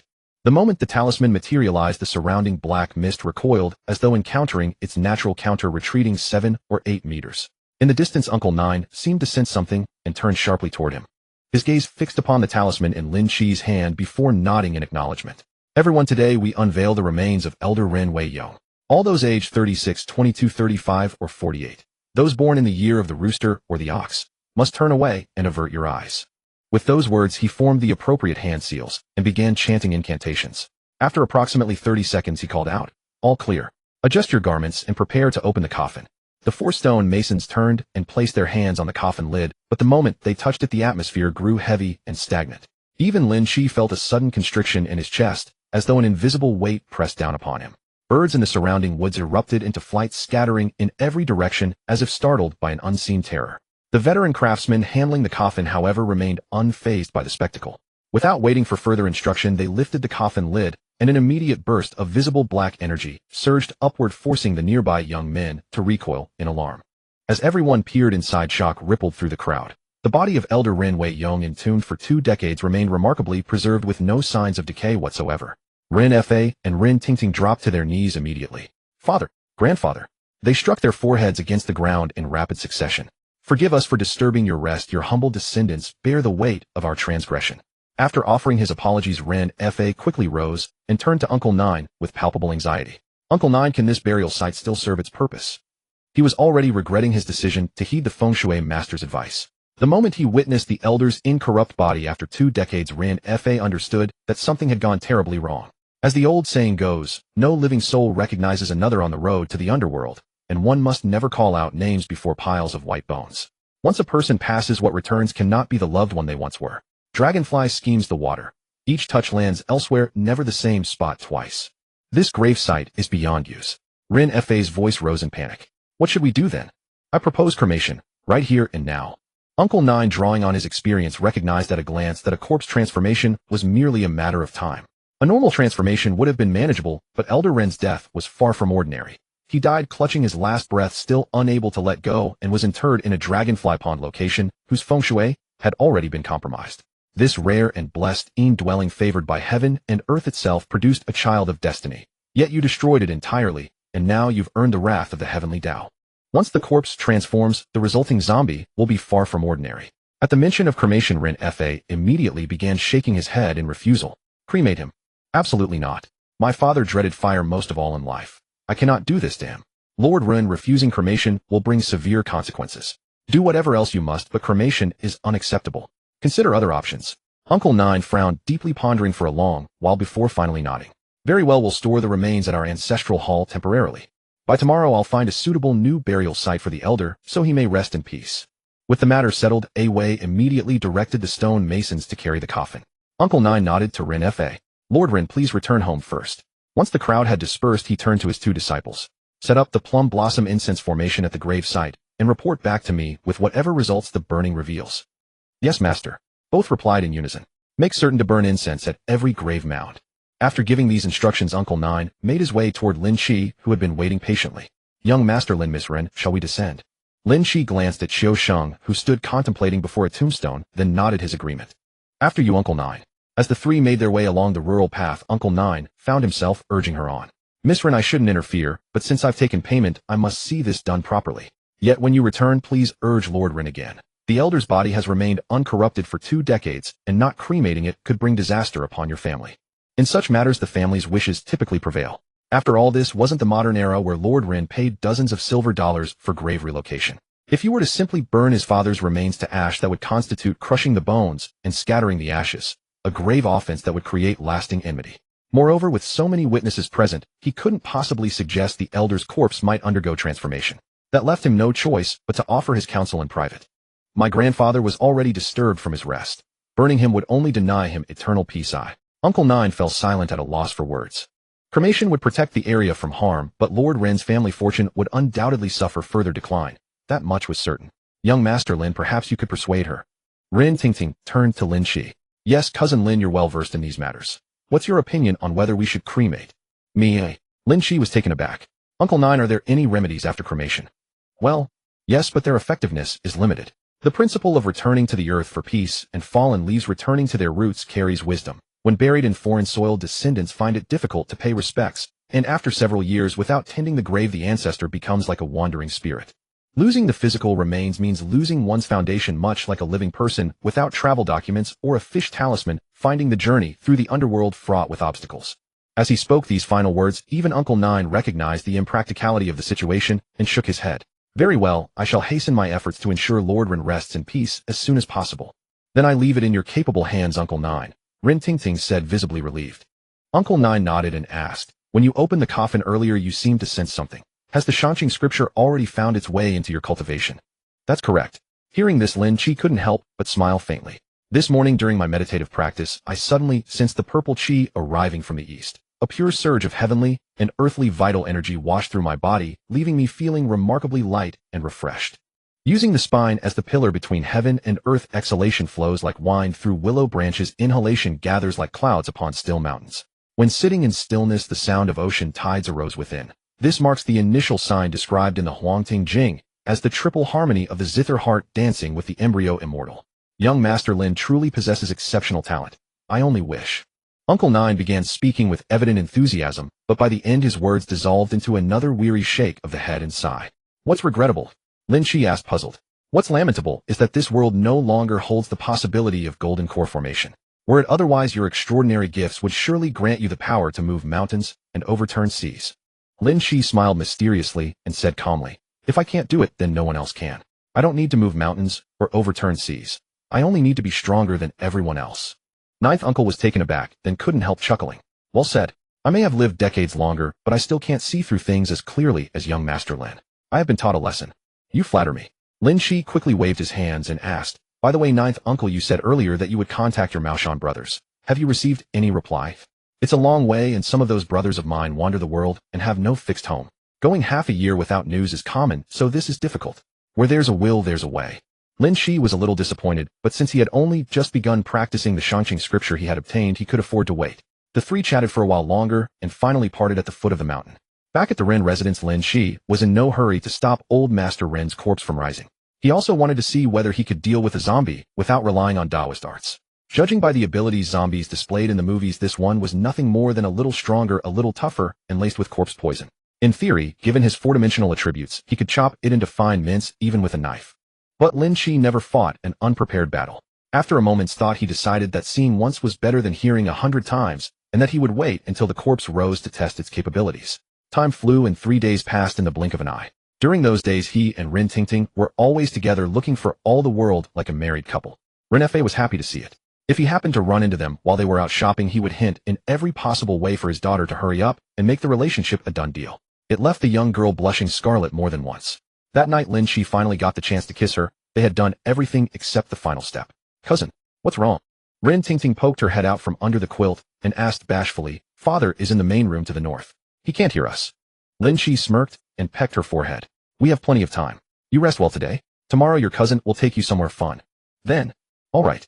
After watching him leave, Rin Tingting crawled out of bed blushing, carefully buttoned her pajamas and muttered, Humph, he only knows how to tease me. He's so bad. Standing on the roof and about to leave, Lin Qi paused mid-step, highly amused. He hadn't expected that, taking a heartfelt approach now and then had a charm all its own. Then he straightened up and sped toward the roof of the main house. If the plot had not changed, old Master Rin would come to visit his dear son tonight. Lin Qi did not let his guard down. From the moment dusk fell, he kept his Mangekyo Sharingan activated, hoping to catch some sign before the zombie appeared. As it turned out, he really did spot a clue. After waiting on the roof for nearly 4 hours, he finally heard the rustling sound of feet treading through the grass. He hastily looked toward the direction of the sound and saw a dense black aura rising into the air, almost blending into the darkness. At the same time, he caught the smoky scent of incense and candles. Soon the black aura drew closer, and a zombie suddenly burst out of the darkness, clad in a Qing official's robe, its face swollen and rotten. It was hopping straight toward the main house. Lin Qi held his breath and held off for the moment. He watched the zombie slowly approach the window and then paused to peer at it. Just when Lin Qi thought it was about to go inside, the zombie turned around and headed for the door instead. Huh, does it think the window is too small for it to get through? Is this thing really that smart? Before he could figure it out, he heard a loud crash. It seemed the front door had been torn off, followed by the sound of Ran Fa being frightened. How dare you, fiend, break into the Run residence? Lin Qi no longer hesitated. He let out a thunderous shout and charged into the room, arriving just in time to see the zombie reaching out with both arms and ready to strike at Ren Fa. Ren Fa had been so terrified that his legs went weak and his life began flashing before his eyes, but when he saw his future son-in-law rush in, he was overjoyed. Good son-in-law, save me. Good heavens, he had actually called him son-in-law. Lin Qi barely kept from laughing out loud, flew forward and kicked the zombie squarely in the head. A paltry trick, yet you dare to show off before an expert. Great Vajra Dragon. A deafening boom rang out. The zombie's entire body was sent flying sideways into the wall. The 2-foot-thick rammed earth wall, as hard as metal and stone, was smashed into a 2-meter hole, and the zombie crashed into a pile of firewood outside with a loud clatter. Uncle, are you all right? Oh, my good son-in-law, don't worry about me. Go check on that fiend. Ren Fa's mind was still clear enough to know that the crux at that moment was not himself, so he hurriedly urged Lin Qi on. All right, I'll go and be right back. Using a body flicker, Lin Qi appeared outside and caught sight of the zombie, standing bolt upright in a pose that completely defied the laws of physics, roaring at him with its mouth open. Good grief. Teeth that had not been brushed in 20 years combined with corpse Qi made the stench unbearable even 3 meters away. He quickly held his breath and took out the specially made steel knife from his wristband. Cut. Clang. The steel knife, which had been unstoppable in the giant dungeon and had even cut the typhoon demon, broke on the spot and shattered into 3 pieces. The place where the zombie had been struck only gave off a shower of sparks and scraps of flesh. Even its bones were unharmed. Roar. The zombie, utterly enraged, let out a furious howl and lunged at Lin Qi. Hey, I don't believe this. Wind release wind cutter. This time it was even less effective than using a knife. With a few soft thuds, the attack shredded the zombie's robe, but its skin was only scratched in several places. No bone was even visible. Roar. The zombie leaped up, claws outstretched, and swiped at Lin Qi. He simply sidestepped, letting the sharp claws pass. The tomo in his eyes linked in an instant, and a tattered black skeleton rose towering ahead of him. The skeleton grew only a right arm. Its bony hand gripped a long blade and slashed at the zombie's arms.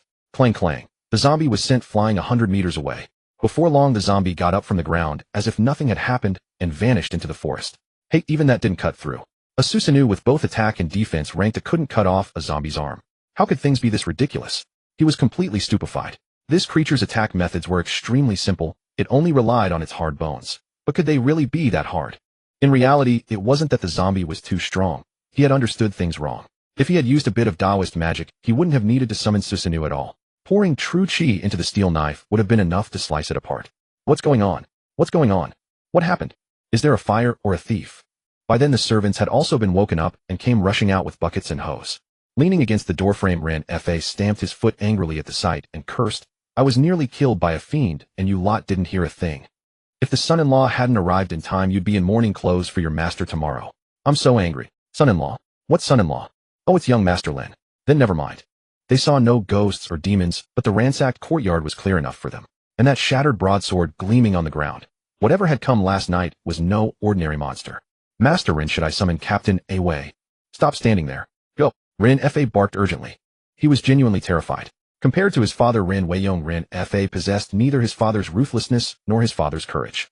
After all, as a young master born into the Ren household, he had never witnessed the period when his father had risked his life to build their fortune. He was even relatively kind to the townsfolk. Among the rapacious landlords of the Republican era, he could almost be called a decent man. At least during famine years, he genuinely did reduce rents, so starving tenant farmers would have enough grain to survive. Having never encountered a scene like this in his life, he was instantly rendered speechless with fear. Inside, he thanked his luck repeatedly. Fortunately, he had chosen such a capable future son-in-law, otherwise tonight would have cost him his life. Good son-in-law, I'm too frightened to sleep tonight. I'll make do in the study. It's right below Tingting's room. You'll sleep in Tingting's room tonight, and keep this old bone safe, won't you? Father, what are you saying? Ren Tingting had appeared wrapped in a heavy cloak, without anyone noticing.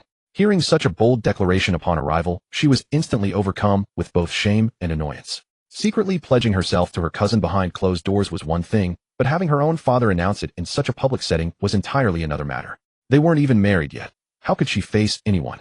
Lin Qi was about to speak when Ren Fa stopped him with a gesture. Tingting, this isn't just for your father's sake. It's for yours too.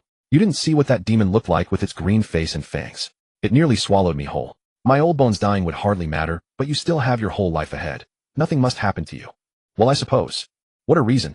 Lin Qi couldn't help but applaud him internally. Experience truly does sharpen the mind. Excuses flowed effortlessly from his lips. As expected, the moment Ren Tingting heard this, her anger dissolved, leaving only embarrassment. But you can't just blab about it everywhere. Finishing those words, she covered her head with the cloak and turned to flee to her room. Good son-in-law, go coax her. Ren Fa's eyes were filled with encouragement. He had finally understood. Gold and silver meant nothing. What use was all the money in the world if it couldn't buy back a life? This son-in-law, whether he wanted to or not, he was keeping. Today he had made his decision. Very well. But Uncle calling Away won't help. You should go directly to the burial hall and invite Master Jio. He's the reliable one. Really? Of course it's true. Master Jio is far more professional at this than I am. Excellent, excellent. I'll send word immediately. You go rest first. To call it truly professional might be a stretch after all. A genuinely professional master wouldn't hand such a critical task entirely over to two unreliable apprentices. This was depicted in the film. Originally, Master Jio had set up an altar and performed the ritual. As long as the ink line cord was snapped across all 6 sides of the coffin, the zombie could not escape within 3 days. The ink line, known since ancient times as the Machian, had from its invention served the core function of snapping straight lines and correcting curves. Since the Warring States period, ancient people had used the ink line as a metaphor for principles and standards.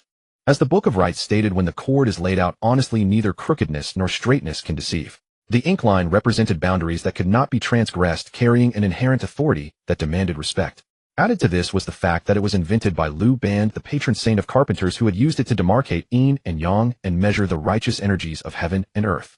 Master Jio, combining the spirit-preserving methods of the Jade instructions for chanting scriptures with the cosmic order, should have had no issues, theoretically. But in their clumsiness, Wenkai and Shoshing had missed the bottom surface, snapping ink lines on 5 sides, but neglecting the base. After Ren Weiyong's corpse transformation, he tested it several times and finally found the breach in the coffin's bottom board. This was precisely why Lin Qi considered Master Jio unprofessional, not in exorcism itself, but in trusting those 2 foolish apprentices too blindly. Strictly speaking, if events had unfolded as in the original story, Master Jio would have botched the job entirely, accepting payment from the Ren family and through negligence getting their patron killed. Lin Qi's purpose in acting this way was straightforward: to push Master Jio. He was now the Ren family's prospective son-in-law. If the job was done so carelessly, wasn't it only proper, both in sentiment and principle, to offer some form of compensation? Passing down the lower half of the Supreme Clarity Great Cavern True Scripture to him would seem entirely reasonable, wouldn't it? Such thoughts crossed his mind, but the most pressing matter right now was going to coax the Lady Ren. Lin Qi adjusted his attire at the doorway and knocked on the room's door. Ting, I'm coming in. Cousin, don't yet. I'm changing. How old are you? Still so shy? Come here, let me see. Chaos erupted downstairs. It seemed Wei had arrived with his men. Upon hearing that a demon intended to harm his cousin's father-in-law, he immediately raised the alarm, rallying a squad of militiamen to surround the estate tightly. When Master Jio arrived in a hurry carrying bags and bundles, he was even blocked at the gate. But none of that concerned Lin Qi. He was now busy administering treatment to the young lady. The next day, the sun had climbed high. Lin Qi had pleaded and persuaded until he finally led the deeply blushing Ren Tingting downstairs. The parlor below was filled with people. There were several wealthy elders from town, Master Jio and his 2 disciples, Wei's security detail, and the exhausted-looking Ren Fa. Seeing Lin Qi appear, everyone immediately crowded around. Good son-in-law, tell us what that demon looked like last night. Indeed, young Master Lin. Lord Ren can only babble about green faces and fang jaws, not a single useful piece of information. Qiuxing's gaze darted about as he deliberately raised his volume. Lin Qi gave the restless Master Jiu a half-smiling glance and patted Rin Tingting's hand. Go fetch me something to eat. Would wonton soup be acceptable? Mother Wu's dumplings taste wonderful. Use your own judgment. Rin Tingting's eyes lit up at the chance to escape, and she was about to bolt. But then she furrowed her brows and her steps became the delicate pace of a proper young lady as though afraid of stepping on an ant. Everyone, I exchanged several moves with that monster last night, and the situation is dire indeed. A murmur rippled through the parlor. The most anxious were the wealthy elders who immediately rose and clasped their hands in greeting. Young Master Lin, what do you mean by this? Here's what happened. Last night rescuing Uncle Ren was purely a matter of luck. It was just past the hour of the pig when I rose to use the lavatory. Passing through the courtyard, I happened to see a figure standing before my uncle's window. That doesn't add up. We've all examined the scene. The window shows absolutely no signs of damage. Awei stepped forward at this point, speaking with obvious suspicion. His words immediately drew nods of agreement from the others. That's right. Only the main gate was damaged. Lord Ren himself said the monster entered through the main door. Lin Qi first cast a puzzled glance at Awei before continuing. That is precisely why I say the situation is alarming. I initially thought it was a thief, so I moved closer to get a better look. I never expected that creature to actually turn and leave. Then I heard Uncle Ren shouting for help. What does that prove? Awei retorted, his expression clearly displeased. It proves it possesses intelligence. It discovered it could not enter through the window, so it chose the main door instead. Hiss. Immediately a sharp intake of breath sounded from within the room. Though the sun hung bright and high, the crowd inexplicably felt a chill run down their spines. Young Master Lin, since you managed to drive it away, does that mean that with proper preparation, we still have a chance against it? An elder surnamed Su broke the silence and asked. I can't say for sure. Lin Qi beckoned. Is the weapon that broke last night still here? Bring it to me. Fa, didn't I tell you to put it away? Hurry up and go fetch it. At Ren Fa's urging, Fa answered, yes, master. Soon after, Fa returned panting with half a broken hilt and blade in his hands. Gentlemen, weigh this blade of mine. Several brawny martial artists beside the elder quickly stepped forward to take it. After examining it closely, their expressions changed drastically. Well, are you confident? Master Su, the material of this precious blade is the finest I've ever seen. It must have been forged from meteoric iron through 1,000 hammerings and is worth no less than 1,000 gold pieces. The martial artist's expression grew even more solemn. This blade can split a hair blown against it and cleave iron like mud, yet the demon shattered it in a few blows. Forgive our shallow martial abilities, Master Su. Please find someone more capable. With that, he pulled a pouch of silver dollars from his pocket, set it on the tea table, and swaggered off. The other martial artists exchanged glances, and before long they all followed suit, dropping their payment and cupping their fists in farewell. This made the crowd even more panicked. Old Su and the others knew that this old fellow was the in-law of Marshal Zhang from the neighboring province, and the martial artists he kept at home had all seen battle. Even his own martial artists feared it like a tiger. One could only imagine how terrible the demon was. Worthy son-in-law, I beg you to save my Rin family, save Rin family town. Rin Fa hadn't slept well all night, his eyes were red-rimmed, and his expression was full of heartfelt sincerity. Before Lin Qi could speak, Wei hurriedly stepped forward. He said with a smile, Uncle-in-law, it's just a zombie. Even if it can withstand blades and swords, can it withstand bullets? Tell you what, you and Tingting move into the security team quarters. No matter what demon or monster comes, Wei will make sure it never leaves. This. Rin Fa hesitated, his gaze shifting to the silent Lin Qi. At that moment, the doubt in Lin Qi's heart grew even deeper. Was Wei really this bold? The broken custom steel blade was right there.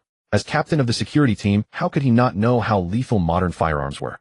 Or did he think this was just an accident, gambling that the zombie had randomly targeted the Rin family and might not come to the security team, all to leave a good impression on Rin Fa?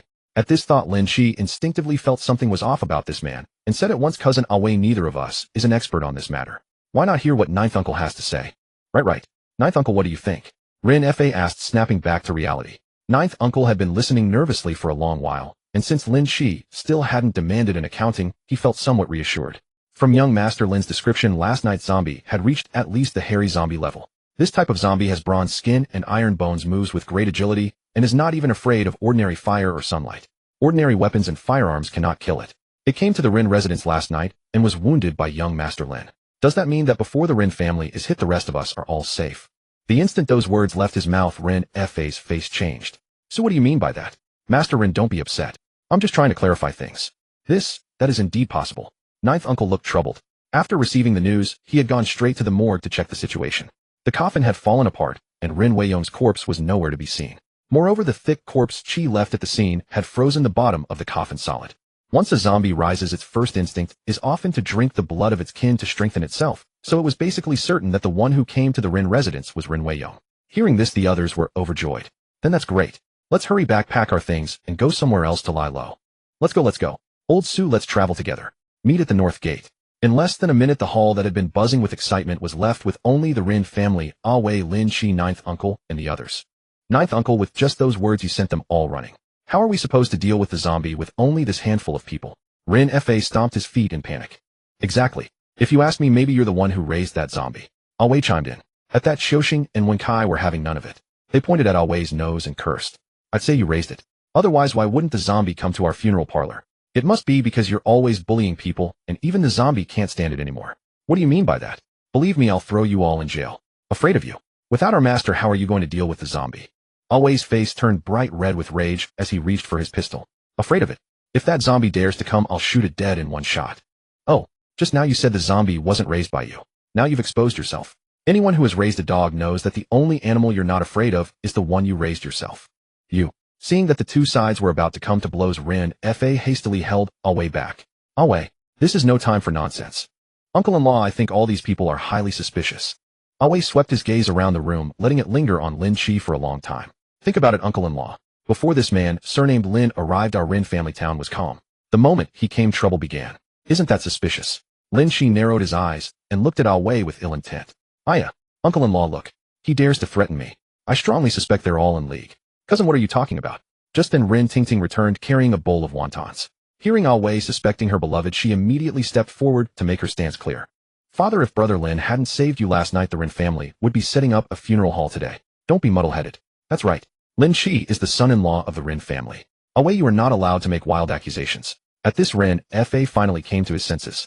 His daughter was already wrapped up in this, and on top of that, Lin Qi had saved his life. If Lin Qi truly had a sinister scheme, wouldn't it be easier to wait until Rin Fa was dead and then manipulate Tingting? Why create extra trouble? Since his good son-in-law was clearly not problematic, the safest course was to follow whatever he said. Good son-in-law, we are one family. You make the decision. Tingting and I will both listen to you. Listen to me. Then this is simple. Lin Qi stood up and walked over to Wei. I've been wondering just now, how did you suddenly become this bold? Knowing full well there's a zombie, you still want to take on the task of protecting Uncle and Tingting. What are you trying to say? Is it wrong for me to worry about my uncle-in-law and my cousin? Wei's face changed, and he demanded harshly. Whether it's wrong isn't for you to decide. Let me see what you're thinking.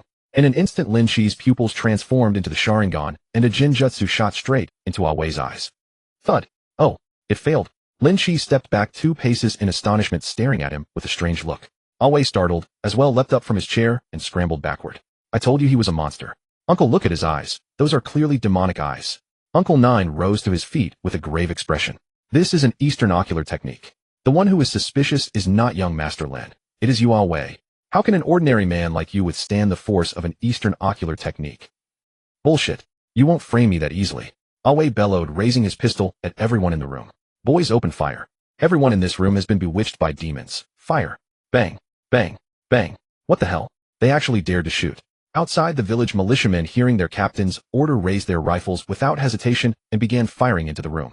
With lightning reflexes, Lin Qi grabbed Tingting and Rin Fa, then shoved them more than 10 meters away out of the line of fire. Uncle Nine and Xiaoxing were no less agile. They rolled to the ground, dodging the first few bullets, and crouched behind a roof beam, afraid to move. Only Wenkai had it worst. He nearly got taken out by a single shot, hugging a rosewood chair as he squatted on the ground, trembling. Firearms of this era had limited penetrating power. A finger-thick slab of rosewood could not be pierced, so for the moment they were safe. But Wei was not safe. Lin Qi formed hand seals in an instant, and a water clone rushed straight out of the door. With 2 body flickers, it caught Wei halfway through his escape and dragged him back. Then the main body unleashed a wind-release great breakthrough at the gunmen by the door, blasting all 6 shooters 30 or 40 meters away and slamming them onto the ground unconscious. Young Master Lin. Is this an external incarnation? Uncle Nine stared in utter astonishment, as if he had seen a ghost. It is also an Eastern ninja technique called the clone technique. As for its effect, Lin Qi reached out and poked the water clone. The body, which had been virtually indistinguishable from his own, instantly dissolved into a puddle of clear water. Unless it is attacked, it is almost no different from the original. Incredible. Divine skill. Uncle Nine hastily crouched down and began studying the water on the ground. Meanwhile, Wei, lying on the ground, was scared out of his wits. Rin Fa, who had been hiding off to the side, rushed over furiously now that the villain had been subdued and delivered a vicious kick straight between Wei's legs. You damned beast. I fed you, clothed you, and made you the security captain, and now you actually try to kill me. Cousin Wei, why would you do this? It is chilling to the heart. Rin Tingting wept as prettily as pear blossoms in rain. The scene just now had terrified her. Wei doubled over in pain like a curled shrimp grimacing. Easy for you to say. In the end, all you ever did was order me around. For all these years has your Rin family ever respected me? Ting and I grew up together. Why should she be married off to some pretty-faced newcomer who just popped out of nowhere? In what way am I worse than him? You are talking nonsense. Rin Ting flushed with anger. I only met you a few times when I was a child, and I have been studying away from home ever since. What absurd nonsense are you spouting? Rin Fa was also burning with rage and stamped on him savagely a few more times. Utter dog's hit. From head to toe, what part of you can compare with my son-in-law? You ungrateful wolf, a toad lusting after swan meat. Tell me, what scheme are you hiding? Guessing that he could not hide it any longer, Wei dropped all pretense. He tore at his clothes and laughed wildly. Huh, so what if you know? That bastard Rin Weiyong is already a zombie, and you will all be joining him soon. Once the bronze-armored corpse is completed, every last one of you will die. What bronze-armored corpse? Uncle Nine's face changed. He had originally not wanted to get involved in the Rin family's private affairs, but the moment he heard that term, he went on alert. That thing is not like ordinary zombies. By laying out a grand feng shui pattern with special methods and refining the corpse with a cultivator's essence blood through secret arts, the zombie can be turned into a truly undying, indestructible being. The so-called bronze armor is not merely bronze skin and iron bones. It refers to the bronze armor form among the 3 corpse refinement grades, gold, silver, and bronze. This form possesses the terrifying power to be impervious to thunder and fire and immune to Taoist arts. Every Taoist art and magic treasure that strikes it is greatly diminished, and with its extraordinary regenerative ability in this age of declining Dharma, it could almost be said to overwhelm the entire world. Wait, feng shui pattern. A cultivator's essence blood. Uncle Nine's heart shook violently. Was that dragonfly-touching water gravesite where old Master Rin was buried truly chosen casually by that feng shui master? Seeing everyone stunned, Wei turned directly to threats. Now that you know how dangerous it is, why haven't you released me? Once my master makes his move, every one of you will die, without even a place to be buried. Who is your master? Lin Qi crouched down, leaned toward Wei, and asked with a smile. Why should I tell you? Wei shrank back in fear. Don't think those few Eastern spells make you impressive. My master's skills are far greater than yours. Really? I don't believe you. Lin Qi reached out a hand, preparing to apply some pressure. Uncle Nine quickly held him back. Young Master Lin questioned him first before doing anything. Every time a refined corpse appears, the Taoist sects under heaven suffer terrible losses. The more information we have, the better. The problem is he is awfully tight-lipped. Lin Qi gestured with his chin at the 2 members of the Rin family. You 2 go hide upstairs. Wei and I need to have a little chat. All right, Cousin Lin, you be careful. Go right ahead, my worthy son-in-law. I will handle any trouble from the authorities. The 2 left quickly. Lin Qi rolled up his sleeves. Let me see exactly how tough that mouth of yours really is. Lin Qi's medical ninjutsu had not been learned casually. He was not gifted, even with Orochimaru and Yakushi Nono, those 2 master physicians personally guiding him. His progress remained slow. Later, he had only raised his proficiency through sheer volume of hands-on surgical practice. As for how to make a person feel excruciating agony without dying, he was all too familiar with that. The moment he had peeled away all the skin and flesh from one hand, Wei broke down. Talk. If you don't, I will peel another hand. Then ask me, damn it. Where is your master hiding? I don't know. Still being stubborn, eh? Soon even the well-traveled Uncle Nine could not bear to watch. He repeatedly urged, Young Master Lin, I think he truly doesn't know. Just put him out of his misery. Is that so? I thought he was tough. Uncle Nine looked at the hall, which resembled a slaughterhouse, and the corner of his mouth twitched uncontrollably. If he had not known that Lin Qi was trying to locate the corpse refiner, he would have absolutely believed this was a cruel, demonic fiend. Wei had even blurted out the time he peeked at a widow bathing as a child. How could he still have any will to resist? Then again, since that zombie was formed from old Master Rin, it is certain to go after Rin Fa and Ting. Why don't we just wait here for it to come to us? That is reasonable. I will make some preparations. The Rin family was rich and overbearing. In a single morning, they bought up every last bit of glutinous rice in Rinjia town at high prices. Rin Fa also sent a large number of household servants to the countryside, where they acquired 10 black dogs and 5 roosters over 10 years old. These creatures were unusually fierce. Ordinary domestic chickens usually live only about 10 years or so, yet these few must have fed on certain spirit-infused insects and centipedes. They swaggered with an imposing air, and their crowing was deep and powerful. Had they been placed in the spiritual energy-rich era of antiquity, they would likely have become spirits. At noon, the altar was set up, and the ritual began. Uncle Nine set up the offering table in the courtyard and lit 3 sticks of incense. The incense was Maoshan's specially made guiding incense blended with cinnabar. Once lit, its smoke burned red and rose straight into the sky. He brought out a black pottery bowl from beneath the table. Around the bowl's rim was carved a ring of tiny regular script characters bearing the talisman Taoist incantations from the Shangqing Dadong Jinjing. The bottom of the bowl was already lined with a layer of glutinous rice, and on the rice lay a 5 emperor's coin, with its square, hole facing up. After a glance at his 2 apprentices, and at Lin Qi, who was watching curiously, Uncle Nine began to explain. For a 3-year-old black dog, take the heart blood of one with a whorl beneath its throat. As Uncle Nine spoke, his right hand formed a hand seal. He drew his middle finger across a blade, and only after the edge was stained with the blood from his fingertip did he set to work. By heaven, slaughter, by earth, slaughter, by God, slaughter, by ghost, slaughter. I now slaughter it, and it returns not to impermanence. His voice was low and rapid, muffled and indistinct, but the final phrase was delivered with extreme weight. The blood returns to my use. The sin returns to my body. The dog blood fell into the bowl, and Uncle Nine immediately dipped his middle finger into it, drawing a summoning baleful Qi talisman on yellow talisman paper. At the talisman's tail, he abruptly changed his stroke and made 3 loops in a row. This was called sealing the baleful Qi, meaning to lock the blood's baleful aura inside the talisman so that it would not disperse. For the rooster comb, blood was used. Uncle Nine changed to a thinner bamboo knife and made a gentle cut on the rooster's comb. The falling drop of blood landed squarely on the 5 emperor's coin and seeped through the coin's square hole into the glutinous rice. He then drew a yang-conducting talisman and placed it side by side with the summoning baleful Qi talisman on the offering table, their talisman heads facing each other and their tails pressed together. With the 2 bowls of blood set in place, Uncle Nine straightened up, pressed his palms together above his head, and recited the altar-purifying incantation. Then he burned the incantation talisman. Dog blood seals the doors, rooster blood sets the formation. Uncle Nine lifted the black pottery bowl. The dog blood was taken from the hind leg where the baleful Qi is strongest. For the rooster blood, only 3 drops from the comb are needed. Its yang Qi is the purest.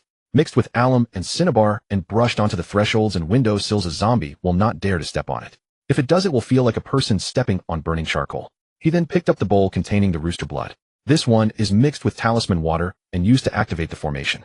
The feng shui of the Ren Mansion is a classic riding Qi lesser yang configuration. This configuration encloses 3 sides and leaves one opening, keeping only a single Qi mouth to draw in breath, and it governs wealth and honor. But it is somewhat insufficient for dealing with an enemy. I had the Jin position at the gate blocked, as well changing it into a lesser Yin configuration. This configuration governs vitality. Supplemented by the yang blood from the rooster's comb, once a zombie enters the formation, it will be unable to move, as if stuck in mud. Having said this, Uncle Nine crouched down. Dipping the brush himself in dog blood, he began painting stroke by stroke from the door frame. He missed not a single crack. Even the finger-wide hidden groove beneath the threshold, he turned the brush sideways, squeezed it in, and coated it thoroughly. Master, let us do the painting. Go and rest a while. Qiuxing and Wenkai still had some conscience. Seeing Uncle Nine drenched in sweat, they hurried forward to speak. Stop your jabbering. Watch carefully how your master does things. You go about everything clumsily all day long. Haven't you learned your lesson yet? Uncle Nine was clearly disappointed by their earlier mistakes, and his 2 sentences scolded them until they could not lift their heads. Lin Qi thought for a moment, then quickly advised, as the saying goes, 3 days without practice makes the hands clumsy. The 2 senior brothers just lack a bit of experience. Only by doing it themselves can they see where they have gone wrong. Wouldn't you agree, Uncle Nine? That makes sense. Uncle Nine straightened up with a stern face, and without making a show of it, blew at his own lower back. If not for young Master Lin's great magnanimity, I'd like to see how you 2 would have answered for this today. Now get to work properly. I'll come check on it in a while. If you miss any spot, beware of the cane. Oh, yes, Master. The 2 looked like eggplants struck by frost. They obediently took the porcelain bowls and began brushing. Uncle Nine watched for a while and found no fault. Only then did he say to Lin Qi, young Master Lin, why don't we go over there and talk? After you. As soon as the 2 had left, Qiuxing and Wenkai began discussing. Hey Qiuxing, what do you think Master and that pale-faced pretty boy are saying? What else? About paying compensation, of course. You nearly got the man's future father-in-law harmed. If Master doesn't give up a little blood, how can he smooth things over? Qiuxing said, shaking his head. Wencai's face became even more bitter. Snapping the ink line on the coffin was obviously done by both of us. Why do you say I caused it? If it weren't for your clowning around, would I have slipped up back then? I can't out-argue you, but Master scolded both of us, so you're at fault too. Qiuxing gave him a surprised look, never expecting that this foolish junior apprentice would actually have a moment of insight. That was just to spare your feelings. Let's make one thing clear, this was originally your task alone. I'm the one helping you all out, so save me some of the good food tonight. Wenkai blinked. You said Master has no money. How is he going to compensate? With magic tools or cultivation arts, of course. Didn't you hear Master say the other day that young Master Lin had already entered the gate of the Shangqing scripture in just a few days? This time Master just might pass the lower half to him as well. Then won't we be getting another senior apprentice? That would just be you. I, on the other hand, have already cultivated to the 2nd realm. It was exactly as they had guessed. Uncle Nine agonized over it for a long while, then took out the lower volume of the Shangqing Dadong Jinjing. The moment Lin Qi received it, the information on his wristwatch refreshed. Shangqing Dadong Jinjing, lower volume, SS rank. can consume 100 plot points and combine with the Shangqing Dadong Jinjing upper volume to synthesize the complete cultivation art. Without another word, Lin Qi chose to synthesize, and the information flickered. Balance, 321004 plot points. Shangqing Dadong Jinjing complete SS rank. The Great Cavern means penetration. All things possess this principle of penetration. This is what is called the supreme ultimate. Unlocked cultivation methods, inner visualization of the gods, initiated reciting the scripture 10,000 times, not initiated swallowing saliva, and absorbing qi, not initiated clicking teeth, to commune with the divine, not initiated. Inner visualization of the gods, every part of the body has its deities. The 39-chapter scripture is the practice of visualizing the 39 body deities. Practitioners must call on each deity's name, visualize their appearance, garments, and radiance, and pray for them to guard the viscera and apertures of that region. Reciting the scripture 10,000 times. Fine. So this was why my progress was slower than a turtle's crawl. It turned out the cultivation methods in the upper volume were incomplete. It was not that Uncle Nine had deliberately concealed anything. It was simply that the Maoshan sages of old had drastically abridged the cultivation art for the convenience of their disciples in the Dharma-ending age. Though the 4 cultivation methods looked quite ordinary, each one in fact had to be matched with the primordial qi of heaven and earth refined to the utmost. Take swallowing saliva and absorbing qi for example. Every time the practitioner visualized a deity, he had to swallow saliva a certain number of times. By this one savors the jade law and opens the luminous bridge. When visualizing the qi of the 5 directions, one must click the teeth toward each of the 5 directions, silently recite the incantation, and swallow saliva so that the essential qi fills the corresponding 5 viscera. A full circulation at a time. With the current density of heaven and earth, primordial qi completing 2 full cycles in a day already means you're exceptionally gifted. Training this way does build a solid foundation, but it leaves no energy to learn divine aperture incantations and talismans, the very means to fight enemies. If you run into zombies or ghosts, you'd have a body full of true qi and could only stare helplessly. Young Master Lin. Huh. Oh, Ninth Uncle, you were calling me.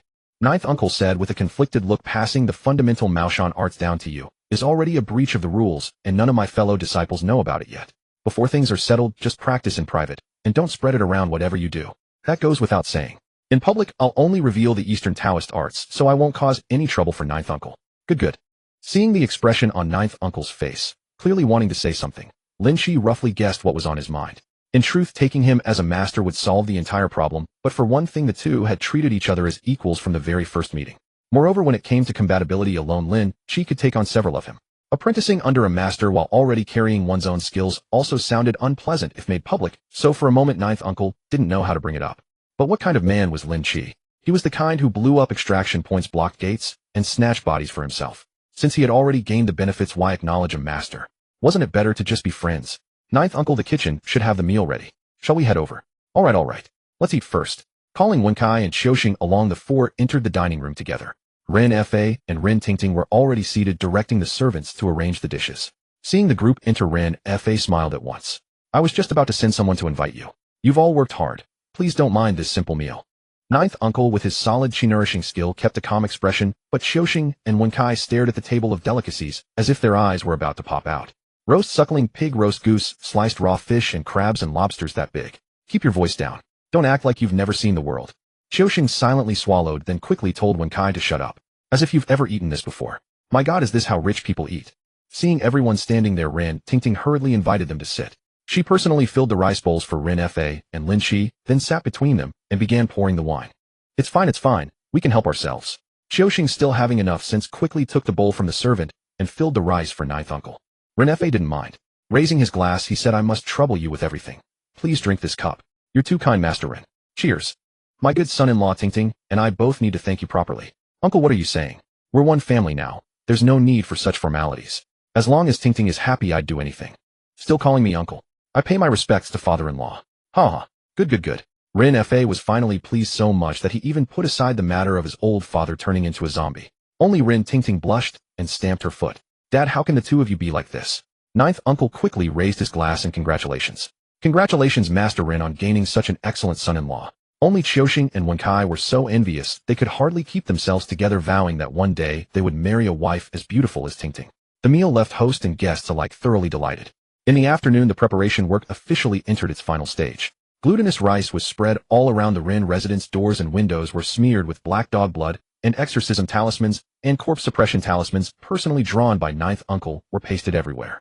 A ritual array made of cloth soaked in rooster blood was buried in the courtyard, and the residence's feng shui had been changed into a qi-gathering lesser-een pattern centered on vitality. All that remained was to wait for the zombie to strike. Dinner was a hurried affair. Rin Tingting and Rin Fa hid in the 2 windowless bedrooms upstairs with furniture pressed against the doors. Lin Qi, ninth uncle, and the others sat in the main hall fully on guard. "Wen Sai, where's Qiuxing?" Lin Qi asked casually, holding the supreme purity scripture in his hands. He had to mind his aunt's shop tonight, so he went back after dinner. Wen Kai had changed into a black clothes-fitting outfit with an 8 trigrams mirror hanging on his chest, making him look even more weaselly. Lin Qi paused and looked at ninth uncle. He's outside alone. Could the zombie target him? No. Qiuxing is very quick-witted, and he's carrying the talismans I gave him. When it comes to escaping, there won't be any problem. Heh. If he were really that quick-witted, he wouldn't be imitating Ning Kai-chen. At this rate, has that female ghost named Xiaoyu already come knocking on his door? Lin Qi read ninth uncle meditated, and Wen Kai snored loudly, while hugging a python-shaped body pillow. Yet even after the rooster crowed 3 times and the sky began to lighten, not a single trace of the zombie appeared. That's not right. Could the zombie have been scared off by you? Ninth uncle stood up and stretched his body. Not impossible. I think that zombie is quite intelligent. Lin Qi also put away his book and called to the servant outside. Bring us more hot water, wake the master and the young lady, and prepare breakfast. Yes, Master Lin. The servants of the Ren household were the most skilled at reading which way the wind blew. Without needing any instruction, they immediately began calling him son-in-law. Rin Fa and Rin Tingting had finally slept well the night before.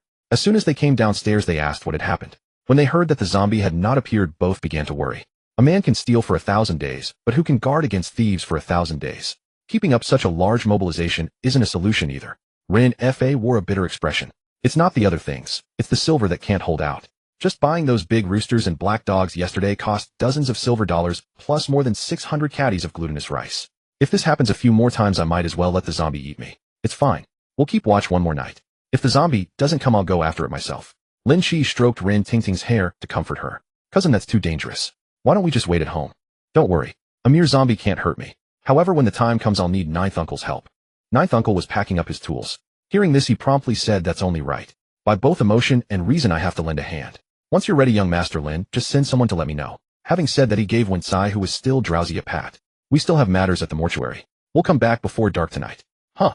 Master, aren't we going to eat the big meal? Ninth uncle's face darkened, and he kicked Wen Kai right in the rear. Shut up. Move it. Ninth uncle, you've worked hard. Take care. The day passed without incident. Afternoon, Lin Qi took an afternoon nap with Rin Tingting. By the time he came back downstairs, it was already evening. It wasn't ninth uncle who arrived, but Wen Sai looking frantic. Xiao Bai. Young Master Lin, young Master Lin. What's wrong? Lin Qi took a sip of tea and asked. Something terrible has happened. Qiuxing is missing. Was he lured away by a ghost? Lin Qi didn't panic. After all, this exact scene was in the movie. What are you talking about? Last night, he never even went back to his aunt's house. We've searched everywhere and can't find him. Isn't it normal to be lured by a ghost? For all we know, he's having a good time with the female ghost right now. Wen Kai stamped his foot in anxiety. Please stop making wild guesses. Master used a tracking spell, and the paper crane flew straight toward the West Mountain. Master said you should hold on by yourself tonight. Once he finds Qiuxing, he'll come back. With that, he was about to run outside. Wait, I'll take you there using my clone. Under Wen Sai's astonished gaze, Lin Qi formed hand seals and summoned a shadow clone. With a casual scoop, he grabbed the young man and vanished in a body flicker, reappearing 100 meters away. Holy crap. Slow down, slow down. Ignoring Wen Sai's frantic yelps, Lin Qi carried him due west. Before long, they had left Rin Family Town and were making their way toward the western mountain. Where's Uncle Nine? Reaching the foot of the mountain, he set the dizzy, queasy Wen Kai down on the ground. The lad, shivering from the wind, plopped down onto his rear. I don't know either. Master told me to wait at home. Why didn't you say that earlier? You never asked. Fine. We're already here. Many hands make light work. Then help keep an eye on the area. Let's go. Oh, for heaven's sake. They continued up the mountain. Unlike ordinary barren hills, the western mountain belonged to some wealthy landowner, and nearby villagers were forbidden from entering to cut firewood. As a result, ancient trees and withered vines sprawled everywhere, and a single step could sink you knee-deep into the earth. Lin Qi had no choice but to tread along tree trunks, reaching the mountainside in no time. Something's off. Setting Wen Kai onto a branch, Lin Qi swiftly scaled a giant tree over 20 meters tall. Sure enough, the vast western mountain was utterly silent. Not so much as an insect's chirp or a bird's call. Tree branches and leaves hung absolutely motionless, as if frozen by some unseen force. There's not even a breath of wind here. Young Master Lin, forget about the wind. If you don't help me soon, I'm going to fall. Wen Sai's hapless face flushed crimson, his arms and legs clinging desperately to the trunk. Lin Qi paid him no mind for now, activating his Sharingan to survey the surroundings. The good news was that something was indeed amiss. Just like the previous time, when they had pried open the coffin and relocated the grave, a black sinister aura filled the air all around. The bad news was that within several li this sinister aura was so prevalent that he couldn't even trace its source by density. TSK. In moments like this, the Byakugan would have been far more useful. When it came to combat, the Sharingan could utterly trounce the Byakugan. But once reconnaissance was involved, the gap between them was anything but trivial. Descending from the canopy, Lin Qi hoisted Kai onto a tree fork and sat him steady. "Have you studied formations?" he asked. "Can you tell what kind of formation this is?" Formation? What formation?" Kai wiped the cold sweat from his brow, looking left and right in bewilderment. Right. Asking him was about as useful as asking a tree. As the saying goes, beat the grass to startle the snake. Time to stir up some commotion and see what was hiding in the shadows. Lin Qi dropped to the ground, using chakra on the soles of his feet to stand firmly on the dead leaves. Dog, horse, rooster. After forming the hand seals, he took a deep breath, his chest swelling high. Wind release, great breakthrough. Whoa, what a big breath.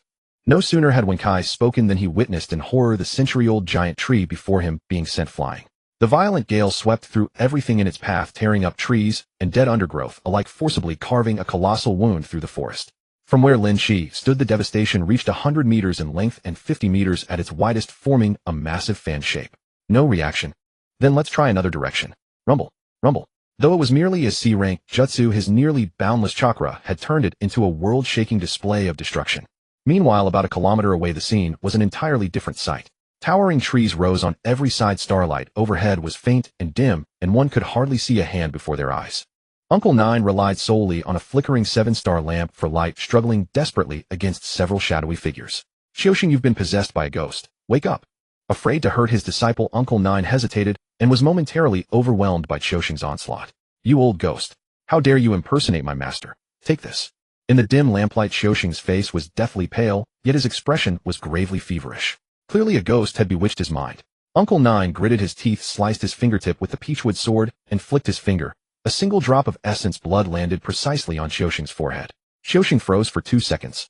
Just as Uncle Nine believed the delusion was broken, a flash of fury crossed Xiaoxing's face, and he lunged forward like a madman. "Old ghost, pay with your life for my master." Damn it. The essence blood had been turned against them, deepening Xiaoxing's delusion even further. Just what kind of cursed formation is this? Uncle Nine barely managed to block Xiaoxing's kick. As the saying goes, a fist fears the young and vigorous. Xiaoxing had trained in martial arts and cultivation beside him since childhood, his skills honed to perfection.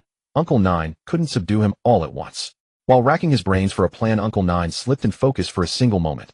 A dull thud landed on his back. Damn it. I was so focused on Xiaoxing that I forgot there were other helpers.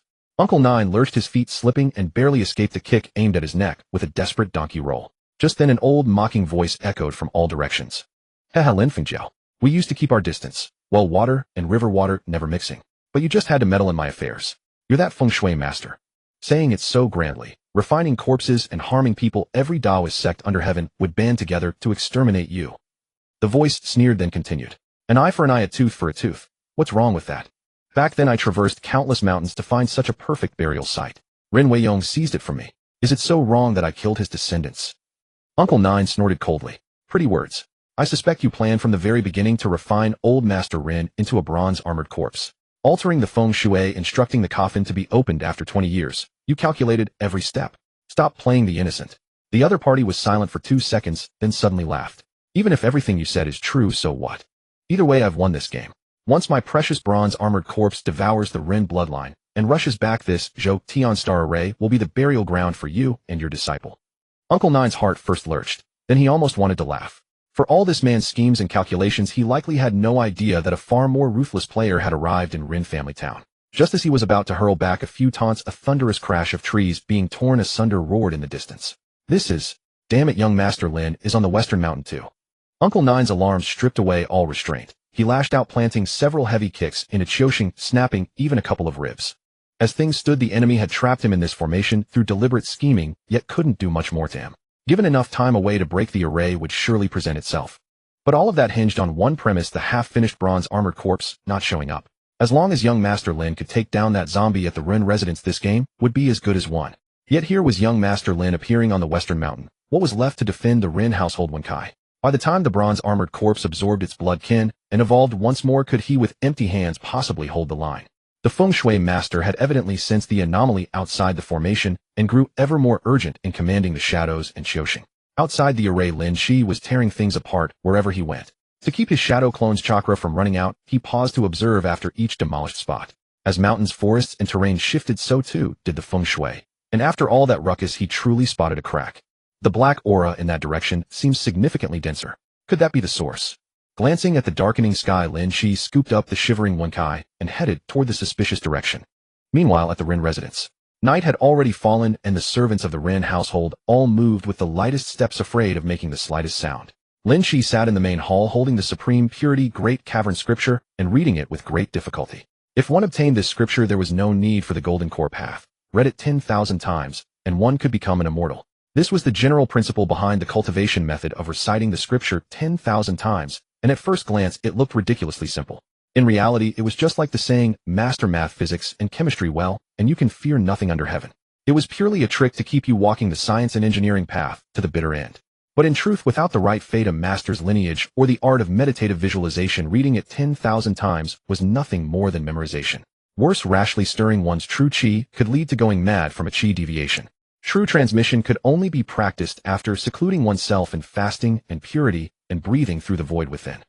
What's more, this reciting was not ordinary chanting. It required specific hours, facing east during the yin hour, facing the moon during the yu hour, and specific directions, first north then east. Paired with clicking the teeth, swallowing saliva, and meditative visualization, every word and every sound resonated with the true qi in the body. Just as he was studying this, he suddenly heard an extremely faint sound of air leaking at his ear. It was very much like the hiss-hiss of a pressure cooker after it comes to full steam. Where would a pressure cooker come from at a time like this? Lin Qi rose abruptly and shot toward the direction of the sound. Before long, he stopped at the outer edge of the Rin residence. The glutinous rice that covered the stone slabs beneath his feet was now marked by a pair of pitch-black footprints. So that was the sound of corpse qi leaking. Let's see where you can run this time. With his Sharingan open and his past experience to draw on, finding a zombie in a crowded area like this was almost too easy. The black qi above the zombie's head shot straight into the sky, as if it might as well have written "I'm here" on its face. Lin Qi used 2 body flickers in a row and tossed the zombie from the woods directly into the courtyard. The glutinous rice covering the ground immediately billowed with black smoke. The zombie's corpse qi was neutralized by the yang energy of the rice, making the whole scene look like a journey to the West production set. Roar! What the hell are you yelling for? This time Lin Qi didn't draw his knife. He casually bound the zombie with a water prison technique. But before he could be pleased, the next moment the zombie broke through the water and immediately bolted toward the woods. TSK, I forgot this thing doesn't need to breathe. The water prison technique was fine for catching an ordinary person. Even someone with a little extra strength could be restrained. But when faced with a half-finished bronze-armored corpse with immense strength, it was far from enough. With no other choice, Lin Qi simply made a bigger water prison. When quality isn't enough, make up for it with quantity. Just make a swimming pool, and won't it be impossible for it to get out? Sure enough, the zombie began struggling as soon as it entered the pool. Lin Qi couldn't be bothered to restrain it, only increasing the conversion of water nature chakra. If it ran east, he would extend the pool 5 meters east. If it ran west, he would add 10 meters on the west. Let's see who could outlast whom. By now, Shishan had already changed beyond recognition. The once lush and verdant woods had become patchy, with a piece missing here and a clump gone there. Lin Qi finally found the source of the black qi eruption, but aside from a skeleton black to the point of purple, there was nothing there. Even after he ground the skeleton to powder and scattered the ashes, the surrounding black qi showed no sign of dissipating. While Lin Qi was still puzzled, the situation within the formation had already undergone earth-shattering changes. On the other side of the sky from the original crescent moon, another waxing gibbous moon had appeared, and moonlight, filled with pure primordial qi of heaven and earth, poured over the land. Uncle Nine's face lit up with joy. He took an open-work bagua mirror from his pocket and used it to draw the moonlight down, and the 5 Emperor's coin sword on the ground immediately blazed with radiance. His ring finger and little finger curled toward his palm, his thumb pressed down on them, and his index and middle fingers extended straight. He shouted, "Mystic ancestor of heaven and earth, root of the 10,000 qi." Every word rang out like a bronze bell, and visible ripples spread through the air, pushing against the darkness around them. In an instant, the dim surroundings were flooded with light, and a hunched figure stood stunned in place. Round heaven, square earth, laws and decrees in 9 chapters. I now write, let 10,000 ghosts lie hidden. Go. The 5 Emperor's coin sword abruptly sprang up, and as if it had eyes, shot straight at the figure. With a squelch, the flying sword passed through its chest. Arg! The figure screamed miserably, toppled backward, and fell to the ground, where it transformed into countless snakes, insects, rats, and ants that burrowed into the fallen leaves and branches and vanished. With the master of the formation gone, the Zhou Tian star formation immediately began to collapse. The sky looked as if a rift had been torn open. The heavens split directly in two, then were pulled apart at both ends, and the entire world suddenly came alive. The chirping of insects and birds returned. A few owls tilted their heads to study the two people in the field, and the sound of breaking air could be heard growing closer from the distance. Uncle Nine, are you all right? Lin Qi tossed Wen Kai to the ground, reuniting the master and his two disciples. Uncle Nine let out a long breath, made a hand seal, and tapped Xiuxing's forehead. If young Master Lin hadn't broken the yin-yang of this place and let the moonlight into the formation, who knows how much longer we would have been trapped. This was the weakness of Maoshan Taoist arts nowadays. Their own magical power was limited. Without the support of heaven and earth primordial qi and feng shui arrangements, fighting devolved into swinging fists and pulling hair like common street thugs. Lin Qi's Sharingan had never been closed. After looking around, he said, "Where is the person who set up the formation?" He ran. What came was only an incarnation. Judging by the method, it seems to be southwestern Miaojiang trickery. Just as Uncle Nine finished speaking, his expression suddenly changed. Not good. The Rin residence. The enemy split into two paths. One held me here, and the other sent a bronze-armored corpse to attack the Rin residence. No worries. I came as a clone too. If that's the case, the zombie definitely has already been caught by me. Uncle Nine asked in surprise, does this clone have no distance limit? There are still other limitations. I don't have much chakra left, so I'll be on my way. After saying this, Lin Qi dispelled his shadow clone and vanished on the spot in a puff of smoke. This technique really is practical. After his sigh, the master and his disciple carried the unconscious Xiuxing and quickly headed down the mountain. At the outskirts of Rinjia town, in a rundown commoner's house, an old man in a dark Taoist robe suddenly opened his eyes, a vicious look crossing his face. I underestimated you, Lin Fengjiao, to think you could break my Zhou Tian star formation. No, my precious refined corpse hasn't returned yet. Maybe something went wrong at the Rin residence. I have to settle the Rin family business before Lin Fengjiao comes back. Rin Weiyong. Back when you stole my dragonfly-touching water point, you never imagined a day like today would come. Haha. Meanwhile, Lin Qi was directing the servants to pour supplies into the pool. He had found that mixing glutinous rice and other small items into the water could effectively restrict the zombies' movements. Especially the remaining half-bowl of 10-year-old rooster blood. Its effect was immediate. The moment it was poured in, the zombie's entire body began to bubble. You insolent brat. How dare you lay a hand on this old man's precious refined corpse? You're courting death.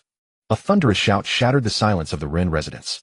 Lin Qi looked up and saw a dense cloud of black qi shrouding the entire Rin residence, blocking even the stars and the bright moon in the sky. Oh, so you want to play that game, huh? Lin Qi formed hand seals unhurriedly. Water-style hidden mist technique. Very soon mist began to rise within a radius of 5 li. At first it was thin mist, but in less than 10 seconds visibility dropped to below half a meter.